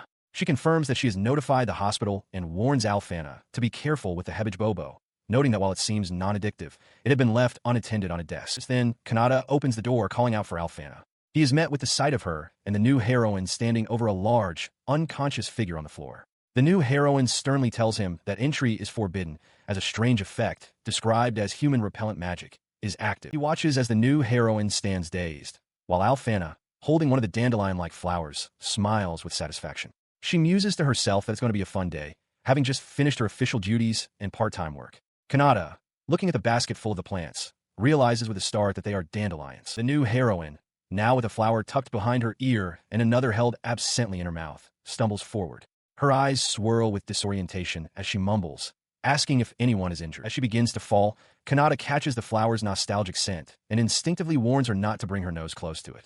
At that moment, a door clicks open and a female attendant peers in, asking with concern if the saintess is unharmed. Her question is met by the sight of Alfana, who has suddenly brightened, her entire demeanor shifting to one of sparkling cheerfulness. The attendant, hearing the thud, asks what the sound was, just as Alfana cheerfully remarks on her own changed atmosphere. On the floor, the new heroine lies unconscious. Realizing the flower's potent effect, Kanata urgently tells the attendant to call for help, explaining that the new heroine has been overcome by the scent because she is genetically weak to alcohol. Before he can process the situation further, Alfana closes the distance between them, her expression turning sly and possessive. She declares that since the new heroine is down, she will be his partner. From the floor, the new heroine weakly laments that she lacks the strength to restrain the saintess. A dreadful realization dawns on Kanata. Alfana is the type who becomes incredibly clingy when intoxicated. Alfana confronts Kanata, demanding to know why he's been avoiding her to speak with Anise. She complains that things have been difficult since Anise returned. As Kanata stammers an apology, she grabs his face, her expression hardening as she commands him to look only at her. She then throws her arms around him, clinging tightly with a possessive pout. Despite the alarming intensity of her actions, Kanata finds himself thinking that her jealous display is dangerously cute. His train of thought is broken when Alfana's attention is completely captured by a small rabbit. Her demeanor shifts instantly to one of pure sweetness as she offers the creature a carrot. Kanata tries to get his Alfanaso back, but she ignores him, completely absorbed in cooing at the animal. Turning back to him, her expression darkens once more into a possessive glare. She menacingly suggests that she should share these intense feelings of hers with all of his viewers, an idea that makes Kanata visibly uneasy. Suddenly, a screen materializes, displaying a live stream. On it, Alfana poses cheerfully with a muscular follower. She announces that they are currently broadcasting their friendly time together for all to see. Kanata recoils in horror, shouting that this is the worst thing she could possibly do and a complete betrayal. The stream shows Alfana sitting triumphantly atop a pinned Kanata as the chat feed explodes with frantic messages. Viewers declare they are quitting, scream in outrage, or perversely praise the betrayal. Alfana coolly asks about the audience's reaction. A fleeting thought considers how others might react to such a situation. Maria would likely resort to punching a nearby wall in frustration, while the veteran Myra's spirit would probably be broken by the ordeal. The thought is violently interrupted as Alfana sinks her teeth into Kanata's shoulder. He cries out, exclaiming that she's gone too far. She pulls back, her eyes wide and unhinged, stating that since entertainment for the masses has become too adult, she will now make him understand personally. He clutches his wounded shoulder as she calls the bite a capture mark. With a chilling smile, she explains that every time he sees the tooth marks, he will be forced to remember her, ensuring the memory of this moment will never fade. She punctuates her threat by calling him a pervert. Leaning in until her face is inches from his, she whispers a sweet but terrifying request, asking him to tell her where he wants to be bitten next. The door to a room creaks open. Inside, Lady Shrauza turns to Garura, explaining that she had just been called by her subordinate, Alfana, and invites her to enter. Garura, surprised, asks why Kanata is with her. Shrauza dismisses it as a coincidence and wonders aloud where they should go in. Before they can get an answer, Alfana bursts through the doorway, her face alight with a manic, love-struck glee. She excitedly shouts for her big sister to let her join in whatever is happening. In the next instant, she tackles Kanata to the ground, overwhelming him completely. The sound of the doors swinging open startles Shrauza and Garura, whose silhouettes freeze in shock at the chaotic scene unfolding before them. With the intervention of the two older demons, the situation is eventually brought under control. Kanata lies on the floor, utterly spent and covered in fluffy, dandelion-like objects, while Alfana sits primly nearby, claiming to remember nothing. He protests that no matter how one looks at it, he was clearly the one who was assaulted. The following day, Alfana was absent from the academy, reportedly suffering from a hangover. On a clear, sunny day off from school, Kanata decides on his plan. With newfound energy, he declares that he will be recruiting recommendations for a new book. He makes his way to the school library, a place he considers a refuge. Inside, a student librarian with short, light-toned hair is engrossed in a book, seemingly annoyed by his presence. As he approaches, Kanata muses on the school's strange hybrid system of high school and university classes, which leaves him with odd pockets of free time. He calls out to her, addressing her as Tsutsuri-senpai. She looks up from her book as he explains the situation. A large crowd of students has gathered, all wanting to read the book he recently featured on his stream. The group buzzes with anticipation behind him. Tsutsuri informs him that the book he mentioned has just been stocked. She holds up a copy, noting that this is the 5th time in a month this has happened. Flustered, Kanata asks if he can now exercise his right of gratitude, curious about the book's contents. In response, she tells him she has a favor to ask. An event is scheduled for the upcoming weekend, but her sister, who is supposed to participate, has urgent business. Tsutsuri asks Kanata to help her sister in her place, framing it as a part-time job to compensate for his lack of brains. He agrees immediately, giving a confident thumbs up. The idea of an event in the capital city seems like perfect material for his next stream. Visibly relieved, Tsutsuri exclaims that she will hold him to his word. On the morning of the event, Kanata walks through the city streets with a male friend. He finds himself wondering what kind of help Tsutsuri's sister will actually need. His friend, noticing his apprehension, offers him a small pouch for good measure. Kanata takes it, questioning if he will really need to use it. A young woman with long, dark twin tails approaches them and introduces herself as Tsutsu, Tsutsuri's younger sister. As she bows politely, Kanata's friend whispers about how cute she is. Tsutsu then offers to guide them, and the three set off together. She arrived with Kanata at the chaotic venue, a room filled with overturned chairs and unpacked boxes. With a nervous energy, she clasped her hands together and explained the nature of her part-time job. She needed his help selling her creations at her booth. Kanata, looking around at the disarray, recalled a previous conversation about someone wanting to publish a book, the pieces of the puzzle clicking into place with dawning horror. Her attention then shifted, and she asked Kanata what he was selling. In response, he held up a book for her to inspect. The cover was striking, featuring an orc and a human character under the title, "Don't Lose to an Orc, the Ultimate Reconciliation Stream, 90 Minutes. She became flustered, explaining that while it was embarrassing to show her work to others, it was a dream of hers to publish a book at least once. She confessed that it was written hastily and that a sequel was already planned out. As Kanata began to read, her embarrassment turned into fervent passion. She declared that this was proof that the streamer and the orc were the most precious, compatible pairing in the world. With her passionate speech concluded, she held the book aloft, vowing to spread its story to everyone at the event. It was then that the full truth became clear. This girl was none other than Kanata's upperclassman, Tsutsuri, the author herself. As she stood proudly over a table stacked high with copies of her work, Kanata quietly turned and walked away, muttering that he needed to use the restroom. A memory surfaces for Tsutsu, explaining her current appearance. Back in middle school, she reviewed her entrance exam results. While she had passed, her acceptance was for the girls' division, a place she felt she didn't belong due to her low magical power. She lamented that with her flat chest and boyish build, she was clearly a boy. A radical idea formed. She would use her cut and paste magic, an ability to physically alter and move body parts at will. With a decisive snip, she changed herself and, as a result, enrolled in the school as a boy. Elsewhere, the toymaker Rumiu sat at her desk, struggling with writer's block for a class assignment. Her thoughts drifted to an upcoming spot sale, just a few months away. An idea sparked within her. She mused that if she wrote a short story about Hishin, she could surely produce enough pages to participate. With her new goals set, she dedicated herself to the task.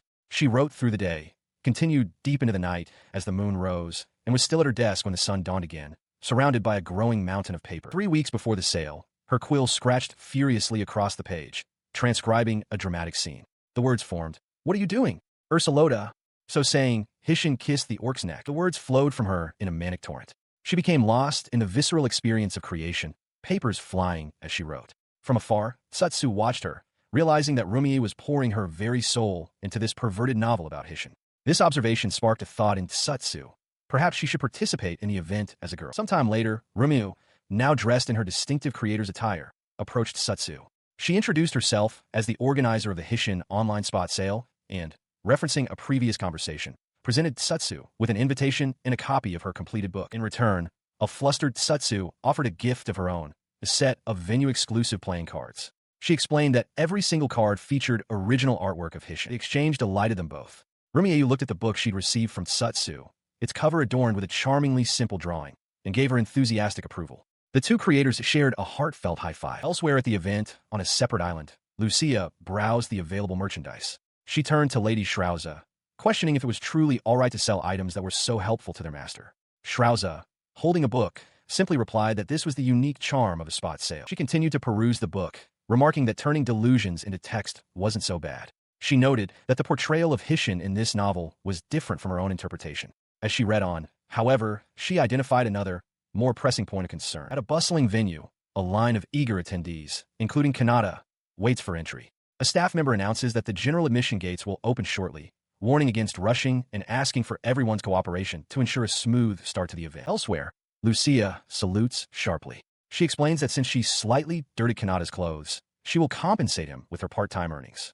Secretly, she thinks it's a great excuse to get involved, clutching the borrowed shirt to her face and inhaling deeply, completely unbeknownst to Kanata. Once inside the crowded hall, Kanata wanders between the numerous booths, looking for potential material for his stream. He walks with a hand on his hip, surveying the lively scene with a thoughtful expression. Suddenly, the full scope of the event hits him. The grand Hishin-only fan gathering is in full swing. He sees Rumie proudly displaying her fan novel and merchandise, Satsu watching him shyly from the crowd, and Lucia enthusiastically promoting her work. Overwhelmed, Kanata's face contorts in shock as he yells, "What in the world is a Hishin-only event?" 10 minutes before the event opens, Kanata returns to his booth. Lucia greets him, asking if he's finished his business. He clutches his chest, face flushed with excitement, stammering that seeing all the fan art and custom merchandise is overwhelmingly wonderful. He explains his niche interests in orcs and slimes, showing Lucia a piece of fan art he found depicting a woman entangled with a tentacled creature. He admits that while he isn't officially involved with these fan creations, he's deeply moved by them, especially since they are holding a secret event. Lucia simply looks on puzzled. With only 5 minutes left, Kanata whispers the countdown. The angelic being, Isra, materializes behind him, gently reminding him that he must also be considerate of profits. At another booth, Lady Shrauza and Lucia are set up. Shrauza spots Mira in the crowd and calls out, asking if she's part of the staff. She then addresses her own circle, reminding them not to forget their last-minute preparations. Mira looks up, surprised to have been noticed. Kanata eagerly approaches their table to buy 2 books, thanking them profusely. Shrauza smiles, accepting the payment and telling him she'll put the money to good use later. She encourages him to spread the word to his friends. Elsewhere, Lucia reports to Shrauza that the event organizer was happy to have them participate. She is flanked by the dark-skinned elf and another woman in a sun hat. Lucia then asks Shrauza why she's in a mood to show off her horns today. While on a call, Shrauza admits that demons still aren't well received on the surface, making things feel awkward. She feels their circle's poster and general presence are making people tense, though she notes they've still attracted a lot of interest. Behind her, Kana sits nervously at the table. Back at the booth, Kanata enthusiastically declares that he'll buy all the support items. His passionate declaration inspires Shrauza and Lucia, who exchange a determined glance and agree they must work hard to protect that spirit. An announcement suddenly rings out. The event is now open. Standing together, Kanata and Alfana begin to applaud, their faces alight with pure excitement. The moment has finally arrived. The instant the doors open, a thunderous roar echoes through the hall. A massive crowd sprints past in a blur, shouting for the new publications. An event official is visibly startled by the sheer force of the opening dash as fans rush desperately to secure their desired books. Amidst the opening rush, 2 figures blur into existence before Kanata and Alfana's booth. The first, a girl with spiraling glasses, slams her hands on the table, her eyes wide with manic energy. She declares that she's been eagerly anticipating this moment since seeing their work in the catalog and demands 2 copies of their new book. Kanata, taken aback by their sheer speed, can only marvel at what incredible customers they are, while Alfana graciously accepts their payment. Having completed their first purchase, the 2 girls vanish in another burst of speed, reappearing moments later at the demon's booth. There, Kanna complains about the lack of time and her official duties, but Shrauza dismisses her concerns, stating that the sense of superiority gained from their spoils will be limitless. Their conversation is interrupted by the arrival of the two swift customers. The girl in glasses, holding a note, announces she has 10 silver coins left and has come for the orc book, much to Shrauza's delight. As a massive crowd of students swarms their booth, Tsutsu is overwhelmed. She stammers that her book has sold, urging Kanata to look at the chaos. He, however, remains composed, holding up a copy of her work. He tells her to save his sentimentality for later, declaring that this is beyond simple merchandise sales and that they must do their best to meet the demand. 2 hours later, the result of their efforts is clear. A sign announces that the new publication has completely sold out.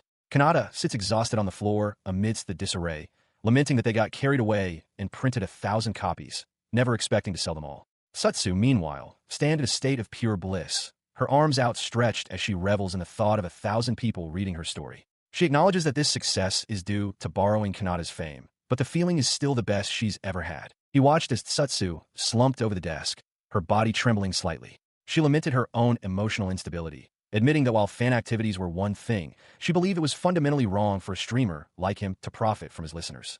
She felt it was an unforgivable act, even if his fans, and perhaps even he himself, saw nothing wrong with it. Her distress stemmed from a difficult past. She explained that with her family being poor, her only option to support her mother was to attend a national school. Even then, her parents had pressured her to work just to afford enrollment. Her original dream was to finish her studies and debut as a novelist, but she felt that path was no longer an option. Now, she believes the only way to atone for her perceived sin is to win the Newcomer's Award, a goal that would legitimize her efforts. As she spoke, Kanata listened intently, a new understanding of his senior's motivations dawning on him. He firmly grips Tsutsu's shoulder, interrupting her. He declares that he intends to either return the money he's earned or donate it to a charitable organization. He reflects on his own situation, thinking of how indebted he is to his upperclassman, Tsutsuri, and how his earnest feelings are all he truly has to offer at the moment. With his decision made, Kanata turns to leave. Behind the counter, Rumieyu announces that sales are finished for the day, adding that Tsutsu's wages will be handled by her brother and that she's free to go. The declaration leaves Tsutsu stunned. She cries out that this was all for her own selfish benefit and apologizes profusely for getting a fan involved. As he walks away, Kanata overhears her, a gentle smile on his face as he thinks about what a kind sister she is to work so hard for her family. As he walked through the area, Myra's surprised voice called out his name. He recognized her immediately, thinking it a coincidence as she explained she had been working as a salesgirl. Nearby, the toy maker Rumi was speaking with Tsutsu, mentioning she had a wrap-up party with a wall circle she knew and suggesting they could meet up there. She then turned to Tsutsu, asking about her plans. The focus shifts to a separate moment, revealing one of Tsutsu's interests. She enthusiastically offers a booklet received from a friend for proselytizing, as she puts it. The cover features a succubus, prompting the thought that after orcs, this was the next fascination, and noting a striking resemblance to the demon Lucia. She scurries away, calling out a cheerful farewell. Mira acknowledges her departure as Kanata waves goodbye to the retreating figure. As she disappears, Kanata turns his attention to Rumiyu, calling her over to help. After they exchange pleasantries, he quietly passes the book to Mira. He explains that he has no interest in such novels and asks her to return it to Tsutsu by way of her older sister. Elsewhere, the toy maker Ryu pores over a book titled Succubus Main Volume, her face flushed with concentration. She decides to read it to pass the time, but a flicker of doubt crosses her mind as she considers the possibility of misinterpreting its contents. As she reads, Tsutsu paces anxiously nearby, flipping through the pages of her own book. At that same event, the Demon Tribe's booth is utterly deserted. Hours have ticked by since the opening, but aside from their own members, not a single person has visited. Lady Shrauza stands forlornly behind the display table, flanked by a bored Lucia and Kikiki, lamenting that no one has come. Her subordinates report on the dire situation. Kikiki notes that the person cosplaying as the streamer Hysin fled in terror upon seeing them. Lucia chimes in, lamenting that even their attempts to appeal to human tastes with disguises are failing. Kikiki speculates that their demonic aura is simply too overwhelming for humans to acclimate to. She then turns to her leader with urgency, declaring that this situation is simply unacceptable for Lady Shrauza. The criticism strikes a nerve. Slumped in her chair, Shrauza reflects on her true purpose. She wasn't here simply to sell her fan-written novels. There was a deeper reason for her presence. She listened as her subordinates debated their purpose. Lucia, holding a book depicting a demon and a human joining hands, questioned their current approach. To achieve a peaceful world, she argued, perhaps they should be present in their true forms. Kikiki, however, expressed a different sentiment. She acknowledged that she understands Shrauza is searching for something, and recalled how, in the past, her leader had always been hurt while trying to build relations with humans. Despite this, Kikiki affirmed her desire to continue following her. The debate was cut short when Lucia, exasperated, shouted that at this rate, they would end the day with 0 customers. Rumiyu holds up a book, her face a mask of profound shock and awe.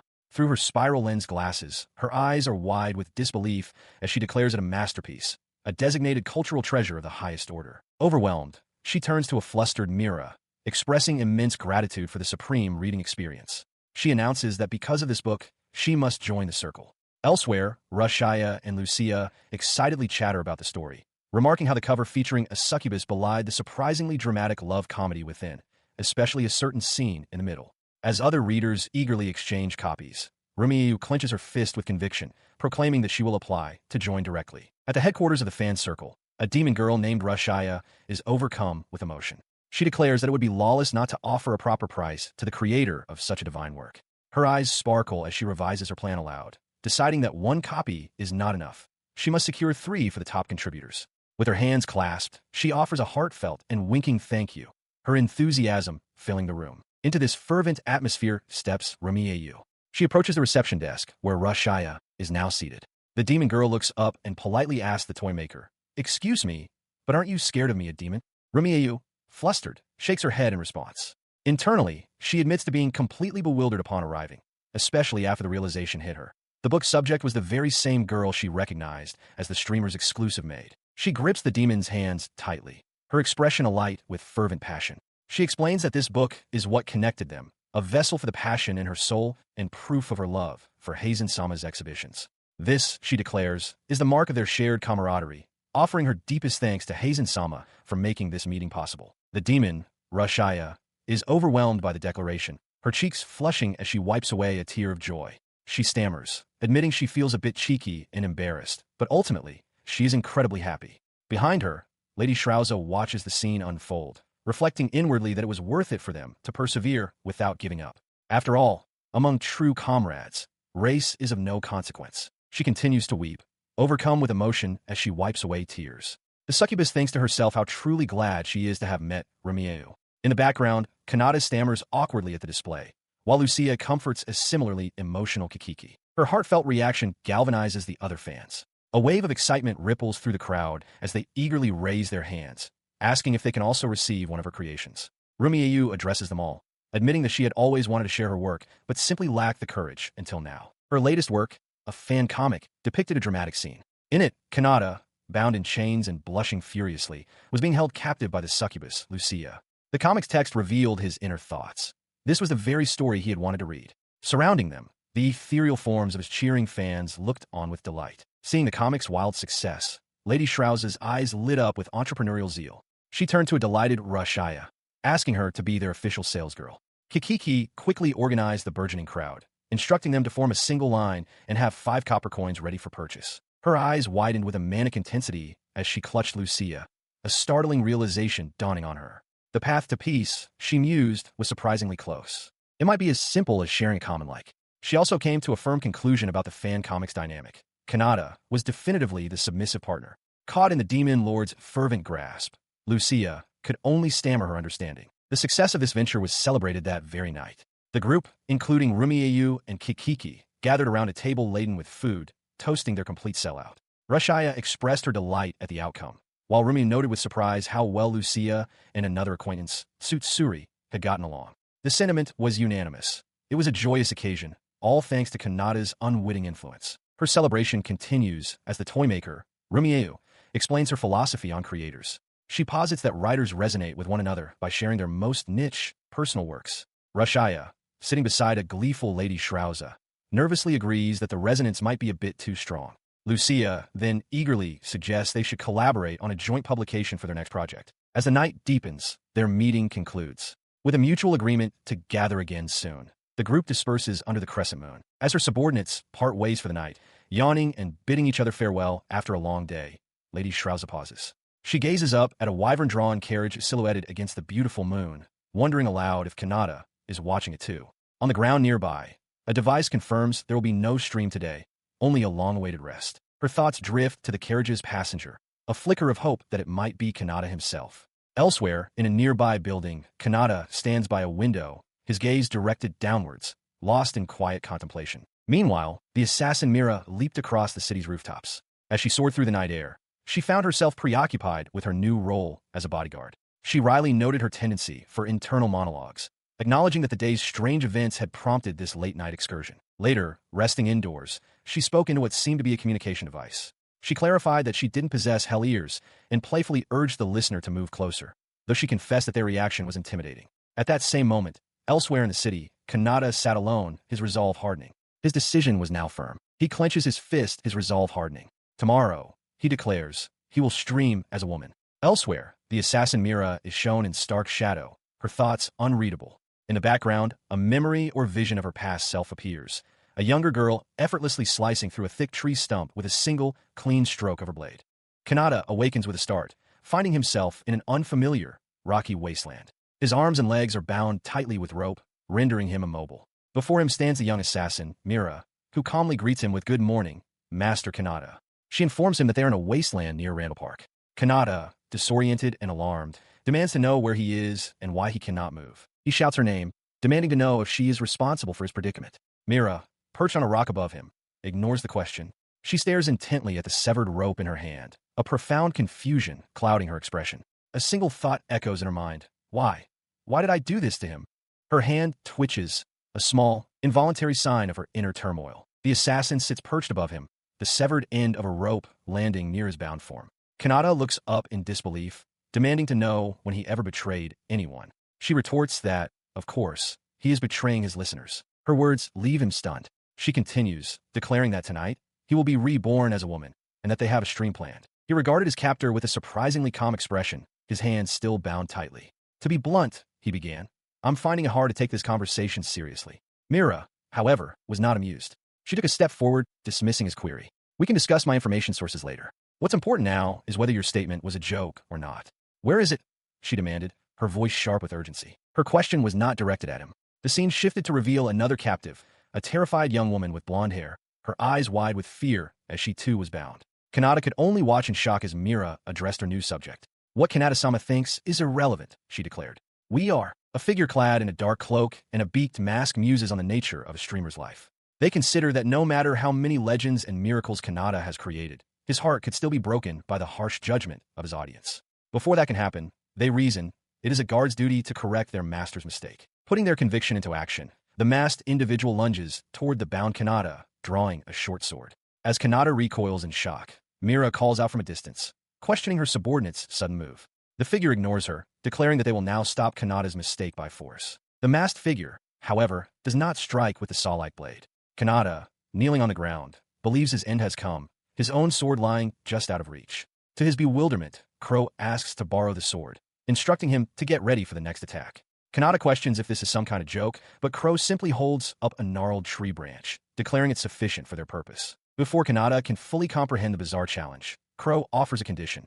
If Kanata wins, they will acknowledge his transformation into a woman. But if he loses, the sentence is cut short as Crow lunges forward, not with a weapon, but with a brutal kick that sends Kanata flying backward. As he tumbles through the air, Crow declares that he will be forcibly taken to the capital and placed under constant surveillance. The masked figure moves with blinding speed, forcing Kanata onto the defensive. The young streamer finds the situation utterly impossible, a game he cannot win. Mira watches in astonishment, wondering how he can possibly counter such an assault with a mere stick. A memory flashes through Kanata's mind.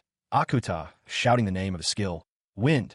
As he channels the technique, Crow observes this, realizing Kanata is using his vision to process the battle. But there's more to it. His observation complete, Crow leaps into the air, bringing his weapon down in a vicious arc. Kanata, on one knee, raises his stick just in time to block the blow. As the weapons clash, Mira cries out, demanding to know why Crow has betrayed him. In that split second, Kanata's thoughts race. He laments not consulting his audience, the streamer, about his evolving style, and apologizes to them and to himself for his hesitation. He strains against the pressure, his makeshift weapon groaning under the force. He recalls the passion from Anisa's event and stream, realizing that despite the performance, the person underneath remained the same. Fueled by this thought, he shouts at Mira, demanding she look at him. He declares that if her appearance or gender were changed, he would still find a way to enjoy it, because it was her words that spurred him to action. The stalemate breaks. Crow steps back, their mask falling to the ground as they concede defeat. They acknowledge Kanata as well as firm and apologize for their earlier rudeness. As Mira sheathes her blade, the stick Kanata wielded finally splinters,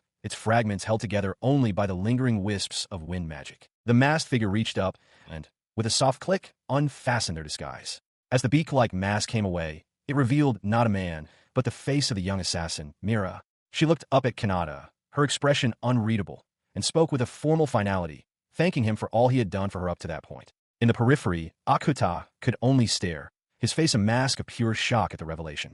A powerful shockwave erupts from Kanata's outstretched hand as he shouts the word, "Blast!"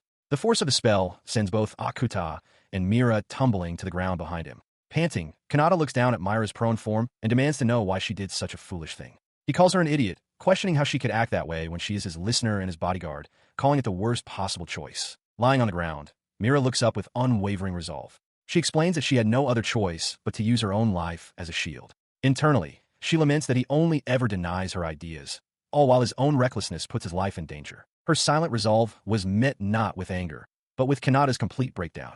Tears streamed down his face as he began to sob, stammering that this was all his fault. His lament took a bizarre turn as he wailed that he couldn't even imagine a world where he becomes a girl. The utterly unexpected confession sent Mira into a state of shock, her eyes spiraling into vortexes as she shouted his title, Haitian-sama. Her mind was still reeling from his confession when Kanata suddenly launched into a frantic, bizarre tirade. He shouted that he had no interest in such things, questioning if she was truly that desperate to have a woman's chest. In his agitated imagination, he pictured her being roasted over a campfire, declaring that if she wanted it so badly, she could just die and have her chest torn out. He trailed off, muttering that he didn't have what it takes to be a hunter. His outburst subsided, replaced by a look of concern. He worried aloud that his harsh opposition to her new streaming style had been too much for her. He admitted he would have to explain everything to his audience later, revealing that he had intended to make some kind of announcement at the end. Seeing her groaning on the ground, he tried to offer a strange form of comfort, telling her she could simply go back to being a man if she got tired. The statement only deepened her confusion,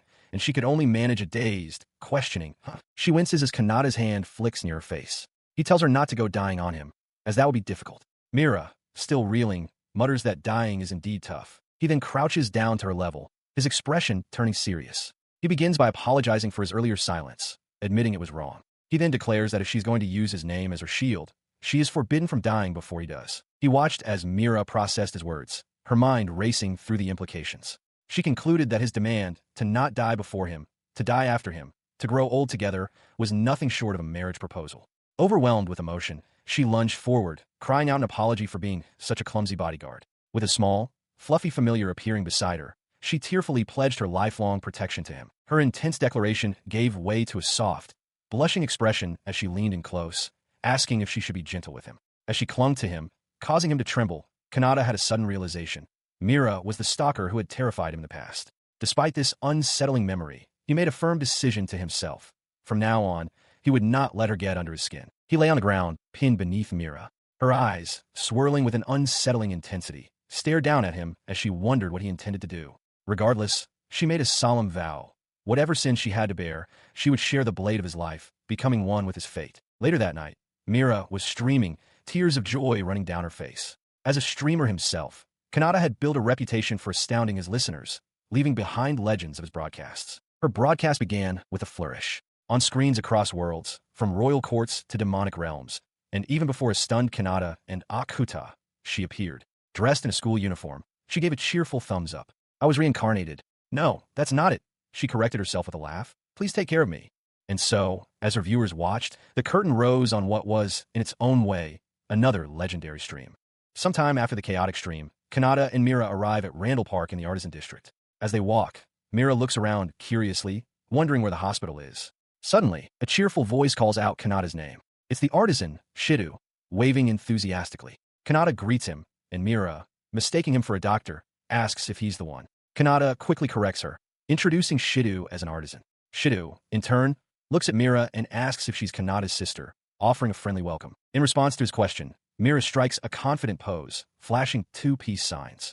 She proudly declares that she is not his sister, but his lifelong honorary bodyguard. In the background, a mortified Kanata pleads with Shidu to just ignore her, while the artisan simply looks on, utterly bewildered. Her new charge's business with the artisan was proving stranger than anticipated. The craftsman himself, Shidu, was still trying to process a message he'd received the previous night via express delivery. The letter, from Kanata, made a baffling request. Tomorrow, I'm coming to your shop. Turn me into a girl. Shidu could only stare at the words, completely bewildered by the note. Back in the present, however, the craftsman stifled a yawn, a look of dawning comprehension on his face. I see. I get it, he mumbled. With Shida now on the same page, Kanata turned to Mira to finally explain the situation. The truth is, he stated, I'm a streamer. The confession hit the young assassin with comical force. Her eyes bulged from their sockets, and her tongue unrolled in a display of utter shock. He questions Shida's priorities, asking if the contents of the letter are more important than the streaming network itself. Shidu, trembling with excitement, insists on hearing the details, feeling his artisan's spirit awaken at the prospect. Kanata assures him that he can be trusted and won't speak of this to anyone else, but then immediately grows suspicious, wondering why Shidu would believe him so readily without any proof. An hour later, the lengthy, technical discussion has taken its toll, leaving Kanata fast asleep on the floor. Mira, who has been bound and kneeling patiently, finally asks when she will be untied. Unfazed, Shidu declares their first step, to build the PC and its related components. Under the light of the crescent moon, Kanata turned his attention back to Mira, who was still on the floor. He crouched beside her, holding a small device. Wake up, guard, he urged, trying to rouse her from her slumber. Take a look at this terminal. Mira, still groggy, mumbled incoherently. Her eyes shot open as the device was thrust before her face. A jolt of surprise ran through her as she stared at the screen, her voice sharp with confusion. What is this? The streamer's audience is thrown into confusion. A Cyclops demon, looking flustered, suddenly declares he has a report to make. A young man in a simple tunic turns to address the others, calling for the listener's attention, while a nobleman and a young girl stare at their own devices in disbelief. The cause of the commotion is revealed on the screen of the device. A live broadcast is underway, featuring Kanata, but transformed into a young girl with horns and two-toned hair. He gestures animatedly, exclaiming that this new form is indeed him. The audience's reactions are visceral. One viewer pulls at his hair, crying out that the streamer has become a girl, as another weeps beside him. Elsewhere, Maria's face contorts with rage as she stares at her own device, the screen cracking under the pressure of her grip. She furiously questions the identity of the woman on the screen, declaring it an absolute lie she refuses to believe. A monstrous, disfigured face manifests in the darkness, questioning if this was some form of cosmetic alteration done without consultation, and asks if it too has been betrayed. Meanwhile, Lady Shrauza closes her eyes, sensing a broken vow. She wonders aloud why Kanata would betray their promise, and with a surge of power, resolves that if this is his choice, then this world must be destroyed. This sentiment, however, is not shared by all. Lady Shrauza and Kana appear together, both looking rather pleased. Shrauza remarks that she would love Kanata, even as a girl, a point Kana readily agrees with. Their amusement contrasts sharply with the scene unfolding elsewhere. The imposter princess stares in wide-eyed shock, while Kanata himself throws his hands up in a panic. Mira is equally flustered, her small familiars mirroring her distress. Only Kana, in another location, remains composed, calmly sipping a drink and chiding the others to settle down, reminding them that a public servant shouldn't cause a commotion. He strikes a playful pose in his new female form, deciding to simply lie his way through the situation. Speaking into his streaming device, he tests the voice, wondering if his vocal cords have changed as well. A wave of panic hits him as he silently pleads for the transformation to reverse, but then a new thought emerges. As he considers his new appearance, he realizes that this unexpected change might just have its advantages. Meanwhile, Kana quietly approaches Shidu's workshop, wondering where the streamer could be. Inside, Shidu is startled by a faint sound, muttering to himself that it's his workshop and people should be quiet. Inside the workshop, Shidu stared in confusion at Kanata, who sat at a desk in his usual male form. He questioned how this was possible, wondering if Kanata had somehow reincarnated into a virtual girl. Kanata began to explain the concept of virtual streaming. On screen, a female avatar is being broadcast, but in reality, he is the one controlling it. He elaborated that by linking magic circuits to the equipment, he could use motion capture to animate the character, a concept entirely new in this world. As Kanata spoke, a look of intense concentration crossed Shidu's face. He furiously scribbled notes, asking if this was truly possible, before a sudden spark of understanding ignited in his eyes. He adjusted his glasses, a sharp, almost terrifying glint in his eyes. The concept was now perfectly clear to him. As the stream continued to show the playful, feminine avatar, Shidu realized the single most crucial point of this entire endeavor. Under no circumstances could Kanata's true, male form ever be revealed to the audience. He strikes a confident pose, declaring that while he often draws blueprints, this is his first time creating a character design. Beside him, a bound Miro wonders if he might be better suited as an artist than an artisan.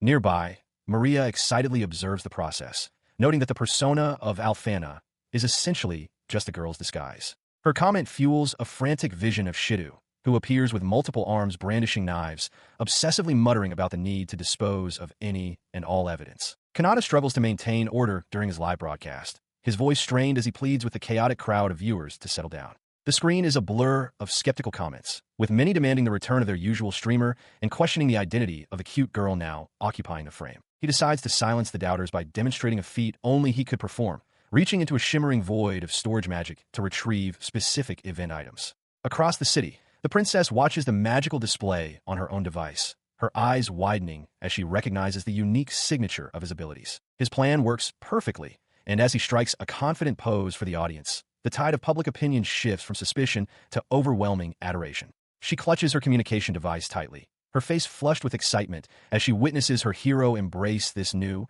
vibrant persona with such effortless charm. He takes a moment to process the sheer volume of positive feedback, feeling a bit overwhelmed by the intensity of the fans' reactions. While he had always wanted to experiment with a broadcast like this, the reality of being so widely accepted in this form is both exhilarating and slightly terrifying. He reflects on the risks he took, realizing that he had nearly lost sight of his audience in his pursuit of personal fun. The image of the saintly princess serves as a reminder of the high expectations placed upon him, making him wonder if he has truly found the right balance between his own desires and his role as a public figure. He suddenly casts aside his lingering doubts, throwing his arms wide and declaring to the world that he is genuinely enjoying himself. Refusing to lie to his own heart any longer, he embraces the joy of the moment, his infectious enthusiasm radiating through the magical broadcast. His newfound sincerity resonates far beyond the digital screen, touching the lives of ordinary citizens who find themselves inspired by his courage. From the weary blacksmith to the aspiring musician, people across the kingdom feel a surge of motivation to pursue their own happiness and be true to their inner selves. He has become a symbol of liberation, his unconventional performance acting as a catalyst for a wave of positive change throughout the land. The broadcast is no longer just entertainment. It is a powerful message that encourages everyone to break free from societal expectations and live authentically. He continues to captivate his most loyal supporters, with the princess and her friends watching in awe as he shines brighter than ever before. They agree that regardless of his outward appearance or the sound of his voice, the essence of the person they admire remains unchanged and more wonderful than they ever imagined. He remains the subject of intense scrutiny, even among his closest allies, as the young artisan and the stoic assassin watch the broadcast with a mixture of confusion and intrigue. While the craftsman struggles to wrap his head around the logic of the transformation, his companion simply observes, recognizing the profound impact their friend is having on the world. He is drenched in sweat, his eyes wide with a fervor that borders on madness as he declares that every man harbors a secret desire to become a cute girl. Behind him, the young assassin watches with a look of pure revulsion, her face twisted in a silent plea for this conversation to end. Despite the awkwardness, he remains hunched over his desk, a manic grin spreading across his face as he marvels at how his technical skills are finally being used to entertain the world. He whispers a quiet word of thanks to his friend for providing this bizarre but fulfilling opportunity. Meanwhile, the demon lord and the weary worker find themselves utterly captivated by the broadcast, their eyes glued to the screen as the new virtual idol performs. The dark ruler even finds herself salivating at the prospect of training such a delightful creature, while her companion can only watch in stunned silence. The stream itself is a whirlwind of energy, with the pink-haired avatar singing and dancing for an audience that has swelled to over 50,000 concurrent viewers. This debut has sent shockwaves through the world, challenging established values and creating a new kind of entertainment that no one could have predicted. This digital siren song has a profound effect on its viewers, driving them into a frenzy of adoration that transcends the boundary between reality and the virtual world. Even those who know the truth behind the avatar find their hearts racing, unable to resist the charm of the character that has been brought to life. Even the princess, watching from the safety of her own quarters, feels a strange pang in her chest as she clutches a fan dedicated to the new star. The phenomenon is spreading to every corner of society, reaching people who previously had no interest in such broadcasts and leaving them questioning their own feelings. As the night finally draws to a close, the young man behind the avatar collapses in exhaustion, the weight of the successful stream finally catching up to him. However, the ripples of his performance are far from over, as the elf princess stares at her device with a gaze so intense and possessive it suggests that a new, perhaps more dangerous, obsession has been born. Kanata wakes up to a surprising sight, Alfana leaning over him, greeting him with a gentle, sisterly wake-up call. He is momentarily disoriented, wondering when he suddenly gained a sister, as she smiles warmly at him from the edge of the bed. He explains to her that he was simply trying to follow Kana's advice on how to wake up with the energy of a younger sibling. Alfana, looking slightly embarrassed by the misunderstanding, offers a soft apology for the confusion. She admits that while she truly wanted to sleep in, Her concern for his well-being after the previous day's broadcast drove her to check on him.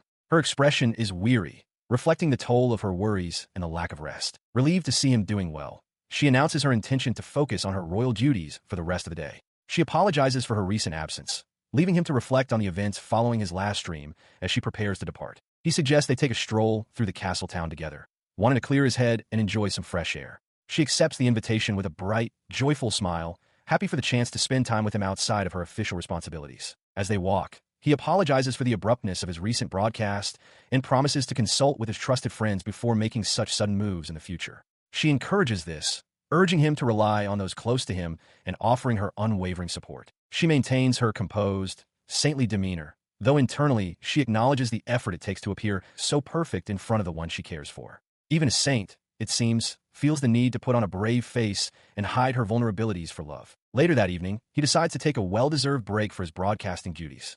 With the night ahead of him, he makes his way toward the public baths to relax and unwind after a long day of reflection and royal company. His peaceful walk is suddenly interrupted by a loud commotion. He turns to find a pair of rowdy students engaged in a heated scuffle, their aggressive shouts shattering the evening's quiet and drawing his immediate attention. He walks down the corridor, lost in thought about the strange allure of Haikeo, when a chilling presence manifests behind him. A hand reaches out, and a voice dripping with mock sweetness calls his name, sending a jolt of terror through him as he is suddenly yanked backward into the shadows. He is pinned firmly against the cold stone wall, silenced by a finger to her lips as she warns him to stay quiet so they aren't discovered.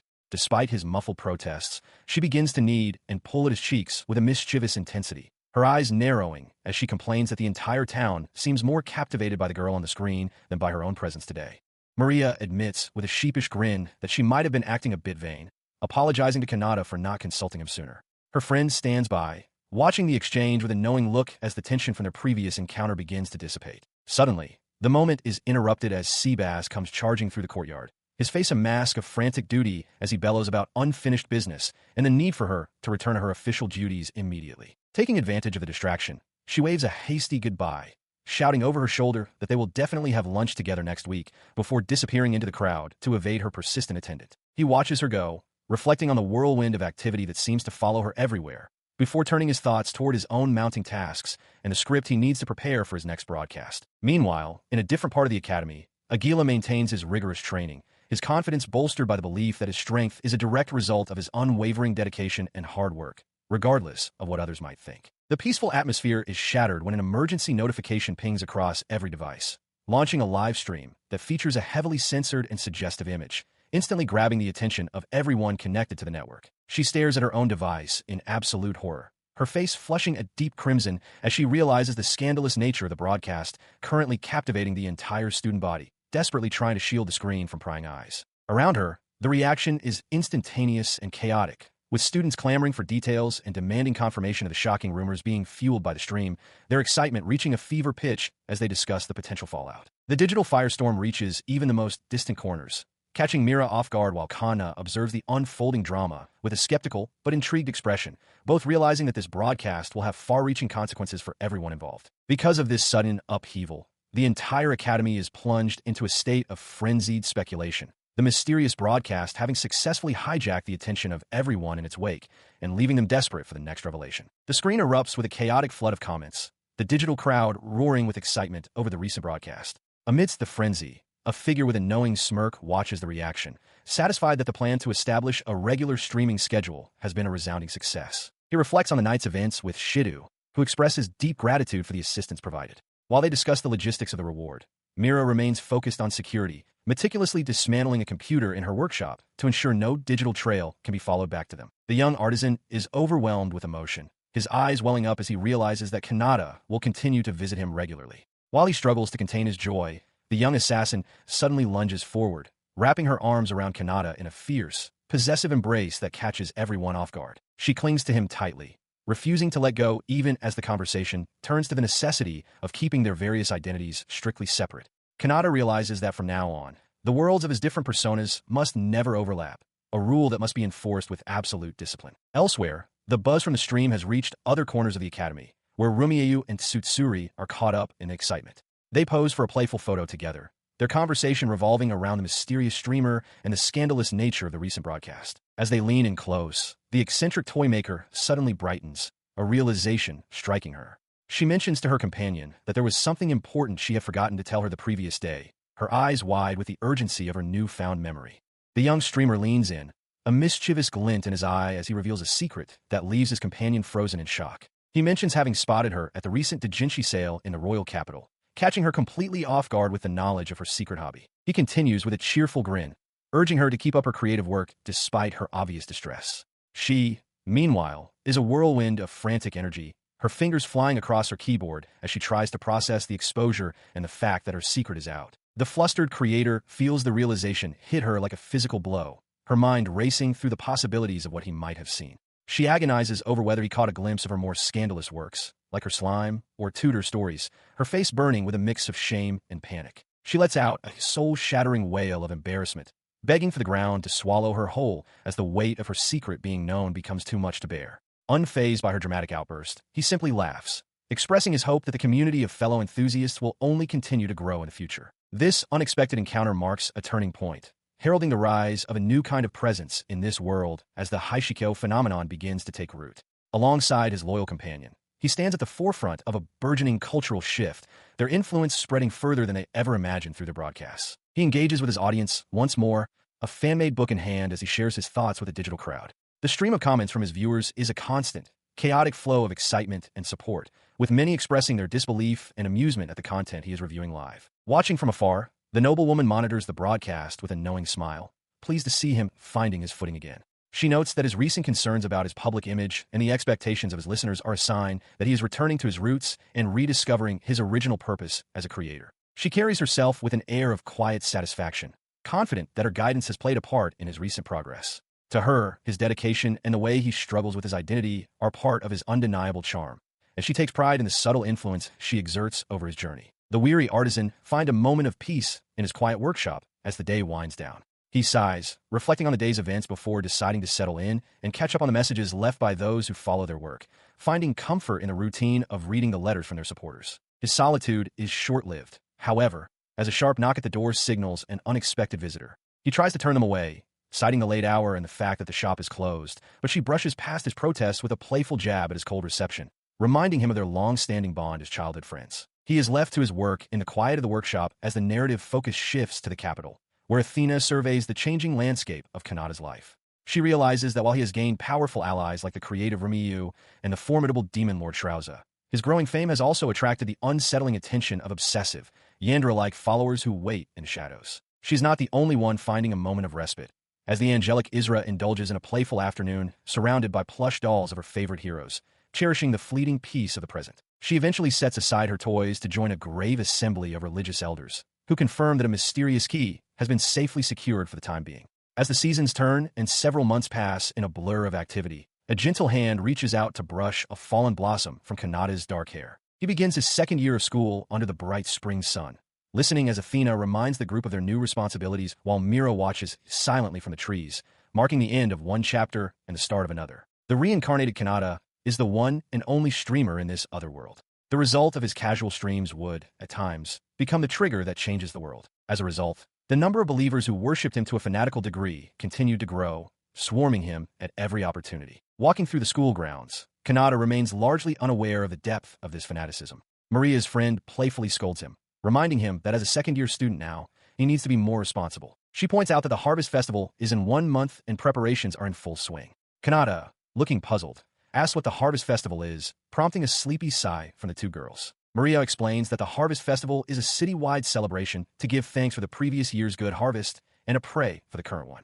Kanata sheepishly recalls that something like that might have happened, but being from the countryside, he was so unfamiliar with it that he slept through the event last year. The other girl insists he must participate this year, suggesting it could be good material for his streams. She adds that the church will have a stall, and she really wants him to come visit and have fun. As they lean in close, Kanata becomes flustered, thinking to himself that being this close to friends makes it hard to know where to look. He awkwardly suggests they should get going. Maria agrees, saying they have a quick meeting to attend. As they part ways, with her friend telling him not to be late, Kanata walks down the empty school corridor, reflecting on how it doesn't quite feel like a new school term yet. He walks past a window, noticing trees that remind him of the cherry blossoms from his previous life, feeling a sense of spring. He sees some first-year students ahead, and one calls out to him, noting that his stack of notebooks looks heavy. His friends, Ron and Thomas, greet him. Ron complains about being on duty so early in the new term, but Thomas just tells him to stop being noisy. They wave goodbye, telling him they'll see him later. He found himself cornered by Maria, who jabbed a finger toward him with exasperation. She demanded to know why,